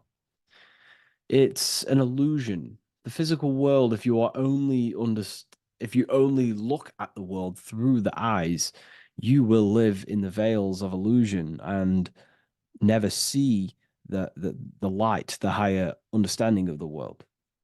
You will see everything as divided. You will see everything as I am me, you are you, and live in division. But in truth, we are all one. We all come from the same source, and we're all the same infinite witness expressed in different forms. And this brings me back to the concept of love. Love is the force that unifies consciousness. It unifies yourself. It unifies your relationships with people. If you love your partner, you love your brother, your sister, your whoever it is in your life, it unifies. If you have a care for someone, it brings you two together and you grow the relationship by expressing care into the other person and it grows. So love is a very expanding, it allows things to grow and it unifies things. And when you start to love yourself, you start to unify with yourself. And when you start to when you start to love nature, you start to unify with nature. So if we understood this, the world would be a better place. And love is the force that unifies the collective consciousness. If we truly hold love for ourselves, for others, other individuals, nature, then the world will become more unified. It unifies consciousness. This is the force of love. It's a very, very powerful, powerful force. And I do truly believe and come to understand now that love is the reason of all creation, which is the generative principle. All action is coming from a place of love or care. We only take action on what we care about. So even the sun is a symbol of love. It just expresses life, gives away all of its light, life, and energy to the earth and asks for nothing back. It is love, it is the expression of care. And that is what unifies consciousness. So, again, this is just talking about the inner witness and how consciousness expresses itself in many forms. And the checkerboard floor also transcends that idea that I've just described of how it's consciousness divided in many forms. It also represents a state of an individual's mind. The checkerboard floor is symbolic of uh, being divided, you versus me thinking, walking down the street and thinking everyone's a threat. It also represents their thoughts, emotions, and actions not being aligned, not being unified. Their thought, emotion, action are scattered, and they're not creating things consciously. It also represents many, many different personalities in our minds, the divided personas and personalities in our mind that we have. And the I represents the unification of that. It's about unifying our mind pretty much to not have all of these different characters and sides to ourselves and actually being a whole mind, uh, becoming conscious of uh, the unconscious aspects of ourselves and transmuting them. And when we become conscious of something, we then hold the power to change it. If we have an unconscious part of ourselves, and we never truly realize it, we don't change it, and that unconscious thing can actually seek to control our thoughts, emotions, and actions from that place of the unconscious mind. So ultimately, that's what darkness to light represents. Darkness symbolizing things we are unaware of, because when something is in dark, you cannot see it. Most people are in darkness of their imagination. They don't realize the power of their imagination. They're unconscious of it. They don't use it. And to become conscious of that is to put it into light. Shedding light on something reveals something. If I shine a torch on an object, it's going to reveal it. It's the truth. So it's about becoming conscious of the aspects of ourselves that we may be unconscious of, and actually using them and transforming them as tools. And again, we have the I with light, with white and black. This is duality. You are also the witness consciousness, as previously mentioned, and the witness consciousness thinks in duality. We think we are the hater and the lover. We are the deceiver and the truther. The truth is that consciousness thinks within duality, and within the mind, beyond the witness, there is duality in thought. But in truth, you are not either. You are neither the positive or negative thought. You are the witness of it. There's a great saying in the Gospel of John, and I can't remember exactly the words, but it goes something along the lines of, lift the wood, I am there. Lift the stone, I am there. It's basically saying that everything is the I am, everything is the same consciousness. No matter where you go in the universe, you're talking to self. You're talking to the same thing. You're seeing the same thing. It is the same consciousness that is everywhere. So consciousness thinks within duality, and it is the light and the dark, and we have the ability to transform between them. And some people think that, darkness is all evil. Darkness is not inherently evil. Darkness is not inherently evil. There are dark aspects of the world that help you actually progress into the light. Without the darkness, consciousness can't move into the light, into knowingness. Without bad, there is no evil. They are needed. Both of them are needed. So, in order to understand the light, you have to understand darkness. And there are some forces of some forces of darkness in the universe that are purposely there to cause certain things to then push you and activate the good or the light. Some Gnostic texts talk about how there are beings that, very powerful beings that purposely descend themselves into darkness on purpose to make things happen in certain people's lives so it actually pushes them towards the light, towards the good. So, this is ultimately what the whole allegory of Satan is.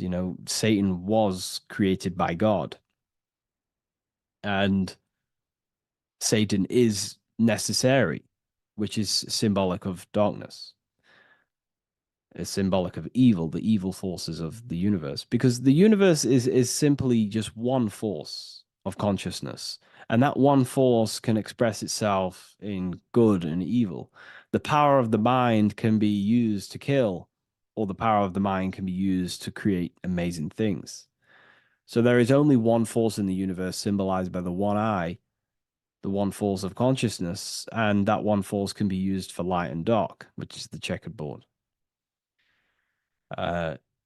It's also symbolic of the checkerboard being on the ground, symbolizing the earth, which is base awareness, duality thinking, base consciousness, stuck in division consciousness. And the one eye symbolizes unification of the mind, a balanced internal perception. We're rising from the ground to the sky, symbolizing from heavy to the light, from darkness to light. The eye is also symbolizing perception, what we perceive. And this is ultimately the end goal of all occult and esoteric research, is to gain more light, to gain a higher perception of the self, to gain a higher eye, a higher perception. That's why the eye is always raised above, symbolizing you're chasing the eye, you're chasing a higher perception of yourself and reality and the universe. It also reveals the teachings of the eye that is always watching you. There is an eye always watching you, and then that eye is the laws that governs consciousness.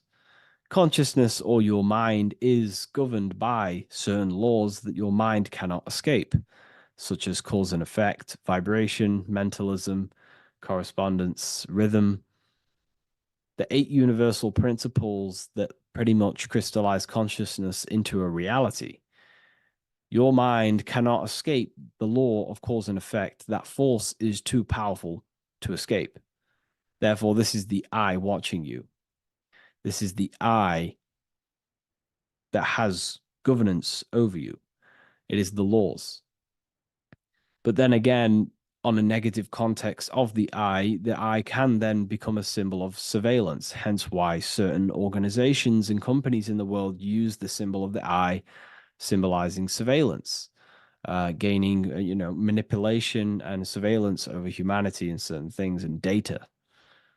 So there's light and dark of every symbol. It's just depending on how you use it. But ultimately, that is the teachings of the checkered board and the eye in the sky. If you wish to learn more about yourself, because that is the only thing that matters in the world, learning about yourself. The only thing you take with you after death is the knowledge that you hold in your mind. You can't take your car, you can't take your possessions, you can't take your money. The only thing you take is your consciousness, your level of mastery, and the things you know. With that being said, I'll see you inside Ethereal University if you decide to join, and I'll see you in the next video.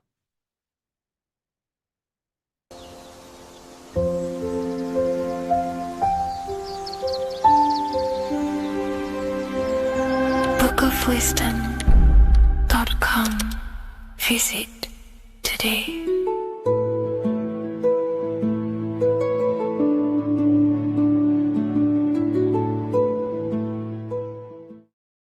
What if I told you that the seasons don't just change the external world, they also change your internal world? They have a psychological and a spiritual effect on your consciousness. If you're new to esotericism, you may not really understand this. But if you have some deep understanding of as above, so below, you already know this. But today we're going to be explaining it in great detail. So tune in, take a pen and paper, maybe make some notes. So we have 4 seasons. The sun is the main source of life on the earth, and it changes the circumstances on the earth in 4 different ways. Of course, we have spring, summer, winter, and autumn. These are the 4 states of the earth due to the sun's cycle. Not only do they take place on the earth, they also take place on you, your body, your mind, your spirit, your consciousness. They change things internally and externally. The first thing we need to understand is that we have a dual nature. We have a mind, and in that mind, we have an internal self. That's what we call the spiritual self. It is the individual that exists within their own mind, within their own consciousness. It is the self that imagines, thinks, feels. That's the spiritual self. And internally, that self is the true self. When it's detached from the false identifications, of course, such as the ego. But the true self dwells within the mind, and that's the immortal self. That's the self that will never die, never perish, that will always be there, and it always has been there. The internal self. But on the other side of the mind, the outside of the mind, we have this, what we call our physical human body. This is our external physical body. So outside of us is a physical reality, but inside of us is a spiritual, non-physical reality. Inside of us cannot be measured. Outside of us can be measured. So we have an internal world and an external world. I think this is the reason why the word individual has the word dual at the end. Dual meaning opposing or two. We have a dual nature. Inner world, in the mind, and a self out the mind. And the mind acts as some sort of doorway. It is a doorway into ourself. So in esotericism, this is what it's all about. It's about we work with the internal world. We try and figure out who we are from the inside out, not who we are outside of us. Because we realize that the external world is nothing but a crystallization of what's happening inside of us. Our lives are a result of every single thought that we thought in the past. So let's not get off track here. Let's carry on. As I was discussing the seasons, we have an internal world in the mind and a self outside the mind. And this is reflected even in the cycles of the heavens. This is how you know the universe is intelligently designed, and the law of correspondence corresponds with everything. The law of correspondence is as above, so below. It's not a hermetic principle. It's not a Freemasonic principle. The law of correspondence, as above, so below, is just the law of life of the universe. It is in everything. So the daytime, the sun, this is external impressions or expressions, should I say. We express ourselves outside the mind, in the outside world, in the material body, taking actions outside of us during this daytime. The sun represents outward expression, the daytime. This is when we wake up, we're conscious, we do things outside of our mind. But then the nighttime comes around and it becomes dark and the moon rules over the nighttime. And we return back to our internal world. We return back to the darkness. We return back to the internal self, the self in the mind. Really is fascinating. And this is as above, so below. This follows the correspondence. This follows the law. Although that the outside world has a cycle of day and night, so does our own mind have this cycle. As above, so below. As within, so without. What's happening outside of us is also happening inside of us. The mind is also going in a cycle. Because in the daytime, the mind wakes up and we express things externally. But when the sun goes away and the electromagnetic rays of the sun are not very strong, our brainwave decreases, our body activity decreases. It slows down and we return to the internal self. The body switches off and we return to the internal self in the mind. We enter in the doorway of the mind and return to the internal, the spiritual self. And when the body is less active, this is when we are more connected to the internal world, our spiritual true self. So as above, so below corresponds with the day and night, the sun and the moon. The moon represents our internal world, the world inside our mind, the self inside the mind. And the sun represents the external self, in the external world. So not only are these cycles happening in nature, the darkness outside of us when the sun goes away is the same darkness that we go within ourselves when we go to sleep. It's the same cycle. Our bodies are in the cycle of the external world also, as above, so below. But then we can even take this even further. This fractals down even further. If we look at the cycle of the yearly cycle of the sun, which is what we call the 12 zodiac signs, we notice that these 4 seasons also take place in every single cycle of the day. So a yearly cycle can be seen as a big version of a daily cycle, or a daily cycle can be seen as a smaller version of a yearly cycle. For example, if we look at Aries, which is spring, this is when the sun springs everything back to life in the spring. This is when the crops start to spring up and start to grow again. But we could see that at 6 a.m. in the morning when the sun rises and just cracks over the horizon and starts to bring light into our day. Aries is associated with the morning time also as spring. Morning time is a smaller version of spring. Then we look at the summertime. The summertime is midday when the sun is at the top of the middle of the sky. This is when the sun is most powerful, most radiant in our day. This could be seen as the summertime. Then when the sun starts to set, this is associated with autumn. Autumn time is the sunset. Then the winter time is associated with the nighttime, the midnight, when everything's very dark. So a daily cycle is basically a smaller version of a yearly cycle. And just how I explained how the cycle of the sun outside of us also happens inside of us with our consciousness falling asleep when the sun goes away, is also happening to us on a yearly cycle also. So the daytime is associated with the summer and the nighttime is associated with the winter. The winter is like the inhale. The summer is like the exhale. It's the breath of the universe, just like how we breathe in and out of our lungs. Everything takes this rhythm and polarity, okay? So winter is associated with the self and the world inside of ourselves, inside of our mind, the spiritual self, the internal. Because the winter is when the sun's rays, electromagnetic rays, are not very powerful. And this decreases brainwave activity, making us more connected to our internal world, inside the mind. But the summer's the complete opposite. The summer is when the sun is very, very powerful.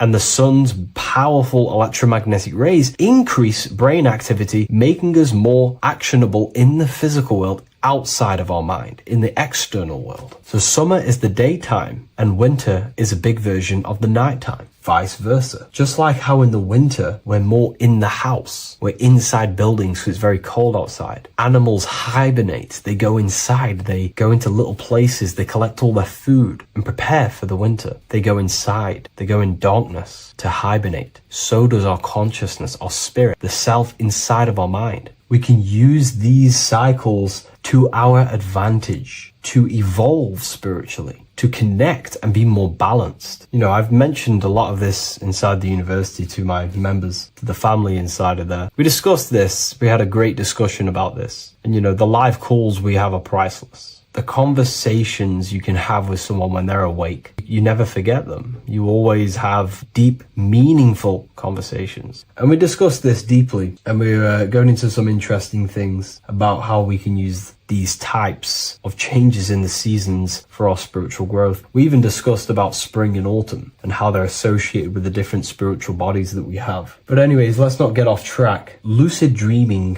dreaming itself, and astral projections, I find are more easily accessible during the winter and the night times. Like I said, because the brain activity is decreased due to the sun being not powerful, we are more reconnected with the self inside the mind, the spiritual self, the immortal self. Wintertime is a great time to work on yourself, to start to gaining discipline, to meditating, to really working on the subconscious. Because spiritual work is harder than any physical labor. You really got to dig deep within yourself and be honest and true with yourselves. I think this is the reason why, you know, a lot of people convert to spirituality from religion. They come into spirituality and then they go back to religion because they realize spirituality is it's difficult. You have to be honest with yourself. You have to really face the traumas, the negative aspects of yourself, the dark side of yourself, and bring it to light and transform it. And that sort of work is a lot more difficult to do than any physical labor. So the winter time is the time that we go inside ourselves. We reflect a lot more. We need to work on ourselves, on our mind, on our negative habits, on our dark traits, on our things that we have been pushing away and not controlling. The winter time is that time we can really start to connect with the internal self, work on our imagination, work on our mental willpower, work on all of these things like lucid dreaming, astral projections, and purifying ourselves, removing any mental barriers, any negative belief systems that may be subconsciously holding us back. It's easier to access the subconscious in the nighttime and in the winter, especially the winter. That's why I made this video, because we're in autumn now. We're transitioning into the winter. So I thought I'd share this with you all. And it's important to understand that you are a microcosm of God. Like I said, the law of correspondence associates with everything in the universe, people. Everything. And that's the best thing with the law of correspondence. And I've been using this for the past 3 to 4 years, right? The law of correspondence has determined and filtered out so many lies that was given to me, that's given to you, that's given to everyone in the world. The law of correspondence is like a filter. If someone gives you a piece of information, for example, gravity, and it does not apply with the law of correspondence, then you know it's a lie, because it's a universal thing. What happens inside of me also happens outside of me. What happens in my astral world happens in my material world, more than likely. As above, so below corresponds with everything. The same structure in my veins, in my nervous system, is the same structure in the trees, in galaxies, in everything. As above, so below. The universe is a fractal universe. Therefore, the point that I was getting at is that you are a microcosm of God. The same mind that God manifested things through thinking. He thought the stars, the earth, nature, the human body, designed everything with the God mind. He thought everything into existence. And that mind, them powers that God used to manifest everything into physical existence through the power of thought, is the same mind that you possess, but on a smaller scale. God manifested the macrocosm through thought. As the universe is a mental universe, everything you see around you was thought, then manifested into physical reality. God manifested the macrocosm, the world, through thought, and that same force of thought you use to create the microcosm, to create your own world. You think your life into reality, your world into reality. Your body is a microcosm, a miniature universe. Every thought you think commands 50 trillion cells in your body, and your cells religiously execute on every command that you give it. You're in charge of 50 trillion cells. You're literally commanding a whole civilization inside your body. And this is how you are a reflection of the divine. The God mind created the macrocosm, the world, and you create your own world inside that world using the same power as thought. Very powerful. So everything that happens outside of you is also happening inside of you. The law of correspondence is the most important, the law that you could possibly learn, because it makes everything so clear for you in the universe. Makes life so clear. You see the reality for what it truly is. It's a reflection of the higher dimensions. Just like how reality right now is a reflection of what's happening inside of people's minds and consciousness. We can't blame the elites for all the negative things that's happening in reality, because all the negative things that's happening in reality is the negative things that's happening in people's minds. We need to take control of ourselves. So with that being said, thank you all, everyone. If you wish to read more, 90% of you watching this video have already got this book. I want to say thank you for your support. It means the world to me. It makes me research more and write more books, and the book of symbolism is coming very soon. So thank you, everyone. I'll leave a link in the description for the university, for the live calls, and for the book if you wish to join. Have an amazing day.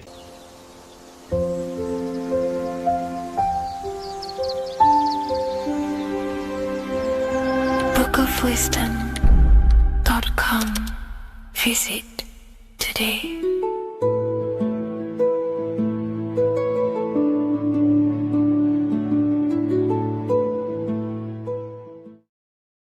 What is good, people? We're back with another video, and today we're talking about the chakras. Let's jump straight into this, because I know there's been a lot of requests for this video. So let's jump straight into this. So you have 7 chakras, right? 7 chakras.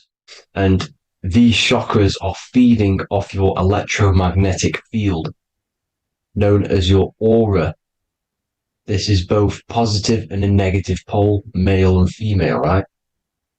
This electromagnetic field is made out of electric, and magnetism, and together they come as electromagnetic. Now, your chakras, the word chakra just means wheel, spinning wheel, because that's what they are. They are spinning wheels of energy. They do not exist on this physical plane. They exist on the etheric plane. Okay. Now, these energy centers are known to regulate your emotions, and each energy center controls the organs and cells in that particular area of the body. So, for example, your sacral chakra will control the cells and organs of your sexual reproduction area.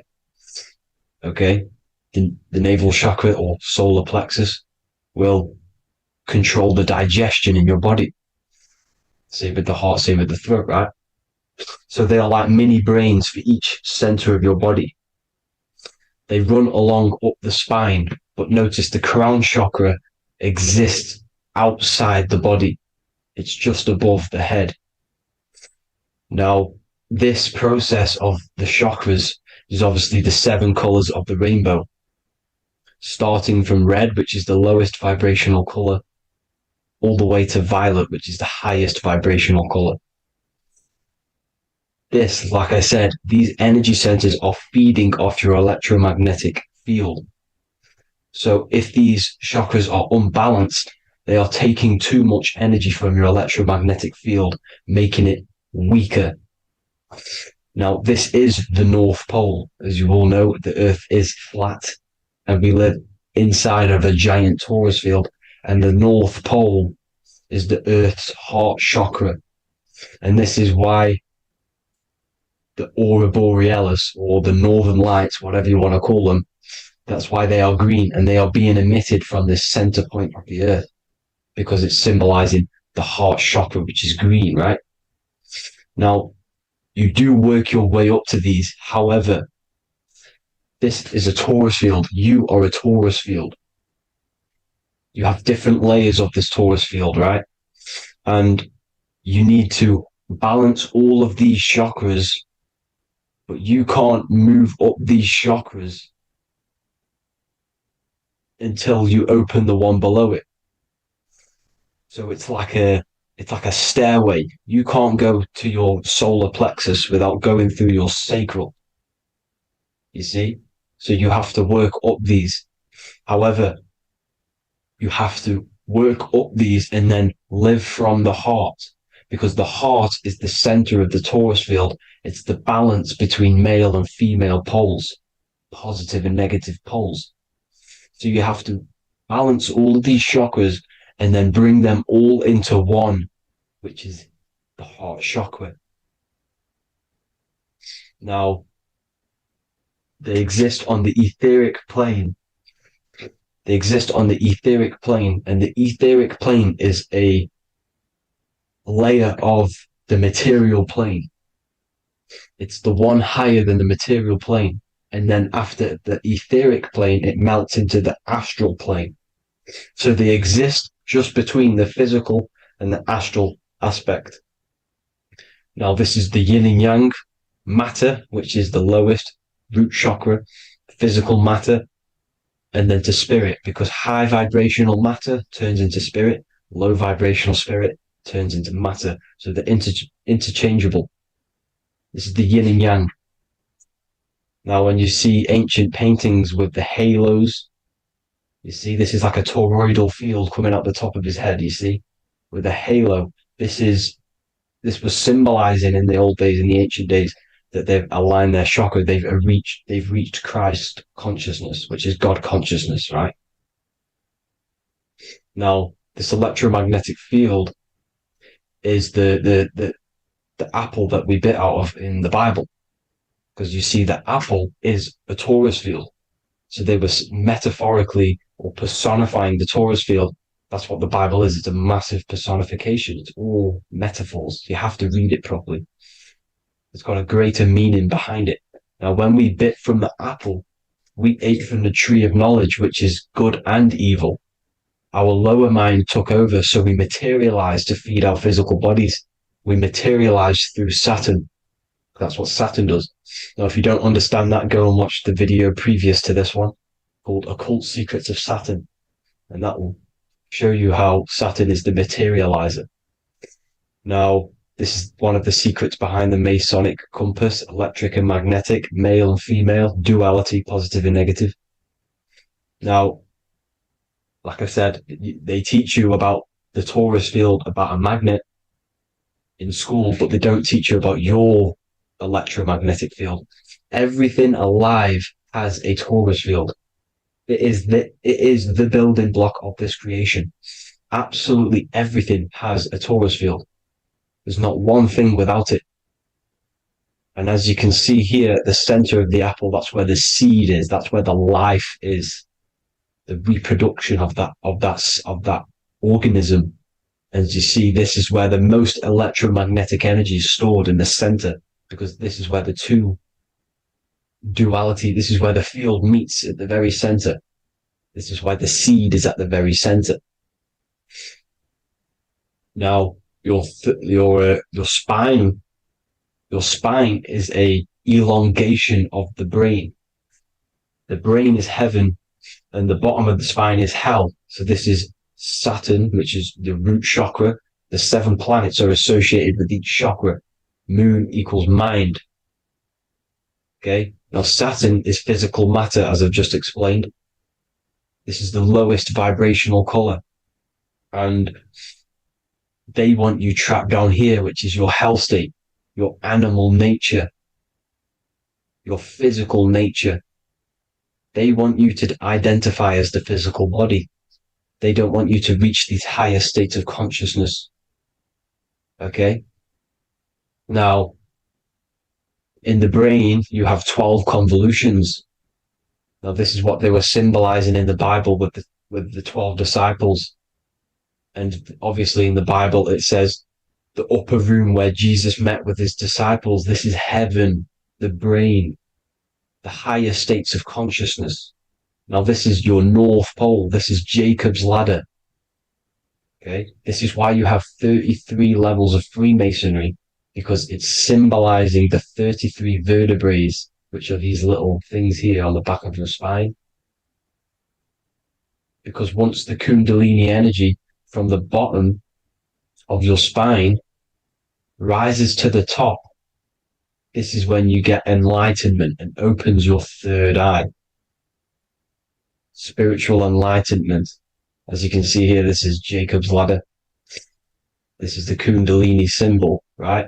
And they're even showing you this in the medical symbol. They're putting it in your face. But the serpents are wrapped around the spine. Now, the serpents symbolize how the energy moves around the spine, because it's a torus field, you see? At the center of the torus field, it wraps around the center pole. It wraps around it, and this is how the energy moves up. So they're symbolizing it with the serpents. Okay? Now, every religion has a sacred river. For the Egyptians, it's the River Nile. For Christianity, it's the Jordan River, right? This river is the canal, the energy canal at the center of your spine, all the way leading to heaven, to the Holy Land. This is the chamber which the energy rises up, right? Now, they used to say the gods descended from heaven to man. This is just heaven. This is the mind state. And they said the gods were connected by a rainbow bridge. That's the chakra system, the rainbow bridge. Okay. Now, the ancients called this place Midgard, Earth, where both evil and good live, right? Midgard. But you can go to heaven, which is a pure mind state, because once you're in heaven, nothing negative can ever bother you. That's completeness, pure Christ consciousness. Now, this is why Jesus dies at 33. He didn't actually die, but it's symbolizing the death of the physical body. Not the death of the physical body, but his consciousness rising above the physical body to, as I said here, matter to spirit. Matter died off and he came spirit consciousness. this is symbolized by the 33 vertebrae, which is obviously the 33 levels of Freemasonry. And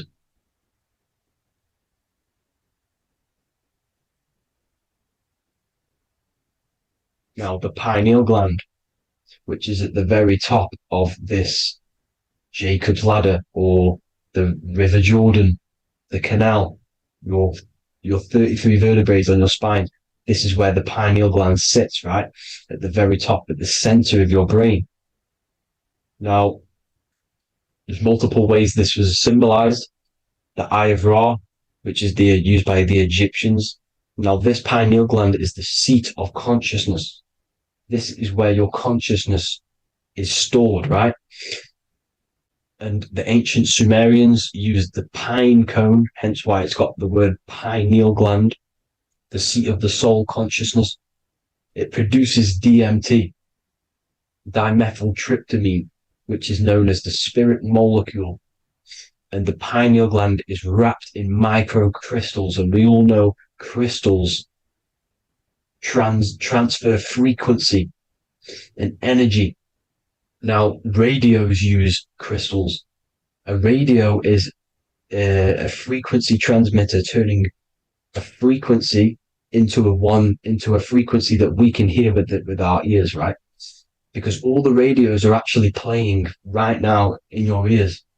However, our ears can't pick it up, so the radio transmits it into a frequency that we can hear using crystals. So this is the power of crystals, and this is what our third eye is wrapped in, crystals. Now, this third eye is not actually your third eye, it's your first eye. When you're being materialized in your mother's womb, this is the first gland that is produced, and everything's built around it, because it is the consciousness. It is your consciousness. Your consciousness never dies, ever. It's an eternal essence. It lives forever. You never actually die. Only the mortal body dies. Now that's what we call life. Life is abided by time, and time is change. And change is what we call life, because everything's constantly moving and transforming into different things, right? Now let's not get off track. The pine cone is obviously, this is in the Vatican here. The pine cone is symbolized as the pineal gland, pine. And this is the opened pine cone. The opened pine cone means, or symbolizes, the awakened man, the awakened third eye. But the ones here, which the Sumerian gods are holding, these are shut pine cones, symbolizing the unawakened man. But let's not get confused, people. These gods were not gods. They are human beings just like you. They reached Christ consciousness. They are nothing more special than you. They just had the ability to reach Christ consciousness. And obviously their knowledge was far more intelligent than ours, far more advanced than ours. They knew the truth about this reality to the depths. Now, the ancient Hindus had a goddess called Kundalini, which is said that she descended by the means of a ladder or a cord from heaven, which is symbolizing the spinal cord. Now, this is what Hickory Hickory Dock, the mouse went up the clock and came back down. This is all these stories, like Santa as well. Santa comes up and then down the chimney. This is symbolizing the Christ oil. There's an oil which is produced in your pineal gland, right? And this oil travels down the spine. And once it's down on the spine, you must have to raise your consciousness, just like I said, but the chakras. You have to raise your consciousness, raise your vibration to heat up this oil and turn it into a gas. And it travels back up the spine through like the serpents up the spine, and this awakens the third eye once it's coming back up the spine and hits the pineal gland. This is the secret behind Santa and Hickory Hickory Dock, because Santa comes down and feeds the presents and goes back up the chimney, and he lives in the North Pole, the positive pole. This is the North Pole, people, and the presence is your sacred oil.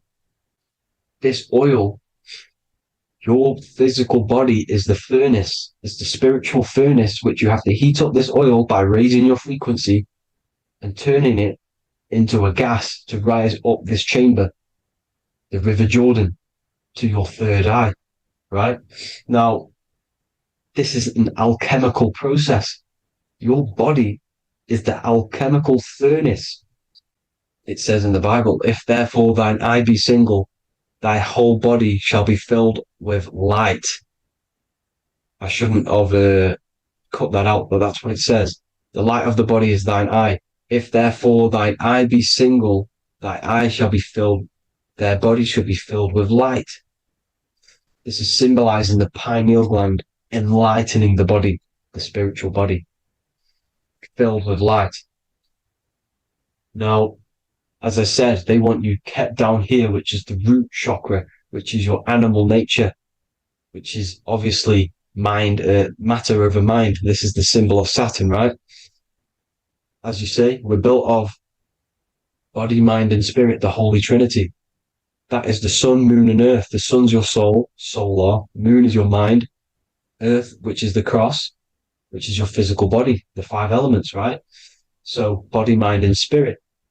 So the Saturn symbol is actually made out of the cross on top, which is the earth, and the moon on the bottom, which is symbolizing matter over mind, because earth is physical matter. You don't want to be matter over mind. You need to be mind over matter. See, they want you identifying as your physical body. They don't want you to realize you're an eternal consciousness. You're an eternal essence of consciousness which never dies. They want you trapped in your animal nature. And this is why the Baphomet has a goat head, because it's symbolizing your animal nature, which is evil. Not evil, but you're more likely to do evil things, right? Which brings bad karma. That's your animal side. This is why the Baphomet has an animal goat head. As you can see here, he's got the Kundalini energy here.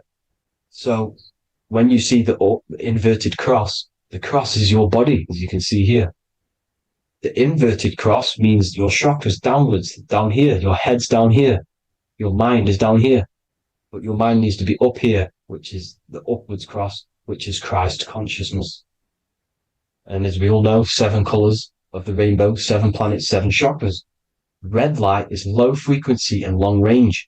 This is why Saturn is the slowest moving celestial body. And it's the lowest chakra, because it's low frequency, long range. The moon being the crown chakra, which is high frequency. This is why the moon moves around the quickest. The moon is your crown chakra, which moon in mind. See, so there are multiple ways of your chakras becoming blocked. Now, each chakra has a specific intelligence. It has a specific thing that it's doing for the body, right? Now, this can be overused. It can be abused. For example, masturbation. That keeps you down here in your sacral chakra, because you're abusing the energy center. You're abusing your sexual energy, which is then becoming unbalanced. So this is how energy, this is why these centers are pulling more energy out your electromagnetic field, because these centers are wheels. The chakras just mean spinning wheel of energy. So when you're abusing these certain centers, you're pulling energy out of your electromagnetic field, which is making your field weaker, which is making your frequency lower, which makes you prone to diseases, prone to lower negative energy, right? So you need to align these chakras. You need to unbalance them. And as you can see here, you can screenshot these to see how they're blocked. I'm not going to go over each one because it'll take me forever, but have a little read yourself. This is why they're blocked. Now, the ancients used to say Aum when they meditated. Now, these are the 7 vowels. There's not 5 vowels, there's actually 7. Now, when they say Aum, they're aligning all their chakras by saying this when meditated. This is where the Aum originated from. Now, emotion is energy in motion. So if you're feeling a certain way, that's the energy you've put in motion. It's a reflection. We live in a mirror reality. Everything's mirrored. Everything's mirrored. As within, so without, as above, so below. Everything's a reflection of some sort. So whatever you're feeling, you're doing something wrong. It's telling you're doing something wrong from the root cause, because your energies are the effect. You're feeling the effect of something you've caused. The law of cause and effect. Nothing escapes it. Now, the Jehovah's Witness believe that exactly 144,000 faithful Christians go to heaven or be resurrected, right? This is not true. This is symbolic. 144,000 go to heaven. Now, the petals on the chakras, this is the root chakra, this is the crown chakra. Now, if you add up the first 5 chakras, the petals, add up the petals on the first 5 chakras, you get 48. And then you get to the third eye, which has 2 petals. 48 times 2 equals 96. 96 plus 48, which you got from here, equals 144. The last chakra has 1,000 petals. Times 144 times 1,000, you get 144,000. This is a frequency. This frequency is the frequency of the ascension up your chakras.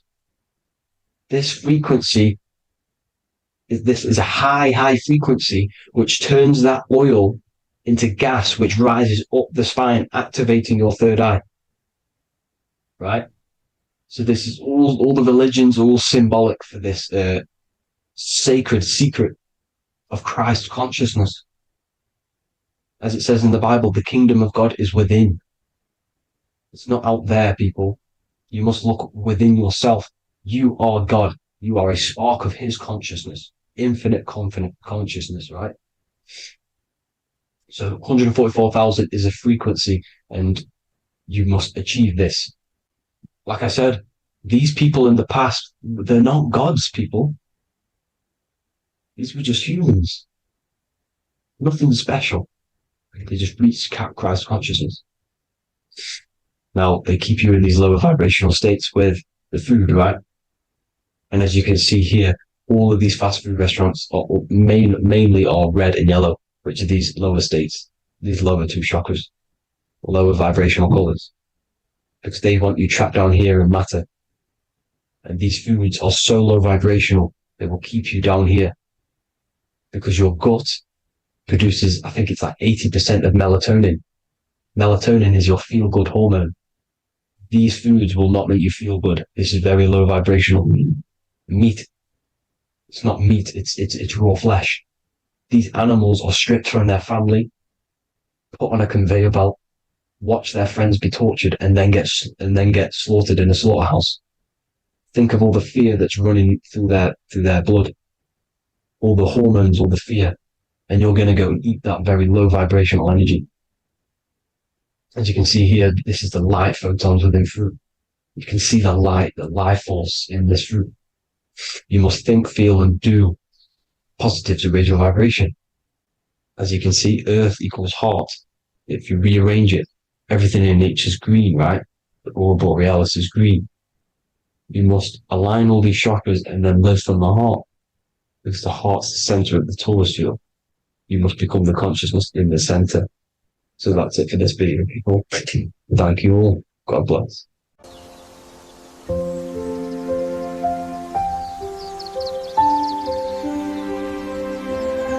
bookofwisdom.com.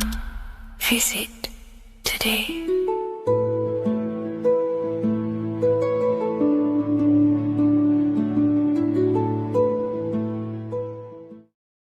Before you call the Baphomet evil, make sure that you watch this video until the end so you gain a full understanding on what the Baphomet truly is. No, I am not a Satanist. I am simply an esoteric and occult researcher. I've been looking into symbolism for a very long time, and I can reassure you that this symbol does not represent the devil, does not represent any negative figure.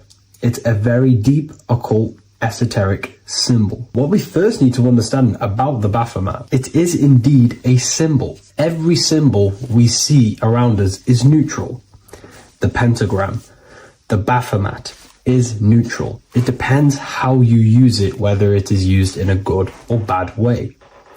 Everything is neutral. It's your mind's perception that gives it a positive or a negative charge. First of all, let's break down the Baphomet symbol. Let's look very closely at the Baphomet. We have clearly the 4 physical elements corresponding to the Baphomet.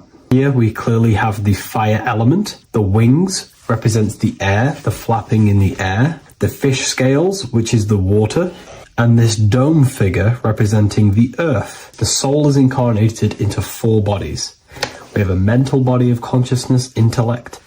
We have an emotional body of consciousness, which is all to do with intuition and energy. We have a spiritual body of consciousness, our astral body, and a physical body of consciousness for the physical earth.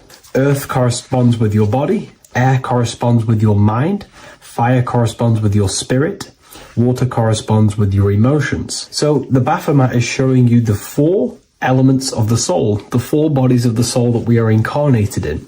Now, let's look at this moon figure. We have the moon. The moon represents the internal world. It represents what we cannot see. The sun represents our conscious mind, what we can see, what we're aware of, the physical world. The moon represents what we are not aware of. It represents our internal world. Remember, we have 2 worlds. You're an individual. You have a dual nature. Individual. You have an internal world. When you close your eyes, you have an internal voice, an internal world of thought and emotion, and an external world of this material body. The moon represents the internal. The moon on top represents the moon controlling the mind, represents the inner world controlling you. Now, this is very symbolic in the occult world. If the inner world is controlling you, then you have no control over reality. This is the devil horns. You know the devil horns? The moon crescent? This represents you are the devil. You're being controlled by your thoughts, by your emotions, by your psyche. Then we have the moon below, which represents control over the inner world. We have control over our thoughts, our emotions, our impulses. So you're either being controlled by thought and emotions, or you're controlling them and having self-mastery. In alchemy, we always see this symbol of the man or woman on top of the moon, representing emotional control and self-mastery of the internal world. The journey of the occultist is to gain full mastery over their consciousness. They want to be conscious of every single thought that enters their mental field of consciousness. We get over 7,000 thoughts a day. It is possible to achieve a certain level of mastery where you are conscious of every single thought that enters your mind. This is one of the end goals of self-mastery and occultism, as this gains your personal power. When one achieves this, they are then able to direct the mind in one place and one place only, becoming more effective in manifestation and creation, because we are microcosms of the divine. We are creators. This is the gesture of as above, so below. The inner world and the outer world are mirrors of each other. The inner produces the outer. Your physical life circumstances are a result of every thought you thought in the past. The inner projects the outer. If you want to produce a change in the outside world, you got to produce change in the inner world of consciousness first. As above, so below. As within, so without. This corresponds with absolutely everything in the universe. Now we have the goat head, which represents the animal self, which represents the lower carnal mind. Lower carnal mind, which is earthbound, because a goat is on the ground. It's not a bird, it's on the ground. It represents the lower self, the beastie nature, the one that tells us to hate, to steal, to eat all the time, to consume. It's the beast within us, the beastie side of our consciousness. It has a human body resembling this, the human in the beastie nature, or we have the spiritual nature, the higher self. In essence, this symbol of the Baphomet represents the higher and the lower self of human consciousness. It represents the higher and the lower. To conclude all of this, the Baphomet is a symbol that represents the 2 paths that one can take. We can take the beastie path and become an instinctual animal, our body, or we can take the divine path of reaching our higher self. It is a symbol that represents the higher and lower self and the 4 different bodies of consciousness. In essence, this does not represent Satan or the devil. The devil represents the lower aspect of our human psyche. The war between Jesus and Satan is symbolic and allegorical for the war that happens within our mental field of consciousness. The internal war between good thoughts and bad thoughts, positive emotions and negative emotions. It is the constant war inside the battlefield of your own mind. Jesus, Satan are symbols, characters that are symbolic of aspects of your own consciousness, because the universe is mental. The only thing that truly exists is your mind. Therefore, all of these ancient spiritual texts like the Bible, the Bhagavad Gita, the Quran are all symbolic of what's happening inside of our mental body.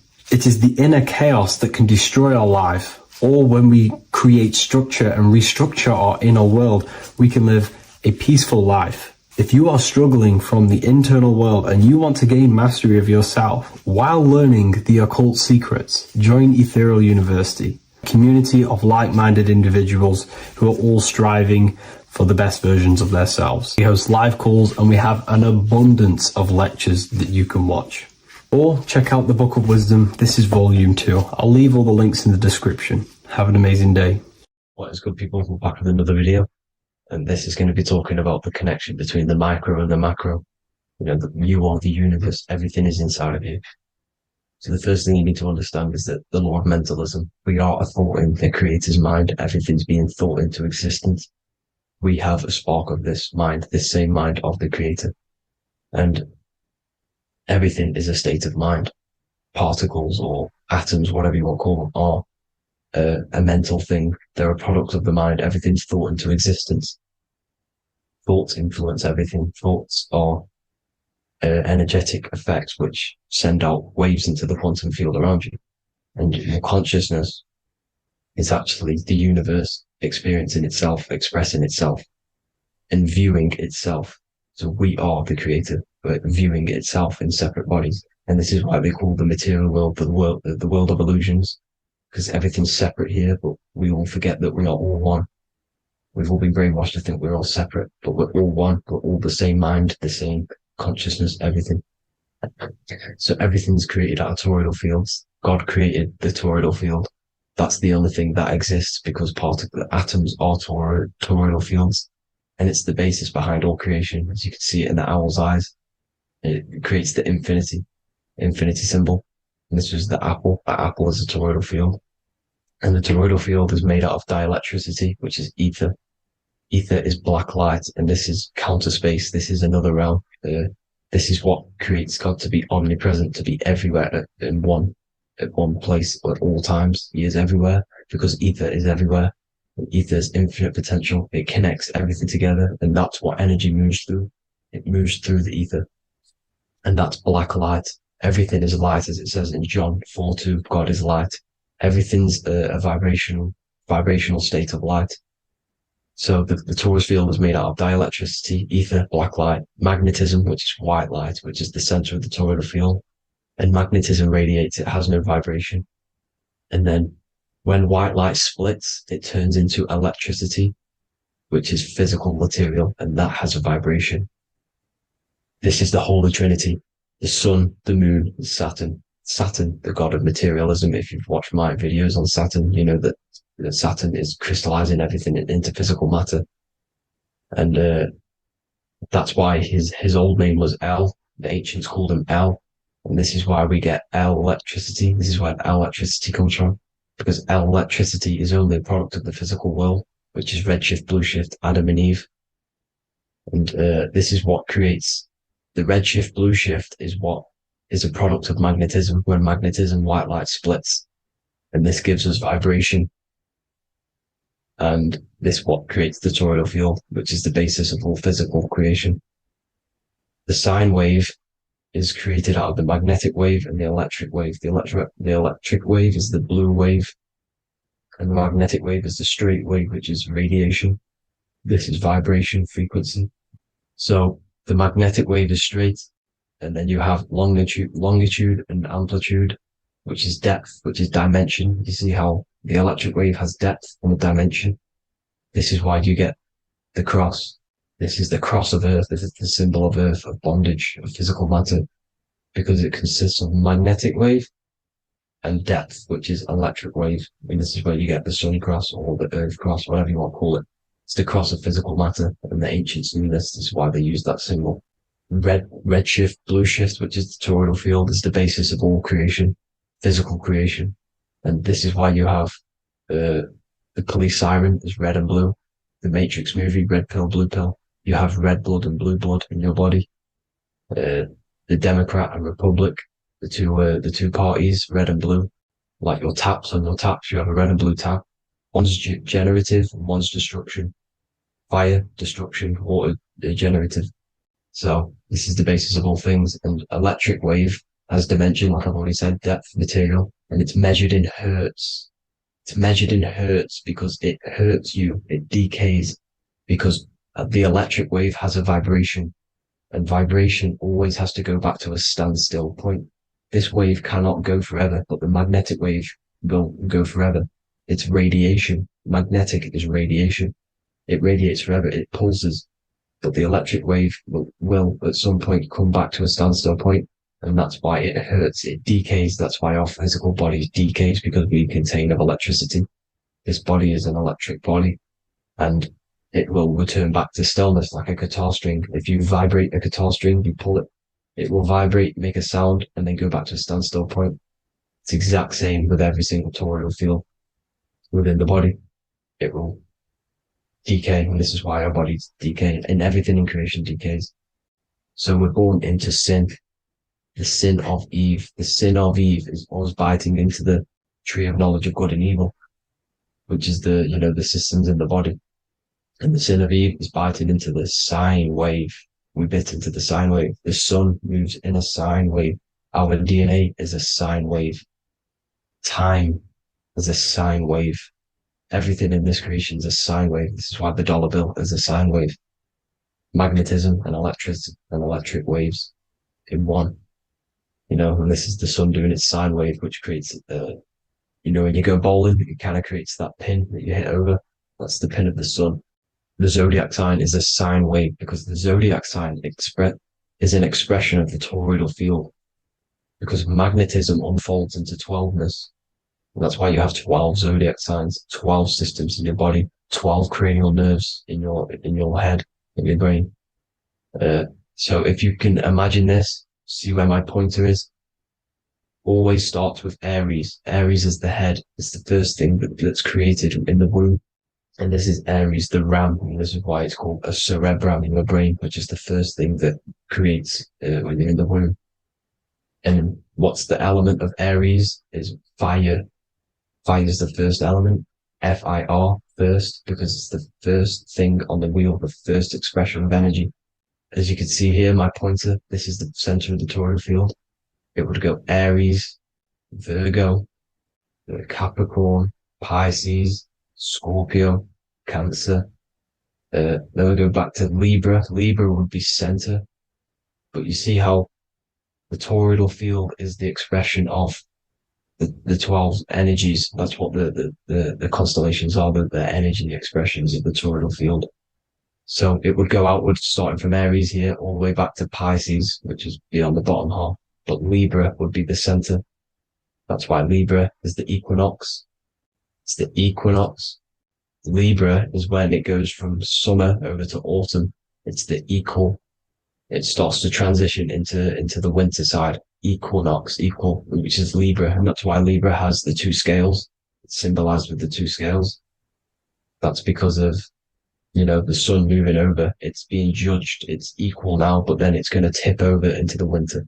That's why Libra is here, the center of the sine wave. And like I said before, magnetic energy unfolds into 12ness. Magnesium is number 12 on the periodic table. It's the sacred number. And this is why the scientists are NASA is trying to bring in another constellation to destroy the holy science of astrology. So Aries rules the head, which is Mars. Taurus rules the neck, the lower head. Gemini, the two twins, which is your lungs, your two twins, your arms, two twins.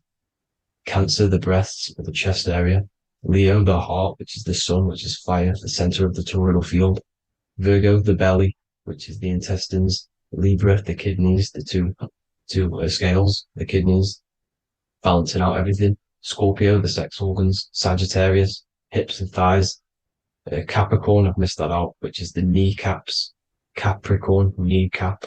Aries, which is the ram, which is the cerebrum in your brain. And then Aquarius, the calves and the ankles. And the Pisces, the two fish, the 2 feet. So everything corresponds, as you can see here. This is an ancient way of depicting it, of the folded human. And this is everything. Each constellation rules that part of the body, gives energy to that part of the body, makes you do certain things. So magnetic energy unfolds into 12ness, electricity unfolds into 7s. That's why when you get electric, the light spectrum that we see, it consists of 7 colors. Why we have 7 planets. The 7 planets give us our 7 metals and the 7 solfeggio scale frequencies. So the rotor, this is the rotor, and rotor is an anagram for Torah, the Torah, which is I think it's the Hebrew Bible. Don't quote me on that, but it's one of the holy books, which is the Torah, the Taurus. Everything goes back to the Taurus field because it's the basis of all creation. So the chief cornerstone, it says in the Bible that the builders rejected the chief cornerstone. The chief cornerstone, you are the builder. You decided to incarnate into the physical world, into the electric world, El, the world of El, Saturn. When you are created in the womb, it takes you 9 months for you to be created. So, for example, if your parents, if you went into the womb here, it'd take you 9 months. So let's say you're born in Scorpio. So you'd go back 9 months, 1, 2, 3, 4, 5, 6, 7, 8, 9. You consist of all of these 9 energies because it takes 9 months or however long you took to be born. Some people are born earlier. You'd have to find out how many months you were in the womb for. But you consist of these 9 energies, and each constellation has a cell salt associated with it. And these cell salts are vital for your health, and your cells are the optimal health of your body. So the chief cornerstone that you rejected is these 3 cell salts, these 3 constellations. So you're mineral deficient in these 3 constellations. For example, fluoride, magnesium, phosphate, and potassium sulfate. So that's the chief cornerstone. And a cornerstone, people always get it rejected with the cornerstone. The cornerstone is not, it doesn't say the cornerstone in the Bible. It says the chief cornerstone. The cornerstone is a cornerstone of a building, but a chief cornerstone is the top of the pyramid. This is where we get the pyramid of the wheel. So you're mineral deficient in whatever 3 zodiac signs you're not. You were not in the womb for. This is the chief cornerstone you rejected. So the human body is the micro. It is the universe in a physical form. It consists of everything in the universe. Just like your consciousness is the universe watching itself, experiencing itself. Your body is the whole universe. 12 systems in the body, 12 zodiac signs, 7 chakras are the 7 planets. The Holy Trinity of you is your Temple of Solomon, the soul and the mind, the sun and the moon. You know, everything is in you. You consist of everything, all the energies, everything. Heaven and hell. Heaven and hell is a mind state. It's a state of the mind. Head, H-E-A, which is heaven, and the heel, the bottom of your foot, is hell. And the bottom of your foot is the soul. So they're basically saying, well, it's wordplay. They're saying that your soul is in hell because, you know, with the elites being in control. So they call the bottom of your foot the soul, trying to say that you're in hell. The Christ is in you. And this Christ is Greek for what? Christos. And Christos is Greek for the oil. And this oil is produced in the cerebrum, the Aries, the ram, the cerebrum. It goes down the pineal. Well, the pineal and the pituitary are underneath the cerebrum. Goes down the pingala and the ida. The pingala being the positive charge connected to the pineal gland, pin, and the ida connected to the pituitary. And this is the 2 serpents going down the spinal column. And this is why Jesus goes from Nazareth to Bethlehem, and then Joseph and Mary are waiting for Jesus in Nazareth. Joseph and Mary are the pineal and the pituitary gland waiting for Jesus to come back up the River Jordan, or spinal column. So this is the oil. This is the story of Santa as well. Santa comes from the North Pole. Why? because the North Pole of the Earth is the center of the toroidal field, and the North Pole of you is your spinal column, which is the North Pole of the toroidal field. The North Pole, he comes from the North Pole. This is the North Pole. This is the South Pole of the toroidal field. Comes from the North Pole, which is your mind. And he goes down the chimney and then back up the chimney. This is the chimney.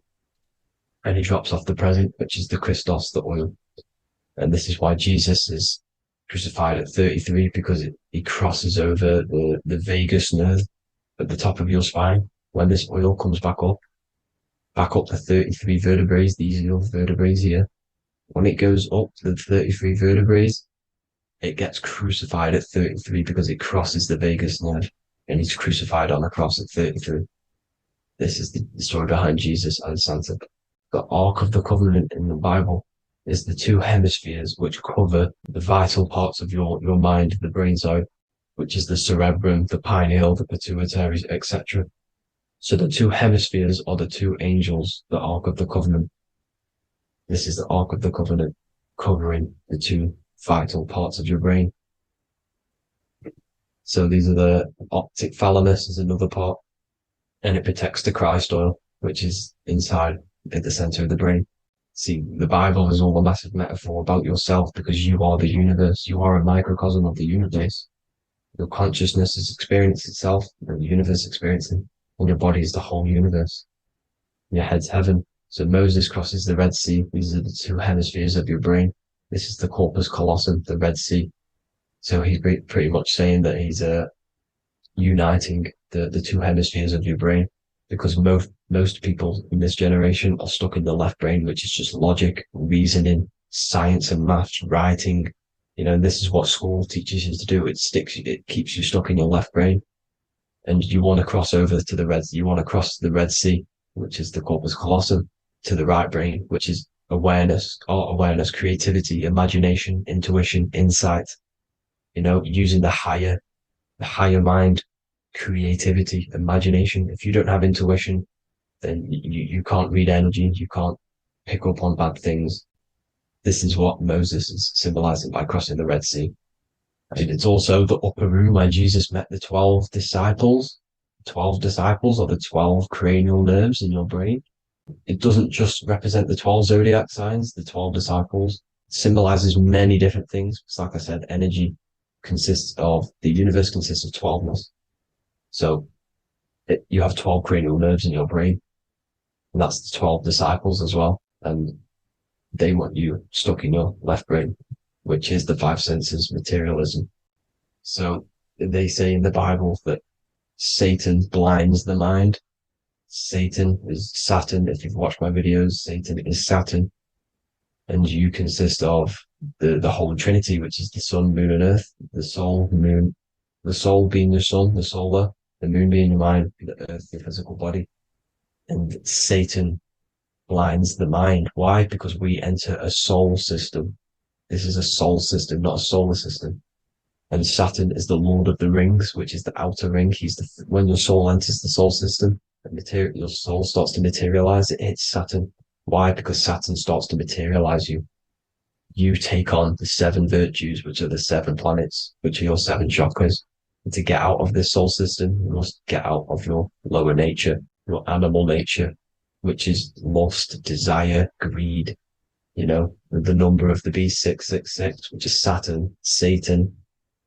So you enter the soul system, you take on the 7 energies, which you turn into physical matter.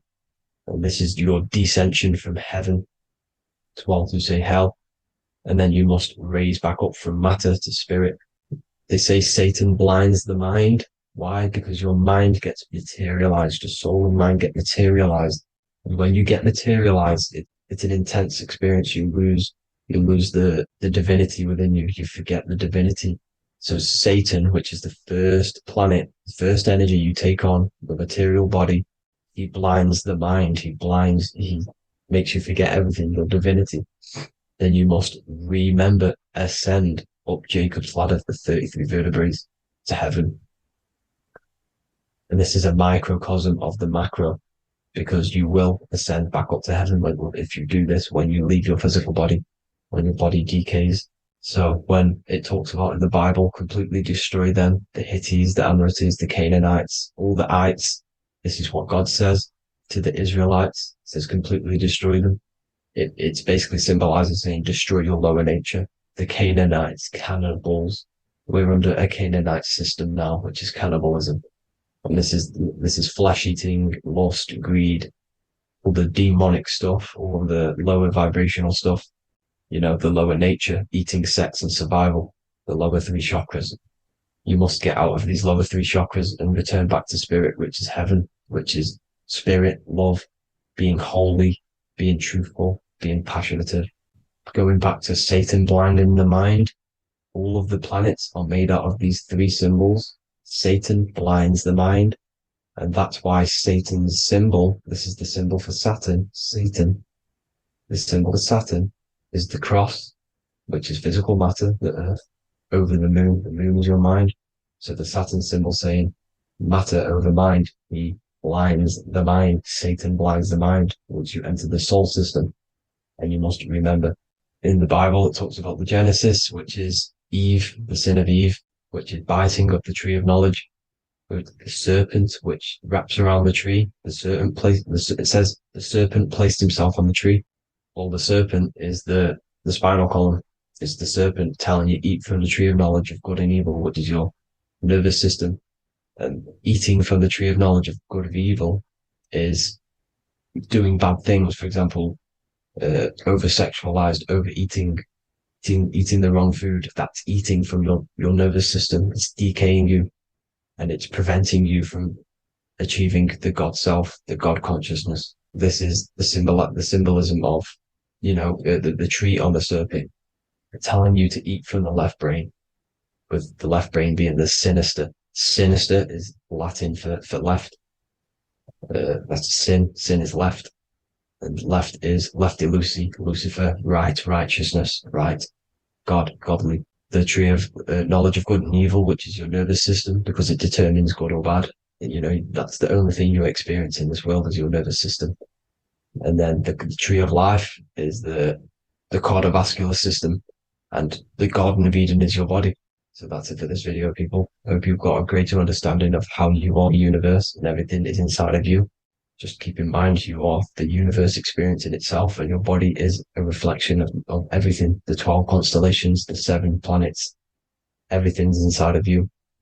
This world is an expression from the inside outwards. You can't affect the outside world to manipulate reality. Everything's inside of you. I hope you got a greater understanding of this. God bless.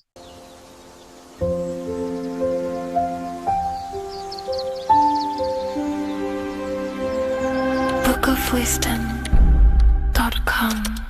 Visit today.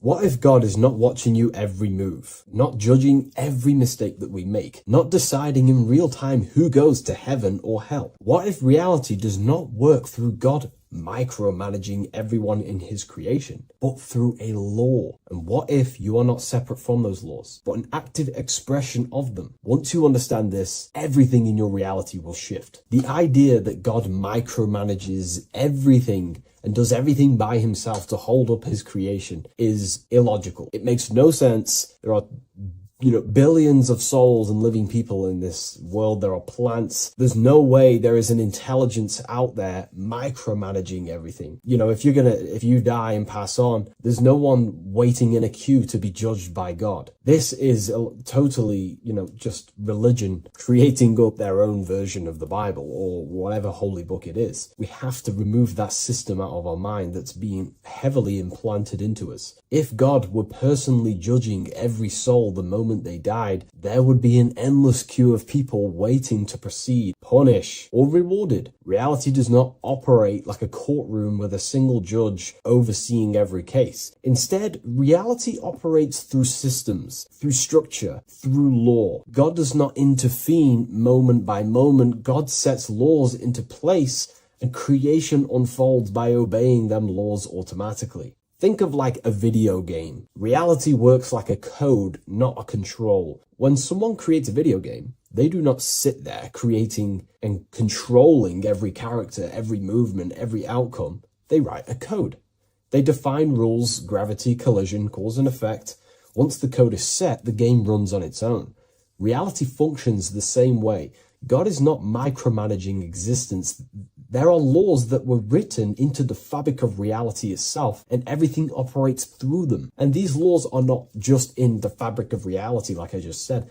They're literally ingrained into your own mind. Your mind cannot escape these laws, are pretty much creating everything you call life. We see some of these laws in nature. This is where geometry comes important. Geometry is not random decoration in nature. It is a law made visible. Spirals, symmetry, ratio, structure appears everywhere because geometry follows rules. These rules govern how plants grow, how crystals form, how cells divide, how planets rotate around the Earth, never ever falling off track. The sun rotates around the Earth. The moon rotates around the Earth.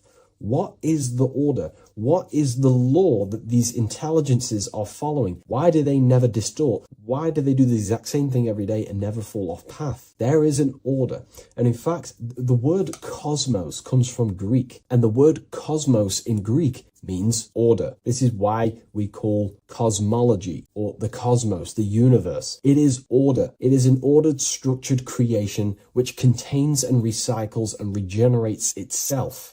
For example, if we look at the Fibonacci sequence, this sequence is a code written into nature. It's not just decoration. It is an instruction into plants, into everywhere you see the Fibonacci, which is right there in your hand, the Fibonacci sequence. The pattern governs how things grow in the most efficient and sustainable way possible. Leaves, flowers, shells, trees, hurricanes, and even galaxies follow this sequence because it allows growth without collapse, overlap, or waste. The reason the Fibonacci appears everywhere is because it's the law of balance. Each stage of growth builds the one before it. Nothing is forced. Nothing is micromanaged. Growth unfolds naturally because the rule already exists. Without this law, nature would not sustain itself. Plants would block their own light. Branches would compete instead of expand. They would all be fighting for space. Systems would collapse under their own complexity. The Fibonacci solves this by allowing infinite expansions while maintaining order. This is what an actual law looks like in action. A single principle set once, creating harmony across all scales of existence. Nature does not think about how to grow. It follows the code on a subconscious level. And because the code is perfect, growth appears intelligent. This is the same principle that governs reality itself. Without the Fibonacci sequence, plants would be fighting for space,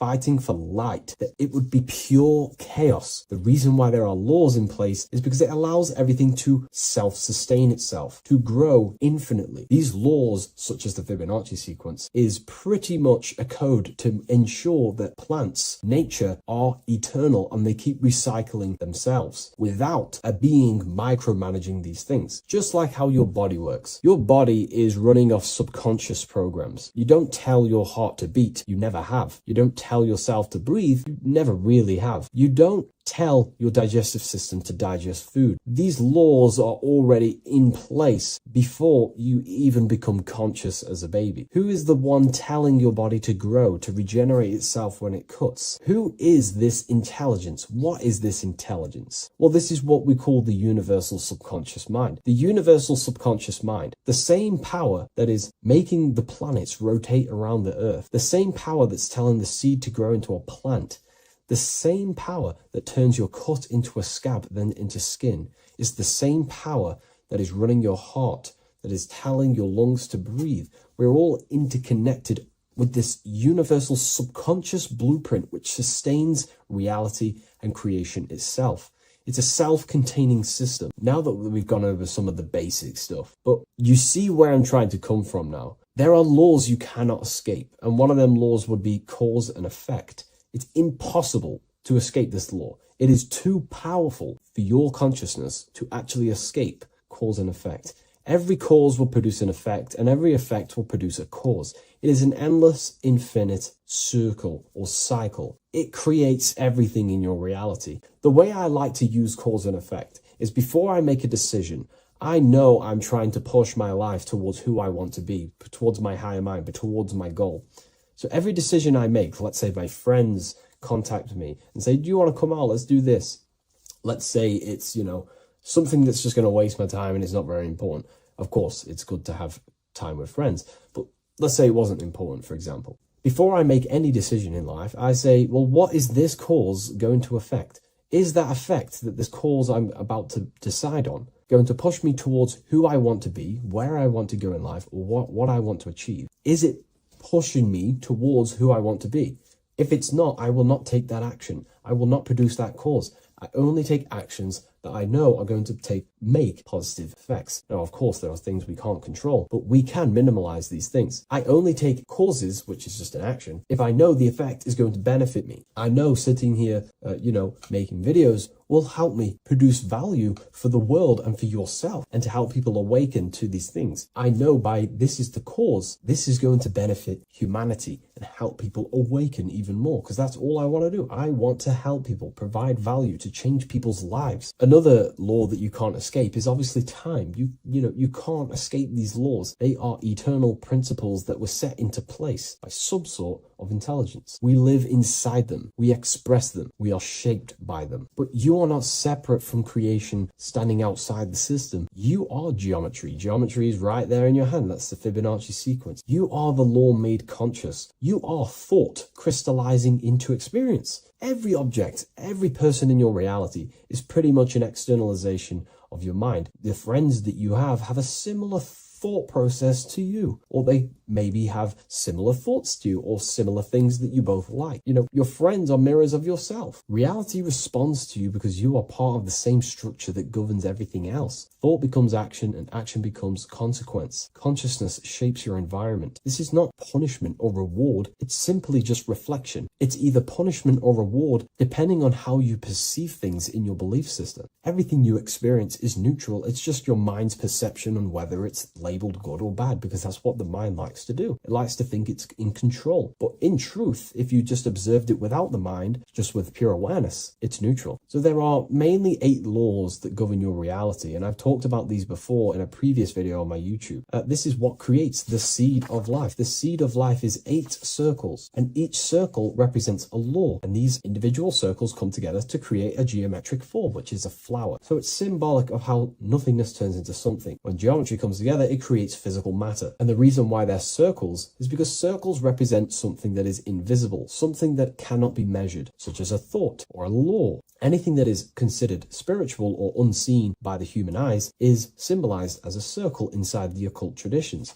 The reason for that is because circles' surface area cannot be calculated. You can't find the exact surface area of a circle, which means it symbolizes something that you can't actually measure or see or tangibly touch. Therefore, the seed of life represents the 8 laws that come together to create a flower, the 8 laws that come together to form matter, the 8 laws that crystallize mind into a physical experience. These laws would be the first one, mentalism, the big circle around the seed of life. The big circle. So mentalism just reveals everything is mind. Without mind, there is no existence. Mind is reality, pretty much. You experience life not just outside of you, but mainly inside of yourself. Therefore, all of the laws that come after mind correspond to the mind, because mind is the first law. The second law will be vibration. Every thought has its own vibration, and you attract to you the thoughts that you put out based on the vibration. If you think negative, low vibrational thoughts, you will receive back to yourself more negative thoughts. If you think positive, you will receive more thoughts. If you think about football, you will receive more thoughts based on that vibration that you put out into the mental field. The third law would be correspondence. Everything corresponds, which means everything is just a reflection of something. Your reality is an externalization and a reflection of your mind. The things that you possess, the things that you've achieved, all comes from the internal mind. Everything corresponds to everything. As above, so below. Your reality is just an externalization of the thought loop that you live in every day, because thoughts work in cycles. 90% of the thoughts we thought yesterday, we will think again today. It's the thought loop that manifests our reality. To change our reality, we have to change our thought loop. And once we change the internal, this will be mirrored in the external, which is the law of correspondence. Fourth law would be gender. Everything is masculine and feminine, conscious and subconscious. These two work together to create your reality. You have masculine and feminine forces of consciousness. Masculine forces of consciousness would be physical actions, willpower, thinking. Feminine forces of consciousness would be intuition and imagination and emotion. These are all aspects of the mind, the first law. The next law would be cause and effect. Very simple. We went over that earlier. Every cause produces an effect, and every effect will produce a new cause. It's an endless cycle. The next law would be rhythm. Rhythm is everything is in cycles, like I just said, day and night, winter, summer. The universe works in cycles.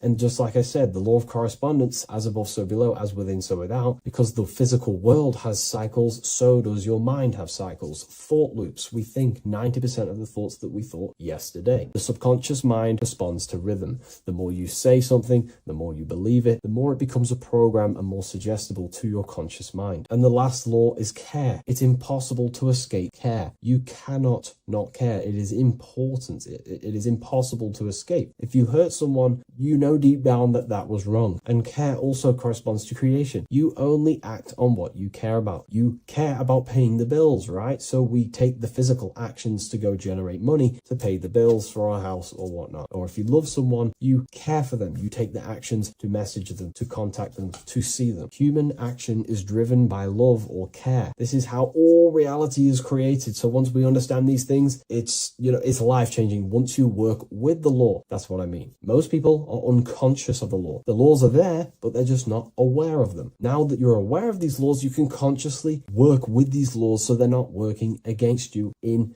so you can actually make these things and work them in your favor. So let's go into heaven and hell, because there's a massive debate. Now that you understand that you are the laws, you are crystallizing reality, not just in the physical, but in the spiritual dimension, in the astral plane. It's the exact same laws. The law of correspondence reveals as above, so below. Your reality is a reflection of your mind. Everything is a reflection of you. That doesn't mean that other people don't exist. I mean, the way you view other people is through the lens of your mind. You perceive what you have in your mind, your beliefs, your traumas, your memories. This is where heaven and hell are misunderstood. No one is sent anywhere by force. There is no external authority dragging souls into destinations. Consciousness determines the environment that you are in. Environment, it's mental. As above, so below. When the body dies, consciousness withdraws from the physical technology of the body. The simulation of the physical world is no longer being ran by your brain. I mean, your consciousness will go into the astral plane, which is the realm that just sits above the physical plane, which is the realm of imagination and desire. The environment that you go to in the astral plane directly corresponds to your state of thought and your emotion and your desires. If you desire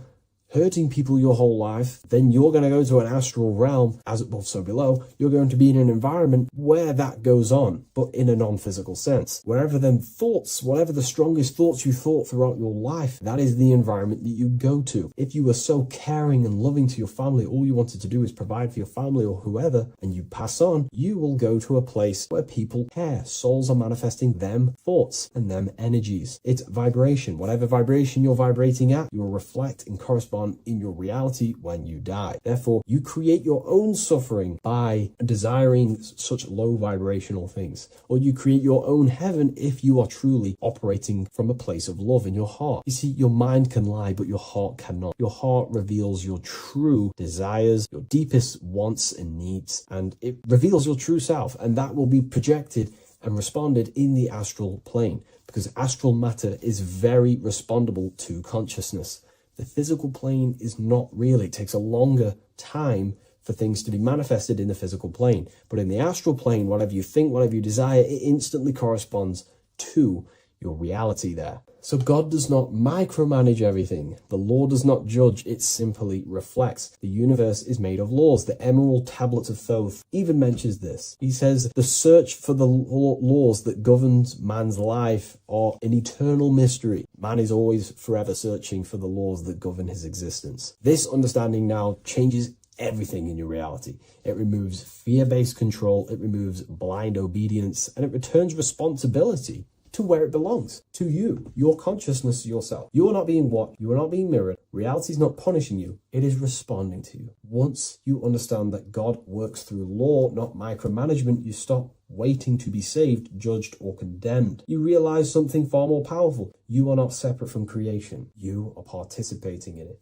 You are the universe experiencing itself. What a fabulous video, and I really enjoyed this today. Please leave a like, comment, and share on the video, and I'll see you all in the next one. And if you wish to get this book, there is a link in the description. Have an amazing day, everyone. Take care. Welcome back, people. We're back with another video. Let's jump straight into this. Make sure to tune in till the end, because this has got so much information in this video. So sit back and enjoy. So everything's torus fields. The Earth's a torus field. Everything's torus, which is electromagnetic field, electric and magnetic. The center of the torus field is where the two opposing forces meet in the center. And this is what creates the plane of inertia, the dielectric plane of inertia. Okay? You got red shift, blue shift, positive, negative, south and north pole, right? This is what the ancients were showing with the tree of life. As you can see here, this is the plane of inertia, and this is the torus field. Everything consists of this. Everything is a torus field. A atom is a torus field. Okay. Now, the inertia is the 0 point. So this plane is a 0 point. It's the balance between two poles. Okay. Now, this creates matter, because matter is two opposing forces in motion equalize. So these two forces coming together is what creates matter on this physical plane. And this is why we can't see the electromagnetic field, because it consists of one of the elements, which is either electric or magnetic. But when they combine together, it's what creates this physical plane, which is physical matter, which is light in motion. Now, everything is one. Don't get confused by duality. Duality is two opposing forces, but them two opposing forces are created by the same substance. It's two aspects of the same substance.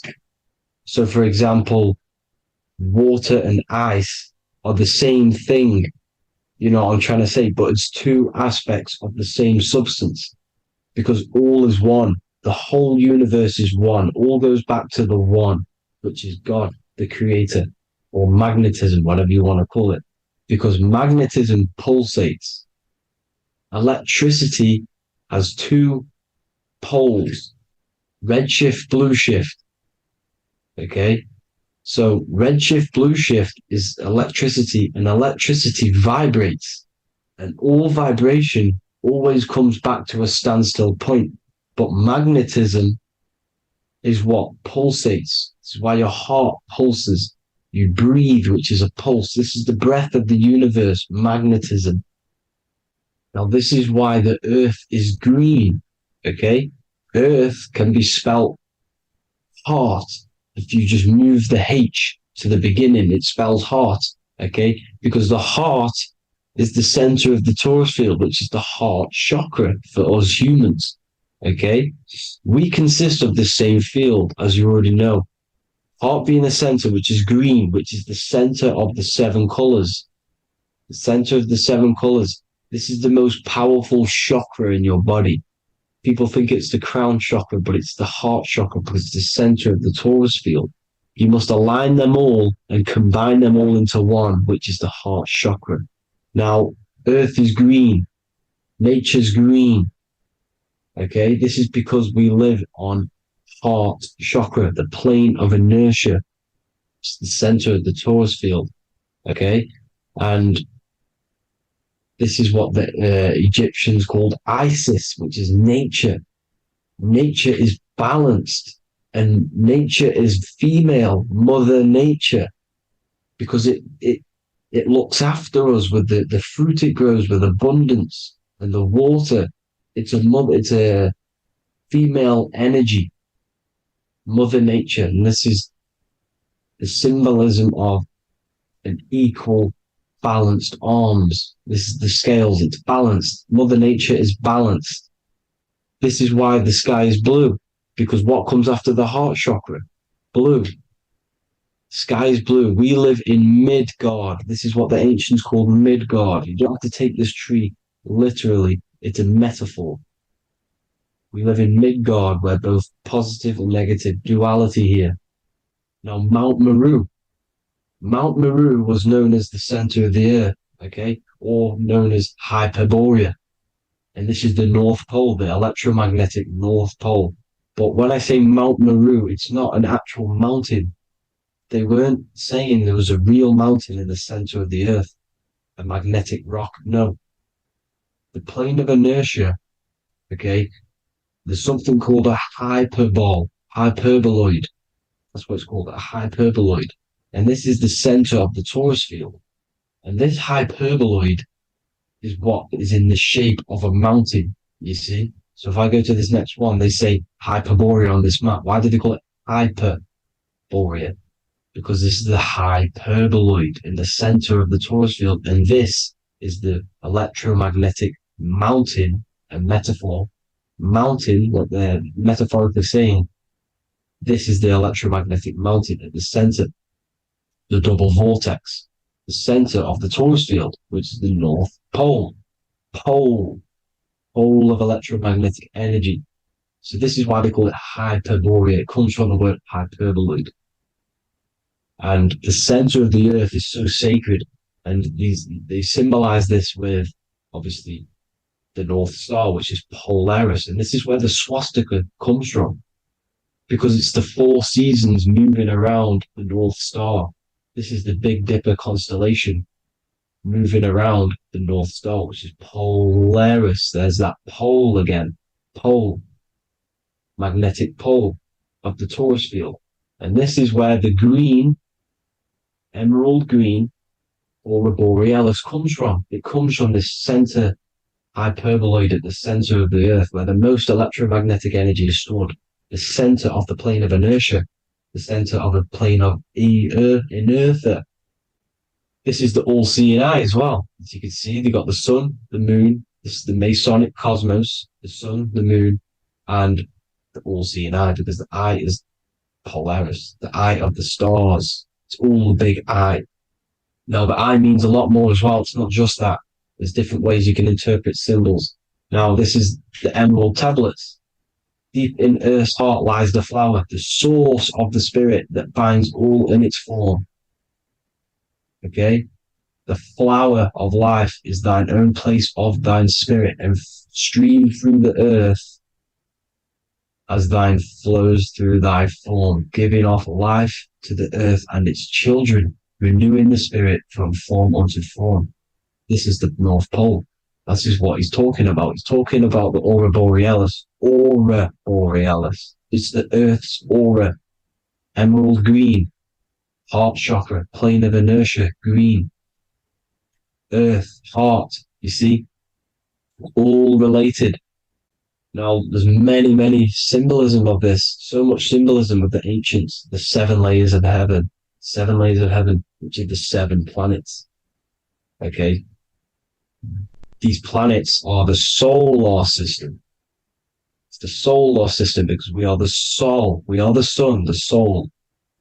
And we're inside of a solar system, which is the 7 planets. That's why there's 7 layers of heaven. Okay? The rings of Saturn, the rings of the planets are moving around us. Okay? So this is what the ancients were depicting in their cosmology. Now this is the Hebrew cosmology of the earth. This is the Mayan cosmology of the earth. You see, it's all an enclosed system. We live inside of a giant torus field. All is atum. It's what the ancients said, ancient Egyptians said. All is atum. Atoms are torus fields. Don't be tricked by the modern science today with the current model of an atom. It's completely wrong. They're hiding the torus field. They're hiding the electromagnetic field, which is in everything. Absolutely everything is in motion, and motion comes from this field. And you see, this is upside down, but this is I think it's pretty sure it's candles, but the 7 candles, the 7 planets, the 7 Elohim. You see, it all goes back to the stars and the heavens. Now, this is how the earth really works, with the stars on the outside of the cosmic egg. and then the torus field spinning around the sun and the moon, the positive and the negative charge. The sun gives you energy, the moon takes your energy. The moon controls monthly cycles. Moon is mon. This is etymology. Mon, month, money, demon, monster. Stir is star, moon star. We are all stars. Youngster, minister, superstar, Hollywood star. We're all stars. We come from the stars, which is heaven. Our soul comes from the stars. You see? We are the universe. The image of man is made in the universe. We are a microcosm of the universe. The universe is a macro. We are micro. We consist of everything. The body, mind, and spirit. The sun, the soul. Moon, the mind. Earth, the body. Body, mind, and spirit. We have 12 systems in the body, which are governed by the 12 zodiac signs. Starting at the Aries, which is the ram, the ram of God, all the way down to Pisces and Capricorn, kneecap. It all goes back to the stars. We are the stars. We are the universe. Everything is inside of us. Everything. Like they say, the Temple of Solomon, the Temple of the soul and man. The soul, the temple is the body. The soul is the soul. And the man is the mind, the temple of the soul and the mind, body, mind, and spirit. We consist of the 5 elements: air, spirit, water, earth, and fire. We consist of everything. We are the universe. We're made in God's image, which is the universe. You see? Now, everything goes back to the stars. The ancients worship the stars because the stars govern everything. They govern the systems in the body. They govern your life. This is why your zodiac is so important, your sign. Each zodiac has a specific element associated with it as well. Aries, which is the first sign, the Ram of God, which is a fire sign. Fire, first. F-I-R, this is etymology. The cerebrum, ram, which is in the brain. Aries, the ram, control the head, the face, and the nose upwards. So it controls the cerebrum. The Torah, which is, I'm pretty sure it's the Hebrew Bible, which is the Taurus. Tornado comes from the Taurus field. You see? Everything's inside of you. It all goes back to the Taurus field, and the Taurus field is everything. Now, like I said, 12 zodiac signs, 12 systems, 12 cranial nerves in the brain, the 12 disciples of the Bible. All symbolic. Have to read the Bible properly. Now, this center, at the center of the earth, right? This is what's stirring the ether. And the ether consists of the 4 elements. Because there's 5 elements. Spirit can be called ether. People call it spirit or ether. Ether is pure potential, pure energy. It's what connects the astral to the physical. It's the dimension between the physical realm, which we're on, and the astral. So it has pure potential. It's pure energy. This is why we say either. I either want to go there or there. It's connecting 2 scenarios. That's what the ether is. It's connecting the 2 worlds, the astral and the physical. The center is like the cosmic womb. There's a black hole in the center. This is the center of the Taurus field. This is the womb of creation. And inside of this black womb are the 5 elements, and everything's being stirred around. Everything's in motion. Light is motion. Everything's motion. Now, like I said earlier, light crystallizes into physical matter. They are the same substance. Spirit and matter are the same substance, but different variations, different aspects of the same substance. Low vibrational spirit turns into matter.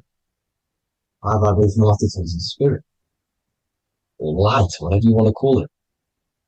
Matter is light crystallized. This is where we get the 7 metals from.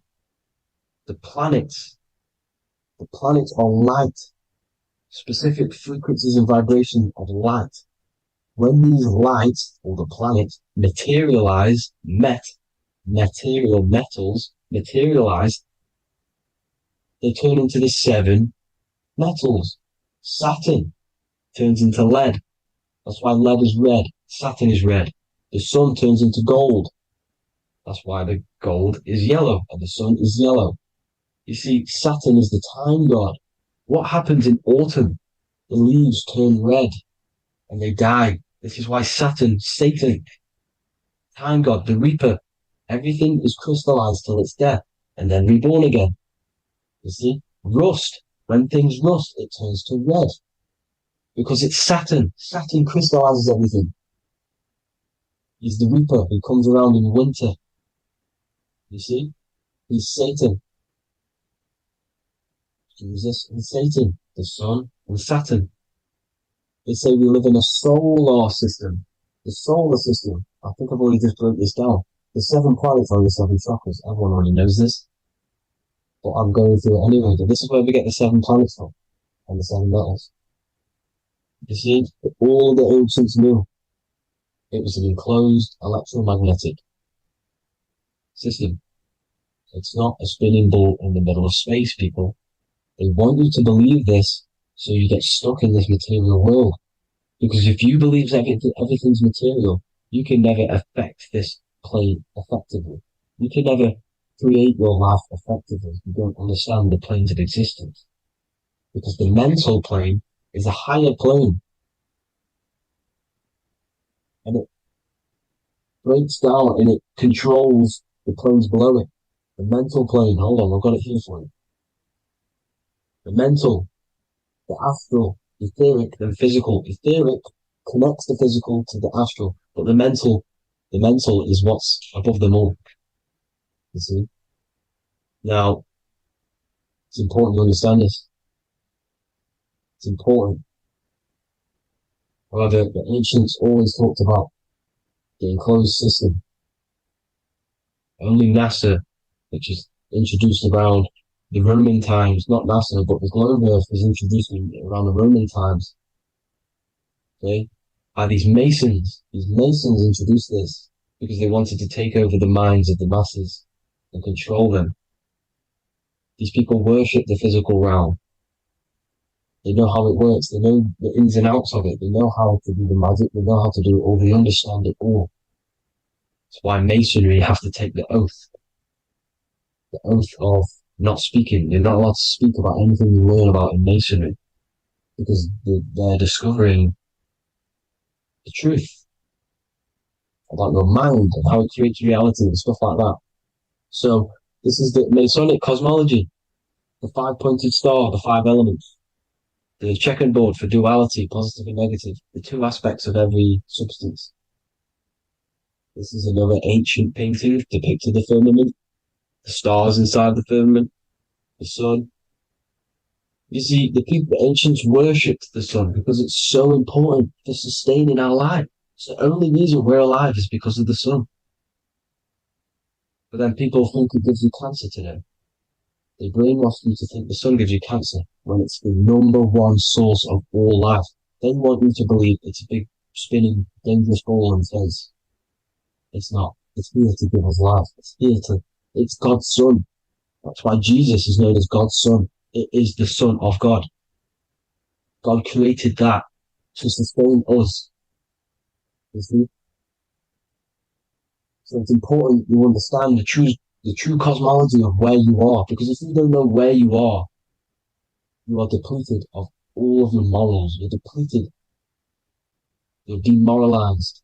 You're lost. You don't know where you are. You don't know where you exist. Okay? Once you accept the globe model, the heliocentric model, you will subconsciously think that you come from nothing. This is why they implemented the evolution theory just after the globe model was introduced by Charles Darwin. Charles Darwin came in after the globe model. He's a Mason. He was another Freemason, and implemented evolution where we came from monkeys because they want you thinking less of yourself so they can manipulate your mind. You see? They want to manipulate your mind, and they have done since you got here. Since you came through that portal, you were manipulated from that day to believe this, believe that. The true cosmology, the truth will set you free. You will understand things better. You will feel better in yourself when you know the sun is here for you. You'll feel better in yourself that you know that you didn't come from a monkey. You were created as a human, a manifester, a creator. You're so intelligent. Your mind is amazing. You can manipulate matter, mind over matter. See? Thank you all people for tuning in. Tap in with yourself. Love yourself. Find the truth. Spread the truth. Nothing dies. Nothing in this creation dies. Everything's energy. Everything's light. Light can never die. You're a light being. That's why it says Hu. Hu man. Hu is light in Hebrew. Or Latin. Either one of the two. You are light. You're a light being. You never die. Ever, ever, ever die. Ever. Stop thinking you're going to die. This body will die because it contains electricity. And electricity always goes back to a standstill point because of vibration. Electricity vibrates. You are pure light. You will never ever die. Thank you all people. God bless. Make sure to like, subscribe and share.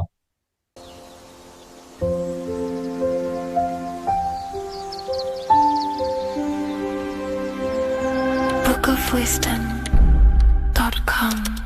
Visit today.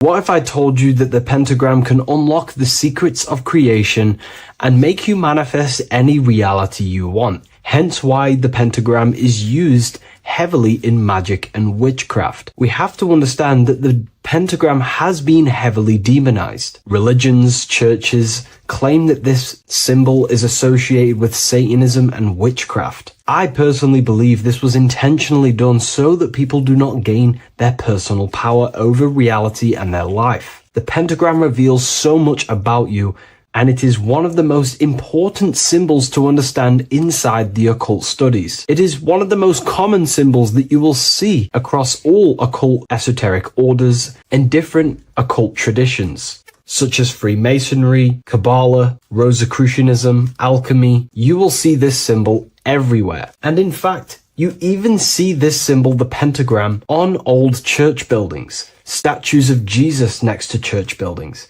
You will see this symbol used by Christianity itself, which is very contradicting about the church. But I'm not here to tell you to think anything. You can simply take this information with a pinch of salt and see if it benefits you. The pentagram used by the early Christians was said to symbolize the 5 wounds of Jesus on the cross. But this goes much deeper in an esoteric explanation. The pentagram ultimately represents the 5 elements of creation. All creation falls within these 5 elements.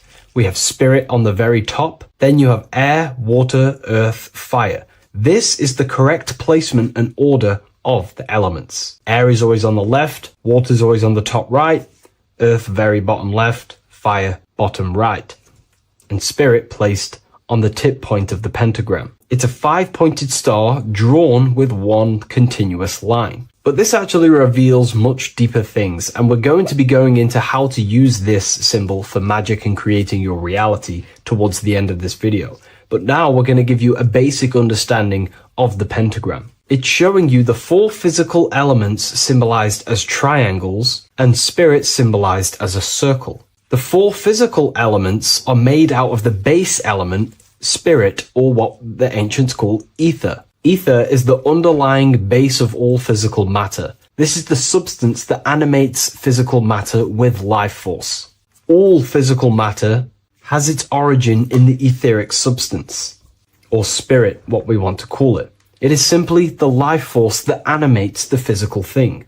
However, if we go deeper onto this symbol, it also represents something personal to the individual who wears this symbol. If you wear this symbol, you're basically saying you're putting your divine nature over your material nature. Your divine self is in control of your material self. You put your spiritual needs before your physical desires and needs. Hence why the spirit is on top, looking down over the four physical elements. The circle is continuous, one line, eternal, no beginning, no end. The triangle has beginning and end and points. You can see the beginning and the end when you draw it. On a deeper level, this is pretty much showing the process that symbolizes the structure of the macrocosm, the universe itself, showing how the invisible spiritual planes condense and crystallize into the visible physical world, spirit turning into physical reality. But if you wear this symbol, you're basically saying, I put my divine nature over my material nature, showing that your spiritual nature rules over your earthly existence. You put your spiritual needs first. If you see this inverted, it is now the opposite, placing spirit on the bottom, basically saying, I desire the physical things over the spiritual. But what exactly is your spiritual nature? Well, your spiritual nature is simply your internal self. You chase things that are immaterial, such as knowledge, love, experience, expansion, gnosis. These are the qualities of spiritual things that the spiritual person likes to chase and desire, instead of desiring the things that are temporary in the material world and never actually lead to fulfillment. True fulfillment is by chasing spiritual things. God, the nature of creation, the self, gnosis, knowledge. But if we go even deeper, this symbol ultimately represents how reality is created.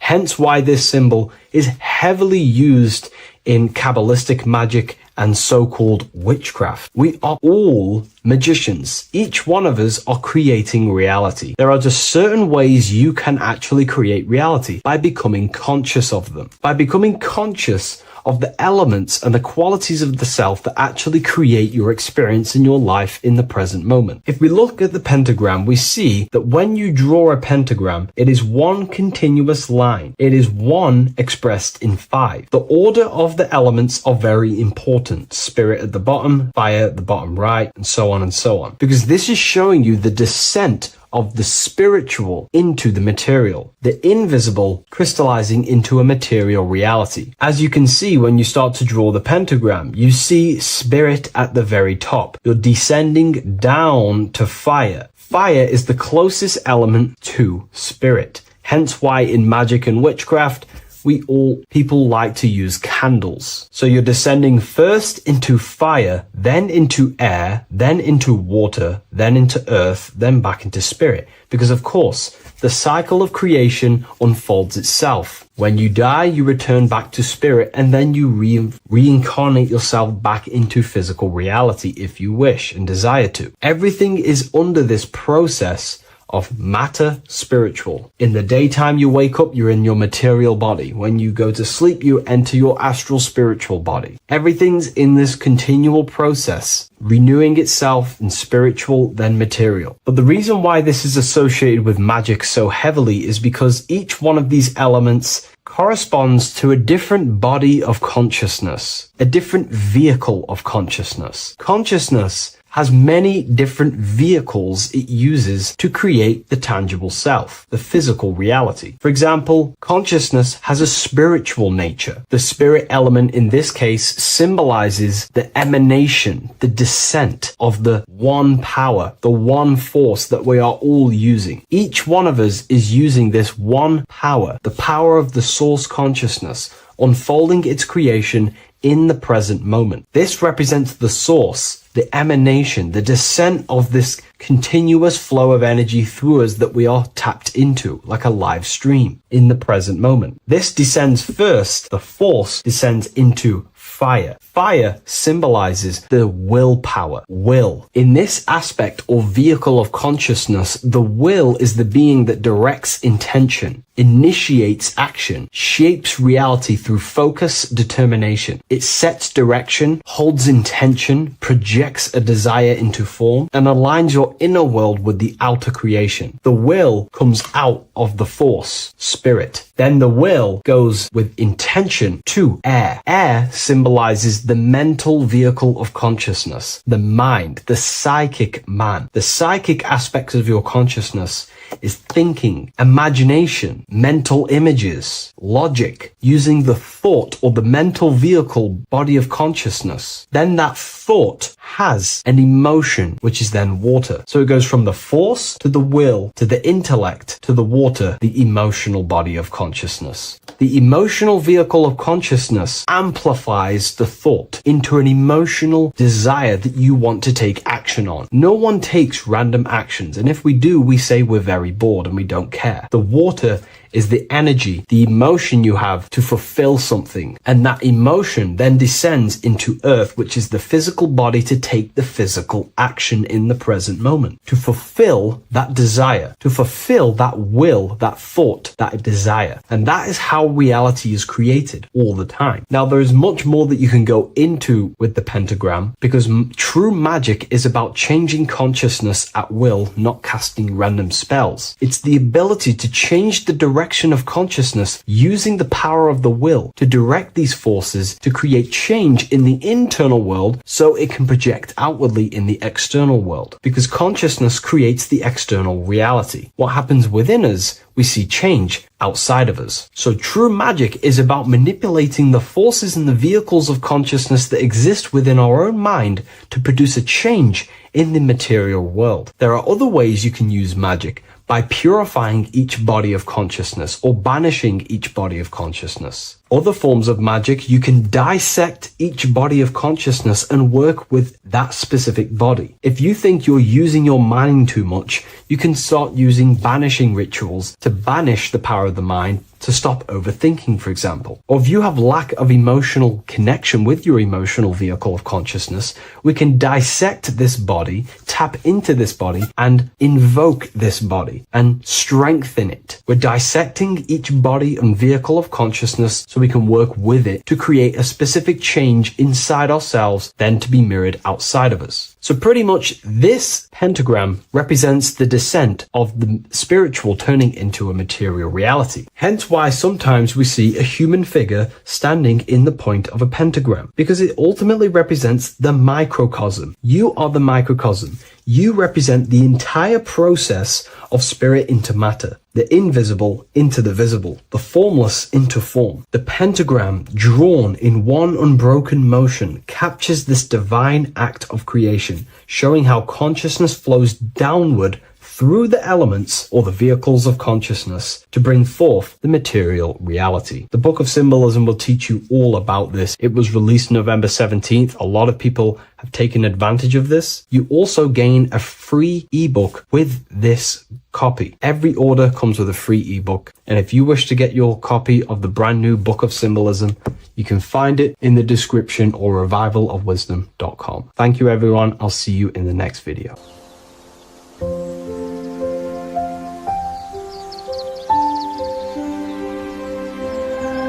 bookofwisdom.com. Visit today.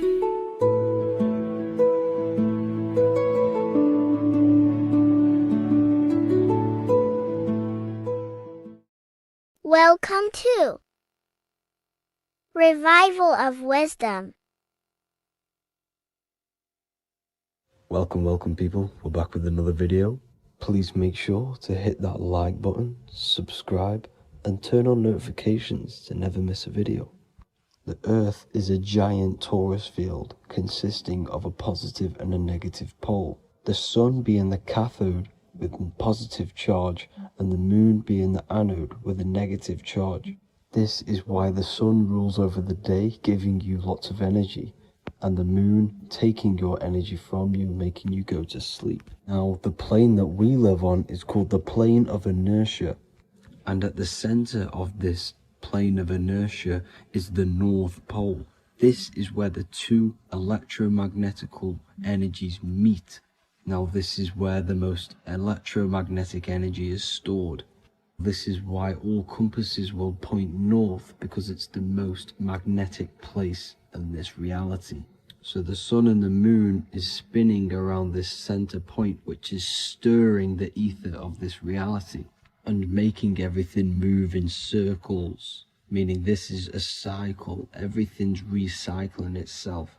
It's an organic simulation. The ancients also knew about this sacred land at the center of this reality known as the North Pole. As you can see on this map from the 1500s of the North Pole, you can see 4 islands around this center black rock.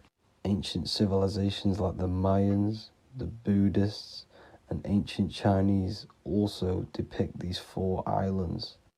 The endless symbology of these sacred lands at the center has been going on for thousands of years. These sort of secrets are now kept by the elites, but as always they have to show the truth in plain sight, and this is what they are doing with the Windows symbol and also the Wizard of Oz. Now in the Wizard of Oz, as you can see, there's something called Munchkin Land. Munchkins are these unusually short people. Then on the ancient 1500s map it says Pygmy, and then the Pygmy people in mythology are also these unusually short people. Just like Santa and his elves, they come from the North Pole, and elves are these unusually short people. These stories that we are told about Santa and Munchkins are putting truth in plain sight about this sacred land. This sacred land at the center of the earth is where the aurora borealis comes from and is being emitted from this black hole in the center, also known as the black sun.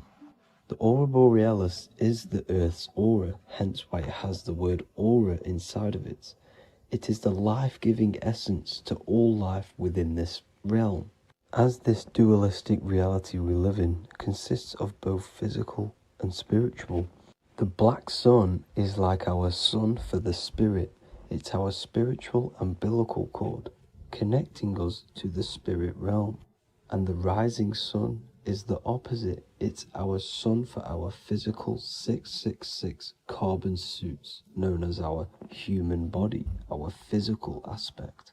As it states in the 40,000-year-old emerald tablets, deep in Earth's heart lies the flower, the source of the spirit.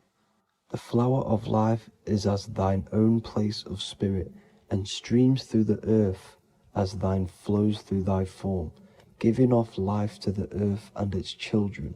So the North Pole is the core of this spiritual reality, and the closer you get to it, the more spiritual and lucid it becomes. So the elites have covered this up in order for us to forget the true nature of this reality. And they did this cover up by introducing the globe model. Nicholas Copernicus was around in the 1400s, and he introduced the globe model. As you can see, he is a Freemason. He depicts himself with a globe and a Masonic compass in all of his paintings and portraits. Galileo was also a Freemason, as you could see in all of his portraits with a globe and a Masonic compass. He was also a massive part of introducing the globe model after Nicholas Copernicus. So yes, the globe model was a spiritual and political move to gain more control over the masses. After the globe model was then introduced, they introduced the theory of evolution by another Freemason, Charles Darwin. See how these two theories go hand in hand? They both degrade humanity, and they make you confused of where we actually came from. By hiding the true form of this divine creation and hiding the true power of each and every one of us, they maintain control over the masses. Now this is order out of chaos, known to be the 33rd degree slogan of Freemasonry. Now this is the Masonic cosmology, and as you can see, you have the checkered board for the duality, the 5-pointed star for the 5 elements, the 4 corners for the 4 pillars, the all-seeing eye, which is Polaris, the sun, the moon, and the 7 stars. So even Freemasons are taught the flat earth cosmology and the true form of this reality. Now the true nature of the sun, the moon, and the earth is shown and reflected through the Masonic compass. The Masonic compass is the sun, the moon, Polaris at the top, and the black sun at the bottom. It makes sense why all the scientists who introduced the globe model all use the compass and the globe together because it's truth in plain sight. As I explained in my other video, all Freemasons have to take the oath. So it goes to show, why are we all learning these theories from Freemasons who can't talk about certain topics that they learn about? Why should we believe their theories when they're holding back the real truth about this reality? Now going on to NASA. NASA means to deceive in Hebrew, and they are also funded by the government. They are not a private company. The old owner of NASA, Werner von Braun, on his grave has the Bible verse Psalms 91.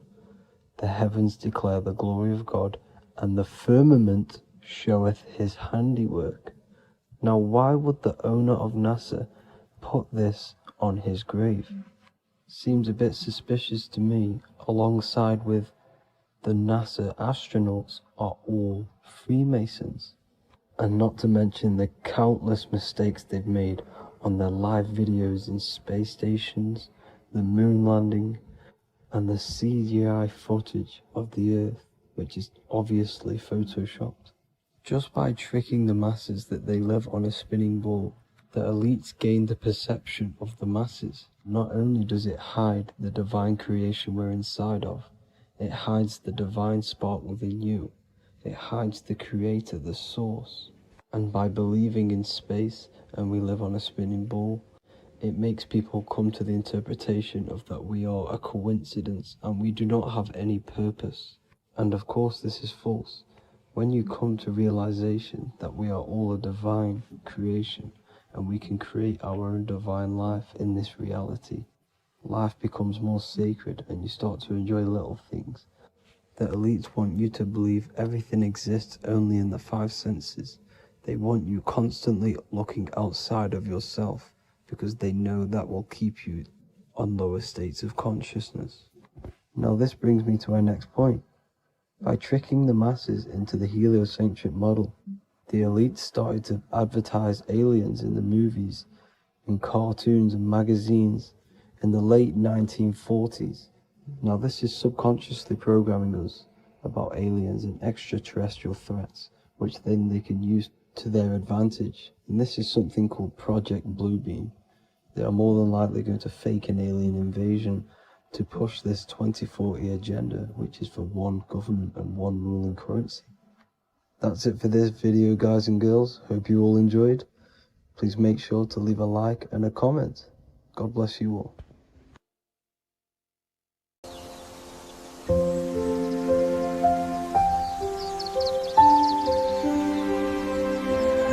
bookofwisdom.com. Visit today.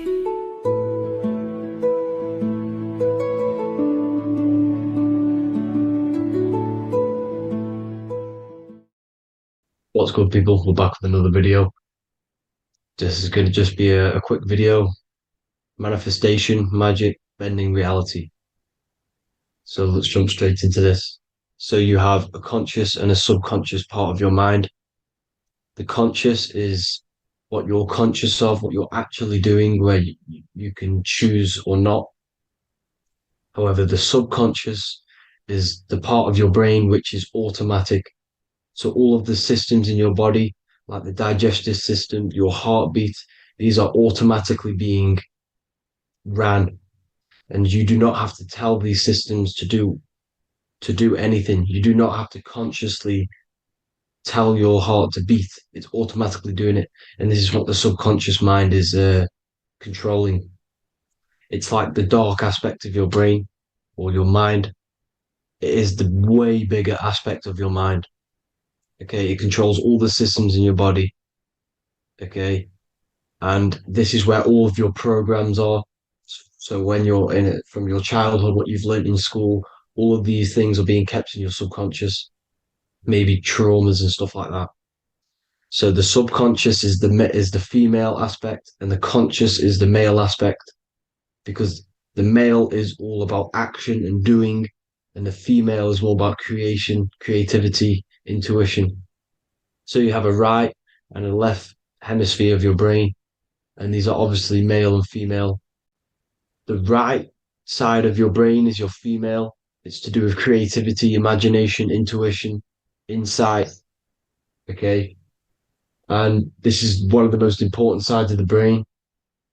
This side of the brain is the most attacked by the elites, whatever you want to call them. This side is the most one of the most important because obviously your intuition is a massive part of reality. And if you don't have intuition, then you lose track of the things around you. You can't consciously feel if things are wrong or right. They don't want you to have intuition or creativity or imagination. They want you in the they want you in the left side of your brain, which is just reasoning, logic, and basic things. So they just want you to tell you what you want, tell you what to learn, and then that's it. They don't want you thinking for yourself, which is the right side of the brain. So whatever the conscious side of your mind impresses the subconscious side of your mind.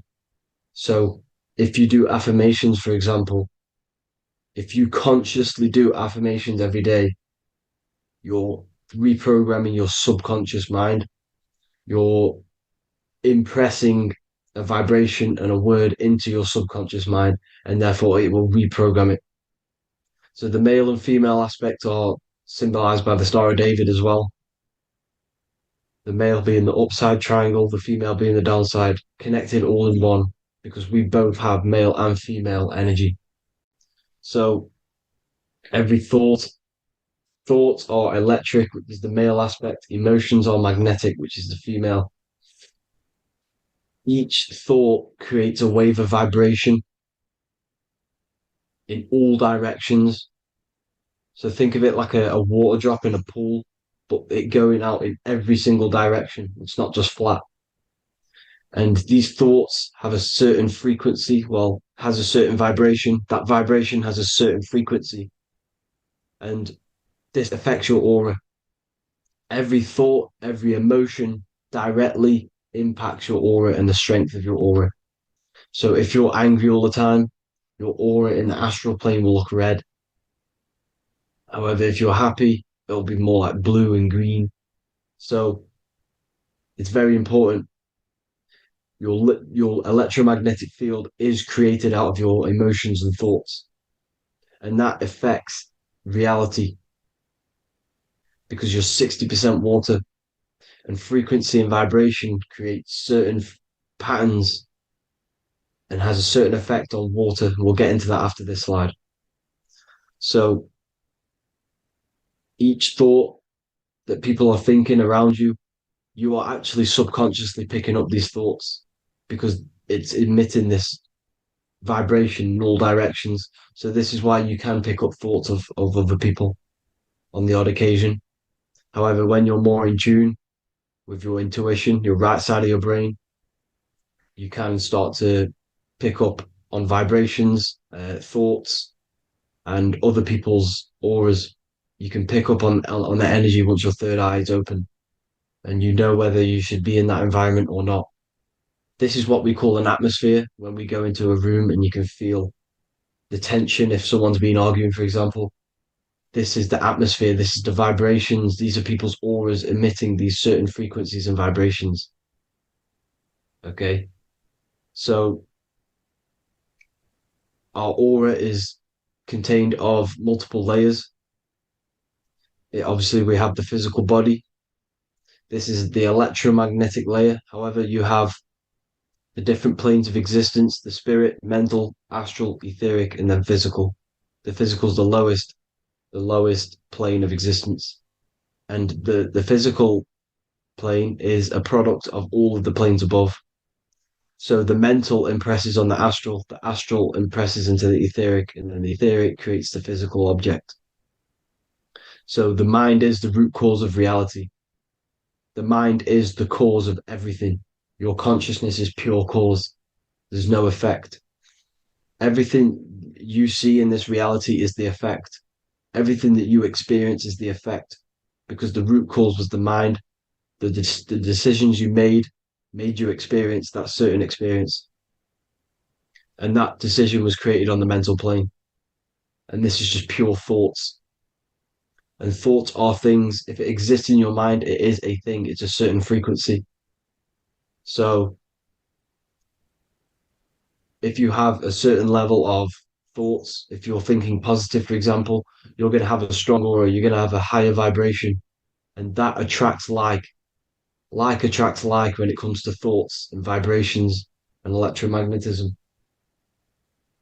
So if you're thinking positive all the time, speaking positive, doing positive, you're then creating a higher vibration, and that's going to attract people on that similar frequency to you.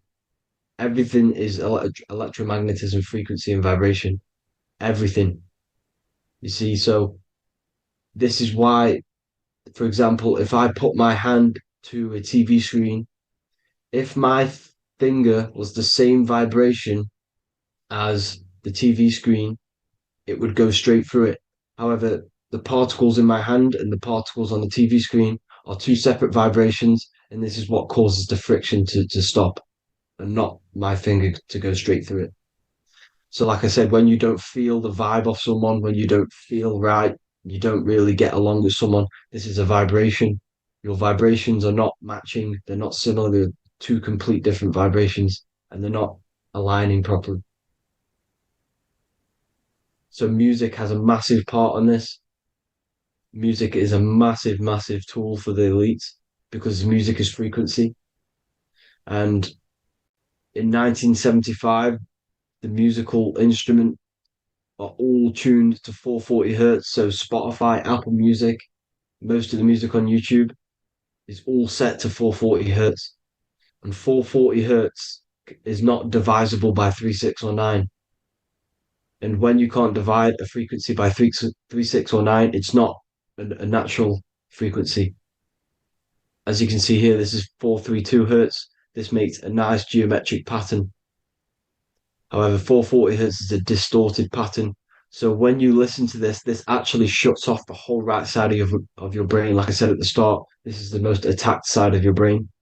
It's to do with creativity, imagination, intuition. When you listen to 440 hertz, it shuts off the whole right side of your brain. And obviously shutting off all of these forms of your brain. Music is a very, very powerful tool for the elites because it's the only thing which can enter your soul or your ears without consent, your body without consent. Everything else has to be through consent. You choose whether to eat something, you choose whether to drink something, but frequency, you're going to hear it no matter what. This is why it's so powerful. And music influences the body in many different ways. It's the most powerful imitator of everything. It directly affects all listeners. It directly affects intentions, gestures, movements, and actions. It stimulates your mind, and certain songs, certain catchy songs, can reprogram your subconscious mind, invoking certain emotions. This is why when you listen to slow beat songs, it makes you feel more sad. When you listen to upbeat songs, you feel more energetic. This is because these frequencies have a profound influence on reality and on how you feel. Because, like I said, you are 60% water. And as you can see here, each frequency creates a different geometric pattern. And inside of you is 60% water. So, like I said, 440 hertz is going to make a distorted pattern in your water. And this is going to have a profound effect on your emotions and your reality. So, like I said, health is not just the body. It's you are made of body, mind, and spirit. You need to look after what you put in your body. You need to look after your spirit and look after your mind. It's very important to keep all these in balance because once one of these are unbalanced, it affects the other two. So if you're eating wrong, it's going to affect your spirit and mind. If you're thinking wrong, it's going to affect your body and spirit. These are all interlocked. You have to look after them all. So it's very important you understand music. Stop listening to low vibrational music. To be honest, you want to listen to music without any sort of speaking inside of it. You just want pure uh, frequencies, which are the solfeggio scale, like one of these, for example, 432, 528 hertz. These are all good frequencies. It's called the solfeggio scale. And these frequencies make you more in tune with nature.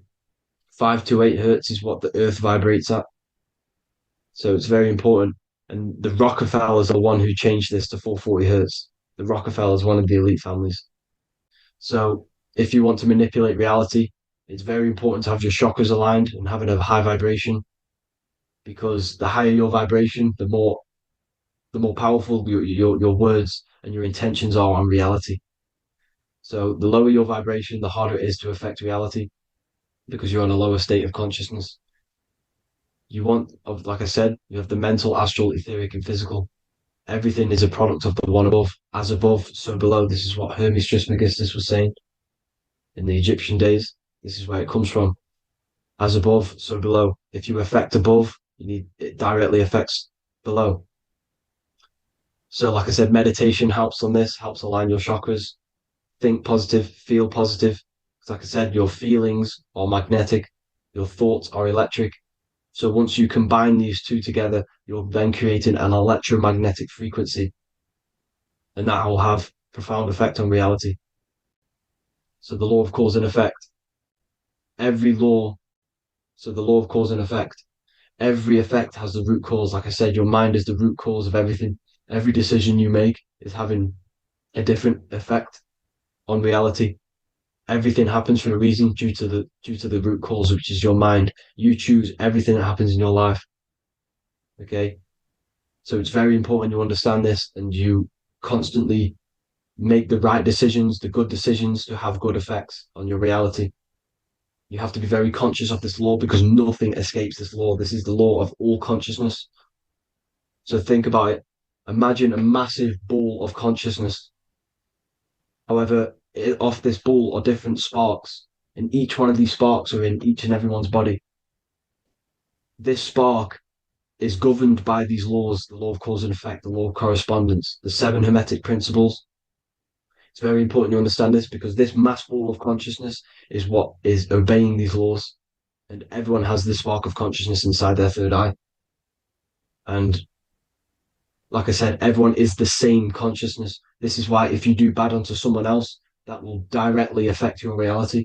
So if you hurt someone, it's going to come back to you in one way or another because you are that same consciousness. This is like a mirror reality.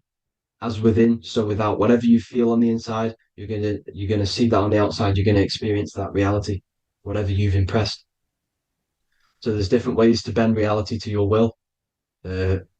This is kind of a sort of magic.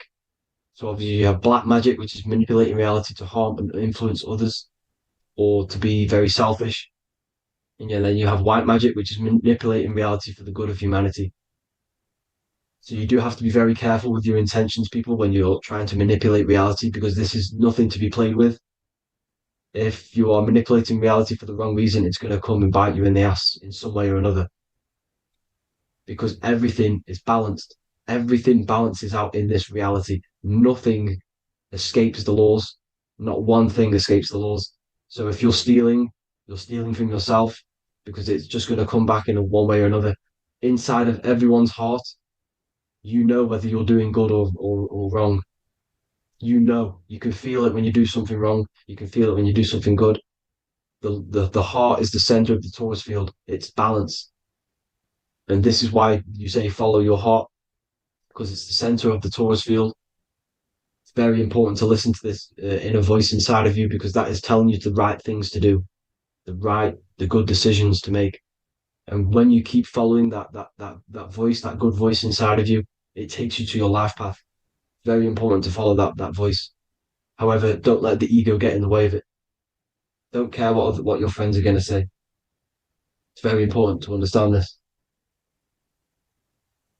So you have different ways of manipulating reality. You have sigil magic. This is where you create your own sigil or symbol. You create your own sigil and symbol, and then you charge it. You behind that symbol, you have an intention. So, for example, if you want to manifest wealth, you create a sigil which represents what you want. You create that sigil, you draw it out, you charge it, because wherever your attention goes, energy flows. So whatever your attention is, you're sending energy that way. So what you do with your eyes and your hands, you place attention on the sigil. Imagine that it's glowing. Imagine that you're sending energy to the sigil, and then you burn the piece of paper once you've done this. And then after this, you meditate on that symbol. You constantly think about that symbol because that symbol is the frequency, is the thing that you want to manifest. So that's one way. Or you can just meditate on your reality. So imagine yourself having already what you have. This is what they call a mindset. You must set your mind to the frequency what you want to manifest. Okay. So if you want to manifest wealth, for example, imagine yourself being wealthy. What would it feel like? What would you be doing? Imagine a scene in your mind. Constantly do this, and you're putting out that frequency. Like I said, you must think because the thoughts are electric, and then you must feel, which is magnetic. Together, this creates an electromagnetic frequency, and this is how you attract things to you. You will attract the certain people to come in your life to bend reality to your will. Okay. Or you've got mirror magic. Stare yourself in the mirror because a mirror reflects light. It also reflects energy. So you've got to be very careful with what you say to a mirror. You've got to be very, very, very careful because whatever you send into that mirror is directly sent straight back to you. So if you're thinking negative, you're sending negative energy back straight to you, and that's going to have an effect on your reality. Affirmations. Affirmations are very important because your words are frequency, your words are vibrations, and each word you say has a certain frequency. If it's if it's positively charged, it's going to affect you positively. If it's negatively charged, because like I say, your brain and your mind is like the director of energy. That's what your brain is, and it directs energy into certain things. You can either positively charge it or negatively charge it, and this brain is creating your reality constantly. It's manifesting your reality constantly in the present moment. So this is what the government knows. The government know your mind is the root cause of reality. This is why they call themselves a government. Government. The New World Order is not being manifested by them. They are controlling the information. They are controlling your perception of this reality. And they know the mind is the root cause of reality. Therefore, if they control your perception of reality and your information, what you believe, you're going to manifest that information, that perception. So we, the people, as a collective consciousness, are the ones uh, manifesting this new world order. You see, so this isn't black magic. They're actually tricking us into manifesting their own their plans. This new world order. You see, this is how smart these people are. They know how to get around the laws of reality. They know how to bend reality to their will without facing the consequences. They're getting humanity to do it. You see, there is a collective consciousness. As like I said, we all have that same spark of consciousness, right?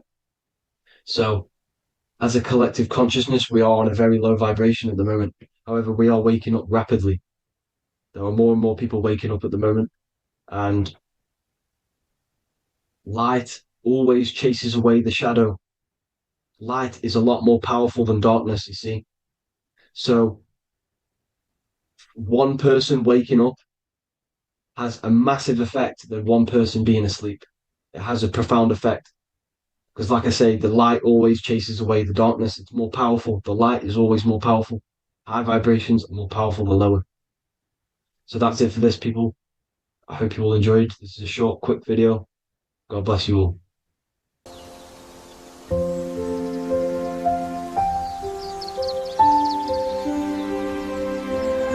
bookofwisdom.com. Visit today.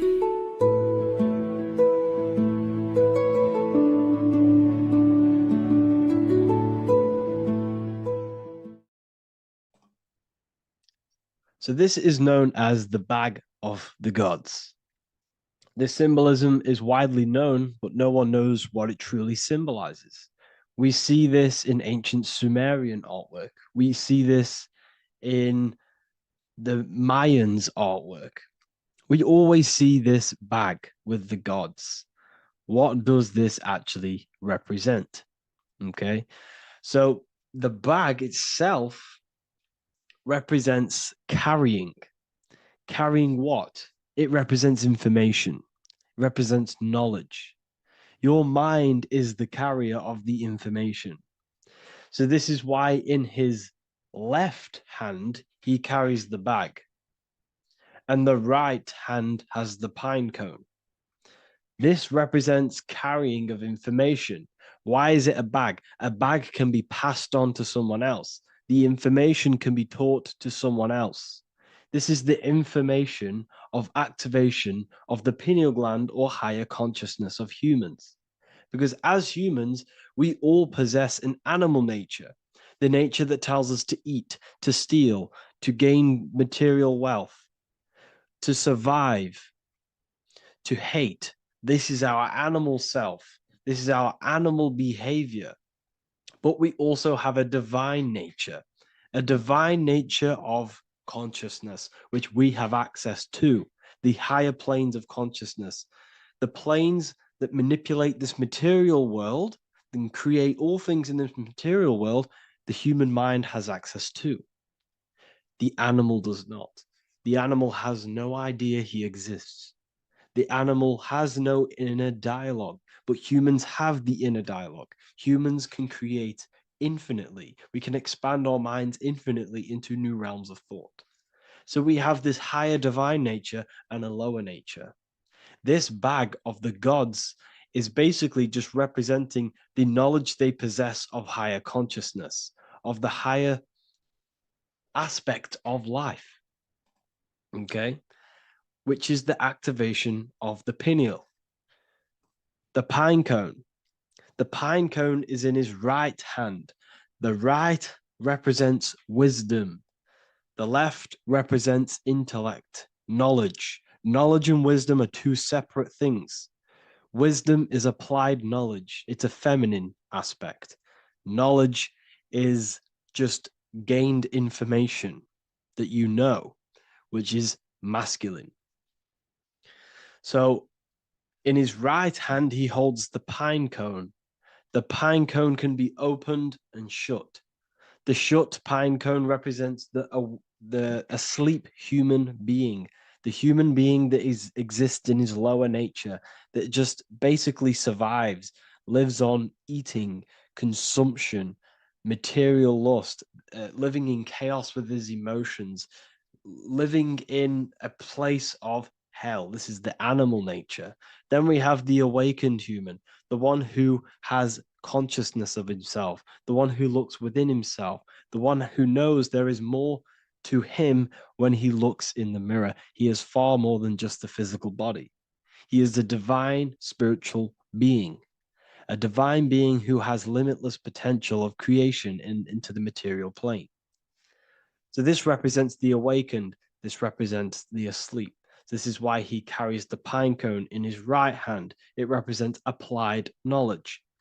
This is the information. This is the intellect he possesses. And this is the applied knowledge of the awakening, of activation of the pineal gland. Because remember, the pineal gland is not your consciousness. The pineals, the same root word. Pine cones were always symbolizing the state of consciousness one was living in, whether he was asleep or awake. We see this at the Vatican. We see the pine cone over the two pillars. This is the two pillars of Freemasonry, and the dome. This is the Royal Arch of Freemasonry. This represents your head. This is the two pillars, the two hemispheres, and the pine cone in the middle, which is the pineal gland. What is the pineal gland? The pineal gland is not your consciousness. It is not the third eye, and it is not the mind. It's not the mind's eye. The pineal gland is a radio receiver. This is your body. Your body is an antenna. Most people think they are this body. This body is nothing but a receiver and a downloader of consciousness. Your brain does not produce consciousness. You are not this brain in your head. This brain is a downloader of consciousness. Consciousness comes from a way higher divine plane, which is what this image is showing here with the clouds. The mind is light. Consciousness is light. And this light is coming down into the material plane, and your body is basically a crystal antenna which is receiving and downloading this consciousness. So you can experience a three-dimensional reality. So God can experience himself in a divided, separate state. This is what this represents. Now, the pineal gland can be activated, okay, and stimulated, because the pineal gland has phytoluminescent crystalline jagged shaped cells on it.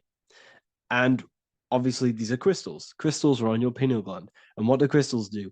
Radios use crystals. Your phone uses crystals. They tell you that crystals are woo-woo and pseudoscience because they don't want you to know the power of crystals. Your body is basically a giant crystal. Your pineal gland is a radio receiver for your consciousness. So if they can ruin your pineal gland and damage it, this will damage your connection to the divine, to your true self, to consciousness, to God, whatever you want to call it, the source. There is all one source consciousness, and we're all collectively connected to it. And this is our connection. This is our antenna.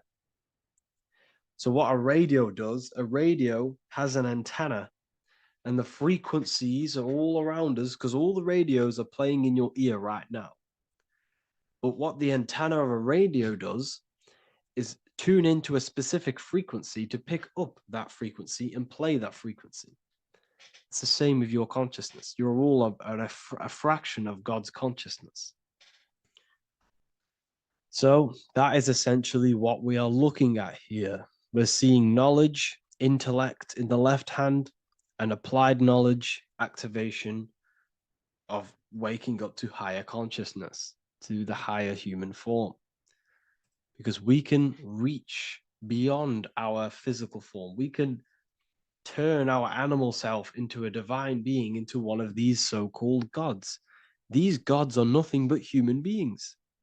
The Anunnaki were not gods. They didn't come from the sky. These are normal, regular human beings who activated their higher consciousness. This is what we have here. This represents spirit. Birds represent spirit. So do we have any questions? I'll take some questions now. That was just a short lecture on what that symbol truly means. Okay, so if we have any questions, feel free to go ahead and ask some questions. Anything that you don't understand, anything that you want to know. Okay.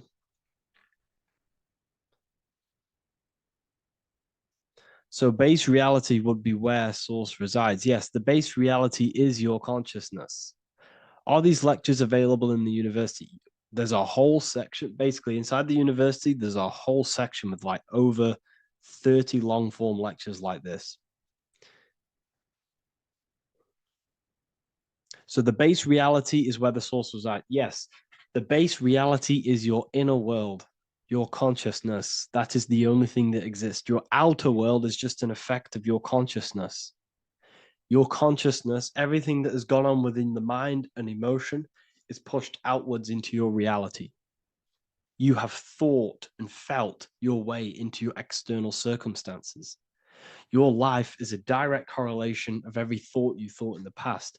Therefore, your inner world of consciousness is creating and molding your outer world.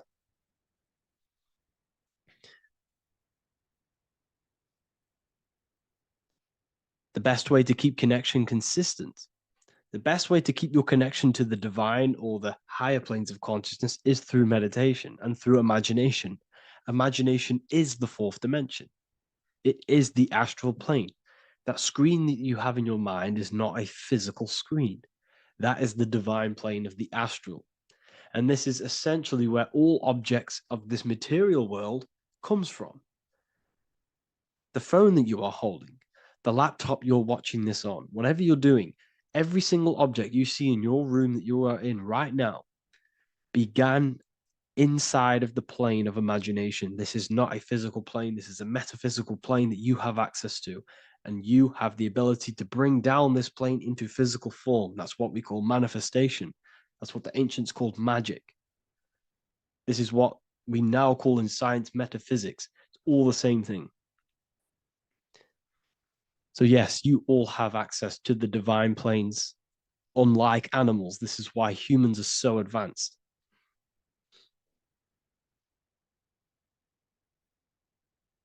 Okay. Is the pineal able to constantly activated, or is it just a temporary experience? I don't fully understand that question, unfortunately. Maybe you could word it in a different way. The real meditations on the university legit, y'all, yes. In order to connect to consciousness, you need to sit in meditation and turn off your feelings, and the feeling of unity will come. Do I understand correctly? Yes, that is correct. So when you sit in silence and in stillness, I highlight the word stillness because stillness, when you are still, no information from your nervous system is being decoded by the brain. So when your body is still and does not move, your nervous system starts to relax and comes to a balanced state. Your brain starts to relax, it comes to a balanced state. The left and the right brain stop working, the nervous system stops working. Then, once the body, the material body is shut down, you then have access to consciousness. You can't access consciousness if the body's in such a busy state. If electricity is being fired every 2 seconds, your whole body's electrical. When you move your foot, that's electricity being fired from the brain to the foot instantly through the nervous system. Your brain, your whole body is a technological machine. So you must shut down the technological machine to access the divine that exists beyond the technological machine. Do you understand that? Did we create ourselves from the higher plane? When you say yes, you created yourself, you manifested yourself in this material form for a reason in this specific time and place. Wisdom books, are these available inside the university? Yes, they are. So anyone who joins the university, they all gain 50% off the store. So you can get anything off, anything you want inside the store for 50% off. Plus, you get the Book of Wisdom Volume 1 PDF for free. You get the Human Health Guide. Plus, you get all of the library books. There's a loads of different books on occultism, symbolism, esotericism. Do you need to place your attention somewhere specific during meditation? You can do.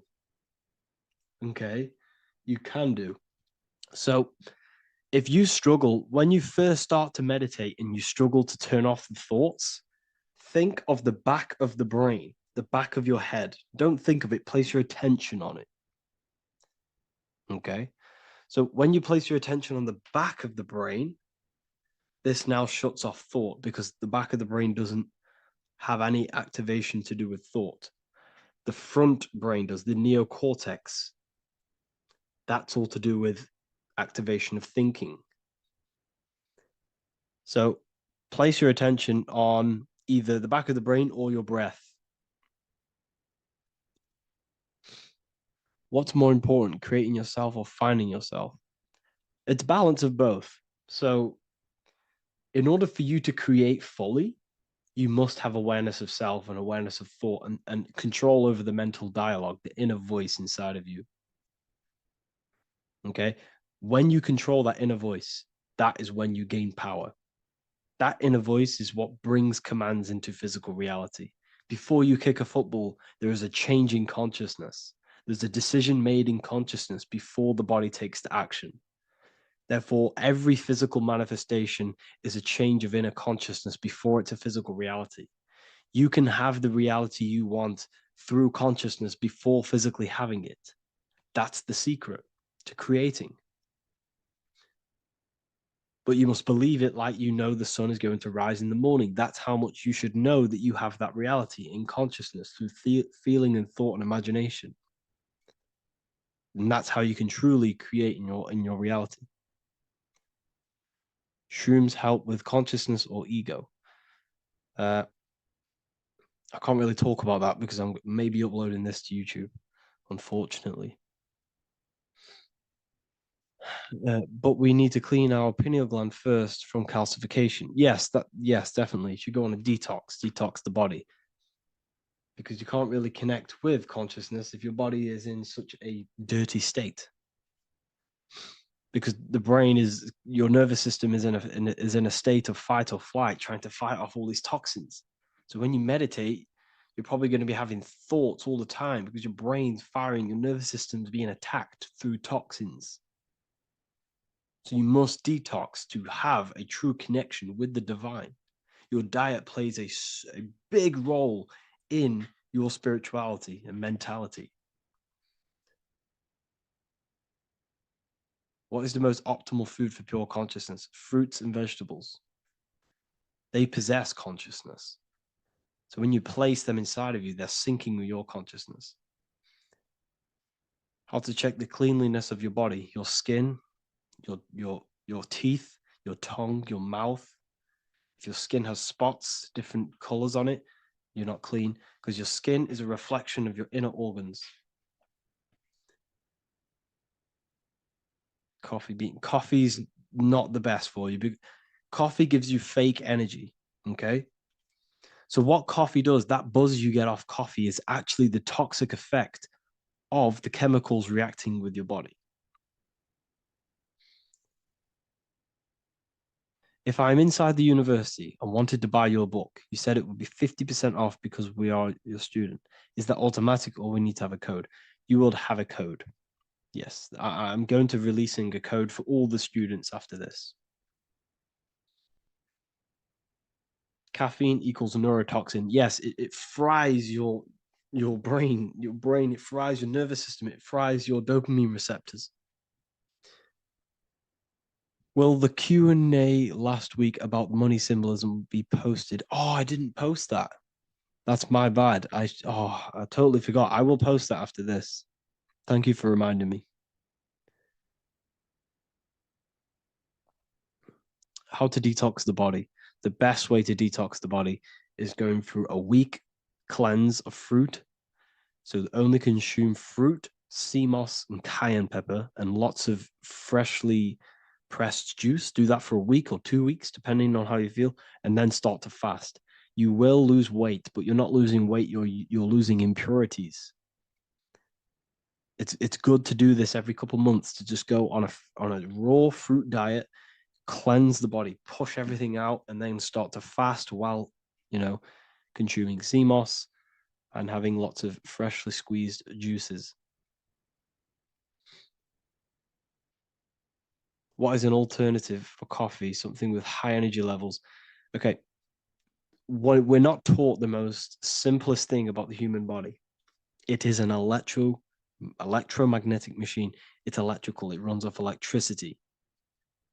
The only energy you need is electricity, and that is found in fruits, vegetables. If you want energy, drink pure, fresh, pressed juice. That will give you more energy, more electricity than coffee. Can we cleanse ourselves through oil pulling? Do you recommend it? I do oil pulling every day with coconut oil in my mouth. Celery juice is a good one, very good one. Yeah, celery juice.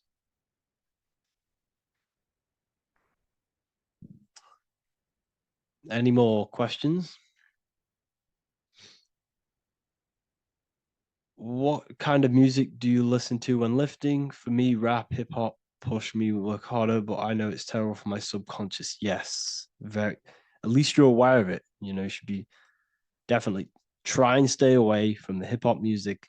Try and stay away from anything that's talking about anything negative, because it's all programming your subconscious. And your belief system is your reality, people. Your belief system is your reality. Okay. So look after your subconscious. That's what's controlling your actions. 90% of your actions on a daily basis are controlled through your subconscious beliefs. Okay. I listen to a lot of Pastel Ghost. I listen to a lot of let me get my playlist up. It's all like background music for TikTok. Do you know what I mean? Like Pastel Ghost. That's mainly what I listen to. That sort of music. I don't know what it's kind of called. I don't know what that genre is called. Does anyone know what that genre is actually called? Because there's not much words in it. The reason I listen to it is because there's not much words in it, and it helps the subconscious. And I just love that music.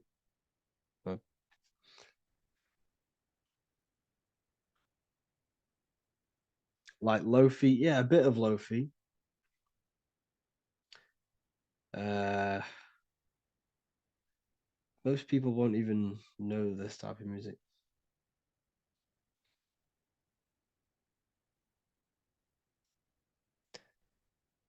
Can you tell us how you use cayenne pepper?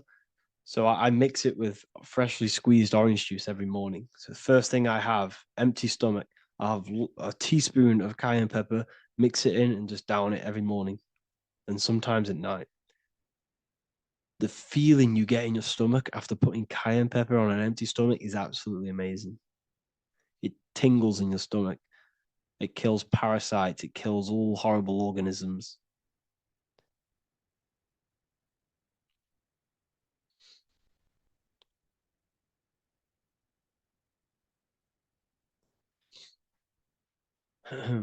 Mix it with hot water. Yes, hot water and key lime water. That I bet that's powerful. If you mixed warm water with key lime with cayenne pepper in first thing in the morning, I can imagine how powerful that is. I've never done that, but I'm going to try that. Do you use sea salt? I don't know what to think about sea salt, to be honest. I try and stay away from it. I don't know whether it's good, don't know whether it's bad. I'm kind of mixed on it, mixed information. Uh, I've heard people have benefits. I've heard other people say stay away from it. So I don't know. I just stay away from it. Just I'm not too sure on it.